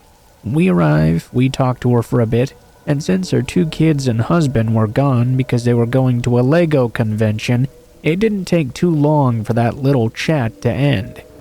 After we'd had dinner with her, she asked us if we would be interested in visiting the church across the street. The town she lived in was kinda small, so things were very tidy and together, hence the church literally being right across from her house. We said yes because we figured we didn't really have anything else to do. She smiled and grabbed up her church keys, as she was part of the staff that worked there. After a 5-minute walk or so, we arrived and went inside. Around the time we got there, it was already around 8 p.m., since we'd had dinner pretty late, an hour later than usual, I supposed. Because it was so late, the church was actually closed. Only staff was allowed in there after the open hours, so walking into a closed church at night with all but a couple of lights on was creepy enough on its own already. We arrived in the center part of the church that overlooked the organ. We saw that the priest was still sitting there in one of those praying benches or however you call them. Our aunt approached the priest, who looked surprised since no one but staff was supposed to be allowed in this time. This meant bringing your family was also not allowed. He didn't seem to make a big deal of it though. He actually seemed quite happy and insisted on all of us staying for us to look around however much we wanted. My mom and dad told to my brother and I that we were allowed to explore the center part alone. It wasn't that big since this church was cramped into a community building, so there was no real reason to have any concern it seemed. My first interest was the room in one of the small side towers you were never normally allowed into. I went to go check that out and see what was in there. At this point, the priest began to follow me everywhere. I figured he was just checking up on me to make sure I was not stealing anything or something like that. He walked into the small room with me and started asking me all these weird questions like, "Are you a virgin?" I was around 9, so of course I was. That's also how I responded as well. He then began to ask me about my sexuality and various things about my personal life. At this point, I started getting creeped out. I asked him why he was asking me all these weird questions about my sexual interests. I had just met this guy. I didn't even know his name. He told me not to question him ever. At this point, he started touching my shoulders and slowly walked up behind me. He started to massage my back. Out of fear, I smacked his hand away. He smacked me on the back of my cheek before grabbing me from behind and dragging me away to the emergency exit in the room. If you're wondering how my parents hadn't seen or heard any of this, they had followed my aunt into the doping room because they had never seen one, and their interest had been piqued. I struggled from this guy's grip It was a bit hard, but the priest was an old man in his 60s or 70s, so he wasn't really that strong anymore. I sprinted out of the room and headed straight for the exit. As I reached it, though, I found the exit was now locked. Here I was, stuck in the center part of the church, with this creepy priest that wanted to do something bad to me. I quickly sprinted down random rooms on the left side of the hall. Luckily, I managed to find what turned out to be the doping room. My parents were inside, confused. They didn't even believe me when I told them what the priest had done, because I tended to over-exaggerate situations a lot as a child. I insisted on leaving the church right now, so eventually my aunt unlocked the door and we all left. The priest simply walked into the room and returned to his prayer bench, pretending nothing had ever happened. I wanted to confront him, but I knew no one was going to believe me now. It was best to just leave the place as soon as possible. After returning to my aunt's home, we talked for a bit more, but it seemed convincing my family was going to be impossible. I had to just accept the fact they'd never believe me, and bottled up all my emotions.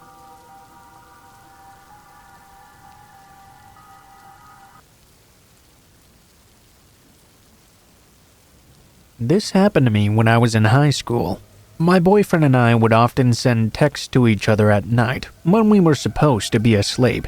It was mostly harmless, and teenagers stay up later than they're supposed to all the time anyway. I mean, technically neither of us actually had a bedtime. We were 17 years old after all. On school nights though, we were still expected to at least try and get some reasonable amount of sleep each night.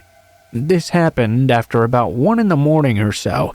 The two of us hadn't really been talking that night, as I'd had a lot of homework to get done.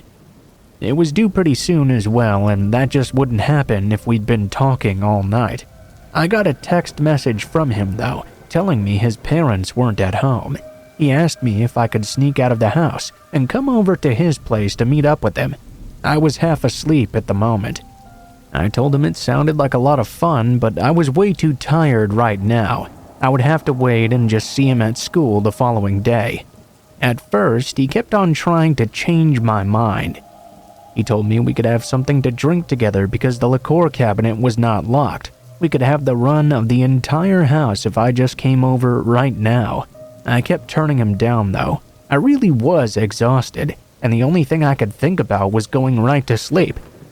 Then he started begging. I figured he must have been really horny or something, and that was the reason he was so persistent. Normally, he knew that when I said no, I could sometimes change my mind with a little convincing. I didn't blame him too much for continuing to try. I did tell him though that I couldn't that night, and that was that. I would see him the next day. I turned over and very quickly fell asleep. A loud smashing noise woke me up out of my dreams out of nowhere. It took me a moment to clear my head and figure out what was going on around me, but something had just broken my bedroom window. My bed was right next to this window, and now it was covered with shattered glass. I looked out, only to see someone standing outside in the yard. They were wearing dark clothing, and I couldn't make out who it was, but I knew they didn't look familiar in any way. I only saw the figure for a brief moment before he noticed me up in bed and took off running down the street. The next thing I heard was my parents knocking on the door. I told them to come in, and they turned on the lights. My dad had to help me get out of bed to avoid getting myself all slashed up by the glass all over the place. My mom called the police, and my dad found a huge rock laying amongst all the glass. When the police came over, after looking around for a bit, they found a phone laying in the yard. I recognized that case right away. It was my boyfriend's phone, and it was the one he had to have been texting me with earlier in the night. I told them about the texts earlier. They immediately assumed my boyfriend had gotten mad at me and broke the window or something. However, I was sure that guy I had seen in the yard running away was not my boyfriend at all.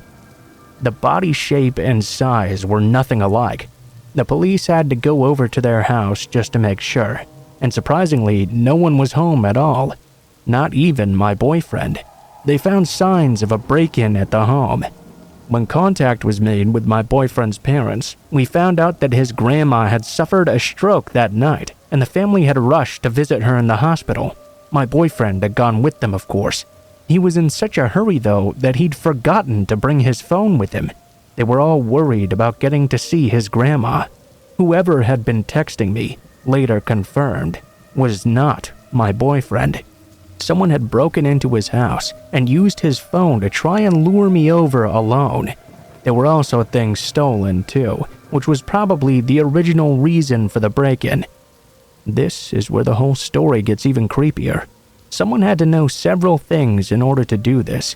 They had to know the house was empty, meaning they would likely have had to see the whole family leave. That must mean either someone was casing the place out or they lived in the immediate area close by them. At first, I thought it had to be someone who knew me and knew I was his girlfriend. I guess that could have been figured out just by looking through our messages, though. My boyfriend grew up in that house all his life and knew all of his neighbors as well. Several of them were schoolmates, but there were a couple of houses around occupied by older people. Any of them could have been awake and seen that family leave. A lot of people were questioned by the police, but no one was ever arrested for the break-in, and we never found out who really did it in the end.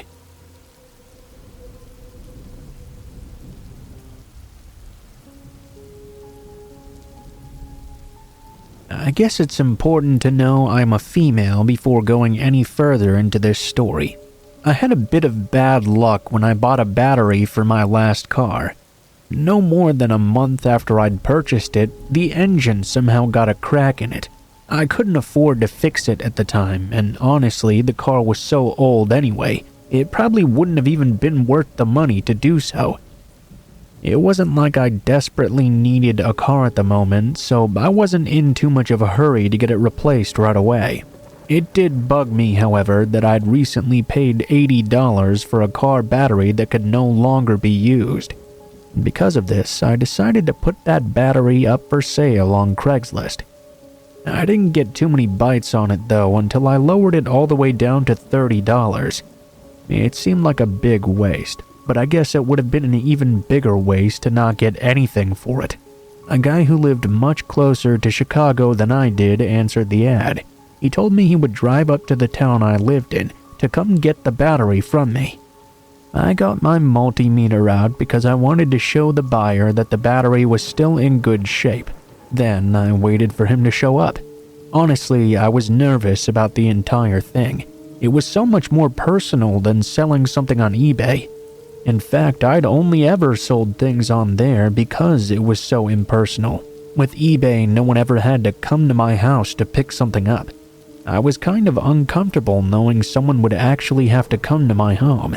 It took the guy an awfully long time to get there, too. I was waiting nearly 2.5 hours for him to make a drive that should have taken less than 40 minutes.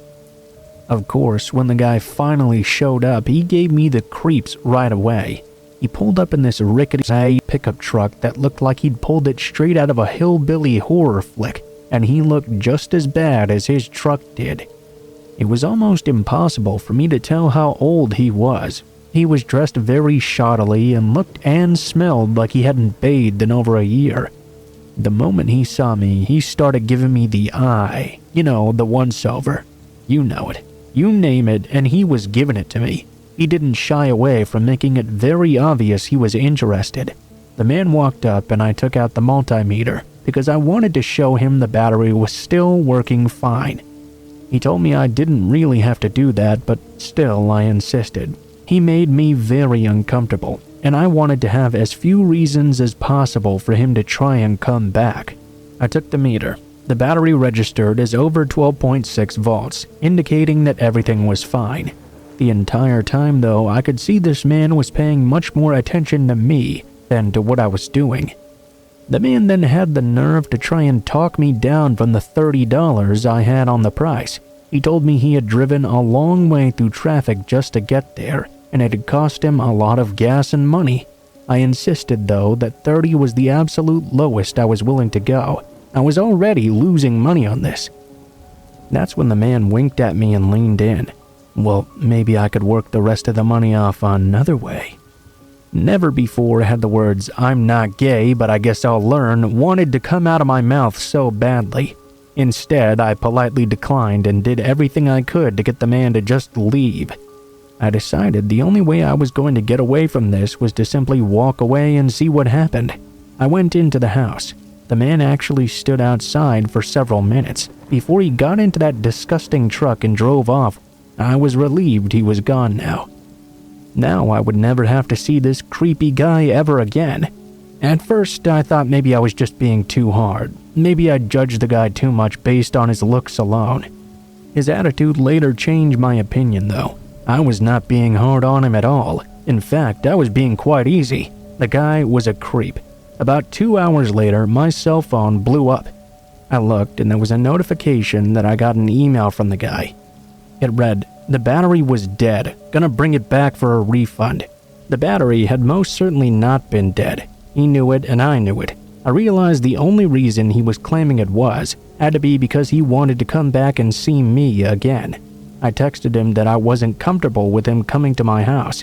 Besides, he saw the test and it had worked just fine. I sent the email and waited for a response. I didn't get one. I was quite relieved because the creep must have realized his ploy did not work. A few weeks passed by after, and I pretty much forgot about the encounter. I was really craving some ice cream and thought I'd stroll on to the gas station and get myself an ice cream sandwich. Yeah, it was really dark, but I'd made that walk hundreds of times before. It wasn't too big of a deal. I got my ice cream bar and left the gas station. While I was walking home, I walked along the main road until I got to the entrance to the subdivision my house was in. I froze when I turned onto that street and saw that same old truck that creep had driven several weeks before. This time, though, he wasn't in it. It was parked off to the side of the road, but it was undoubtedly his truck. I started to turn around and walk back to the store when I realized I didn't know if that man was in front of or behind me. I looked back and forth, freaked out and confused as to what I should do. Finally, I realized I had only the choice to go forward. I cautiously crept past that truck, my eyes darting from side to side as I expected something to happen. When I was just past it, I kept shooting glances back behind me to see if he was following me. I was agitated the entire walk home. Rather stupidly, I decided not to bring my cell phone with me this night, so I couldn't call anyone for help, and I couldn't use the flashlight either. Walking down the street towards my house in the darkness was the worst part. When I got closer to my home, I noticed that something was amiss. I ran up to the house, only to find my front window had been smashed in by something. Freaked out, I ran around to the door, which was still locked.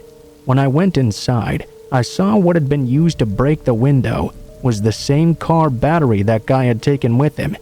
There was a note scrawled to it, which read this: "I've been watching you every day for 3 weeks, and I'm gonna get my money back for this dead battery before I rip the hell out of you." Scared to death, I went and grabbed a knife out of the kitchen, then proceeded to call the police. They got there before anything happened, but the truck had already left by then. I felt stupid for not taking down the license plate, because all I had was an email and that wouldn't do any good. The police couldn't do anything. That happened about 3 months ago. I kept on wondering what was going to happen to me and if I would ever see that man again. Whenever I'm in my house, I keep the kitchen knife with me just in case.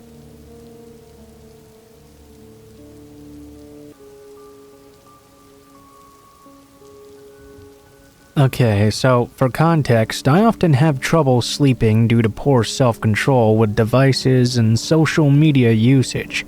Today was one of those nights, which just kept dragging on and on. I ended up getting up from my computer to grab something to drink from the kitchen. In the corridor, I had noticed a cockroach and spent some time chasing it, trying to pick it up with a piece of paper and throw it out from our balcony. I ended up losing track of it though when it scampered off behind the sofa, so I gave up at that point and decided to leave it alone. It was at that exact moment when I heard the doorknob to my apartment door twisting downward.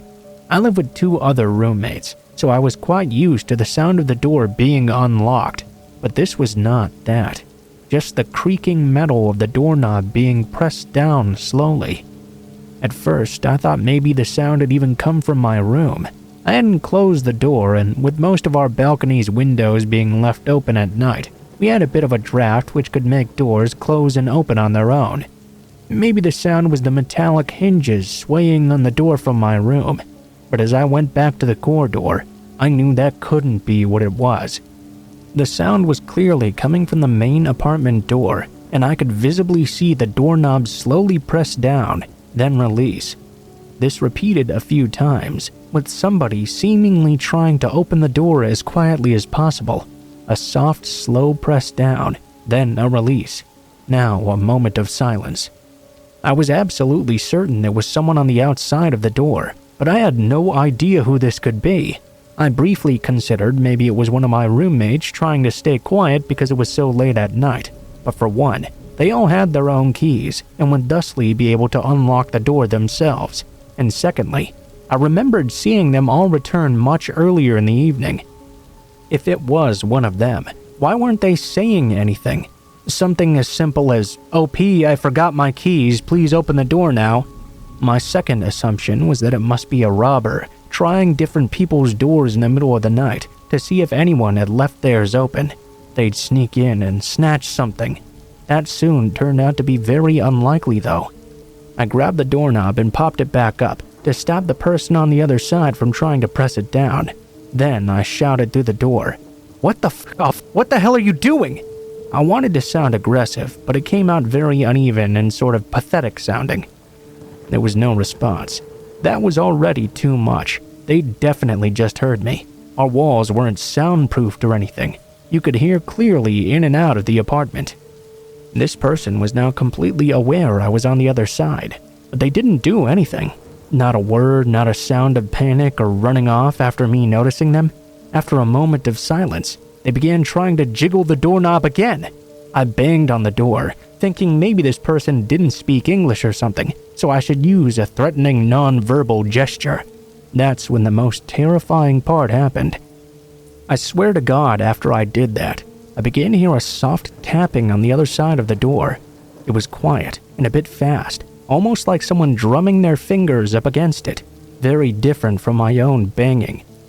I immediately thought this must be some sort of response to my knocking. Looking back at it now, it's possible I imagined it because I was tired and panicking, but I think I definitely heard something like that. For a moment, I considered settling this matter myself. I went to my room to grab my keys and grabbed a big knife. I was preparing to unlock the door to confront this person, but for some reason, I just couldn't. I was frozen there with fear, and I had the very strong sense that this might be exactly what this person was waiting for. Maybe this was their plan, taunting me with the doorknob and the tapping, waiting for the moment I get angry enough to unlock the door and go outside. So I didn't do that. I stood there holding the knife and yelled through the door once more. "I don't know who you are or what you want, but leave me alone. Stop trying to open our door and fuck off. If you keep trying, I'll call the police." It sounded much weaker and shakier than I wanted it to, unfortunately. Again, there was no response from the other side. There was a moment of silence before the doorknob started being jiggled even fiercer. I called 911 and gave them my address, explaining the situation to the dispatcher. As I was talking, which was audible through the door surely, they didn't move or make any noises. After I hung up the phone though, I saw the doorknob press down one more time and a little tug. Then it stopped for good. The last thing of note is that after this, I heard the main door of the apartment block clicking shut. I realized the weirdo must have gone downstairs and exited the building. I rushed out onto the balcony as fast as I could to see if I could catch a glimpse of them while they were leaving. I didn't see anything. They must have either left very quickly or kept close to the wall on the sidewalk to stay out of view. The police arrived shortly after. I had to awkwardly re-explain the situation to them. They asked me if it could have been a drunk or someone trying to get into their own apartment, but that was clearly nonsense. A drunk wouldn't have moved around more and made noise on purpose, while a person trying to get into their own apartment would have tried to key at least, not just press down the doorknob so slowly and deliberately. The police checked every floor and found nobody, so the weirdo had probably took off like I thought. I felt bad for the officers, who looked somewhat indifferent to the whole thing. I apologized a few times for making them come out at such a late hour for such a trivial thing. The whole situation felt so surreal, that it kinda made me feel stupid and ridiculous. At some point, I even wondered if maybe it was all in my head. Maybe there was nobody on the other side of the door and I was just hallucinating because of lack of sleep. But no, I'm sure I saw the doorknob move, and I felt the pressure when I held it, of them still trying to open it anyway. I think I heard rustling, either feet shuffling or clothes moving, which was another reason I'm confident there was someone on the other side. In the end, I'm not even sure what the hell happened. If they were a burglar, they would have left the moment they realized someone was awake and monitoring now. Why would they keep on trying to open the door? One press on it and they knew immediately that it was locked. Maybe they were trying to pick the lock or something. But again, why would they do that if they knew I was right there on the other side?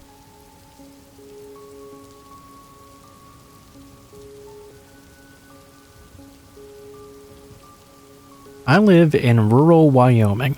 I used to live in New York City, so living in the middle of nowhere was quite a big change of pace for me. I quite liked it actually though. I'd gotten a good job and moved into a nice house with my girlfriend. If you've never been to Wyoming, the best way to describe it is a whole lot of nothing. Lots of empty space, trees, woods, and mountains in some parts. We were driving home from a long night out at about 2 in the morning or so. While we were out, we had been making quite a few sexual innuendos towards one another, and being in the middle of nowhere and at least an hour from home, we decided to pull off to the side of the road into a little nature preserve for some quick fun times. We got into the back seat of my truck together and started making out a bit. Eventually, my girlfriend took her shirt off and more sexual things ensued. We were about 20 minutes into our fun time when we saw lights behind us now. It was quite strange in the first place to see another truck on the road at this hour, let alone in the middle of nowhere. But even worse was that they had stopped just behind us. The truck had its brights on, and it had a light rack on top that made it hard to see. At first, it just stopped behind us. Freaked out, we frantically put our clothes back on. Then the truck backed up though, and looked like it was going to pull away. We both sighed a bit in relief, but what the truck did next still gives me chills to think about to this day. The truck had backed up, but instead of turning around, it moved and boxed us in. We were parked facing a large tree, with no room to go left or right. Our only way out would have been to back up. Now, this big truck with its brights still on was facing the back window of my own. At this point, my girlfriend was freaking out. I jumped up to the front seat, ready to back us out into this guy's truck if necessary. Out of the corner of my eye, though, I saw a cop now approaching my window. I rolled it down a bit and was actually somewhat relieved. Hi there. Is there a problem, officer? The cop told me my vehicle matched the description of a vehicle involved in an armed robbery that had just happened nearby. He was going to arrest us both right now. Something about this, though, really didn't seem right. The roads were deserted, and the cop's mannerisms were not lining up. I'm not law enforcement or anything like that, but I do have some family that are. From meeting their co-workers and just generally available knowledge, I could tell something was not right here. Why did he turn his regular lights on like he did, but not his police lights if he was after us? It was almost like he had just wanted to wait there watching us. Then it hit me. I glanced out over the window to behind my truck to look at his own. Now, without the fogged-up windows, I could see his truck clearly. No police lights, no markings, nothing. Just an ordinary truck. I tried to play it cool and asked to see the officer's badge, as I now noticed there was not one on his chest. He told me I had no right to ask for that, and to step out of the vehicle now or he was going to execute me. I knew right then and there that this guy was a phony without a doubt. I started the truck and told my girlfriend, who was still in the back seat, to hold on best she could. I slammed it in reverse and pushed into the front of the guy's truck. It didn't budge for a moment. The man ran back to it in a hurry. I put my truck into four-wheel drive though, and his started to move out of the way. We pulled out and sped off, pedal to the metal. My girlfriend was freaking out even more, asking all kinds of questions. I had to ignore her in the moment though, and keep on driving best I could. The man pulled out a few seconds later. I saw him in the rear view, trying to follow us. After a mile, though, he gave up and turned off onto a random side road. I have no clue what the guy intended to do with us if we got into his truck, but I sure am glad I didn't have to find out. We don't go down that road anymore, and that's probably the scariest experience of my life.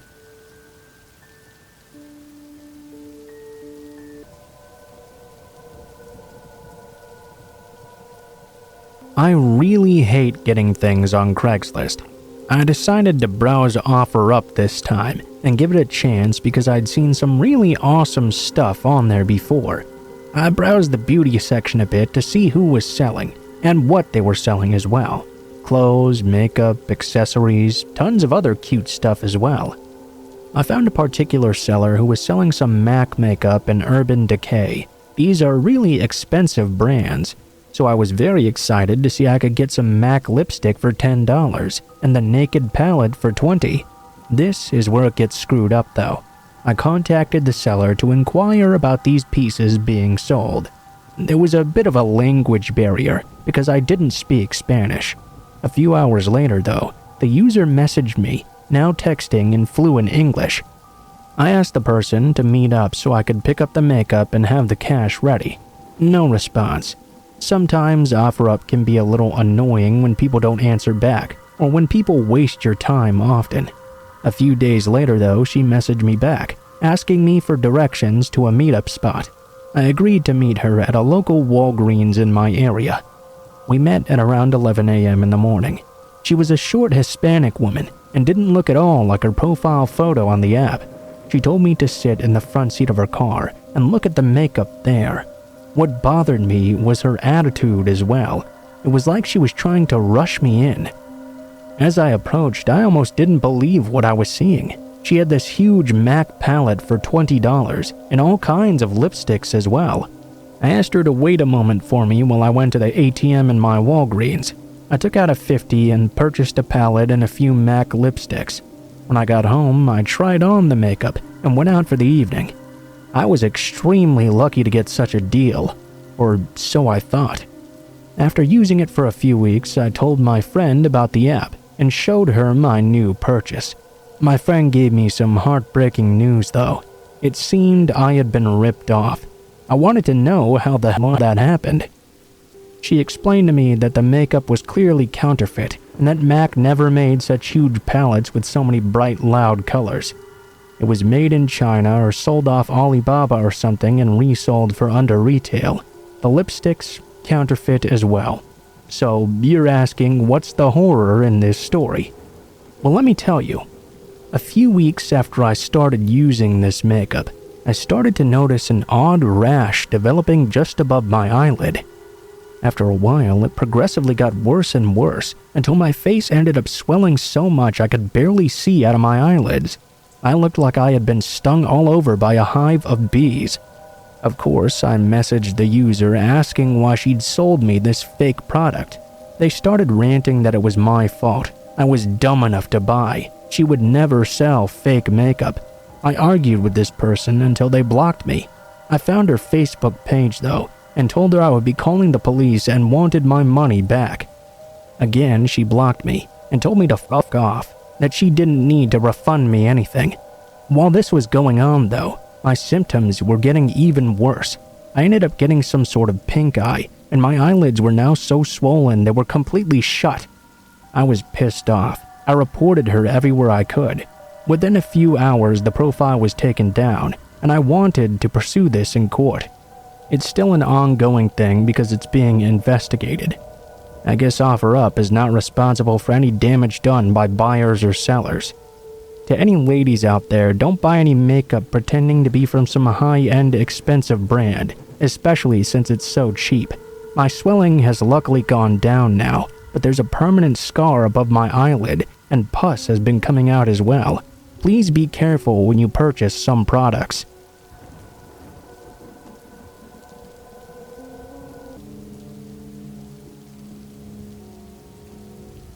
First off, I suppose I'll give some backstory. When I was younger, I worked for my lake community during the summer season, for about as long as I can remember. The jobs ranged from anything from dishwasher, maintenance worker, boat tender. My last job and the longest one was beach security. The lake had this small beach with a building that had a game room, a deck overlooking the beach, a restaurant, a small motel, and a lobby for guests of the hotel and restaurant. I was assigned to check in the guests of the beach and make sure they were members in good standing who paid their community dues as well. I also had to enforce the rules beset upon the whole area. As you can imagine, I would get quite a lot of flack at this job from Karens, crusty teens, and other idiots who were up there for the summer. It came with almost as much drama as you might see on a CW teen drama show. This story took place during the summer and fall of 2011. I had graduated college at this point and promised myself this would be my last year of doing this work. I was so tired of the drama, and I was ready to find a real job now. To bank some more money this year, I also took the position of doing night duty on beach security. For this, I would monitor the property for 3 more hours after the game room and restaurant closed at 11 p.m. and make sure nobody was trespassing during the night. This mostly meant I just walk the property, stay in the lobby area, watch some TV, and play my Nintendo DS until my shift was over. 98% of the time, it would come and go by real fast, but sometimes I'd see the occasional deer, raccoon, fox, or black bear walking on the deck. I would also have to occasionally ask people to leave or call community security for assistance. I was an unarmed security guard, and I didn't have any weapons or anything for self-defense at the time of this story. One night in July, I was watching Adult Swim on the TV with a sliding glass door behind me that led to the deck. The show that I was watching went to commercial break, and the screen went black. As this happened, I noticed in the reflection of the TV screen, someone appeared to be standing on the deck behind me, looking into the door at me. Immediately, I jolted up and turned to this figure. I just stared at him.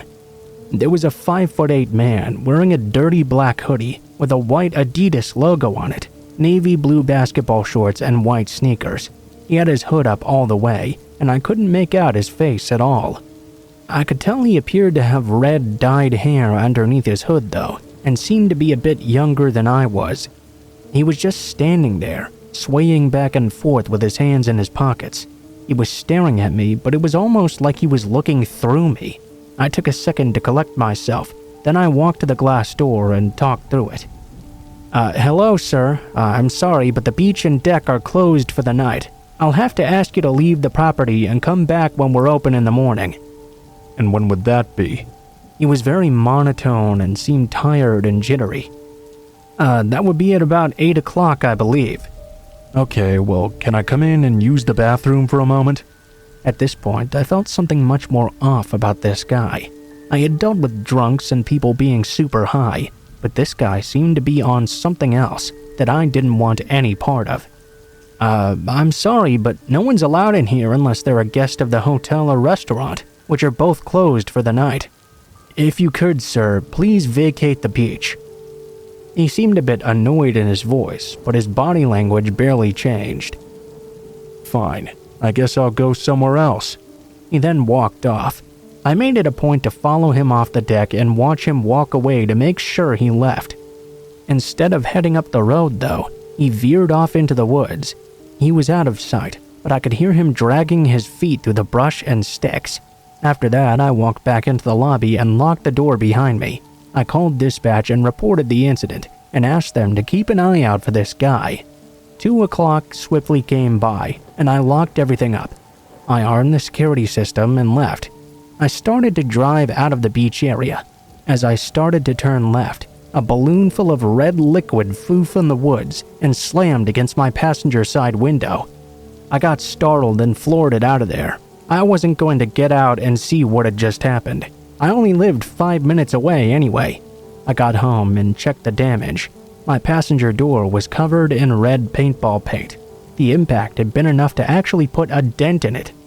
I called this in and asked them to keep their eyes out and check the area for suspicious persons. The next day, I was told they hadn't seen anybody there, but I did get reports of the same thing happening to other residents' cars and houses throughout the night. I was pissed off and also unnerved that this had happened in the first place. Time passed by though, and now it was fall. The beach had closed for the season, but they still needed a night guard to make sure no one vandalized the property. It was the week of Halloween, and it was also my last night there. I'd gotten a job working at a much better place with better pay. I had also put in my last 2 weeks' notice. I went to a Halloween party during the day and went out as Jason Voorhees with a machete from Walmart as well. I was wrapping up for the night, sitting outside my car and talking my friend's ear off on my cell phone. As I was talking though, I began to hear leaves rustling and twigs snapping in the woods behind the dumpster. I told my friend I had to go and hung up. I guess this was my dumb white person in a horror movie moment, because I walked slightly closer to where the noise was coming from. It was dark, but slightly lit from the parking lot's lights. As I was looking, from behind the dumpster emerged that very same guy I'd seen in July. His hood was down still, and I could see his hair had grown much longer. He began to swiftly walk up to me, growling, his face plastered with rage. He had a black iron pipe in his right hand and swung it as he came at me. He covered a lot of ground quickly. I dodged and ran to my car. I threw open my back passenger side door I was facing and grabbed the machete. I raised it over my head and stood my ground as bravely as I could. I don't remember what I said to the man. I was filled with so much adrenaline I was throwing out curses non-stop. The man seemed to stop and gauge our positions. I yelled and shook the machete a bit more.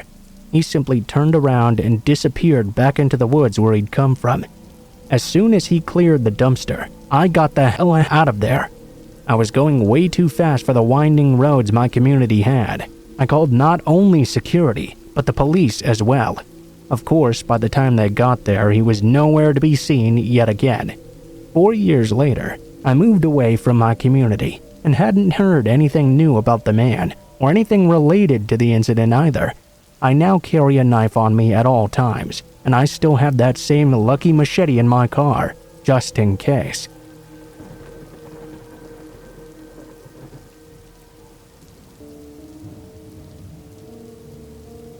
My last experience on Craigslist was not a particularly nice one. The last time I used it to sell something, I had to phone the police because the man kept showing up to my door, asking for anything else I had for sale. I only sold a few items, but he always just kept appearing around my property. That's a mistake I made when I gave out my address. I needed to sell some baby clothes now though, since my daughter had outgrown them. I had stopped using Craigslist around this time and found a new app instead. I posted them on OfferUp and got a lot of offers. Mostly they were no-shows, until Wednesday, when I got a message from another person asking about the clothes. I agreed to meet them somewhere nearby. It seemed they were only 2 miles away. That's the beauty of this app, you see. You get to see who's close by, and you also get to see a face because you can log in through Facebook. Anyway, I agreed to meet at a Toys R Us store in the parking lot. As I was waiting, I got a message through OfferUp. Another good thing, I didn't have to give out my phone number on this app. The car that pulled up was not what I had expected. There were 5 people stuffed into this car. I expected the woman to get out because that's who I assumed wanted the clothes. Instead, she just sat there, staring at me, then looking to each of the other people.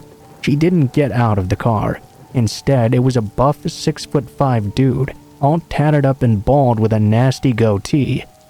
He walked right up to my window and asked if I had the baby clothes. I'm a very small woman, and I didn't have any protection on me. Imagine this guy approaching me. He proceeded to jiggle the handle of my car, asking me to hurry up and show him. I was terrified at this point. Like, what the f***? Don't just touch my door. He did it again though, and I politely told him to just step back and give me a moment. As I opened the trunk of my car to retrieve those clothes, the next thing that happened surprised me. As I went around back to retrieve them, I was shoved face first into the trunk of my own car. "What the hell?" I yelled, as the man proceeded to shove me into my car trunk. It felt like someone else was behind me as well. I heard the rustling of bags and someone else taking the clothes. I heard the big guy telling whoever was with him to hurry up. I yelled as loud as I could for help and tried to get the license plate number as well. The description of the car was an old Honda from the early 2000s, green with tinted windows. My baby clothes were gone as well. I filed the police report and told them the make and model of this vehicle. I also gave them the Facebook profile of the person who had asked about the clothes. When the police followed up with me, they'd arrested 3 people, including that big ignorant sack that took my baby clothes. The clothes were never recovered, and I have yet to get back on OfferUp. It seems like I just can never get a break on these things. Please be careful when you use these sorts of services. I'm not saying don't use them at all, but I've had some pretty rough experiences. There's a lot of shady stuff going on there. I guess the good thing is it's easy enough to be traced if you sign in through Facebook.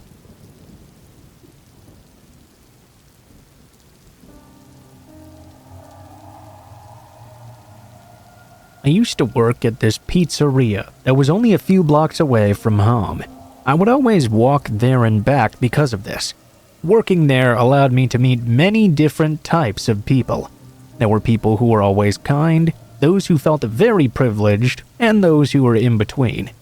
There was this one person, though, who would just send a chill right down my spine every time he came in. He always had this weird wide smile the whole time that you could tell was obviously fake. He would grab people by the arm and start ranting about how good the food was. It wasn't so bad because he didn't come in that much, but a part of me always dreaded every time he did. One night I was closing alone, and he happened to be the last person in the dining room. It was already past closing time, the oven off, the front sign turned off, and everything, so no one would be coming in. I had been washing some dishes and headed out to see if he had left yet. He wasn't there, so I just assumed he had gone. I didn't hear the bathroom door open or anything to indicate that he could be hiding somewhere. I went to lock the doors and headed back to finish up with my chores for the night. When I walked back into the kitchen, though, I found him standing right in the middle of it, holding out dishes and asking me if I had been looking for them, if I wanted them to finish my job. I walked up to take them, telling him he had startled me. I did a bit of a fake laugh and said that I had locked the door already, but I would go unlock it now because he needed to leave. As I went to take hold of those dishes, he grabbed my arm and looked me dead in the eyes with his big fake grin, telling me how grateful he was to be alone with me. His grip got even tighter as he whispered that he appreciated the service and that he would be back soon. I was more than uncomfortable in that moment. I just sat his dishes aside and hurriedly shoved him out. As I got down to unlock the lock on the bottom of the door, I felt him grip the top of my head. He looked down at me with that grin again and told me he was very, very grateful once more. I was always such a good worker whenever he was around. He left without further incident, and I locked the door up tight, feeling beyond creeped out. That night I was walking home a bit later on. I had seen him in his car just sitting out in front of the store for a while. I had to take the side exit even, so he wouldn't see me as I started the walk home. He wasn't in immediate sight, but I did see him that night as I walked home. He had parked somewhat down the street from the side entrance and waved to me as I started walking. The next night he parked closer to my house and waved again with that creepy smile. I began to get a little bit scared. The next night he wasn't even sitting in his car anymore, but seemed to be patrolling the street looking for me. I ended up heading down a different road and running home. The next 2 days I tried different ways. On the third though, he was there right again when I got out of work. Even passed me on my way home a few times, circling around to see which way I would be going. I told my cousin about this, and they started giving me free rides home. I was on vigilant alert for the guy, so I could report him if anything kept happening. He came in a few days after I'd started getting the rides. I found him standing in the kitchen doorway somehow, asking me where I had been since he hadn't seen me in a few days. He made it sound like he had been coming in specifically for me. I just told him I had been very busy. I tried to do a bit of small talk to force him to leave. When he did, I told my coworker everything that had been happening, and she told me if he came back in, she would handle it. The strangest thing is, though, that he never came back in after that last chat we had. I didn't find him stalking in the streets anymore or out in his car waiting for me at night, and he didn't come into my workplace ever again either. He almost seemed to disappear from the world altogether. I was able to start walking home again, and I didn't feel quite so scared closing at night. But I did always have that feeling of dread that he would someday show up again. Somehow he just never did.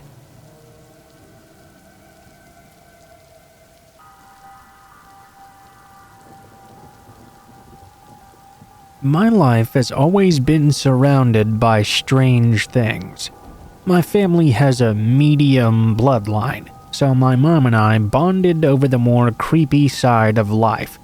A long time ago, when I was around 14 or so, I'm 23 now for reference, my mom, one of my younger brothers, and I were all at home. At the time, my mom was in the U.S. Army, so our family was stationed in Fort Hood, Texas.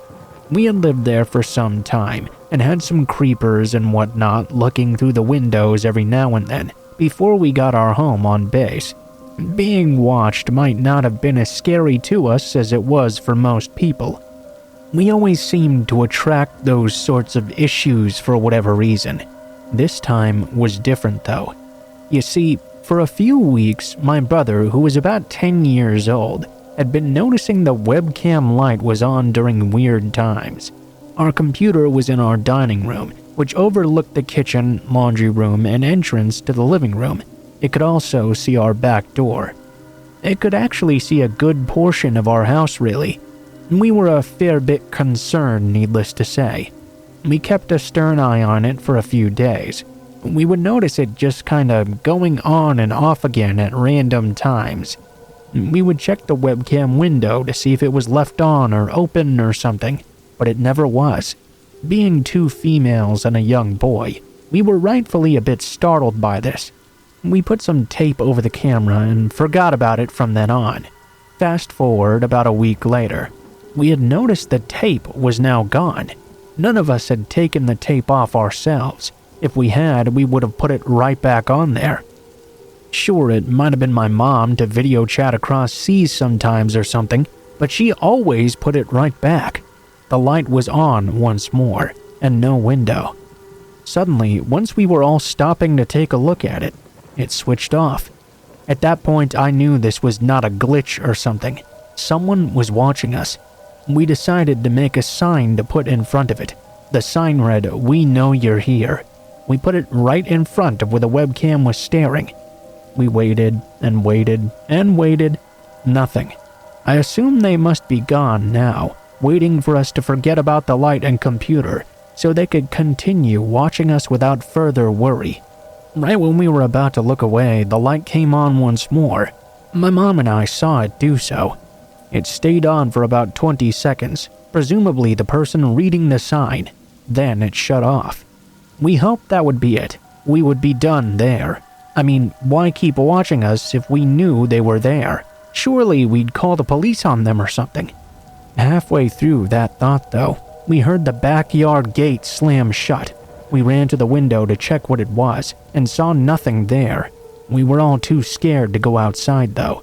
We were used to this sort of thing in the past, but not quite like this. There was silence for 10 seconds, then we heard the gate slam, again and again and again. We were terrified. Whoever was watching us was at our house right now. We began to hear banging on the walls outside. We screamed. Later, we found out no one had even heard anything. More banging from a different end of the house outside, then more from the front. There were multiple people banging as hard as possible from all ends of the house. Keep in mind it was a duplex building, so we were attached to another home, and they still heard none of this. My brother was so terrified he ran and grabbed a baseball bat. We stopped him from going outside though, because, he was only 10. Big sister mode kicked in then. I rounded him up to the laundry room, which was the safest room in the house for immediate danger. As I did so, all of the banging suddenly stopped at once. It was as silent as could possibly be. We were frozen in place, trying our best to listen. Nothing but quiet.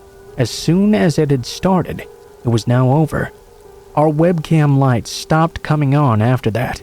Needless to say, we always had a piece of tape covering the camera just in case though, whenever we weren't using it. We never had anything like that happen again.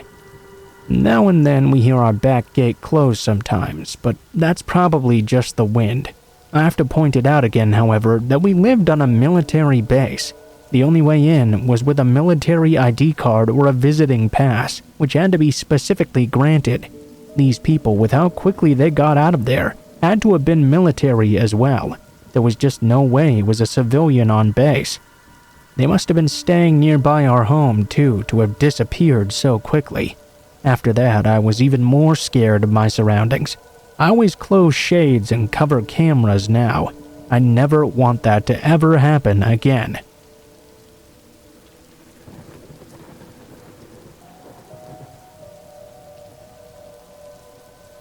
So, this story is going to be partially from my perspective as well as from my brother's to get the full story. It happened just last night, while I was at my grandma's house. Before this all took place, I went to get McDonald's in the city nearest to us, which is about 20 minutes away. After that, I decided to go down to my grandma's house, instead of going straight home. For some context, she lived down a long farm road, which you also had to turn off down a half-mile dirt driveway to get to her house. I arrived there at around 9 p.m., and I went in and visited with my grandmother and my brother.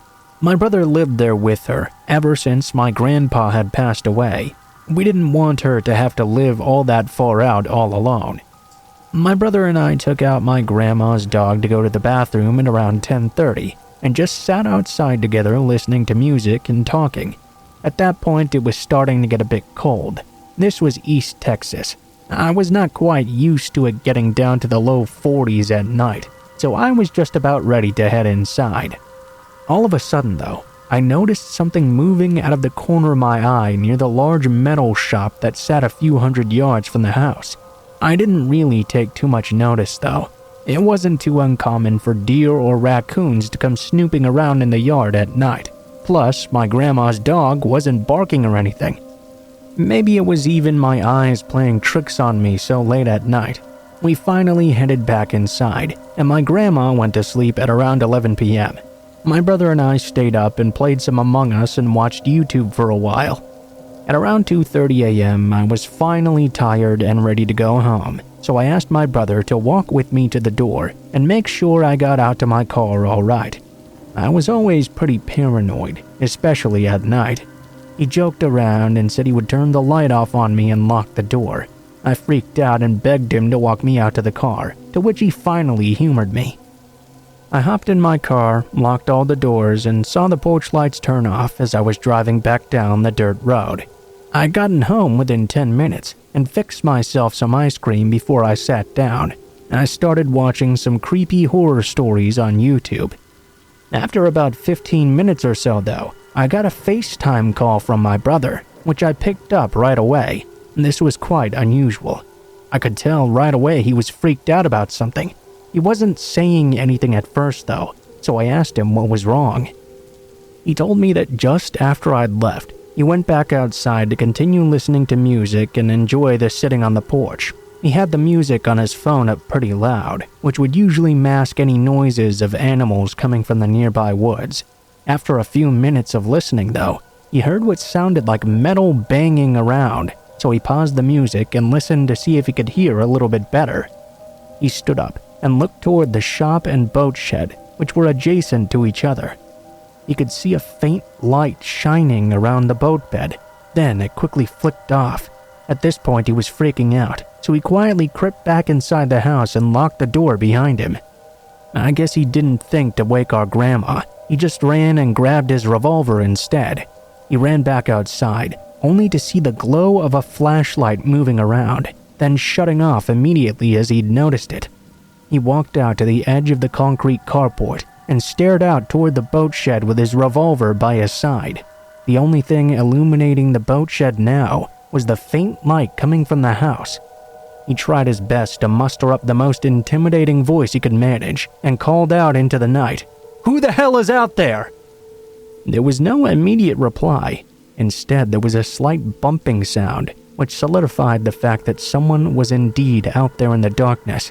Keep in mind, this was out in the middle of country, in a town with a population of just over 1,000. The nearest house was all the way across the lake, or miles and miles down that farm road. No well-meaning person would just happen to stumble across my grandma's house this late at night. There had also been many times recently where people had been snooping around my grandma's property, so this was not something we could take lightly. For the life of me, I can't tell you why my brother didn't just call the police. You have to remember, I guess, that there's literally only one cop for our entire town, and it was 3 a.m. as well. It would take at least an hour for him to even show up. My brother again called out for the person to show themselves and repeated his question. He said that he'd practically shit his pants as a tall, lanky figure slowly emerged from the boat shed with a flashlight in hand. Although my brother couldn't see any distinct features about this person, he could definitely tell it was an older man, and it was not someone from the town. It was especially not someone that should be in our boat shed at 3 a.m. At this point, he raised the revolver up to point at the man and shouted again, "Who the f*** are you?" The man was silent once more and began to walk menacingly toward him. My brother pulled back the hammer of the revolver and gave one last verbal warning to the man. "I swear I'll blow your f***ing head off. Tell me who you are and why you're here." The man raised his hands up and said in a mocking voice, Whoa, calm down, man." He continued to walk toward my brother. My brother fired a single shot just beside the man, to which he finally took that as his cue my brother was serious. The man hurriedly took off on foot back down the driveway, and my brother screamed, "Next time, I won't miss." My brother ran inside to wake up my grandma, who had somehow slept through the entire commotion, including the gunshot. She didn't seem worried enough to actually call the police, but of course, after hearing this, all I could think was, what were the true intentions of that man? Just a meth head snooping around to steal some tools for money? Or something more sinister? Another question that haunts me about this whole situation is how many times had this happened after my grandma and brother went to bed and we just hadn't known? Was he watching me as I walked out to my car? What would have happened if my brother had actually turned out the lights, locked the door, and not walked me to my car?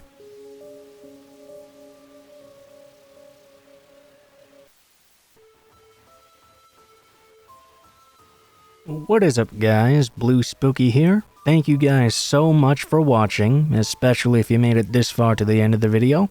If you liked the video, please be sure to like, share, comment, and subscribe if you feel so inclined.